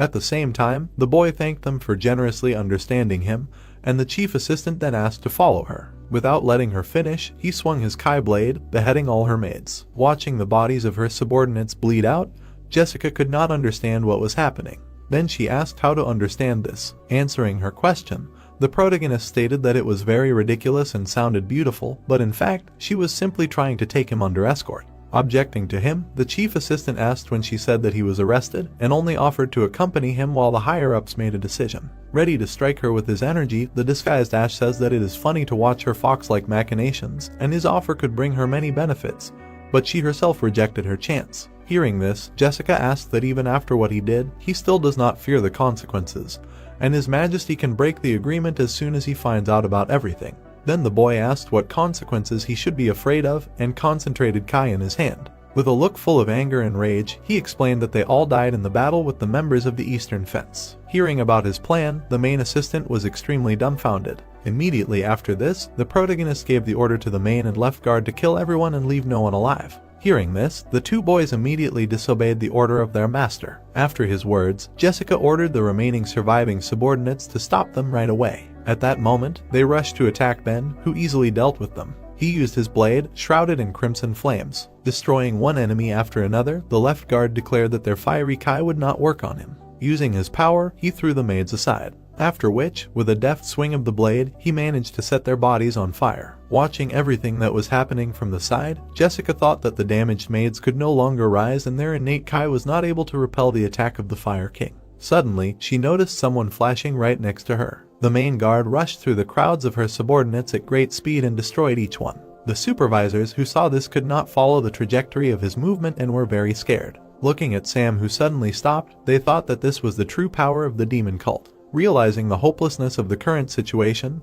the head assistant gritted her teeth in dissatisfaction. Intensely angry, she reasoned that he purposely rushed right in front of her, and it was obvious that the demon cult looked down on the power of the imperial palace. Suddenly, her cloak began to smolder due to the fire. Turning her hand into flames, Jessica declared that since it came to that, she had no other choice. After which she concluded that she could only declare him an enemy who infiltrated the Imperial Palace. Having created 2 hands completely out of fire, the head assistant was going to destroy the heavenly demon cult. Watching her, the disguised Ash thought that her aura had changed, and although there were guards there, he should be careful not to hurt Bruce. Looking at her hands, he noticed that they were especially strong, like a cast iron ball, and he should warn his subordinate about this in advance. At the same time, Jessica turned to the Shangun overseers, who immediately obeyed her. Saying that there was almost no time left, she declared that while the guards were fighting with the servants, they would simultaneously attack the Lord. Hearing this, the girls wondered if she really meant the Lord of the demonic cult. Satisfying their curiosity, the chief assistant explained that a little earlier he was almost on equal terms with her, and by joining forces they would be able to capture him, so they would break through the defense with a joint attack, and they began to doubt. Menacingly looking at her subordinates, she declared that it was necessary to do this right now. At that moment, they obeyed their mistress and rushed to attack. The Shangun overseers approached the boy standing in the middle with great speed. One of them was preparing to strike with her fiery palm. The other was swinging a flexible fiery blade. 2 guards who suddenly appeared right next to their master repelled their attacks. Seeing Bruce's hand, the girl was very surprised, and he said that he did not care what the reason was. Immediately after that, he raised his fist to counterattack, which greatly alerted the supervisor. Saying that no one dares to raise a sword against the Lord, the guard struck her directly. Having received great damage, she was thrown back. After the blow he delivered, Bruce was very surprised. Looking at his trembling fist, he thought that he knew that they were impenetrable. But not to this extent, because he gathered all his strength into his fist, but the attack still did not work. Looking at him, the girl noted that he only had exceptional combat skills, and it turns out that not all cult followers are strong. Noting that it was a good try, she declared that such a weakling would not be her opponent and told him to get out of the way, rushed to attack. Seeing that she was attacking, the protagonist's subordinate prepared to parry her blow with his hand. Approaching her opponent directly, the warden prepared to strike with her flexible sword. Bruce could not understand when the sword was behind him. Suddenly, Ben entered the fight, saying that if her exceptional fighting skill was not enough, he would fight her. Using his Crimson Flame attack, he destroyed the girl's blade and approached her. Continuing his onslaught, the left guard noted that only her fighting skill was not enough to resist him. Cutting his opponent in half, Ben told her not to block the way. Looking straight at her, the man said that only his fighting skill was not enough to resist him. Having struck, he added that it was good not to block the way. The guy fell to the ground. The woman looked at him in surprise. The guy was sitting in the corner. Looking away, the woman thought that in the entire courtyard, they dealt with an entire squad of servants. Her hand caught fire and she added that nevertheless, a lot of natural and fiery kai had gathered around. Now the palace guards would hear the noise. All that was left was to stall for time until she arrived. She looked surprised to hear that this time, standing in front of her, the protagonist said that it seemed she was alone. Looking down, he asked how did it feel to be alone? Rays from the sword appeared. Holding the weapon in his hands, Ben said that he seemed to be done with these. Looking away, Bruce said that he was also all done.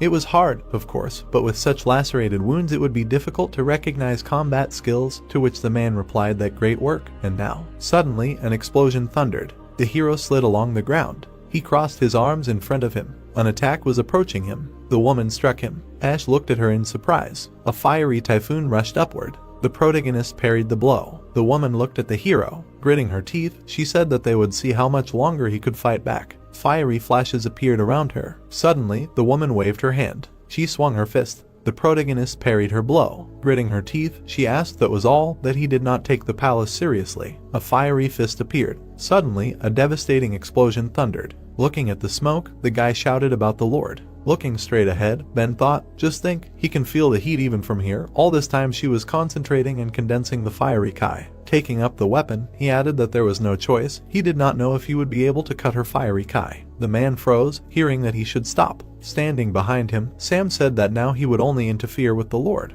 Looking straight ahead, he added that her fiery kai was different from other servants, so it would be difficult for them to wake her up, to which he replied that he already knew. Sam said that, but most importantly, the Lord now. The hero smirked slightly. Raising his hand, he said that he thought this was more than enough to get acquainted with the fiery kai of the Imperial Palace. The woman clenched her teeth angrily. Swinging her arm, Jessica asked that he was trying to humiliate her now. She struck the protagonist. Stretching her hand forward, the woman thought that this was instantaneous movement.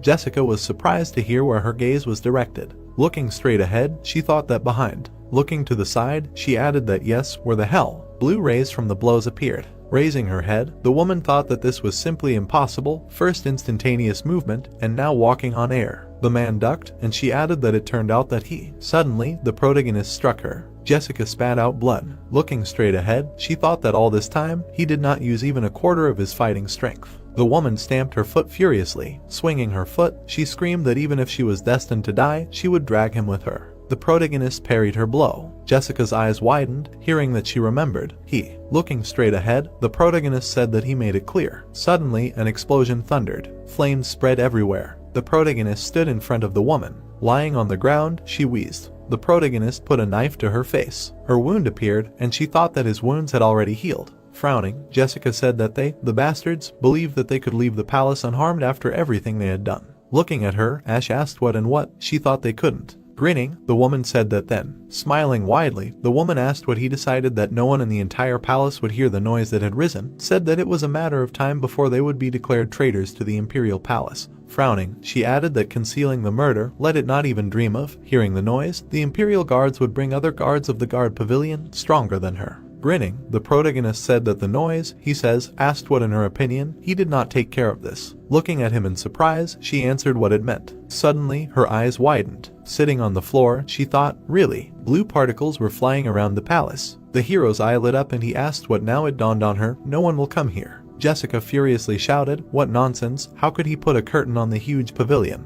The protagonist frowned and asked that he did not believe it, even seeing it with his own eyes. Looking at him in surprise, the woman thought that this was not empty bravado. Sitting in front of him, she added that no one really heard them, they wanted to say that his damn Nigong was endless. Looking at her hand, Ash said that the wound on her hand had already healed, asked what it meant to chop off limbs is pointless, then, swinging his sword, he added that he wondered if it would be the same if he smashed her head. The woman furiously shouted that if they killed her, his subordinates would die too. Looking at her, Ash replied that it was nonsense. Jessica loudly shouted that they arrested 3 spies in human masks, they were in the prison of the guard pavilion. The protagonist swung his sword sharply. The woman smiled broadly and asked that he wouldn't claim not to know them. Frowning, the protagonist thought that the 3 masked men, the captains of the Shadow Clan squads, had really caught them. The woman smiled, thinking about what had worked, she knew that they were his subordinates. Standing in front of her, the protagonist asked what he was saying, they were imprisoned in the guard pavilion, to which she replied that it was true. The protagonist put his hand to his face. Jessica's eyes widened, thinking that she had heard that the demonic followers, although merciless to the enemy, had a strong bond with each other. Well, it seemed that he was not a monster capable of only cruelty. He would lead him to the guard pavilion under the pretext of releasing his subordinates. Right, the main thing was to get there, and the first guardian would deal with them all. Raising her head, the woman asked that if he spared her, he would help free his subordinates. A sharp swing of the sword was seen. Bloody particles appeared.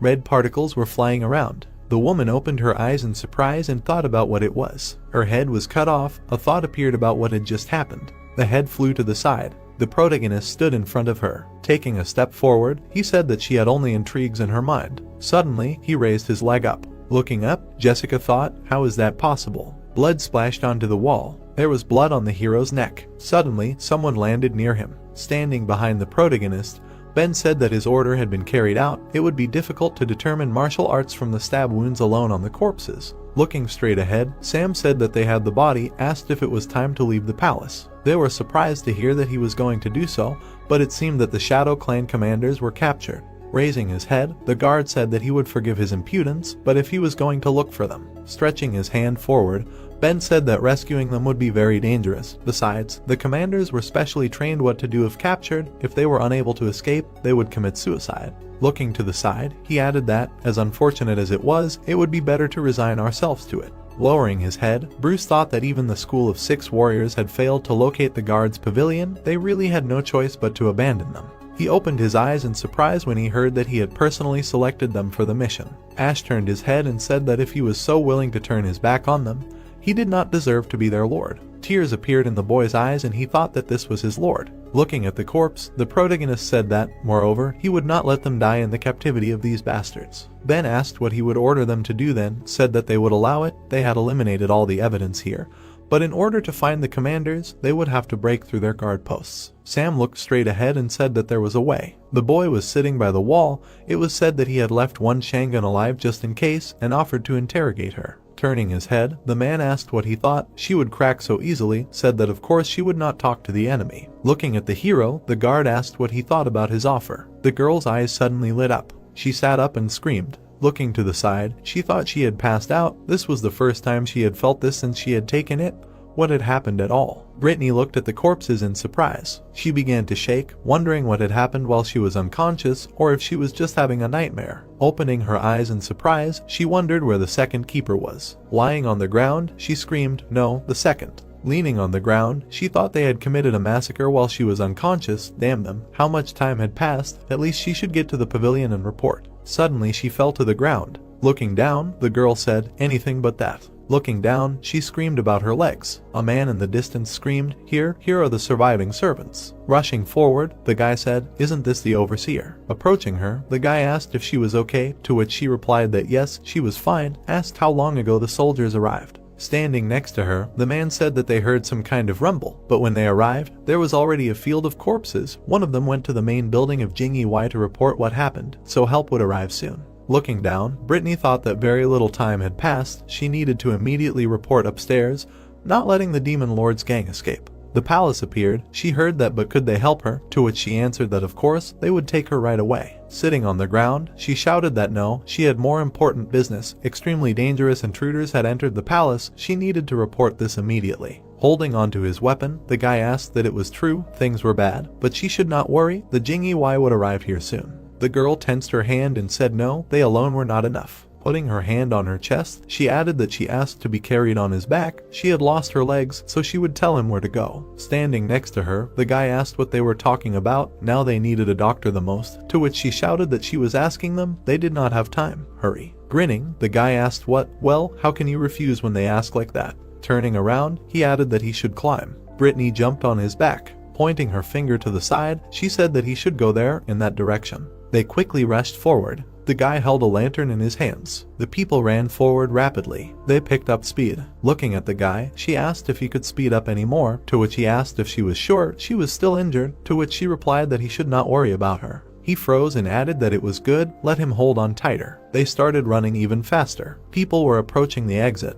Looking straight ahead, the girl thought that he was fast. She knew that experienced masters served in Jinwei, but not that much. The guy ran next to them, and she added that yes, and judging by the fact that his comrade did not lag behind a single step, their Kingong significantly surpassed the first category masters. Suddenly, Brittany exclaimed in surprise. Running to the exit, she shouted that she was almost there, now in that passage. The guy looked in surprise and wondered what it was. Suddenly they froze. The thought appeared that the Emperor's tomb. Standing in front of the stairs, the girl said that they should stop here. She was breathing heavily. The guy looked in surprise and thought that her breath suddenly touched his ear. Suddenly she grabbed him by the neck. Looking to the side, the guy asked what she was doing, to which he received an answer that she, a third-rank official of the guard pavilion, received orders directly from His Majesty. Frowning, Brittany said that from now on, he should forget everything he saw. In case of disobedience, she would deprive them of their heads in accordance with the Emperor's decree. Sitting on his back, she added that he should now go inside, to which he asked that he was going straight to the Imperial tomb, and she added that he should hurry.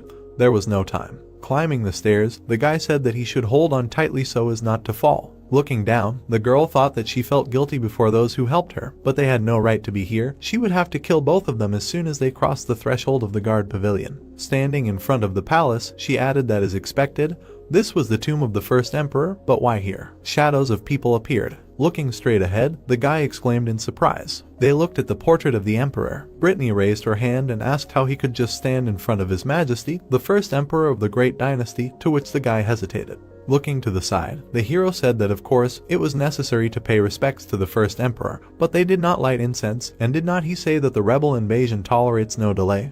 To which he was told that he was right. The crest of the empire appeared. It was said that to the right of the altar there would be a cloth with a golden dragon depicted on it. Let them pass through it, to which he was told that yes, as he says. The protagonist removed his hand with the cloth. Looking to the side, he thought that they hid a secret path in the back of the tomb. Well thought out, no one would suspect this place. Extending the lantern forward, the guy said that they should come closer to the wall. An engraving on the stone appeared. They stood in front of it. Ash's eyes widened as he thought that the green wall was a sapphire tombstone depicting a Kilin. Kilin, or as it is also called, the fire Kilin, it is engulfed in flames, considered the divine embodiment of fire. a spiritual beast from ancient legends. It is mentioned as a sacred creature in the Shijing and Chunku.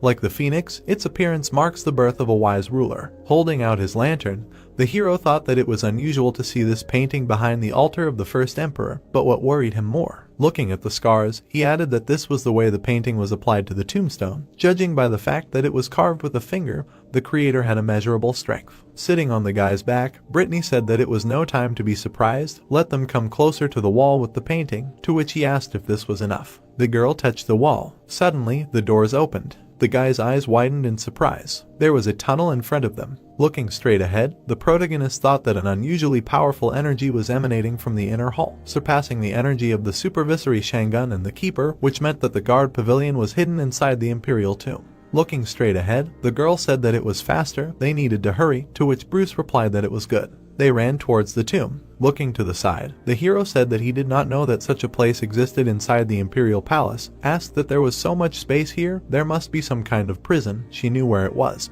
Looking at him, Brittany replied that this was not a question for an ordinary person, let them silently follow her. The guy sighed heavily. Looking up, Bruce thought that how dare she be rude to the Lord, this goes beyond all limits, her hands are itching. Looking ahead in surprise, he thought that the smell of blood. The corpses were lying in the passage pavilion.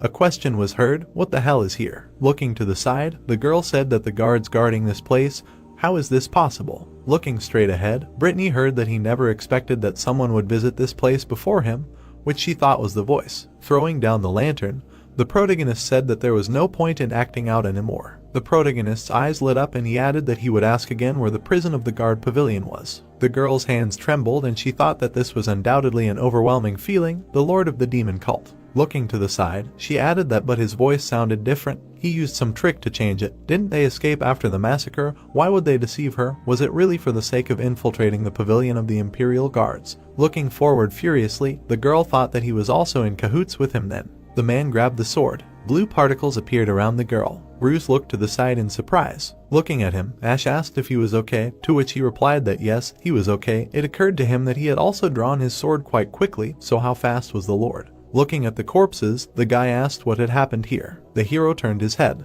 The man was lying in blood. It occurred to him that these traces were left by the third formation of their black shadow saber technique. Looking at another corpse, the protagonist thought that on his body there were scars from the second formation of the 10-stage destructive sword. All the corpses had traces of their cult's martial arts, although the techniques were not distinguished by high skill, but anyone who saw the traces would decide that this was the work of a demonic cult. Looking straight ahead, Ash said that it seemed to him that the matter would not be limited to saving the commanders, to which the guy asked again in surprise. The sixth hall of the central part of the guard pavilion appeared. The man was holding swords in his hands. Suddenly, someone ran into the hall and shouted that trouble, the fifth hall was under attack, they would soon break through here. The third guardian asked again in surprise, said that something like this had not happened since the guard pavilion was created, how could they allow this? Gritting his teeth, he thought that, as luck would have it, they had attacked right now, when a third of the main force along with the second guardian were missing from the pavilion. This had been planned in advance. If they dared to come here, their goal was the treasure guarded by order of the first emperor,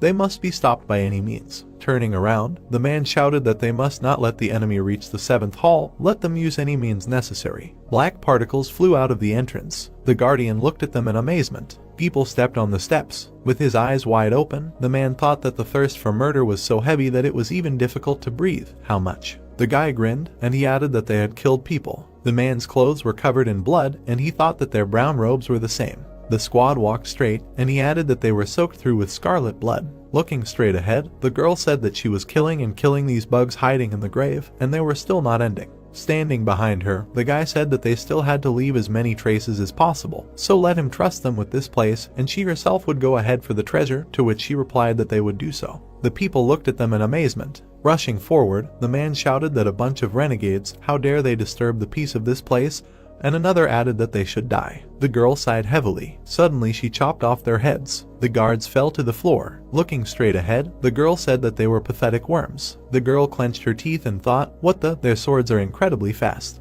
The man opened his eyes in surprise, thinking that even he, the third guardian, could not follow their movements. Who the hell are they? Looking straight ahead, the girl said that they were pathetic worms. The Imperial Guard's pavilion, hidden in the huge Imperial tomb, consists of 7 underground halls. The 7th hall is famous for being the deepest underground, and even the 2nd and 3rd guardians find it difficult to enter. People were moving along the passage leading to the 7th hall. Looking straight ahead, the man thought that it was hot, no, scorching, sweating in 3 streams, even though he protected his body with Nigong. Looking to the side, he asked if she was okay, to which she asked again that she could not handle the slight heat. Looking at her, the man thought that she didn't even sweat a drop. As expected of one of the 6 top heads of their school, his Nigong was no match for her. Going down, he said that it seemed like they had arrived. Suddenly, the man exclaimed in surprise. Looking at the passage, he asked what kind of wall this was. There was another passage in the wall. Walking forward, he added that there were some inscriptions carved near the entrance. Whoever brazenly encroaches on the treasure will remain here for the rest of their days. Whoever tries to free themselves will be crushed and die. Looking straight ahead, the girl thought that it was a terrible warning. Looking at the inscriptions, she added that she thought it was just a wall, but up close it was clear that it was made of bricks. The girl's eyes widened, thinking, really? She abruptly walked to the passage. Vivian raised her head up and exclaimed. Looking at the ceiling, she thought about the bricks arranging themselves in a strange pattern. Perhaps the hall was designed in such a way that if the passage was deliberately destroyed, the entire structure would collapse. Looking straight ahead, the man said that there must be something else inside. It seemed to him that this was a pathetic attempt to stall for time, to which she replied that it was all useless. Taking a step forward, she added that they were coming, to which he responded approvingly. Smoke flew behind them. The 4th hall of the Imperial Guards Pavilion appeared. The man yawned and said that he was fed up. A corpse appeared on the floor, and he asked why he, the head of the clan, had to imitate the sword marks of demonic cult followers on corpses. Throwing the sword over his shoulder, he thought that after all, the deed was almost done. This creepy woman, the head of the acupuncture school, should have already reached the treasure. He had to hurry. Someone stepped on the step. Turning around, the man thought that there were traces of a presence. Had they really sent reinforcements, it was too fast. Stand still, the guy said that there were more, to which he wondered what this form was, and he added that it smelled of blood stronger than upstairs. Stretching his finger forward, Bruce said that it was so cruel, he found it. Here it is. He had to go down 4 floors to catch up with it, to which the man thought that it was Jing Yi. Raising his sword, the man thought that some boy dared to point a finger at him. Judging by his appearance, he had barely reached the level of exceptional, but he was still quite insolent. Standing in front of Bruce, he asked that he came here alone, to which he asked again that what business did he have. The man grinned. Looking straight ahead, he said that he was just in time. He was bored. Today he would teach him a lesson. The guy rolled his eyes and said that he should go to hell. The man smiled widely and said he didn't know where he got his confidence from. He rushed forward and shouted that he wished he could hold on a little longer. Bruce grinned as he looked at him. He deftly dodged the blow. The man winced in pain. The guy extended his hand forward. A crushing blow hit the man. He opened his eyes wide and wheezed. The man grabbed his weapon. They began to fight. The man flew to the side. Holding his chest, he wheezed and thought that he couldn't feel any movement. He had killed him in just one formation. Looking at Bruce, he added that he didn't think there was anyone like him among the Jing Yi. The man sat on the floor and thought, damn, his vital points weren't hit, but he had serious internal wounds. He needed to hold on at all costs until help arrived. A beam from the blow appeared. The man's hand was cut off. Blood spattered. Standing in front of him, Bruce told him not to overdo it, asked what he thought. He wouldn't know that they were just pathetically imitating the fighting skills of his cult. Frowning, the man thought that his cult, so he was a follower of a demonic cult. What were they doing here? Bruce slashed at him with his sword. The guy looked at him. Taking a step forward, he said that for every question left unanswered, he would cut off his arms and legs in turn. Gritting his teeth, the man thought that this guy was a real psycho. The 6th hall of the Pavilion of the Imperial Guards appeared. Looking straight ahead, the guard thought that each of them had equal fighting skills to him, for which the pavilion had to endure these trials. Vivian's image appeared, and he added that, but most importantly, this monster was the head of the acupuncture school. She had enough of one formation. Just one formation, to immobilize him, cutting off both his arms. Was he really left to just watch as the pavilion warriors died one by one? Tears were pouring out of the man's eyes and he thought, damn, how much evil was in them. The guys rushed forward and shouted that they should not give up until the last. They would not let them break through. Suddenly, the guy chopped off their heads. Looking to the side, he laughed and asked, well, how much was left? The man trembled with fear. The guy grinned and said that they would see 5 of them. He would deal with them himself. The ceiling suddenly vibrated. Looking up, the guy asked where the vibration was coming from. Suddenly, he looked in surprise. The ceiling suddenly collapsed. A scream was heard for him to be careful. Stones were falling down. Smoke was coming from them. Looking to the side, the guy thought that he had escaped. A little more and he would have suffered in the most absurd way. A man appeared in the smoke. An idea came to him.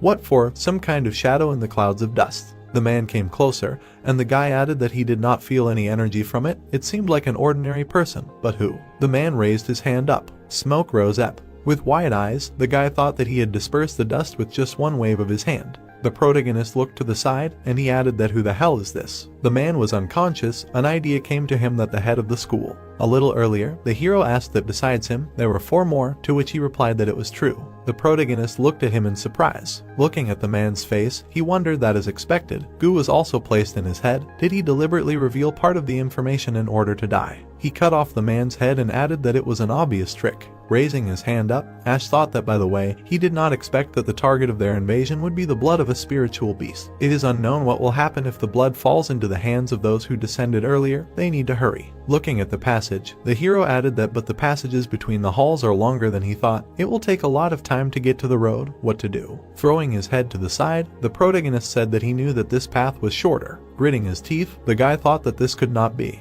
Looking straight ahead, the keeper thought that reinforcements were really possible. The boys shouted joyfully that His Majesty had sent them help. The boy gripped his weapon tightly and thought about what they wanted to say, that the head of the school had been defeated by some Jing-Yi. That couldn't be right. He swung his weapon and shouted that he had completely lost his fear if he dared to interfere. Gritting his teeth tightly, the boy thought that he should stop. It was too hasty a decision. They hadn't figured out what the enemy was capable of yet. Rushing forward, he shouted for him to die. The boy shouted that he should be careful. The hero took a step forward. The guardian looked at him in surprise and thought that he wouldn't be able to repel this formation head-on. Even if he was in perfect health, what was he even thinking about? Frowning, the enemy thought that he was a fool. This was certain death. His formation came from the art of the spear. Based on the martial art of the great spirit of the sword, he would never be able to dodge it. The protagonist sighed. He grabbed the weapon sharply. Many blue beams appeared. The hero was parrying the attacks, and the guy thought he couldn't. Gritting his teeth, he added that he had parried all of his steps. Suddenly, the guy fell to the ground. Ash's eyes lit up. A thought arose that this formation, the 5th formation of the great sword spirit martial art, the swift saber of destruction, how could a simple imperial Jing-Yi know about a formation that only the heads of high schools know? Looking at his arm, the guy thought, damn, his arm is broken. Even using the power of the 10th level, he couldn't block the blow. Pulling out his sword forward, he shouted that who the hell is he? How can an imperial guard know their formation? The sword suddenly began to crack. The guy looked at it in surprise. Approaching, the hero said that he talks too much. Suddenly, he jumped to the side. The guy slid along the ground. His eyes widened. He wondered what had happened. Not only had he not felt his presence, but he had also lost sight of him. Particles were flying around the hero, and he added that they wanted to say that he was a simple Jing-Yi soldier. Smoke suddenly rose up. The guy opened his eyes in surprise and said that he had disappeared. Someone shouted that he was behind him. He turned around in surprise. Several copies of the protagonist had appeared. Gritting his teeth, the leader thought that the clone was using a different formation.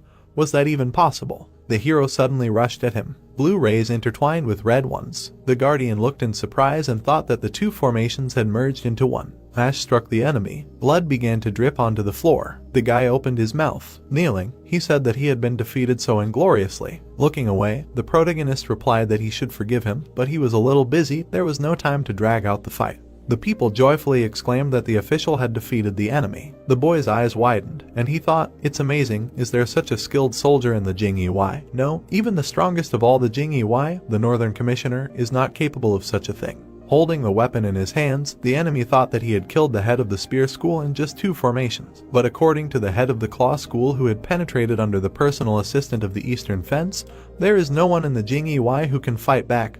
Then who is he? He was surprised to hear that he is the last one. Red eyes appeared behind the boy. He abruptly slashed the floor with his sword. The protagonist watched him silently. Then he smirked. Rushing forward, the boy thought that he should run. If he tried to attack, he would end up like the head of the spear school, first running away from here and then luring him to the head of the acupuncture school. Suddenly, he froze. The boy stopped abruptly. Blue swords were approaching him and he asked what they were. The hero was standing on a rock. He raised his hand and asked what he thought he could escape from him. The guy gritted his teeth and thought where these ice swords came from. Was it really possible to control so many at once? Jumping up, he added that it was a curse. Looking back, the guy thought that he should fight this monster one-on-one.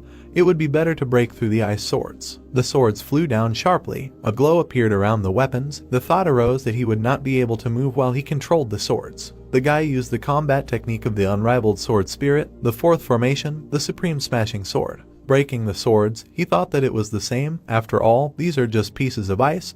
they cannot break through his strongest formation. Grinning, the hero said that he opened up from behind. A blow flew at the guy and he asked what happened. The protagonist swung the sword and he added that it could move. The guardian opened his eyes in surprise and asked how that was possible, and then thought that it was amazing that such a skilled master existed in the world. Standing in front of the hero, he added that it no longer mattered who he was, they should just be glad that this incredible warrior was on their side, perhaps he could fight back that girl. Falling to his knees, the man shouted that he should quickly go down and stop the enemy, they needed to hurry before the treasure fell into their hands. The hero stood in front of him. With his eyes wide open, the guardian thought that what a strange aura.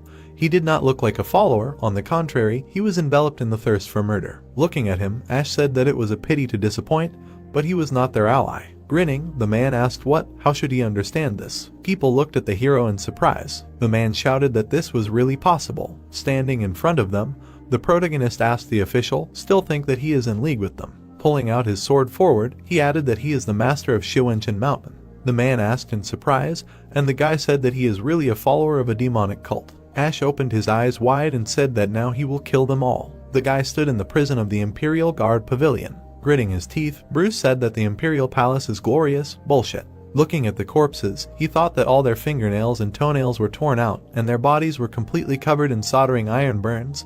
No wonder they breathed their last after being brutally tortured. Clenching his fist tightly, the guy said that they can't even take them into the cult, they have to get rid of the traces on the spot. Looking down, the guy said that he was the last one to be tortured. Lucky, the invasion saved his life, but still, he had been a spy all his life and was ready to sacrifice himself for the cult. Looking away, he added that therefore he should not show his sadness to the brothers who died during the mission, to which Bruce asked who was sad here.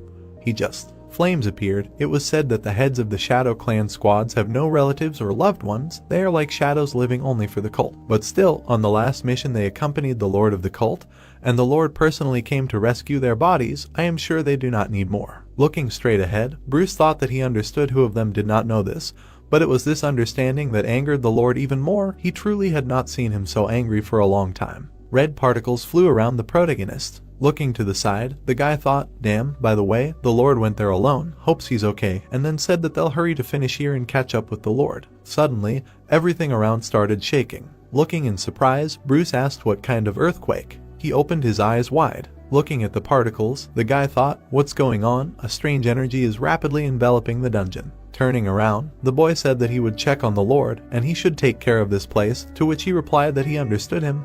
Let him hurry. The daggers flew forward. They quickly picked up speed. The man parried the blows. Standing in front of Vivian, he said that most traps were child's play. An entrance appeared below, and he said that he saw a passage. Looking straight ahead, he said what it was. Looking at the huge fire, he wondered if the flames were in the middle of a pond. No, if you look closely. The flames burned brightly, and the man added that the rock in the middle of the pond was burning. That must be why it was more humid here than in other parts. They were surprised to hear that someone dared to trample this place with their dirty feet. Turning his head, Martin wondered what kind of a monster-like voice that was, where the sound was coming from. The unusual energy emanating from the flames made it difficult to recognize Kai. Looking straight ahead, Vivian shouted that she was the last guard, to which the man thought that it was a girl. This voice belonged to a woman. From the flames came the insolent girl. One must be fearless to covet the emperor's treasure. Watching the flames, the girl asked how long she would hide and wag her tongue, or was she scared, or maybe. Grinning, she added that she was so ugly that she did not want to show herself, to which Martin thought that this was the so-called war of women's minds, although he was not sure that such a simple method would work. Suddenly, someone appeared among the flames, and he added that it worked. Frowning, the man thought that but how did she manage to remain unharmed? The creature took a step forward. Looking surprised, Martin asked what, and then thought that it could not be, she was not burning at all. The creature was approaching, and he added that she was the flame itself. This energy definitely belonged to an ordinary person. Looking at her, Vivian said that she thought that she was just guarding this place, asked what, but in fact she took the treasure into her hands. She was right. Flames appeared around the body. The girl's hair caught fire. She sharply stretched her hand forward. The burning fabric flew forward. It began to wrap around the body. Clothes appeared on the girl. Lucy raised her hands up. Putting his hand to his face, the man thought that judging by her appearance, she was no more than 20, but she had some kind of charm.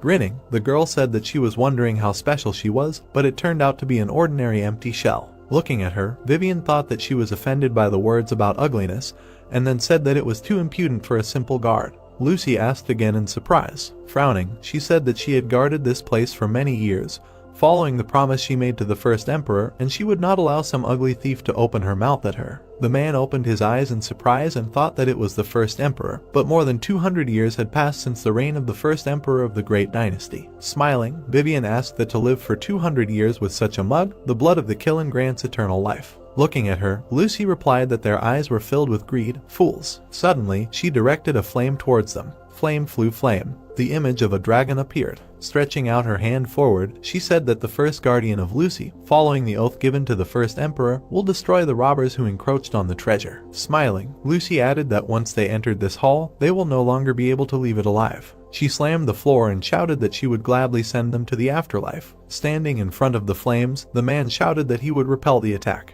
Martin began to swing his sword. Suddenly, his sword caught fire and he thought, what the hell? The sword was engulfed in flames. The weapon fell to the ground and he added, a curse. The flames grabbed his hand. Martin's eyes widened, thinking, fire. His hand began to melt and he shouted. The girl stretched out her hand and asked him what he thought he could dodge so easily, said that her flames would pursue the enemy to hell. Suddenly, Vivian struck her. The girl jumped to the side. Smiling, Vivian thought that she would cut her neck with one blow, and she dodged her batajutsu from such a distance. Looking at her, Lucy thought that she was fast, she was going to burn them both at once, but who would have thought that she would have to dodge? Standing in front of her, the girl said that she admitted that she was quite strong, to which she asked what was deflecting her blows, said that in the past 20 years she had not had an opponent like her. Turning around, Vivian said that she would take on this woman, and let him take care of his breathing, to which the man replied that he would do as he ordered. Sitting on the floor, Martin thought that a little more and he would have been defeated by the fiery Kai.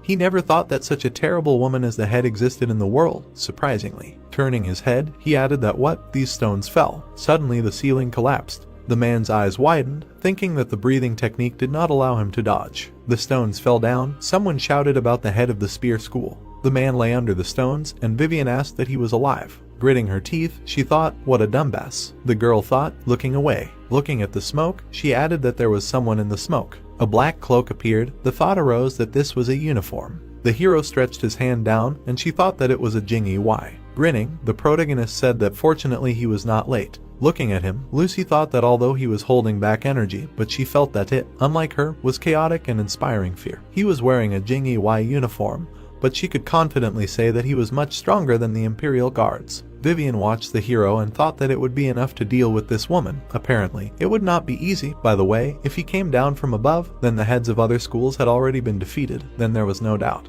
Looking to the side, Lucy thought that this was the woman's ally. Vivian frowned, thinking that it would be bad if they attacked at the same time.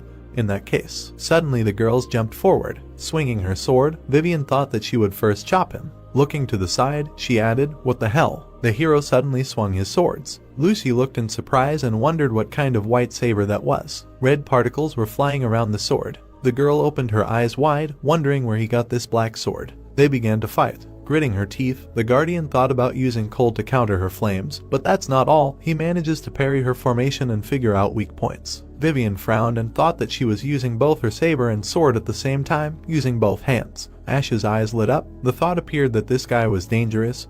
He was not at the level to save his strength in battle. A shudder went through the guardian's body. She began to be enveloped in red particles. The flames hit the barrier. The hero reflected the attack. Gritting his teeth, he thought that he had driven out the cold from the white dragon saber. The heat from the recent flames was nothing compared to this. The girl said, wide-eyed, that he should try to repel this attack as well. Everything around was covered in flames. The protagonist looked at him in amazement. The girl used the technique of 12 incinerating fires. Looking to the side, Vivian thought that this was a chance. She used the martial art of the great sword spirit, the lightning saber of death, the fifth formation, and told him to die. Suddenly, a devastating explosion thundered. The girl slid along the ground. Looking straight ahead, she thought that it was an unforgettable power. The flame from the explosion appeared. The thought appeared that after such an attack, he would turn into dust.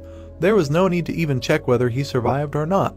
But why did this woman attack Jingyi Y? The guardian frowned and thought that although it was not intentional, they had united. Looking at Vivian, she heard that the man, it was not she who brought him, to which she asked, what nonsense, is he not with her? Lowering their heads, they thought, so it is not help, then, damn it. The man stood in the smoke. The thought arose, who is this Jingyi Y? The hero's eyes were glowing blue. Looking straight ahead, the girl thought, who is this Jingyi? Why? Maybe it was worth interrogating him before he died. Now there is not even a body left of him. She looked at the sword in surprise. Pulling out the weapon forward, Vivian said that all that was left was to deal with her. Raising her head up, Lucy said, impudent girl, perhaps she could fight her equally, only by teaming up with that burnt soldier. The girl stretched out her hand to the side and asked if she thought her pathetic trick would work on her, to which the keeper replied that well, they wouldn't know until they tried. The protagonist's eyes lit up. The girl looked down. Vivian opened her eyes in surprise. They turned around abruptly. Everything around was covered in frost. Looking at this, the keeper thought that there was black frost. The entire hall was filled with blazing heat, but the floor was still frozen.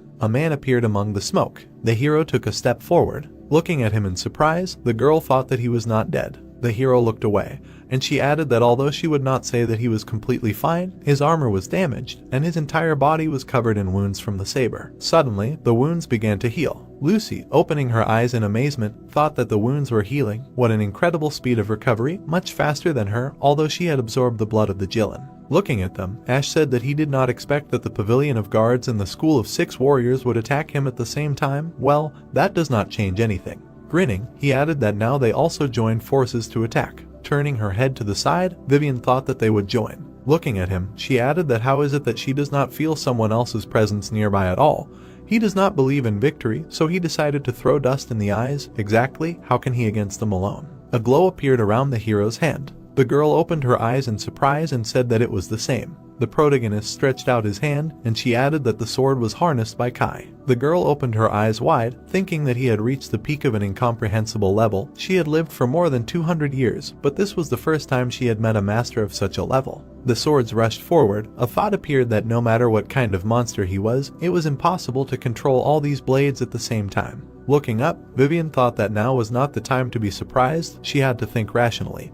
Even their Kigong genius could only hold 7 blades at a time. Standing next to the keeper, she added that even if he were the devil himself, he would not be able to jump above the limit of his Nigong, although she was an enemy, but she hoped that this woman would last as long as possible. Looking straight ahead, the protagonist said that he would attack with all his might, to which Nano replied that he would do as he wished. The protagonist stretched out his hand forward, and Nano said that he was launching the augmented reality module. The sight was aimed at the girl, and the hero used the spiral system. Vivian looked straight ahead. It was said that it was launching the spiral remote control system for 12 swords. Looking straight ahead, Ash said that he was asking, but let him not disappoint him. The swords rushed forward sharply, and the girl used 12 incinerating fires. The blades pierced the flames. Lucy, opening her eyes wide, wondered that he had cut the pillars of flame. Was he really able to restrain all these blades? A huge cloud of smoke rose. The flames rushed upward. Stretching her hand forward, the guardian said that it was unheard of. She warns, the fiery columns created from her natural Kai cannot be cut even by shining Kai. The protagonist grinned slightly. The swords flew down. They were rapidly gaining speed. The guardian looked in surprise and wondered what had suddenly stopped the attack. Nano said that he was preparing 6 swords harnessed by Kai to simultaneously launch the 3rd formation of the Heavenly Demon Sword technique and the 3rd formation of the 24 Demon Sword. The swords pierced the flames. Looking up, Lucy thought that he had created a formation of swords harnessed by Kai. It couldn't be. Her hand caught fire and she thought that it wouldn't give in so easily. Suddenly, she waved her hand. Gray smoke rose up. Flames flew everywhere. A blue beam rushed forward. Suddenly, a devastating explosion occurred. The guardian slid along the ground. Bright beams appeared in front of her. Gritting her teeth, she thought that she wouldn't give in so easily. How could he use the formation at a time like this? The girl opened her eyes wide and thought that these steps. Blue beams from the blows appeared. Vivian reflected the blow and thought that this simply couldn't be, using Kai to reproduce the steps of the formation. She was surrounded and added that it was as if 6 masters were attacking her at once. There was no way she could dodge. The beams flew at the girl and she thought that every step of his sword formation was refined better than that of the unrivaled spirit martial arts saber technique. But what is it? Why does his technique seem so familiar? Gritting her teeth, the girl thought that it was definitely that old man. An image of a man appeared, and she added that one of those old men who had prevented their school from being separated from Miram for many years. It was similar to the technique of the previous lord of the demonic cult. No, or rather, unlike the old man's unstable formation, it was a refined version of it. Sliding on the ground, the girl thought that he was from the cult then, a follower of the demonic cult. Stopping, she added that but, as far as she knew, there was only one person in all of Miram who could use this technique. The protagonist's hand lit up. The beams flew chaotically. The thought appeared that long hair, snow-white face. Looking at the beams, Vivian thought that there was no doubt it was similar to what the spies embedded in the cult said. The girl gritted her teeth, thinking that the culprit of the collapse of more than one plane of their school and the lord of the demonic cult. The protagonist stretched out his hand forward, and she added that ash. Looking to the side, Vivian thought about what this man was doing in the palace according to the plan. He should now be sitting in his cult and dealing with the spy, whom they dressed up as an envoy of the palace, or even preparing for the Dragon Boat Festival. Looking straight ahead, the girl thought that the curse, she needed to tell him that everything went to hell, but no matter how much she wanted it, it was impossible. Vivian slid along the ground. She clenched her teeth furiously. Reflecting the attacks, she added that how long will this continue? The girl swung the sword and thought that she was unable to fight the heat. All her energy was spent on reflecting these swords. Looking to the side, she added that she was also having a hard time. If this continued, he would gain the upper hand before his Nigong ran out. Vivian's eyes widened in surprise, thinking that then there was no talk of treasure. A flame appeared. A thought arose that for sure Kieran's blood was hidden in this pond. She did not know how long it would take, but the blood of a spirit animal could increase its strength. The girl gripped the sword tightly, thinking that she should take a risk. Suddenly, she used the martial art of the unrivaled sword spirit, the 8 blades of the unrivaled sword spirit. She struck at the beams and thought that this way she was able to push back his Kai swords, which created a gap. The girl grinned, thinking that it was time. Suddenly she jumped up. Suddenly her arm was cut off. The arm fell to the floor. Vivian screamed loudly in pain. Looking straight ahead, the protagonist asked her what she really thought he would let her do that. She widened her eyes and wondered if he was more dangerous than she had heard, if he had really managed to surpass the limits of the human body. A glow appeared around the arm, and she thought that she had to deal with him for their plan to succeed, whether he was a monster or something else. But even so, there had to be a loophole. Now, while he was busy with her arm, she could catch him off guard. Suddenly her other arm was cut off. The arm fell into the water, and she screamed. Looking straight ahead, the protagonist said that he had told her not to be stupid. The girl began to tremble and said that it was really funny. She smiled widely and shouted that a man who had reached an incomprehensible master, was he so afraid of a woman that he decided to cut off her hands. Standing in front of her, the protagonist said that she was not a warrior at all, but an ordinary woman who said so at every opportunity. And a person like her was one of the heads of the school of 6 warriors. It was disappointing, to which she asked again. Rushing forward, she shouted that how dare he insult her position. The girl furiously shouted for him to die. Blood splashed on the protagonist's face. She began to fall down and said that be. The girl leaned down and added that he was cursed. Vivian fell into the water. Her body was pierced by swords. Looking at the water, Ash thought that a fatal wound, and in addition falling into boiling water, would hardly be able to survive. But this pond is very unusual. No matter how much the water in it boils, it still does not evaporate. The hero was surprised to hear that the remaining energy of the host was 38%. The protagonist watched Lucy and thought that despite the fact that he had advanced quite far on the path of cultivation, it was still quite difficult for him to use the technique of controlling the Kai swords for a long time. Well, now only this woman remained, engulfed in flames. However, she held up much better than Vivian from the school of 6 warriors. The girl dodged the attack. She screamed furiously. Ash's eyes widened, thinking that she should have had a deep wound. A cut appeared on the girl's body, and he added that although it was much slower than Nano, it seemed that she could quickly restore her body, so that's why she managed to hold out for so long. In this she resembled that guy. The swords rose up, and he added that it was time to put an end to this. Suddenly, someone made a sound behind him. Bruce was grabbed, and the hero thought about him. The man was breathing heavily and said that a curse. Blood was dripping from his hand, and he thought that the ceiling had collapsed on him in the middle of his meditation, so he couldn't use his left hand. The guy looked away, and Martin added that there was a hole in the floor, which he jumped into, and there was this guy, and Bruce said something. The man stuck a knife in and yelled at him to shut up. The man looked at him and said that if he twitched one more time, he would immediately rip his throat out. Asked who this man was to him, to which he replied that he himself had told him to shut up. The man looked away and said that he thought he could play with him. He looked at his hand in surprise. The protagonist extended his hand forward. The man took a few steps back. Gritting his teeth, he thought that he was fast. He almost got caught. The protagonist extended his fist forward. Looking straight ahead, he told him to let go. Martin screamed furiously that he would never, if he moved a finger, he would kill him that moment. Bright beams appeared around the protagonist. Frowning, the man thought that this was getting more and more interesting. Would he really not back down? Holding the knife to his throat, Martin screamed that he would free him if he got Kieran's blood from the pond, and swear to let him go. That was the only way he could save him, to which Bruce thought that how dare he set any conditions to the leader. The protagonist said that he had a counter offer. With wide eyes, he added that if he let Bruce go right now, he would kill him quickly and painlessly, but if he didn't, his death would be so painful that he would regret the day he was born. The man gritted his teeth and thought that he was crazy. He was going to kill him no matter what. What was wrong with his head? Martin shouted loudly that he didn't care that the man could die. The man looked down in surprise. Blood spattered. The hero's eyes widened. Blood was pouring out of the guy's neck. Bruce fell to the ground. The hat flew off. Ash's eyes lit up and he shouted about the guy. The guy was lying on the ground. The hat flew off. The hero shouted his name. Gritting his teeth, the man thought, "Oh shit." He moved his hand reflexively. The protagonist swung his sword at him. Suddenly, it cut off his hand. The man grinned and made a sound. Looking at him, Ash told him to shut up.